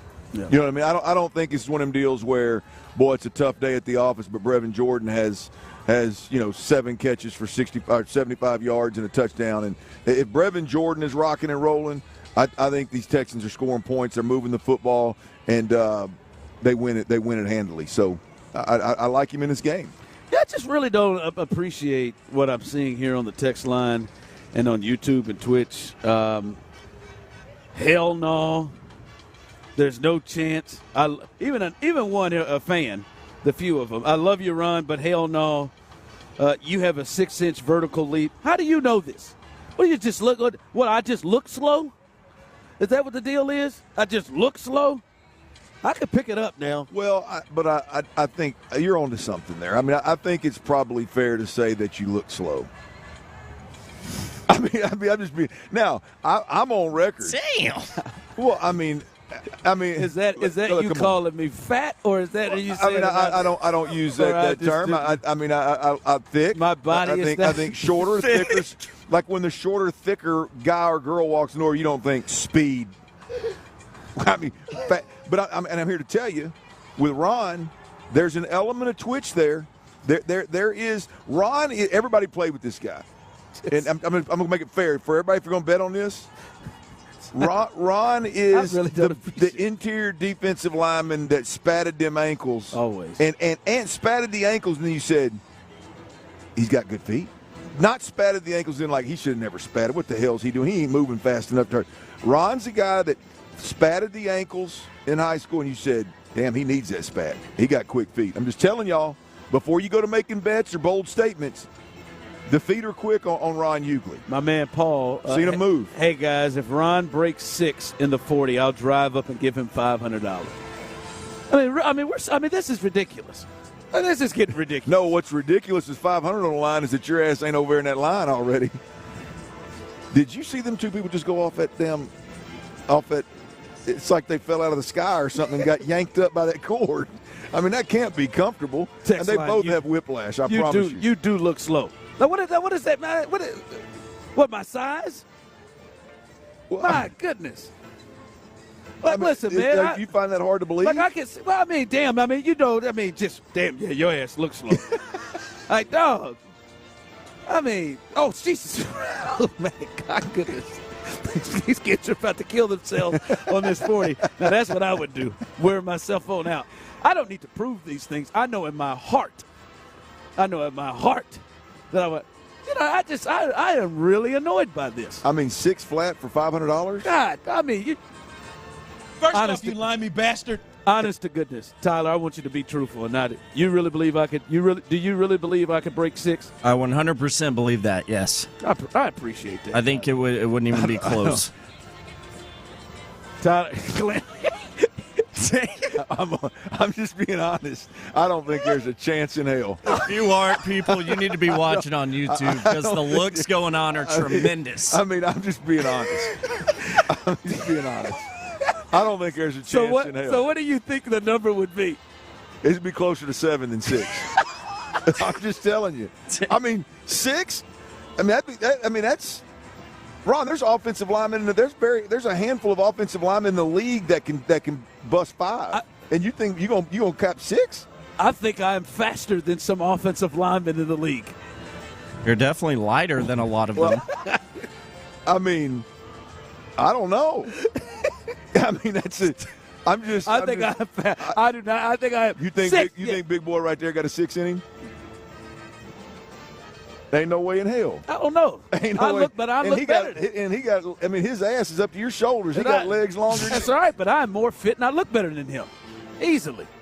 Well, easy over. Red got you blown up. Easy over. That big fella over there got a strut on him now. From the text I mean, that's 6'4", 280 right there. Ron, I weigh 290 and I'll smoke you. Promise. Yeah, I'm telling you now. You need to get that number off that guy that wants to give you $500. No, I don't want to text that young man's money. I'm going to text him. He said you know his friend. I'm going to tell him to send you cash. He said you know his friend Thomas Clayton. Yep, I know TC. Yeah, unless he's got your. I'm telling you now, it's quicker than you look now. I'll agree with that. It's quicker than you think. I'm concerned about the length of stride you got. That's as it pertains to a 6 flat or better. The quickness is there. The get out and the stride length. The good thing is I'm not worried about you getting hurt. I'm not worried about you pulling the hammy. I think you're ready. I think you're primed and ready. What the hell you got coming up at the 4? NFL Hall of Famer John McClain, baby. We got one of the biggest games in the last, 4 or 5 years with the Texans, baby. We got NFL Hall of Famer John McClain that's been in this city doing it for 40-plus years. Let's find out what he thinks about this Texans-Colts game coming up on Saturday night. We'll have that next. Ron Hughley, he is the epitome of cool. It's Texans game week. The season is on the line in Saturday night's rematch with the Colts. Will C.J. Stroud and company clinch their spot in the play?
we have an unwavering commitment to help keep you up and running. Call, click Grainger.com, or just stop by. Grainger, for the ones who get it done. KILT FM HD2 Houston. Insider access. Exclusive content. The Texans play here. Always live on the free Odyssey app. You got to perform on your honeymoon. Sports Radio 610 presents The Drive with Stoerner and Hughley. Clint Stoerner's Football at 4. That's right. The Drive is live at the College Football Playoff Fan Central Fan Fest, George R. Brown Convention Center. I'm looking over to my right. Looks like the national championship trophies over there. Looks like they may have the Heisman Trophy over there as well. They've got, I mean, I don't know how many square feet, but a ton of square footage worth of 40-yard dashes, routes being ran behind me. Hell, NASA's got a booth down there that they're doing something. Everything is interactive.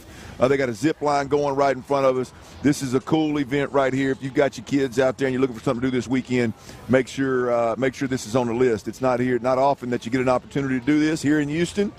We got a chance to do it for the Final Four, and now here we are with the college football playoff national championship right here. So come on through. It's free, Ron. I found that out. I eased on through the free gates as well on my way to do the show. But we got a show to do here, and every Friday at 4 o'clock, we are joined by NFL Hall of Famer John McClain. John, how you doing, man? Guys, I'm doing great. What a great weekend for football in Houston. Texans playing for the playoffs. Washington, I hope, beats Michigan. I'd love to see my buddies Warren Moon and Dave Pearson from the Seahawks. They used to be with the Oilers. They went to UW. And I know a lot of people actually went to UW, so I'm hoping that the Huskies win it. And, of course, I'm hoping the Texans beat Indy and win the division. It's funny, all the Texans fans are going to have to be Titans fans if the Texans beat the Colts. Ain't that the truth? John, where does this game rank in terms of – and, look, I know the playoff games are obviously bigger, but in terms of regular season games, where does this one right here rank in your opinion? They've never been in a situation where winning you're in, but I still think, and on our Utopia Football podcast, Sean Pendergast disagrees. He thinks this is the biggest, and hey, it just depends on your opinion. That 2011 game when they won to go to the playoffs for the first time, they saved Gary Kubiak's job, and they did it with a third-string quarterback, T.J. Yates, on the road in Cincinnati. To me, that'll always be the biggest because they got in the playoffs. And kind of in its own orbit is the first game against the Cowboys they won, but that didn't mean anything other than pride. So this was right up there with the T.J. Yates game in 2011. For all the marbles, John, and it's the Indianapolis Colts, man. I mean, it's obviously what the game means. Potentially the division winner versus this particular team. And I don't know, where do you stand in terms of like quote unquote rivalry with the Texans? Do you rank the Colts number one or Cowboys number one? No, it's not the Cowboys. The fans love to beat the Cowboys, but the Cowboys don't even acknowledge that Houston has a team, even though the Texans have beaten them in regular season. It would have to be a division team. I think because of the uniforms, the rivalry with the Titans is heating up. I've always thought the best rivalry was with the Jaguars because the Texans have beaten them more than any other division team. But they're 4-4 their last 8 trips to Indy after starting 0-17 when they couldn't beat Peyton Manning. And I heard something very disheartening today from my friends in Indianapolis that the Colts are in their best physical condition since early in the season. And the Texans certainly can't say that because they got injuries everywhere. And I look back, that first game, second game of the season was so long ago. The Texans will have 9 players starting on offense that did not start in that game that was 31-20 here at NRG Stadium. Yeah, that seems to be the talking point from the Texans this week is we're a completely different team, but the Colts are a different team too, right? There's some guys that aren't going to be playing in that game that are going to be playing in this game that weren't in that game. Do you sense that Jonathan Taylor, who wasn't in the first game, and they ran the ball pretty well with Zach Moss, do you sense that he is a real key to this game if the Colts are going to win? The Colts have 4 players who are starting that didn't start in that first game.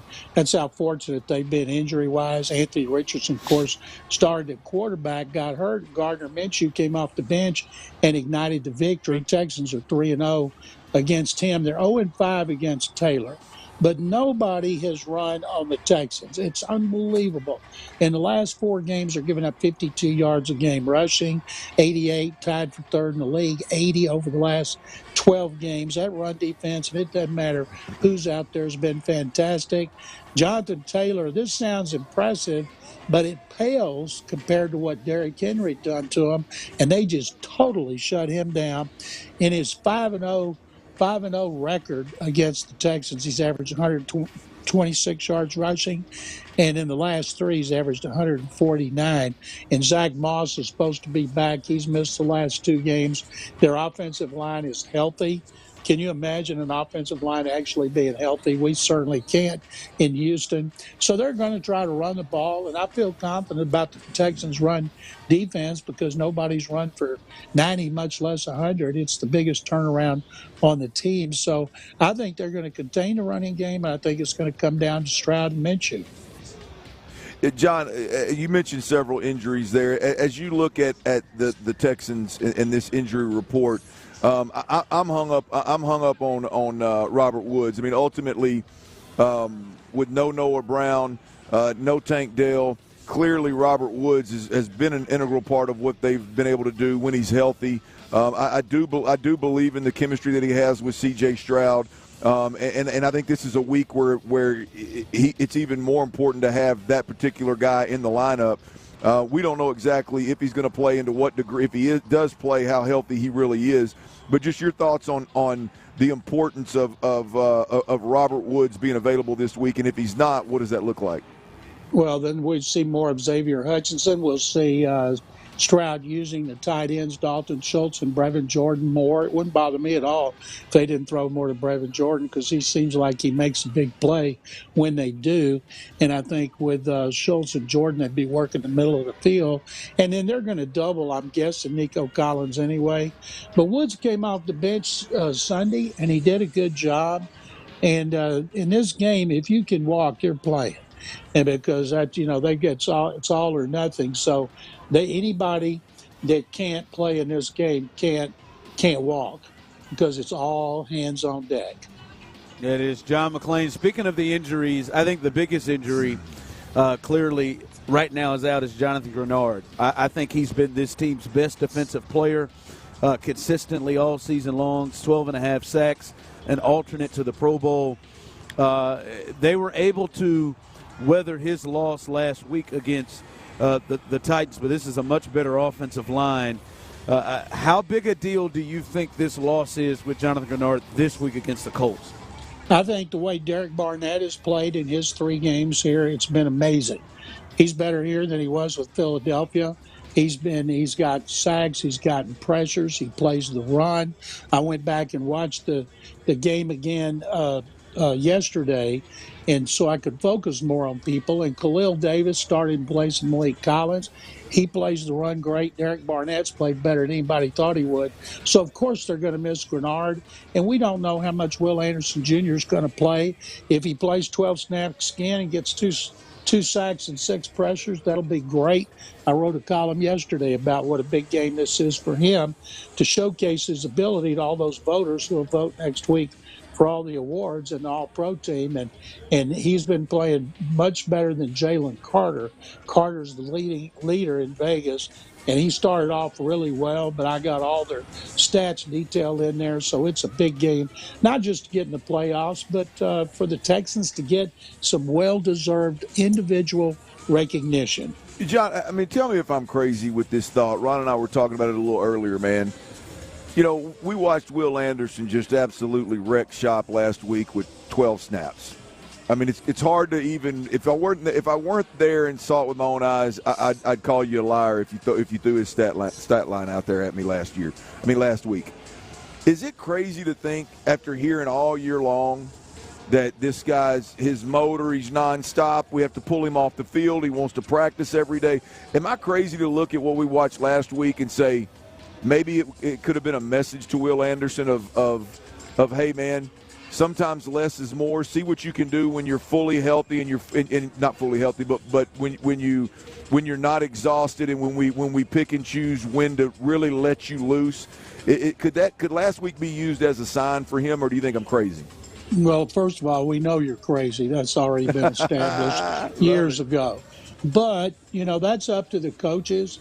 But a lot of players around the league, they get breathers. And Will plays the run great. That's another reason he gets so many snaps. But there's no way he's going to go the distance. A bad ankle doesn't heal in a week to where you can play all the time. And that's one reason they've done such a great job of coaching those linemen and Caserio, finding guys like Khalil Davis and Derek Barnett. Kurt Hinish is playing well when he comes in. Tyler Tart made a couple of big plays against his former team on Sunday. So it's that defensive line and the linebackers. Those guys are playing great, and I think if Will Anderson plays less than a normal game, he might be even more effective. John, are you getting a haircut, or are you doing a little trimming over there? No, that's the dryer in the kitchen. Oh, I thought you were doing some manscaping, maybe. I thought you were doing a little manscaping over there at the crib before you get out on a Friday night. I get that done for me. Oh, wow. Oh, my. He's a Hall of Famer. I was going to say, at what point did that happen for you, John? I'm trying to just kind of, as I'm hitting 40, Clint's hitting 46. What is the age that you cut that loose? Ever since I saw Sex in the City, come on, Samantha was doing it to her boyfriend. He goes, "Wow, I can't believe how big it looks." Let me text Courtney hey, now. John, I'm dead serious. I had a buddy of mine, D lineman in college. You got a season on that? One of them D linemen that had to put on an extra 100 pounds to play. Like right now, he's lighter than I am, so he was a pudgy fella, and. I got him hooked on it. I said, "Man, if you trim that stuff down there, it looks a little bigger, don't you?" And about a week later, he came in. He goes, he's dead serious too. He said, "Clint, man, you weren't joking, man. That thing looked twice the size it was." Good for him. Good for him. I said, and he was very active with the ladies. He was a smooth talker. I said, "Think what them girls are going to think about it now, Bob. Think about that." I'm sorry that dryer went off. That dryer. Yeah, I hear you. That. Speaking of, it's prep for the weekend, huh, Johnny? Yeah. Speaking of shaving pubes, I want to get to. I want to get to D'Amico and his defense. This to me, I look at this, and we've talked about it today. To me, I will be, if they lose this game Sunday. Yes, I understand they have exceeded expectations before the season started. But this is we found out at a pretty decent point of what they had, and the expectations changed. To me, it really kicked off after the Pittsburgh game. And they were 2-2, and they dominated a team like that. For me, boy, D'Amico, I'm looking at him a lot because, John, if they lose this game and they don't make to the playoffs, that means they would have lost 4 games to quarterbacks of Gardner Minshew, Zach Wilson, Desmond Ridder, and Bryce Young, and just needed one of those games to get to the playoffs with C.J. Stroud playing in all of them. To me, there's a lot of pressure on D'Amico's defense in this game. If they lose this game, it's going to be a huge disappointment, but the season is a huge success.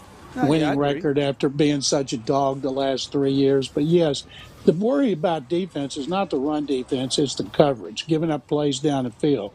Joe Flacco to Amari Cooper, 52 first play. Will Levis threw deep on the first series. Guy should have caught it. He's behind the DBs. So that coverage, the coverage has got to they can't get beat down the field. Gardner Minshew in that game Sunday did a play action, threw a long pass, I believe, to Alec Pierce. So they'll work that play action because they run the ball so much, and the guys can't bite. They've got to be disciplined and do what they're supposed to do because the coaches have done a terrific job, but they can only do so much. So if they have a downfall, to me, it's going to be because of the pass coverage. Hey, John, serious question. You think Ron Hughley can run a 6-flat or better on a 40-yard dash? Let's be honest, John. Of course not. You can kiss my ass, John. I mean that. Hey, you might get hurt. You might get hurt. Be careful. It's all right, man. I'm an athlete. With an F. I'm an athlete. Damn it. Hey, I don't know about it, John. You're more like a weightlifter, not a speed demon. Hey, I got enough speed for 6. He's been on that turf training now. I think he can get through it healthy. I just don't think he can bust a 6 flat or better. But well, John, just don't pull a muscle. That's right, John. Tell the folks what you got going on, what you're writing about, man, where they can find you. I've got a column about Will Anderson and the Texans can win awards based on this game, and 5 things to watch in the game, especially about the 2 running games and what the prospects are. And I have a C.J. Stroud column on Sports Radio 610 and 3 Utopia Football podcasts. Guys, thank you very much. Enjoy the George R. Brown and have a great game tomorrow night. And there goes my razor again. I got to go. Yeah, I think dryer my ass. Nothing about that sounds like a dryer. That was smooth. Nothing about that sounds like a dryer. I don't know what that is, John, but whatever it is. That's John McClain. As he said, you can catch all his work, sportsradio610.com. He'll join us next Friday, each and every Friday. Hopefully we're discussing a playoff game coming up next week. All right. Bobby Slowick, got to hear what he said. We've talked a lot about C.J. Stroud and obviously his approach to this game. Bobby Slowick gives you, if you're a Texans fan, gives you real confidence on why C.J. will be able to handle this situation. We'll discuss that coming up next right here on The Drive. Dang it, Bobby. C.J. Stroud may be preparing for the biggest game of his young NFL career. But if you ask him,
best interviews from around the game. New episodes every Monday and Wednesday. Just follow Heat Check on the Odyssey app or wherever you get your podcasts. It's Attacker's Fiber Internet Football Friday on Sports Radio 610. Live from Fan Central at the George R. Brown Convention Center. Here's The Drive with Stoerner and Hughley. All right, shout out to John McClain, who just joined us, and his dryer as he did his regular hit. As we're getting ready, big time game coming up tomorrow. John McClain is known as anybody here with the Texans and the in Houston sports. The general joined us. Appreciate him stopping by.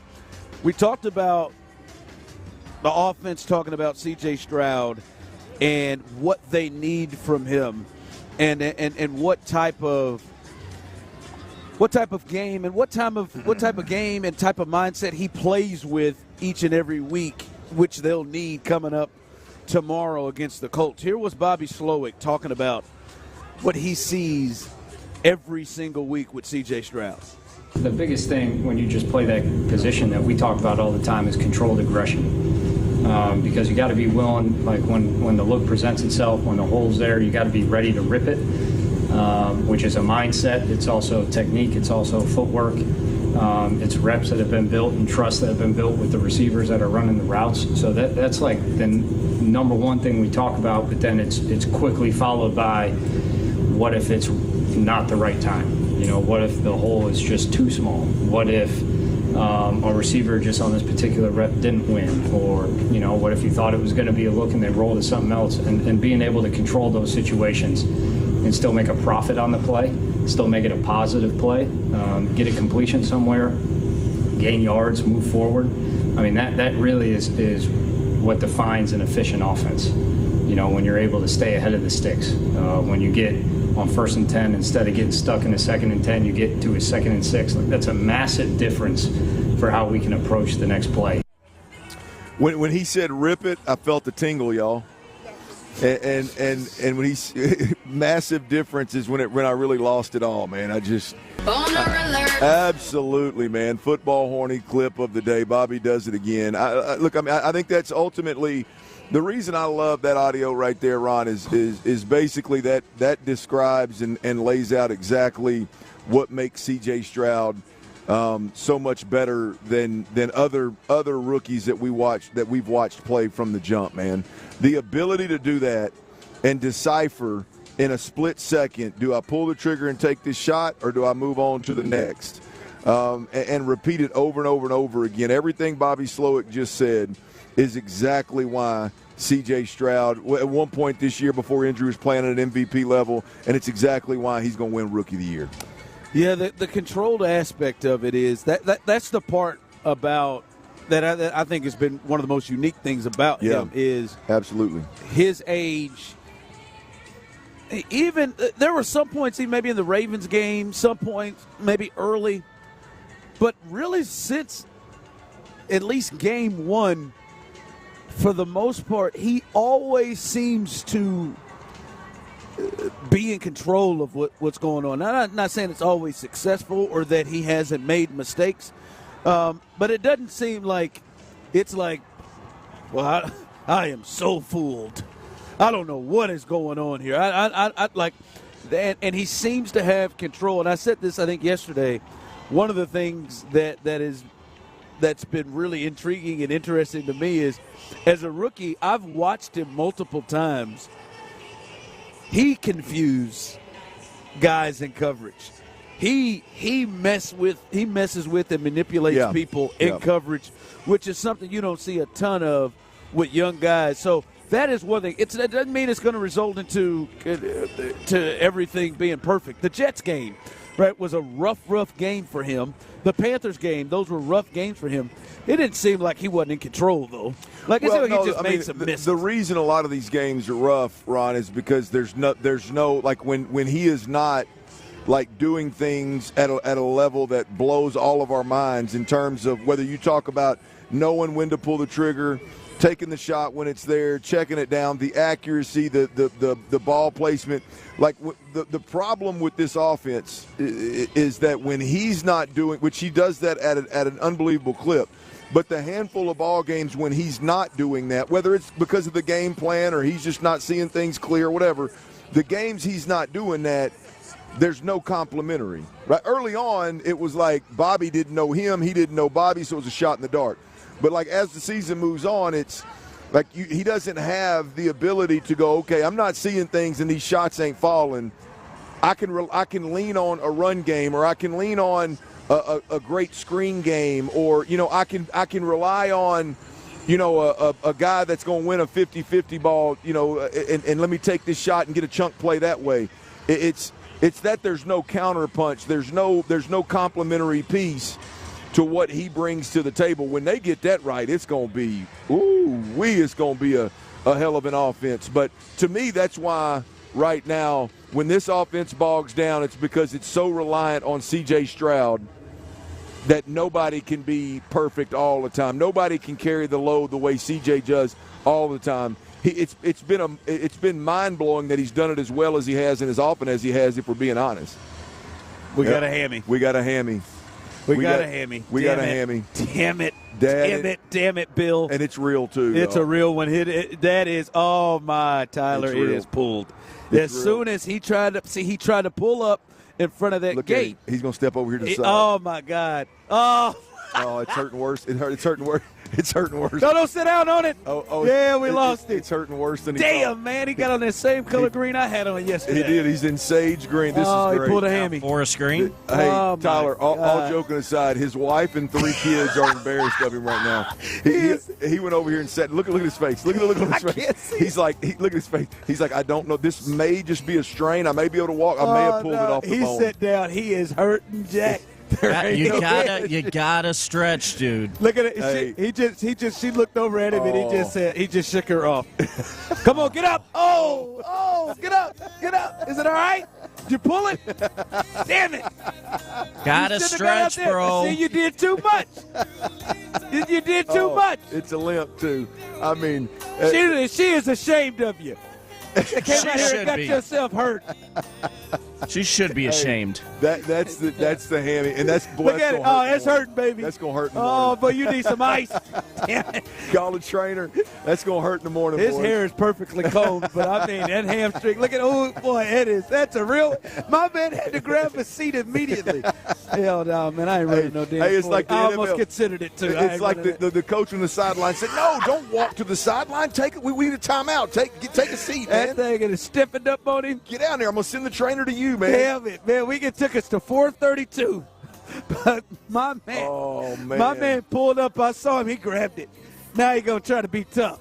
Hey, look here. If y'all got an old boy shows up at the office on Monday, if he shows up limping with a bad hamstring, y'all know who we're talking about. Hey, man, he looks like that's how that cat did when I was playing that softball game, and he rounded. He tried to go from second to home. JD pushed off that second base. It will not be a good night. And then he got between home and third, and I never saw him back. He was out of the dugout and in his truck by the time I got back. Ron, I feel sorry for him, man. This looks like this is early in the trip too. He's got a lot of walking to do. The look on his face, y'all. The look on his face is like, I've embarrassed my wife. I think I'm hurt. Is it a strain, or did I pull it off the bone? Should I call the doctor? Should I keep walking with my family to the next event? He has got a real limp going, man. He's walking away. I got no use for you. Tyler, he hit a chair, and I mean within 38 seconds of coming out of the gate, from crossing the 40 finish line, he found a chair and just sat down. That's a tough spot to be, man. And she didn't even walk over there to go check him. She's just looking at his silly ass. She either doesn't realize how bad it is or knows, like, man, you're always trying to do too much. Trying to do too much. But the concern on his face, like the worry, the fear in his face is unbelievable right now. We've all been there. right? I mean, we've all where you don't know how bad the injury is. Groin was pretty beat up in there. I didn't see if he actually beat his son or not. The only thing make it worse if he lost to his son in the 40 yard. He did get the W in the race. I was able to see that, but I saw him come out there. I saw the wince in the face. Damn, and then I saw, and then he grabbed it, and then he grabbed it, and then he grabbed it, and he couldn't contain it. God, my man couldn't find that. Right, here's another one. This fella, he's a little younger. That fella, man. Well, he's got a real pulled hammy look to him, though. Man, I bet that's old boy's brother. I can't believe he hit that damn seat so fast. He said, "I got to grab a seat. I got to grab a seat." I got to find him and check him. Oh my good Lord, I'm gonna find him. All right, what's your gut feeling right now? All right. 713-572-4610. What is your gut feeling in this game right now? You feeling good? You feeling, oh, God, you're feeling comfortable? You're nervous? What's your gut feeling for tomorrow's game, Texans at Colts? We'll discuss that coming up next.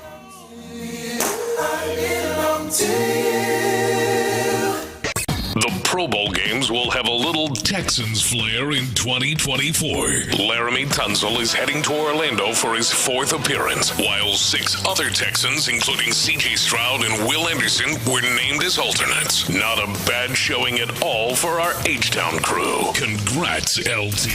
Insider access. Exclusive content. Sports Radio 610.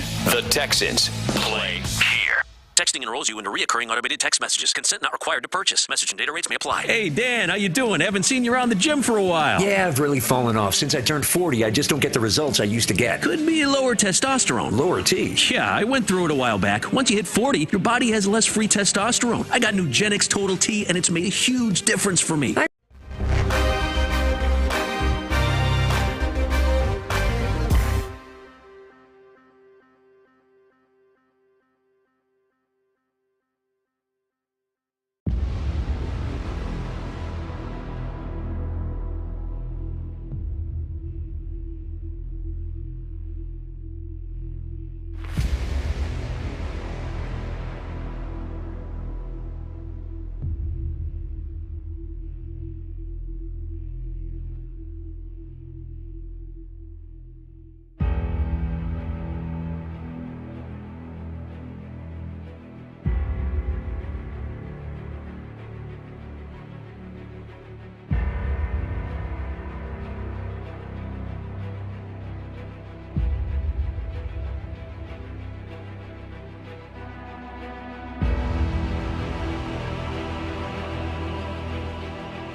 They'll be on Auto Trader. Just you wait. Auto Trader. It's a Taka's Fiber Internet Football Friday on Sports Radio 610. Live from Fan Central at the George R. Brown Convention Center. Here's The Drive with Stoerner and Hughley. All right, welcome back. I did do a round. I couldn't find our guy with the bad hammy. Did you go looking for him? I walked halfway through, and then I thought, well, he must be moving quick. No, he wasn't moving quick. I saw him. He was not. There's a lot of quick. things he might be doing in here, but moving quick Not wasn't quick. one of them. And I feel bad. I wonder what time did they arrive? Is this towards the end of the trip, or is this at the Ron, at the beginning? I'm going to be honest with you. That fella cannot be more than 100 yards away from us right now. The rate he was going. It might have created the end of the trip. Oh, ain't no doubt. If the look on his face, I'd be like, hey, man, y'all getting all joking aside. I don't want to hear no lip. Get your ass in the car. Hey, speaking of, Ron, I told you this in the break. I ain't going to be worth a damn as a father. I'm sorry, you said that.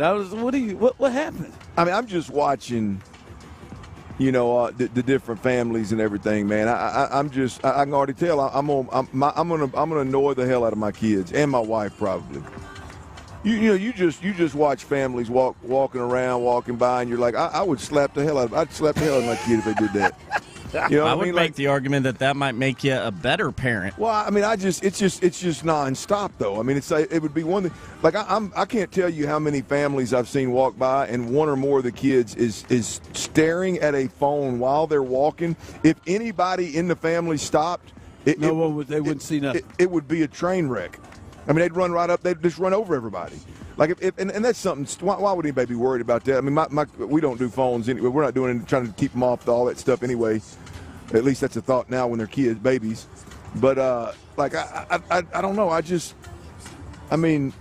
know why that bothers me so bad. Like I would be irate. I would be like, what the hell are you doing? Like before the train wreck happened, I'd slap the phone out of their hand or something and be like, what the hell are you doing? Oh, Can you not take your eyes off that screen and walk for 50 yards while there's games being played everywhere? Clint. Oh my God. Can you like Tyler? Are you listening to this? Like imagine this. Mm-hmm. And how old do you think Liv and Laney will be when they have cell phones to be walking like that? Me and my wife we're pretty together on this one. We're going to keep them off of phones and stuff, pads, stuff like that, as long as we possibly can. I'm thinking it's somewhere 12, something like that, 11, 12, yes, something like that. I would love to make it to 12, yes. Now, Tyler, think about that conversation with the 12-year-old girl, teenage daughter of his. Think about the response. It would be a scene in here. It would be. That's what I'm saying. That's my whole point. Because I'm just thinking, this is going to be you and Lauren's kids. They're going to grow up, and you go over, and you go, hey, put that down. No, Dad. I mean, this is you are gonna. Oh, well, yes, I'm gonna teenage girls. But my put your foot down with the phone. This is gonna be great. My attempt, though, Ron, is gonna be like, look, let's talk about this for a minute. I mean, we're walking. The crowd. It's crowded. There's people everywhere.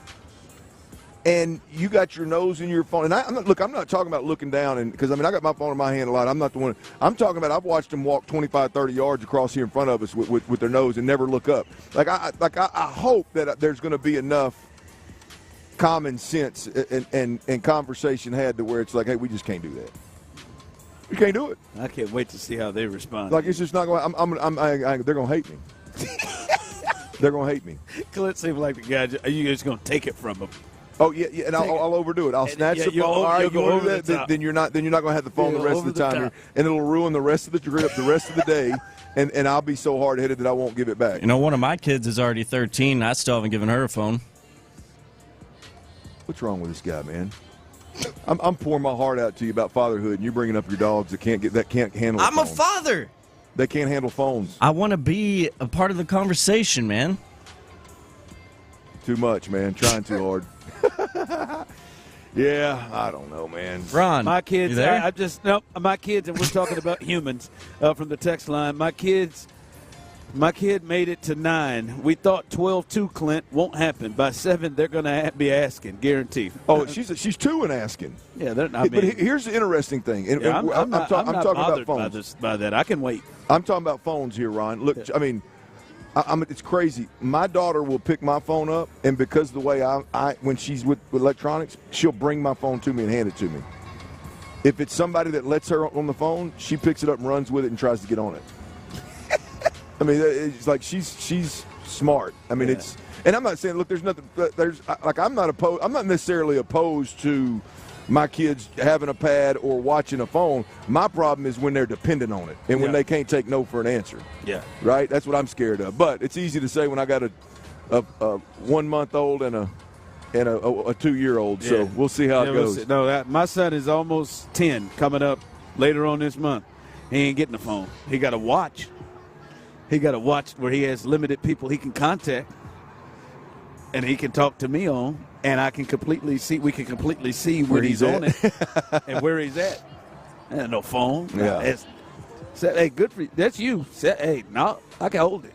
All right, what's your gut feeling? Because I'm seeing some people text in, right, and coming in on YouTube and Twitch. Your gut feeling on this game on Sunday. All right, you're going to the game against the Colts. My gut, it's been crazy, so up and down. My gut feeling against the Jets, Clint, where they were going to go in and win the game, and I think it was really going to be close. Dead wrong on that. My gut feeling was they had a chance against the Titans, right? I know your gut feeling for the Browns was like you didn't feel good about this game, gut feeling-wise against the Browns. How are you feeling about this game? I see some people coming in. Someone said, Clint, that, listen, my gut feeling is the Texans are going home tomorrow a loser, and I'm sorry. You don't have to apologize for your opinion. That's where you think. Someone else says, I'm nervously optimistic. I'm going with what CJ said. The time is now, not next year, now. Go Texans. What's your gut feeling right now on this, game? I feel really good about it. I feel really good about it. I was straddling the fence midweek when we're still hearing about, who's healthy, who's not, yada, yada, yada. I'm straddling the fence. I'm not real sure which direction to go. I think more highly of Gardner Minshew than a lot of people do. I'm a tad bit concerned about Jonathan Taylor being healthy and Jonathan Taylor having a Jonathan Taylor moment against the Texans. Yeah. I like that we've been good against the run, but I don't think that we've necessarily faced a ton of teams that, one, are really good in the run and are committed to the run. I'm not 100% sure that the Texans won't get ran. Well, the Titans, I know a lot of people want to look, well, boy, look what you did against Derrick Henry. And I'm like, well, I mean, I don't know if the Titans were real committed to running the football. Like, I'm talking about, like from a identity standpoint. Well, it's certainly not been they're not the old Titans. Right. So, I've got some concerns, and as the week's gone along, man, we've obviously got some guys healthy. I feel better about Robert Woods playing in this ball game, and the interior defensive line for the Texans is healthy. That helps me a lot. Listening to Seth Payne and Dan Orlovsky both talk about how much zone defense the Colts are going to run, knowing what I've seen from C.J. Stroud and how confident I am in C.J. Stroud, Ron, it's very easy for me to get to a point where I feel not quite overly confident, but really confident the Texans are going to win this ball game. Yeah, Texan in 24-18. 24-18 Texans or yeah, Colts? Texans. Texans will lose. Not enough healthy weapons. I don't know, man. I feel good about this. I'm with you. I feel good about this game, too. One, for me, I do walking in, and I think the Jonathan Grenard injury is a big one, but I do believe walking in, the Texans have, I believe, the better team. I think they have the better team, and I guess to put it, like I said earlier this week, if the Texans play their A game and the Colts play their A game, I think the Texans are the better team. I think their quarterback, if they play their A game, that means C.J. Stroud is having a big game. I think but we know games and we've watched games this year with the Texans and we've seen sports our whole life. Everybody don't always play their A game, and we'll see what happens. The thing that does make me a little nervous is That damn Gardner Minshew's a wild card, man. Like, Jonathan Taylor, I'm with you. I understand that. There's some concerns there. There's some guys defensively for them and their pass rush and the offensive line, but sometimes Gardner Minshew can be like, damn, that guy can start. And then sometimes like, oh, yeah, that guy's a backup. It is just wondering which guy he is going to be. And what we've seen for most of the year is Shane Steichen has been able to adjust and work well with him. So that Gardner Minshew, I don't know which one we're going to get. That's a thing that does concern me a bit for this game. Well, look, I damn sure don't look at it as they got a backup quarterback and our guy's significantly better than theirs, so we ought to be okay. I mean, I think all those things are true. He's clearly a second stringer, but he's a second stringer that's rattled off 9 dubs this year, right? In the same division the Texans are in, similar schedule the Texans have, and so I think the Texans are significantly better at that particular position, obviously, and that's a huge advantage, but Gardner Minshew's not a guy that I look down on or disrespect in any way, shape, or form. He's capable of going out there and throwing for 303 touchdowns every Sunday when he takes the field. He's perfectly capable of that. And I'm going to tell you what, the Colts are offensively, schematically, are doing some things that really accentuate the strengths of Gardner Minshew. He is really good in that RPO game. Now he's obviously doesn't have the Anthony Richardson effect of he does run tuck it a little bit more than you think, though. Well, his ability to pull it, more importantly, not the quarterback run stuff, but to pull it out of the running back's belly and get it to the receiver in tight windows, get it to the receivers quickly, accurately, man. He's really, really good at those things, and he's not scared. That's the other part. Yeah, zero fear. Now that could work in your advantage, but also like he ain't gonna be afraid to make a play. Well, they are really good, Ron, at like their identity is a lot of that RPO stuff, quick game stuff, screen game stuff, and he is really good in that. If that makes sense, like that's his wheelhouse, and the system is really good in those aspects of offensive football, and so it's a great marriage. Anthony Richardson is hopefully Gardner Minshew on steroids. If Anthony Richardson can do the things that Minshew has done within that system, and then also be the freak athlete that he is, Indy's going to be a problem for years to come. But don't sleep on Gardner Minshew, man. He is what he does particularly well. Is exactly what the Colts do well, and they're a problem. They're good offensively, man. And there shouldn't be a Texans fan to sleep on Gardner because, I mean, you have had other quarterbacks beat you and play well against you, right? That are not as good as Gardner Minshew. He capably did without a doubt, right? Like we've seen that. Now, hoping that doesn't happen, but we have seen that before. And I'll be damned if Michael Pittman starts going off in this game and they don't change things up like they did 2 weeks ago with Amari Cooper. I'll be damned if they don't do something different with that there too as well. All right, coming up as we continue riding along here on this Football Friday live here at the George R. Brown Convention Center.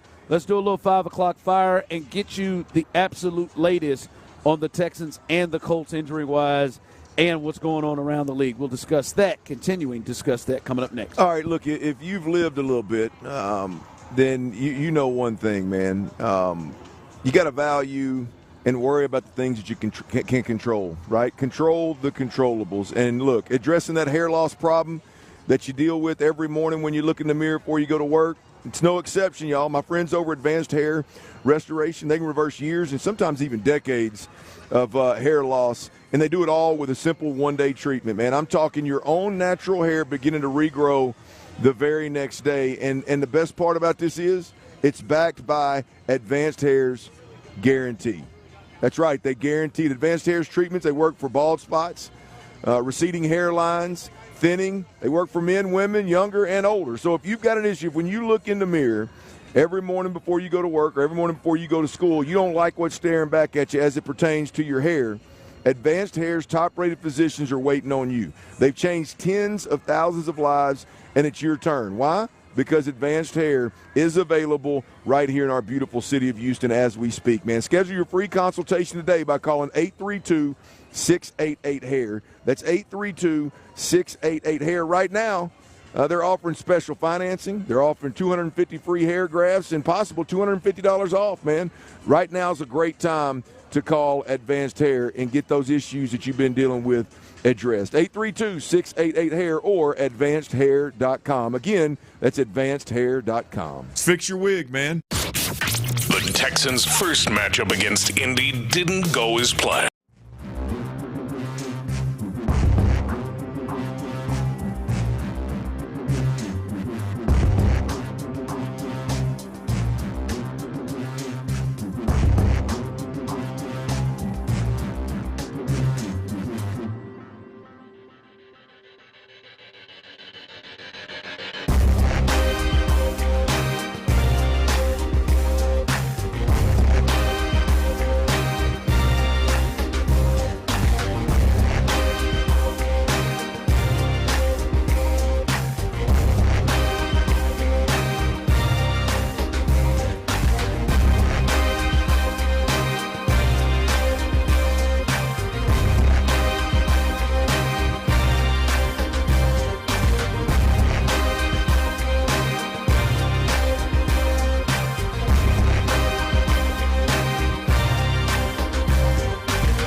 FM HD2 Houston. Insider access. Exclusive content. The Texans play here. Always live on the free Odyssey app. Sports Radio 610 presents The Drive with Stoerner and Hughley. It's the 5 o'clock fire. Brought to you by Regions Bank. It is 5 o'clock. Congratulations. Hopefully you're off work. Luckily for you, Old Dirty the Dilf and Psycho T have the latest. And the latest is first, we are live on this fabulous Takis Fiber Internet Football Friday. And we're here at the George R. Brown Convention Center as FanFest is going on. National Championship game is here in Houston. Will be Monday between the Washington Huskies and the Michigan Wolverines. And it'll be right here in NRG. And I want to say again, man, we see this a lot, and I'm so impressed all the time when it comes from the traffic control, from so many different events being all around and how they can handle downtown. Houston is most definitely one of the best big city events spots in the country. You want to do something big we just seen it earlier this year, the national championship game with the Final Four and men's was here, and we were out here at FanFest. The same thing here with the championship game in football here, Super Bowls, any big event.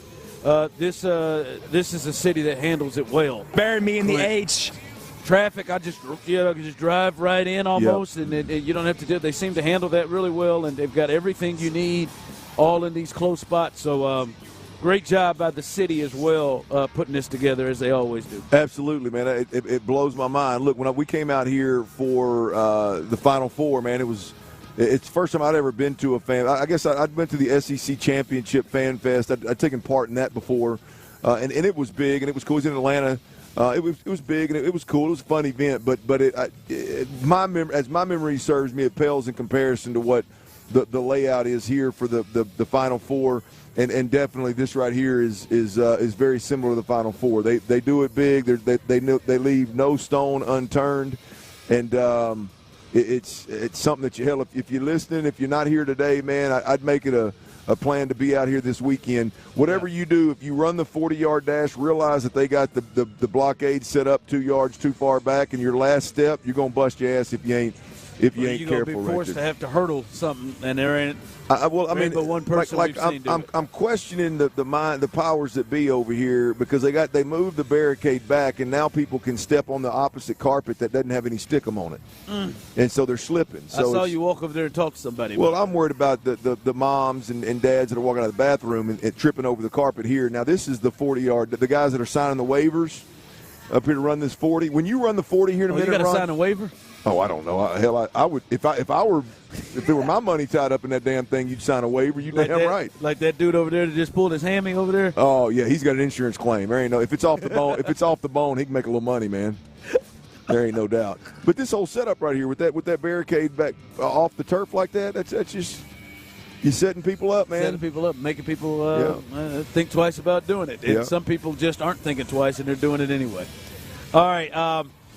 All right, so, come on down. We'll be here till 6 o'clock. If you're around here or coming down here, circle around and come say what's up to us.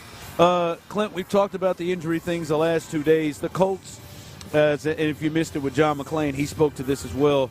They seem pretty healthy right now as major pieces. They did have 3 offensive linemen on the injury report, but the expectation is that they will all go, and including Quentin Nelson, their best offensive lineman. But the story's the same right now with the Texans. Noah Brown and Jonathan Grenard are out. Robert Woods is still questionable and the one to really worry about. I think you start to look at some of the names, Clint, that aren't even on it anymore, that have been on it for most weeks. That I guess at least makes you feel they're as healthy as they've been. Like Cashman, who doesn't show up at all on the injury list, that's been a big key member being here. They had Denzel Perryman, who had an Achilles issue, had been on the injury report the last couple of weeks. Steven Nelson, who had about 3 or 4 injuries, they're not even showing up on the injury list. So although the Jonathan Grenard and Noah Brown thing is tough, and we'll see on Robert Woods, some of these guys must be feeling a lot better, Clint, that they have had issues with injury-wise, and that'll be better. A much more healthier Steven Nelson and much more healthier with the hamstring. What's my man's name? Who I just said the damn linebacker Blake Cashman. Blake Cashman. Those guys, that's big for them to be maybe feeling much more closer to 100% going into this big game. Yeah, look, I mean, I think if you look at this list, there's what is there? Now 8 guys on that list where, man, it's been 20 plus at times. And so, you look at just the team overall and the depth and the overall health, I think they're in a much better spot than they have been. Because whether it was 20 guys deep or your quarterback was on it, either one of those problems are much bigger than the problems that they have right now. And so you don't have any linebackers on this list. You don't have anybody in your secondary. What's that? Yeah, so yep. No. None of your secondary, your secondaries on this list. So defensively, man, you should be able to rock and roll. We've talked about it before. I understand the fact that Jonathan Grenard is not on there. Nobody wants to see Jonathan Grenard more than me. Hell, I need 2 sacks out of him to get that to get 14.5, get beyond 14.5. The truth of the matter is, though, I think with the exception of like those 2 or 3 potential game-changing sack fumbles, sack knocks them out of field goal range type situation, they've got plenty of depth at that position to play the run effectively, to rush the passer effectively. I think they're going to be fine without Jonathan Grenard. He's one of those X factor, like, to me, almost a luxury. Like, boy, this dude can go out there and get you 2.5, 3 sacks. I don't see that, obviously, but they got dudes that can make up for it in terms of playing 4 quarters of football. Yeah, so that's one to watch. But yeah, this arguably, the Jonathan Grenard, as you said, hell, this may be as healthy as the Texans have been. We're usually seeing a lot more guys have a chance to maybe be missing games, as we've seen in the hell. We had 1 week where it was no C.J. Stroud, no Will Anderson. Yeah. Jimmy, like it seems to be there in a much better spot at this point. 5 o'clock fire. All right, the news here also, many games, hopefully on Sunday, many games for the Texans to be paying attention to because hopefully they win on Saturday and they find out, all right, Sunday is to see where we're going to go, who we're going to play in the wild card weekend. Well, that Jacksonville game is a big one to watch. Trevor Lawrence is iffy in this game against the Titans, so they're not sure if he will play. Doug Peterson said they want him to throw the ball a little harder before they feel comfortable with him playing, Clint. But even more to that, there are big games. There's that Jags-Titans game. There's that Bills-Dolphins game. And then obviously the Texans-Colts. Those games, even the Steelers and their game against the Ravens could actually have a determination on what the Texans and where they could go. What is your dream scenario this weekend? What is your scenario that you would like to see happen? Obviously, the Texans win Saturday. And then your dream scenario of where you would hope they would go, who you would want to lose, who you would want the Texans to have to play the first round. Well, if Texans win, Jacksonville losing means you catch the Cleveland Browns. At home. I don't want that to happen. That's the dream scenario, isn't it? Not for me. I mean, maybe for the fans out there that want to go to a game and see it. I'm just telling you, I want them to win in the first round. What's the best chance you got of winning in the first round based off of what we know? The not off history, but based off of the way teams are playing right now. You want the Cleveland Browns? I don't think so. I don't want to see the Cleveland Browns. The scariest combination for me as it pertains to the Texans is an offense that can light up the scoreboard and a defense that can shut you down. And the team that I believe is doing that as well as anybody in the game right now, as convincingly as anybody in the game right now, is in Cleveland Browns. I don't want them. I don't care if it's at home. So give me a Texans win, Jacksonville win. So your dream scenario includes Jacksonville winning and the Texans not winning the division. It's crazy to sit here and say it, but my dream scenario is Texans win, Jacksonville wins, Texans end up with a 6th seed, and they go to Kansas City. That's your hope. I never thought I'd be sitting here hoping like hell. That's your dream scenario. Preferring to see Pat Mahomes and Andy Reid at home over the other. Yeah, I would rather. So that's your dream scenario: is the Texans win, the Jags win, and the Texans get the 6th seed and go to Kansas City. Yep. That's an interesting. Your dream scenario. I don't want no parts of the Browns, and I damn sure don't want to go to Buffalo and see Josh Allen right now. Tyler, what is that? What is your dream? It's to win. It's to win the division, right? To get the whole playoff game. I mean, I'm never going to turn my nose up to winning the division. I think I, like a lot of other fans in Houston, are tired of the banners being the ultimate goal. But no, I mean, if we're talking just purely picking the opponent and the location, yes, I'm with Clint. I would rather go to KC and face off with the Chiefs.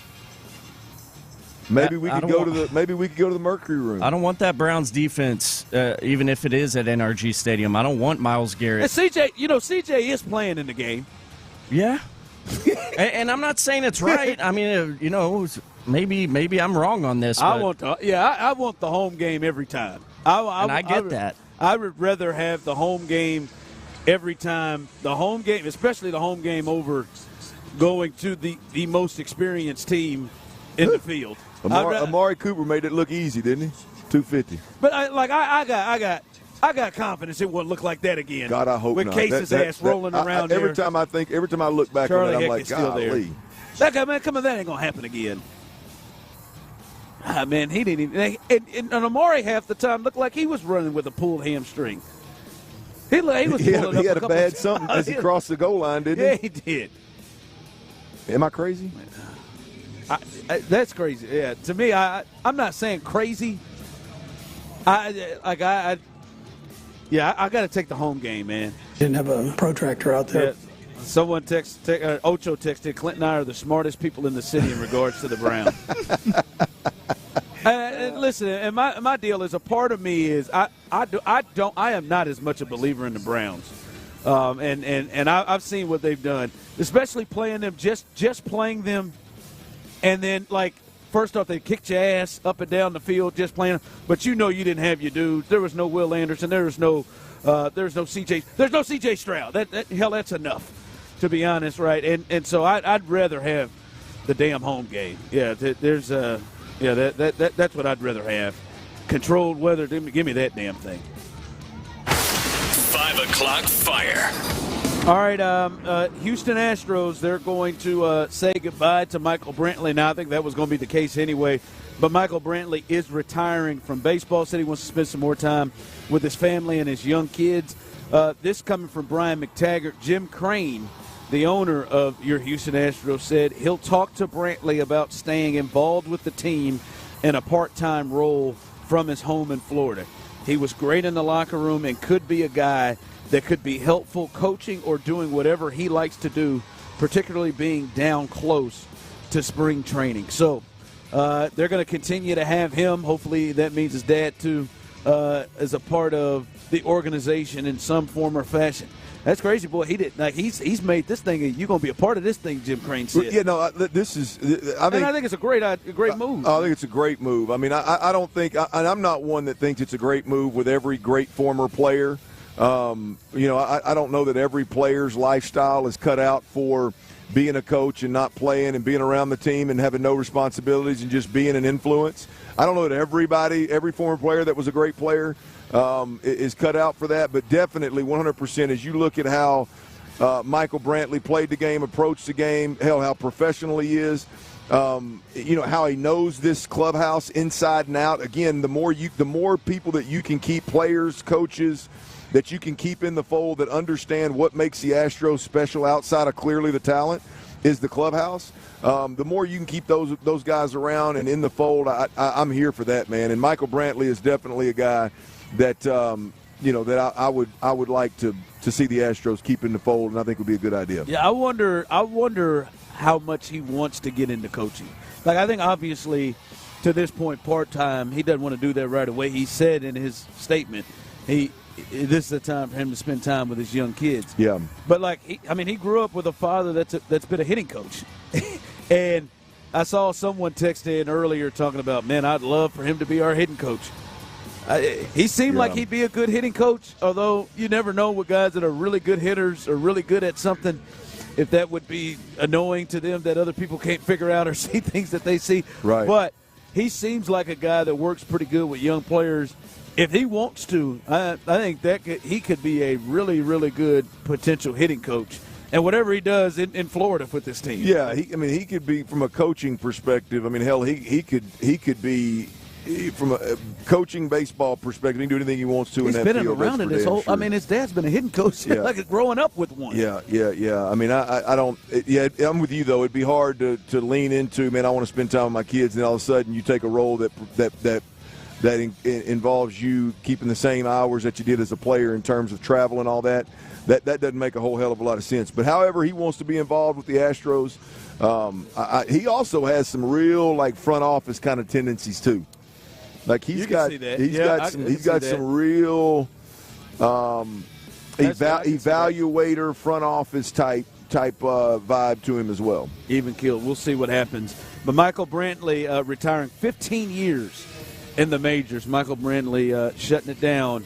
Glad he got that championship out the way, won him a chip, and got him a ring, and probably made some good money, and now he's going to keep making some good money with Jim Crane. Go ahead. Boy, that's good right there, man.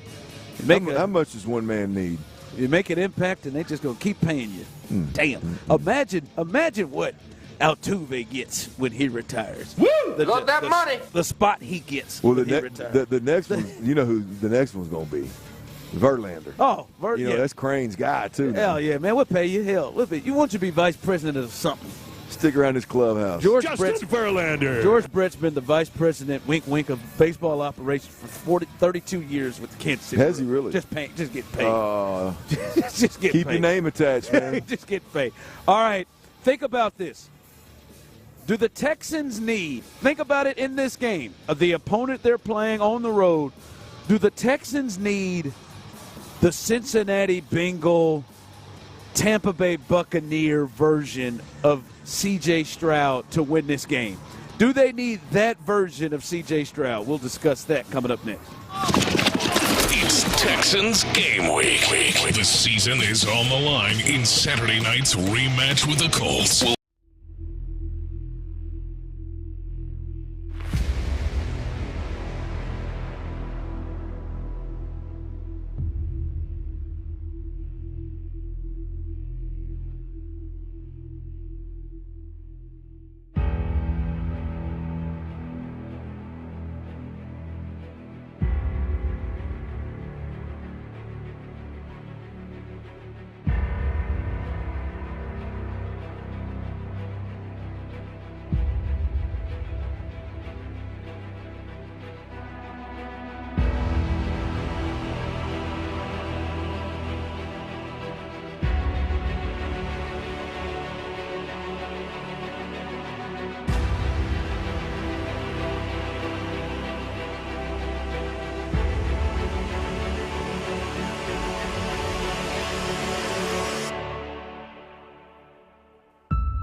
And the ability to run the ball on 1st and 10. Subscribe to Hootopia Football Podcast, available on the Odyssey app or wherever you get your podcast. It's a Taka's Fiber Internet Football Friday on Sports Radio 610. Live from Fan Central at the George R. Brown Convention Center. Here's The Drive with Stoerner and Hughley.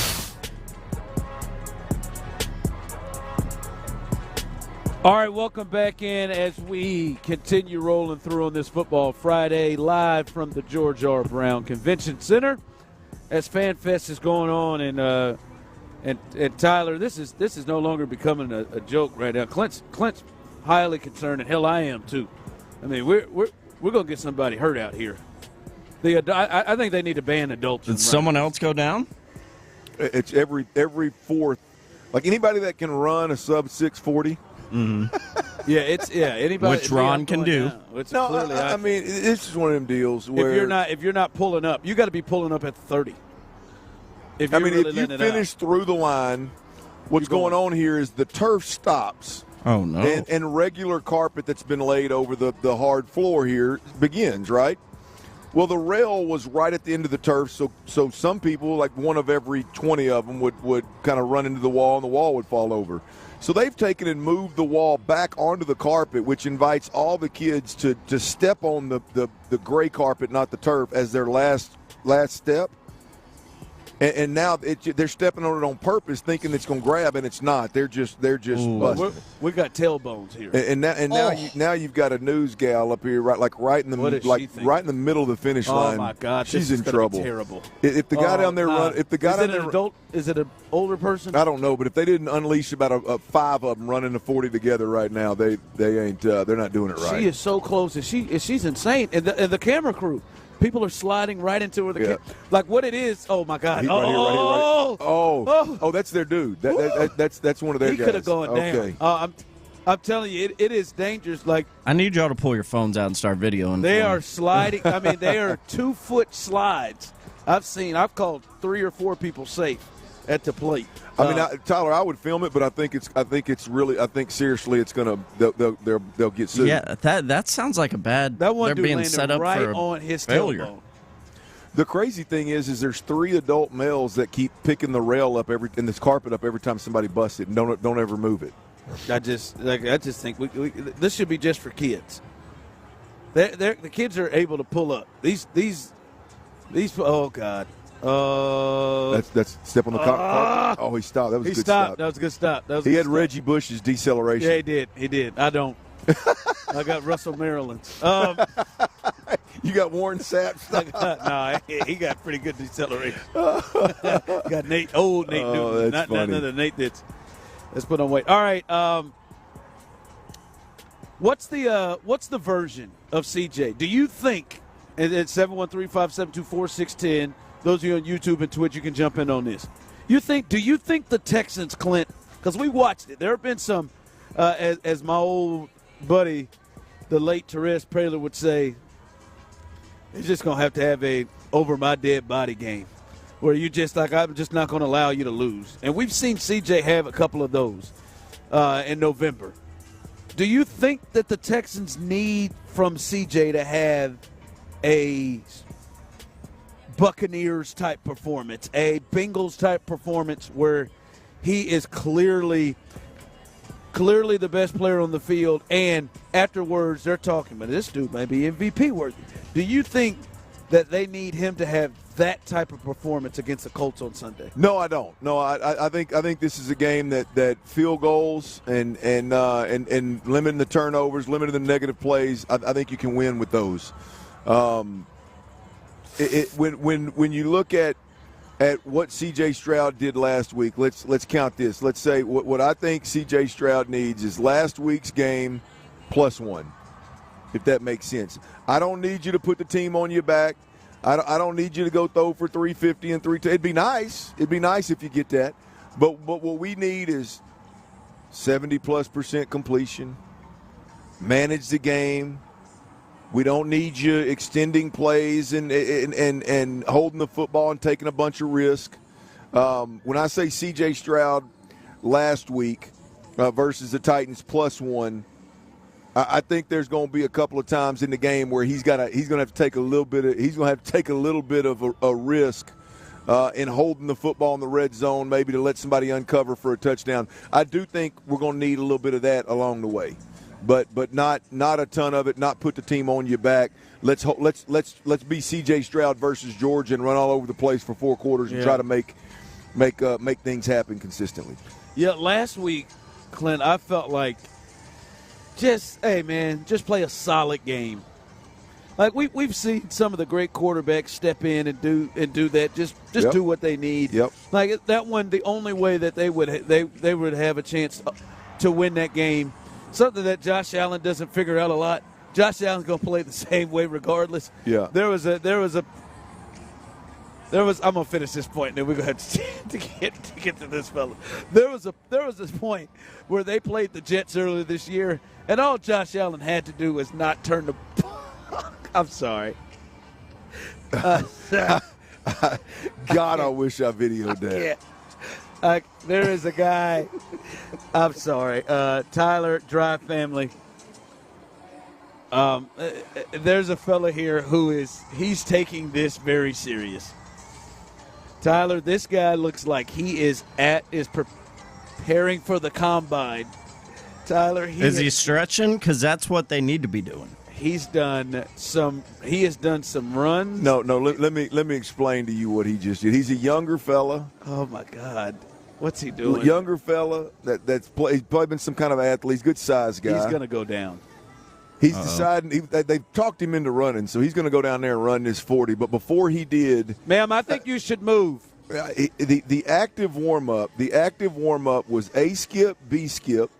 there was the I don't know, I can't remember what we called it, where it looks like he's raising your leg up over the hurdle, kind of in an A skip formation type deal. And he did it like out here in the middle of everybody. He was dead serious. He's dead serious. He's continued. And then he disappeared behind the wall, and he got one good start. He got down in the stance and gave us a good hard 10 just to make sure he could get out of the block. This is ridiculous, sir. I don't know what he's doing. That's got to be his girlfriend. It's got to be the TV gal. He's dead ass serious. He is going to slide into her.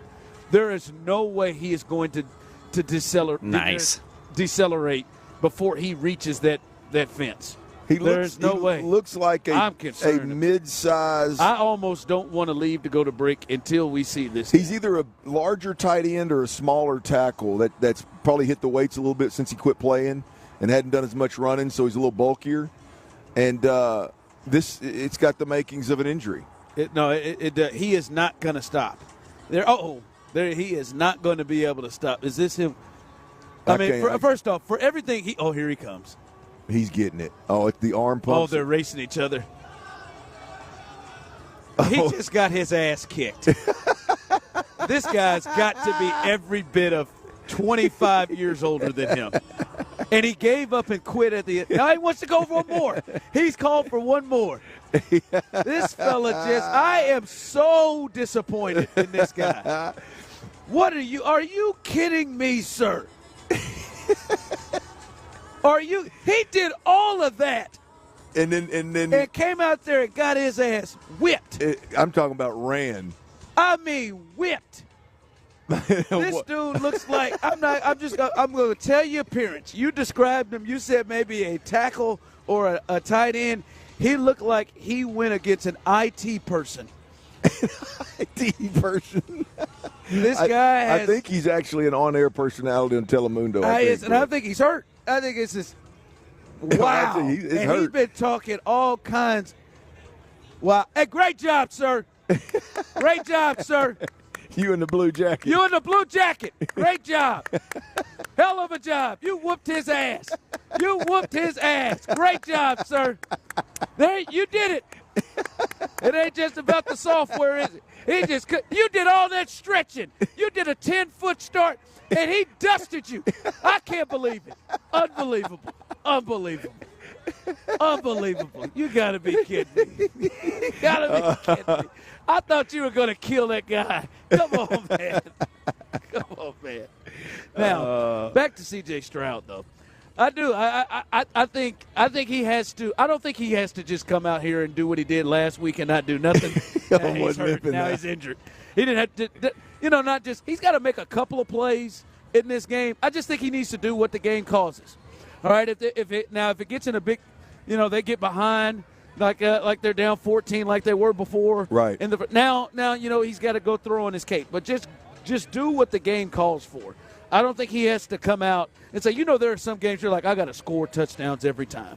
I got to score touchdowns every time. Yeah. I don't think he doesn't have to be that type of aggressive. Well, I'll put it to you, there's games where you got to be aggressive calling plays, and you've got to. There's going to be times when you're probably going to go for it on fourth down in order to win the game. Like you feel like that coming into it, you're going to have to do those things, right? I think if you look at this game going into it, it's like we shouldn't have to do that. Now you can't be as conservative as you were against the Titans. But going into this ball game, this shouldn't be a ball game where you feel like you got to take a lot of risk early on to stay in it. No. Field goals are not the worst thing, and not in this game to me. I don't think the Colts are going to run away and hide.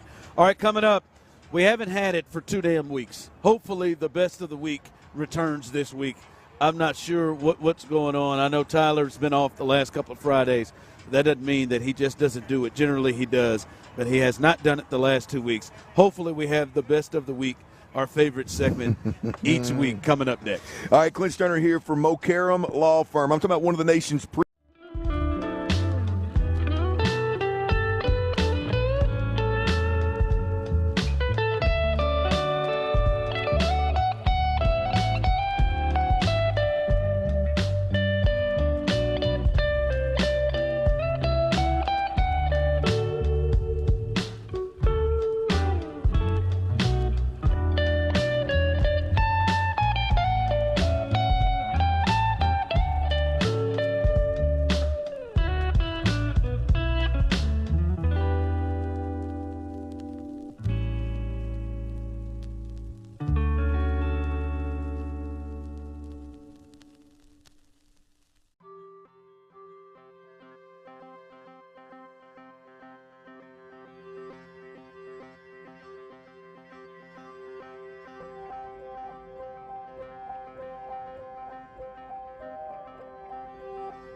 Sky Rizzi, the #1 dermatologist prescribed biologic in psoriasis. And visit skyrizzi.com or call 1-866-SKY-RIZZI to learn more.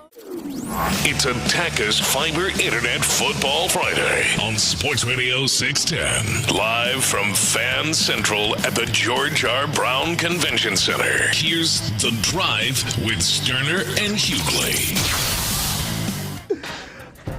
All right, welcome back in as we are live here on this Taka's Fiber Internet Football Friday, live from the Convention Center as we're getting ready for a big one on Monday as the Washington Huskies will play the Michigan Wolverines. Jim Harbaugh and company trying to get a national championship, the first one for Washington since, I believe, 1990, the first one for Michigan since 1997. Wow, why do I know that? Yeah, I wouldn't have. I had Michigan's. I didn't have Washington. But getting ready for this big game, fans are out. It's been a cool spot, just like it was when the Final Four was here in March or in April. It was been a great time, and they've done a fabulous job with it. Real quick, people on the text line saying you two are crazy. Tyler and Clint and Tyler are crazy. Well, on what part? On the when we were talking about the dream scenarios. Oh yeah. Coming up for what you want to see on Sunday. Somebody said, Clint Tyler, off your rocker. Give me the Browns at home. Our playoff run to winning the Super Bowl in February 2024. Yeah, I'm with crazy. Our revenge tour. Crazy. Beat the Colts, beat the Browns, beat the Ravens, and beat the Chiefs, and beat the Cowboys. Now that would be beautiful. I kicked it off with you're off your rocker. I'm not off my rocker. I mean, you can disagree, and you maybe you can justify the opposite. I don't know, but I mean, it's not crazy.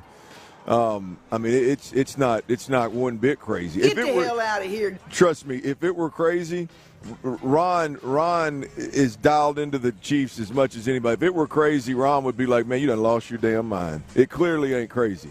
You can tell by Ron's reaction. Out there. Oh, I mean, listen, I'm not saying it's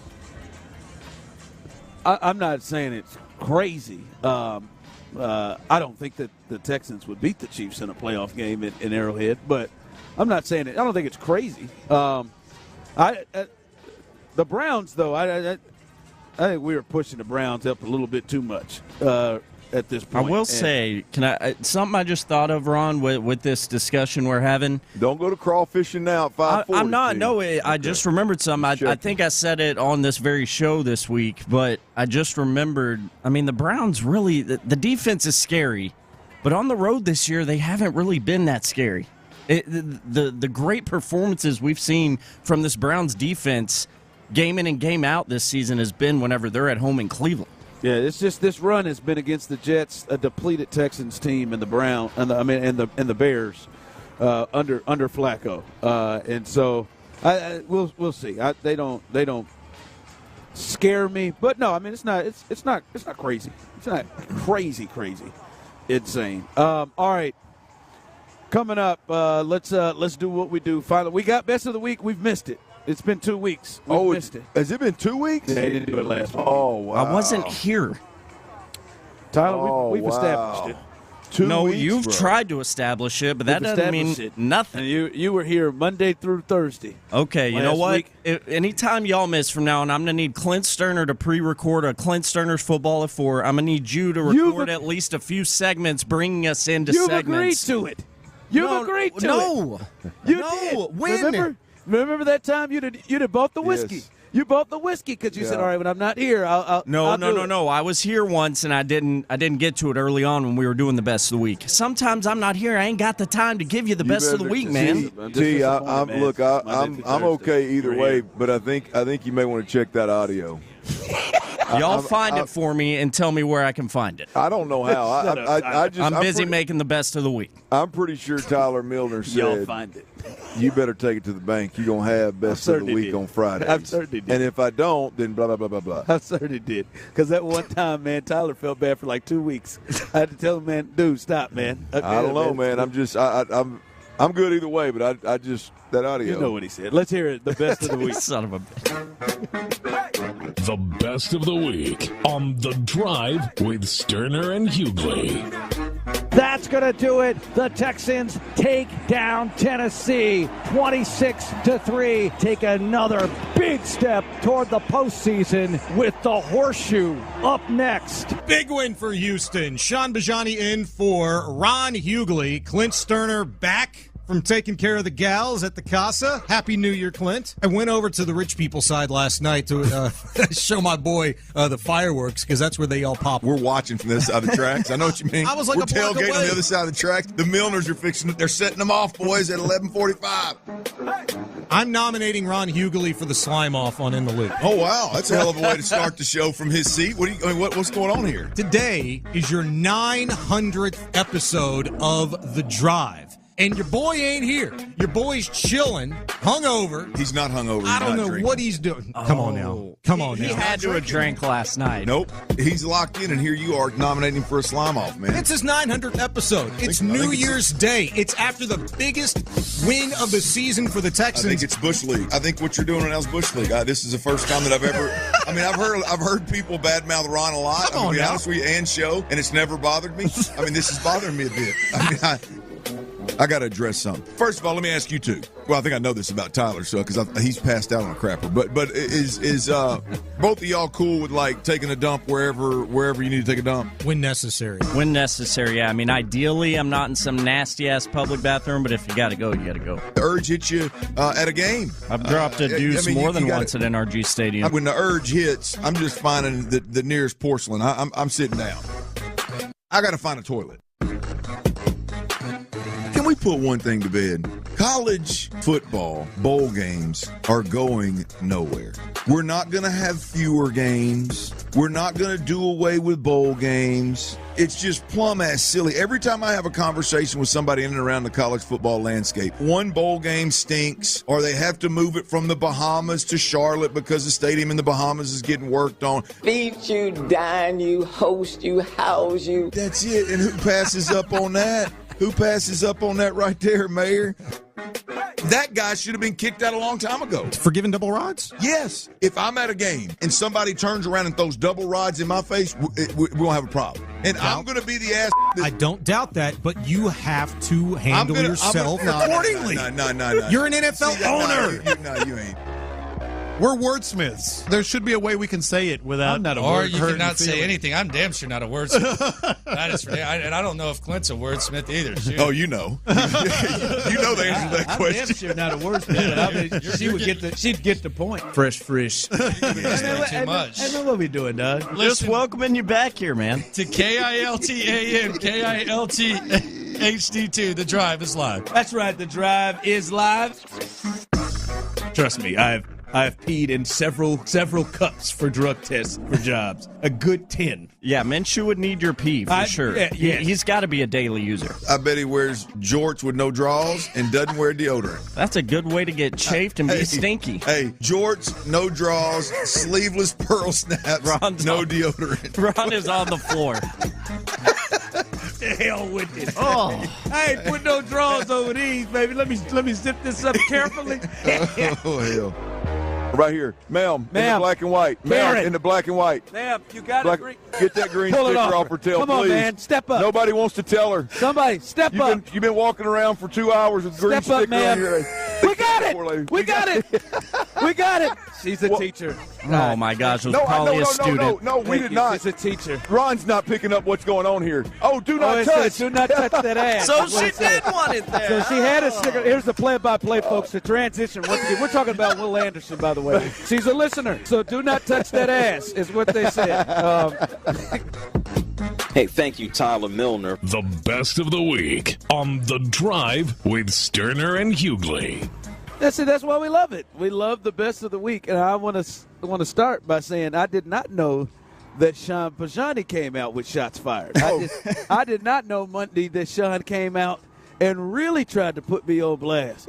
I'm gonna take my damn days. I'm not sure. I think the second day he did it as well, and once again I come to the rescue. I appreciate that. Yeah. Tyler's just laughing it up and Giggles. marking the tape. Giggles behind the glass. This is going to best of the week. Tyler's marking the tape. I can hear him marking the tape. Oh, yeah. Okay, Sean. All right, I got you. I see you. Bada bing, bada boom this, buddy. Yeah, you too, Tyler. You grinning, you in it. I saw it. I heard you laughing your ass off back there. All right, that's the best of the week as we continue. Coming up behind us, Texans All Access. Head coach DeMeco Ryans will kick the show off. So you need more of a fix, and why not? This is the biggest game in 3+ years for the Houston Texans. DeMeco Ryans will kick off the show coming up as soon as we get done. John Harris and the guys will be holding it down. All right, man. We got one tomorrow, Clint. I wonder. Let's see, all three of us. Let's see if we're on the same wavelength. I'm gonna give it a count to 3, and I want you to give me your answer. If you had to pick one player for the Indianapolis Colts that makes you nervous in this game coming up tomorrow. There's a lot that happens. There's one player, I think we all feel good about it for the Texans. Is there one player that makes you feel nervous about the Colts game tomorrow for Indy? 1, 2, 3. DeForest Buckner. How about that? Jinx. All three of us. All three of us. No, Clint, man, right. that matchup between him and Michael Dieter. Michael Dieter ain't slept all week. Yep. The interior defensive lineman. Grover ain't bad either. Yeah, he's not bad either. But you know a guy that's just got the physically can overpower most linemen in the league when he wants to. Taller is a problem for C.J. Stroud to throw around. Has the ability to wreck shop. Has the ability to cause problems, run game, pass game for the entire game. And I think if there's one guy out there, Jonathan Taylor is he's a monster. He could have a big day. But, boy, for me, it's DeForest Buckner, Ron. I could see him being a real problem. Yeah, he would be a problem anyway. But it is hard not to forget the most difficult performance. We've seen the offensive line struggle. But that game against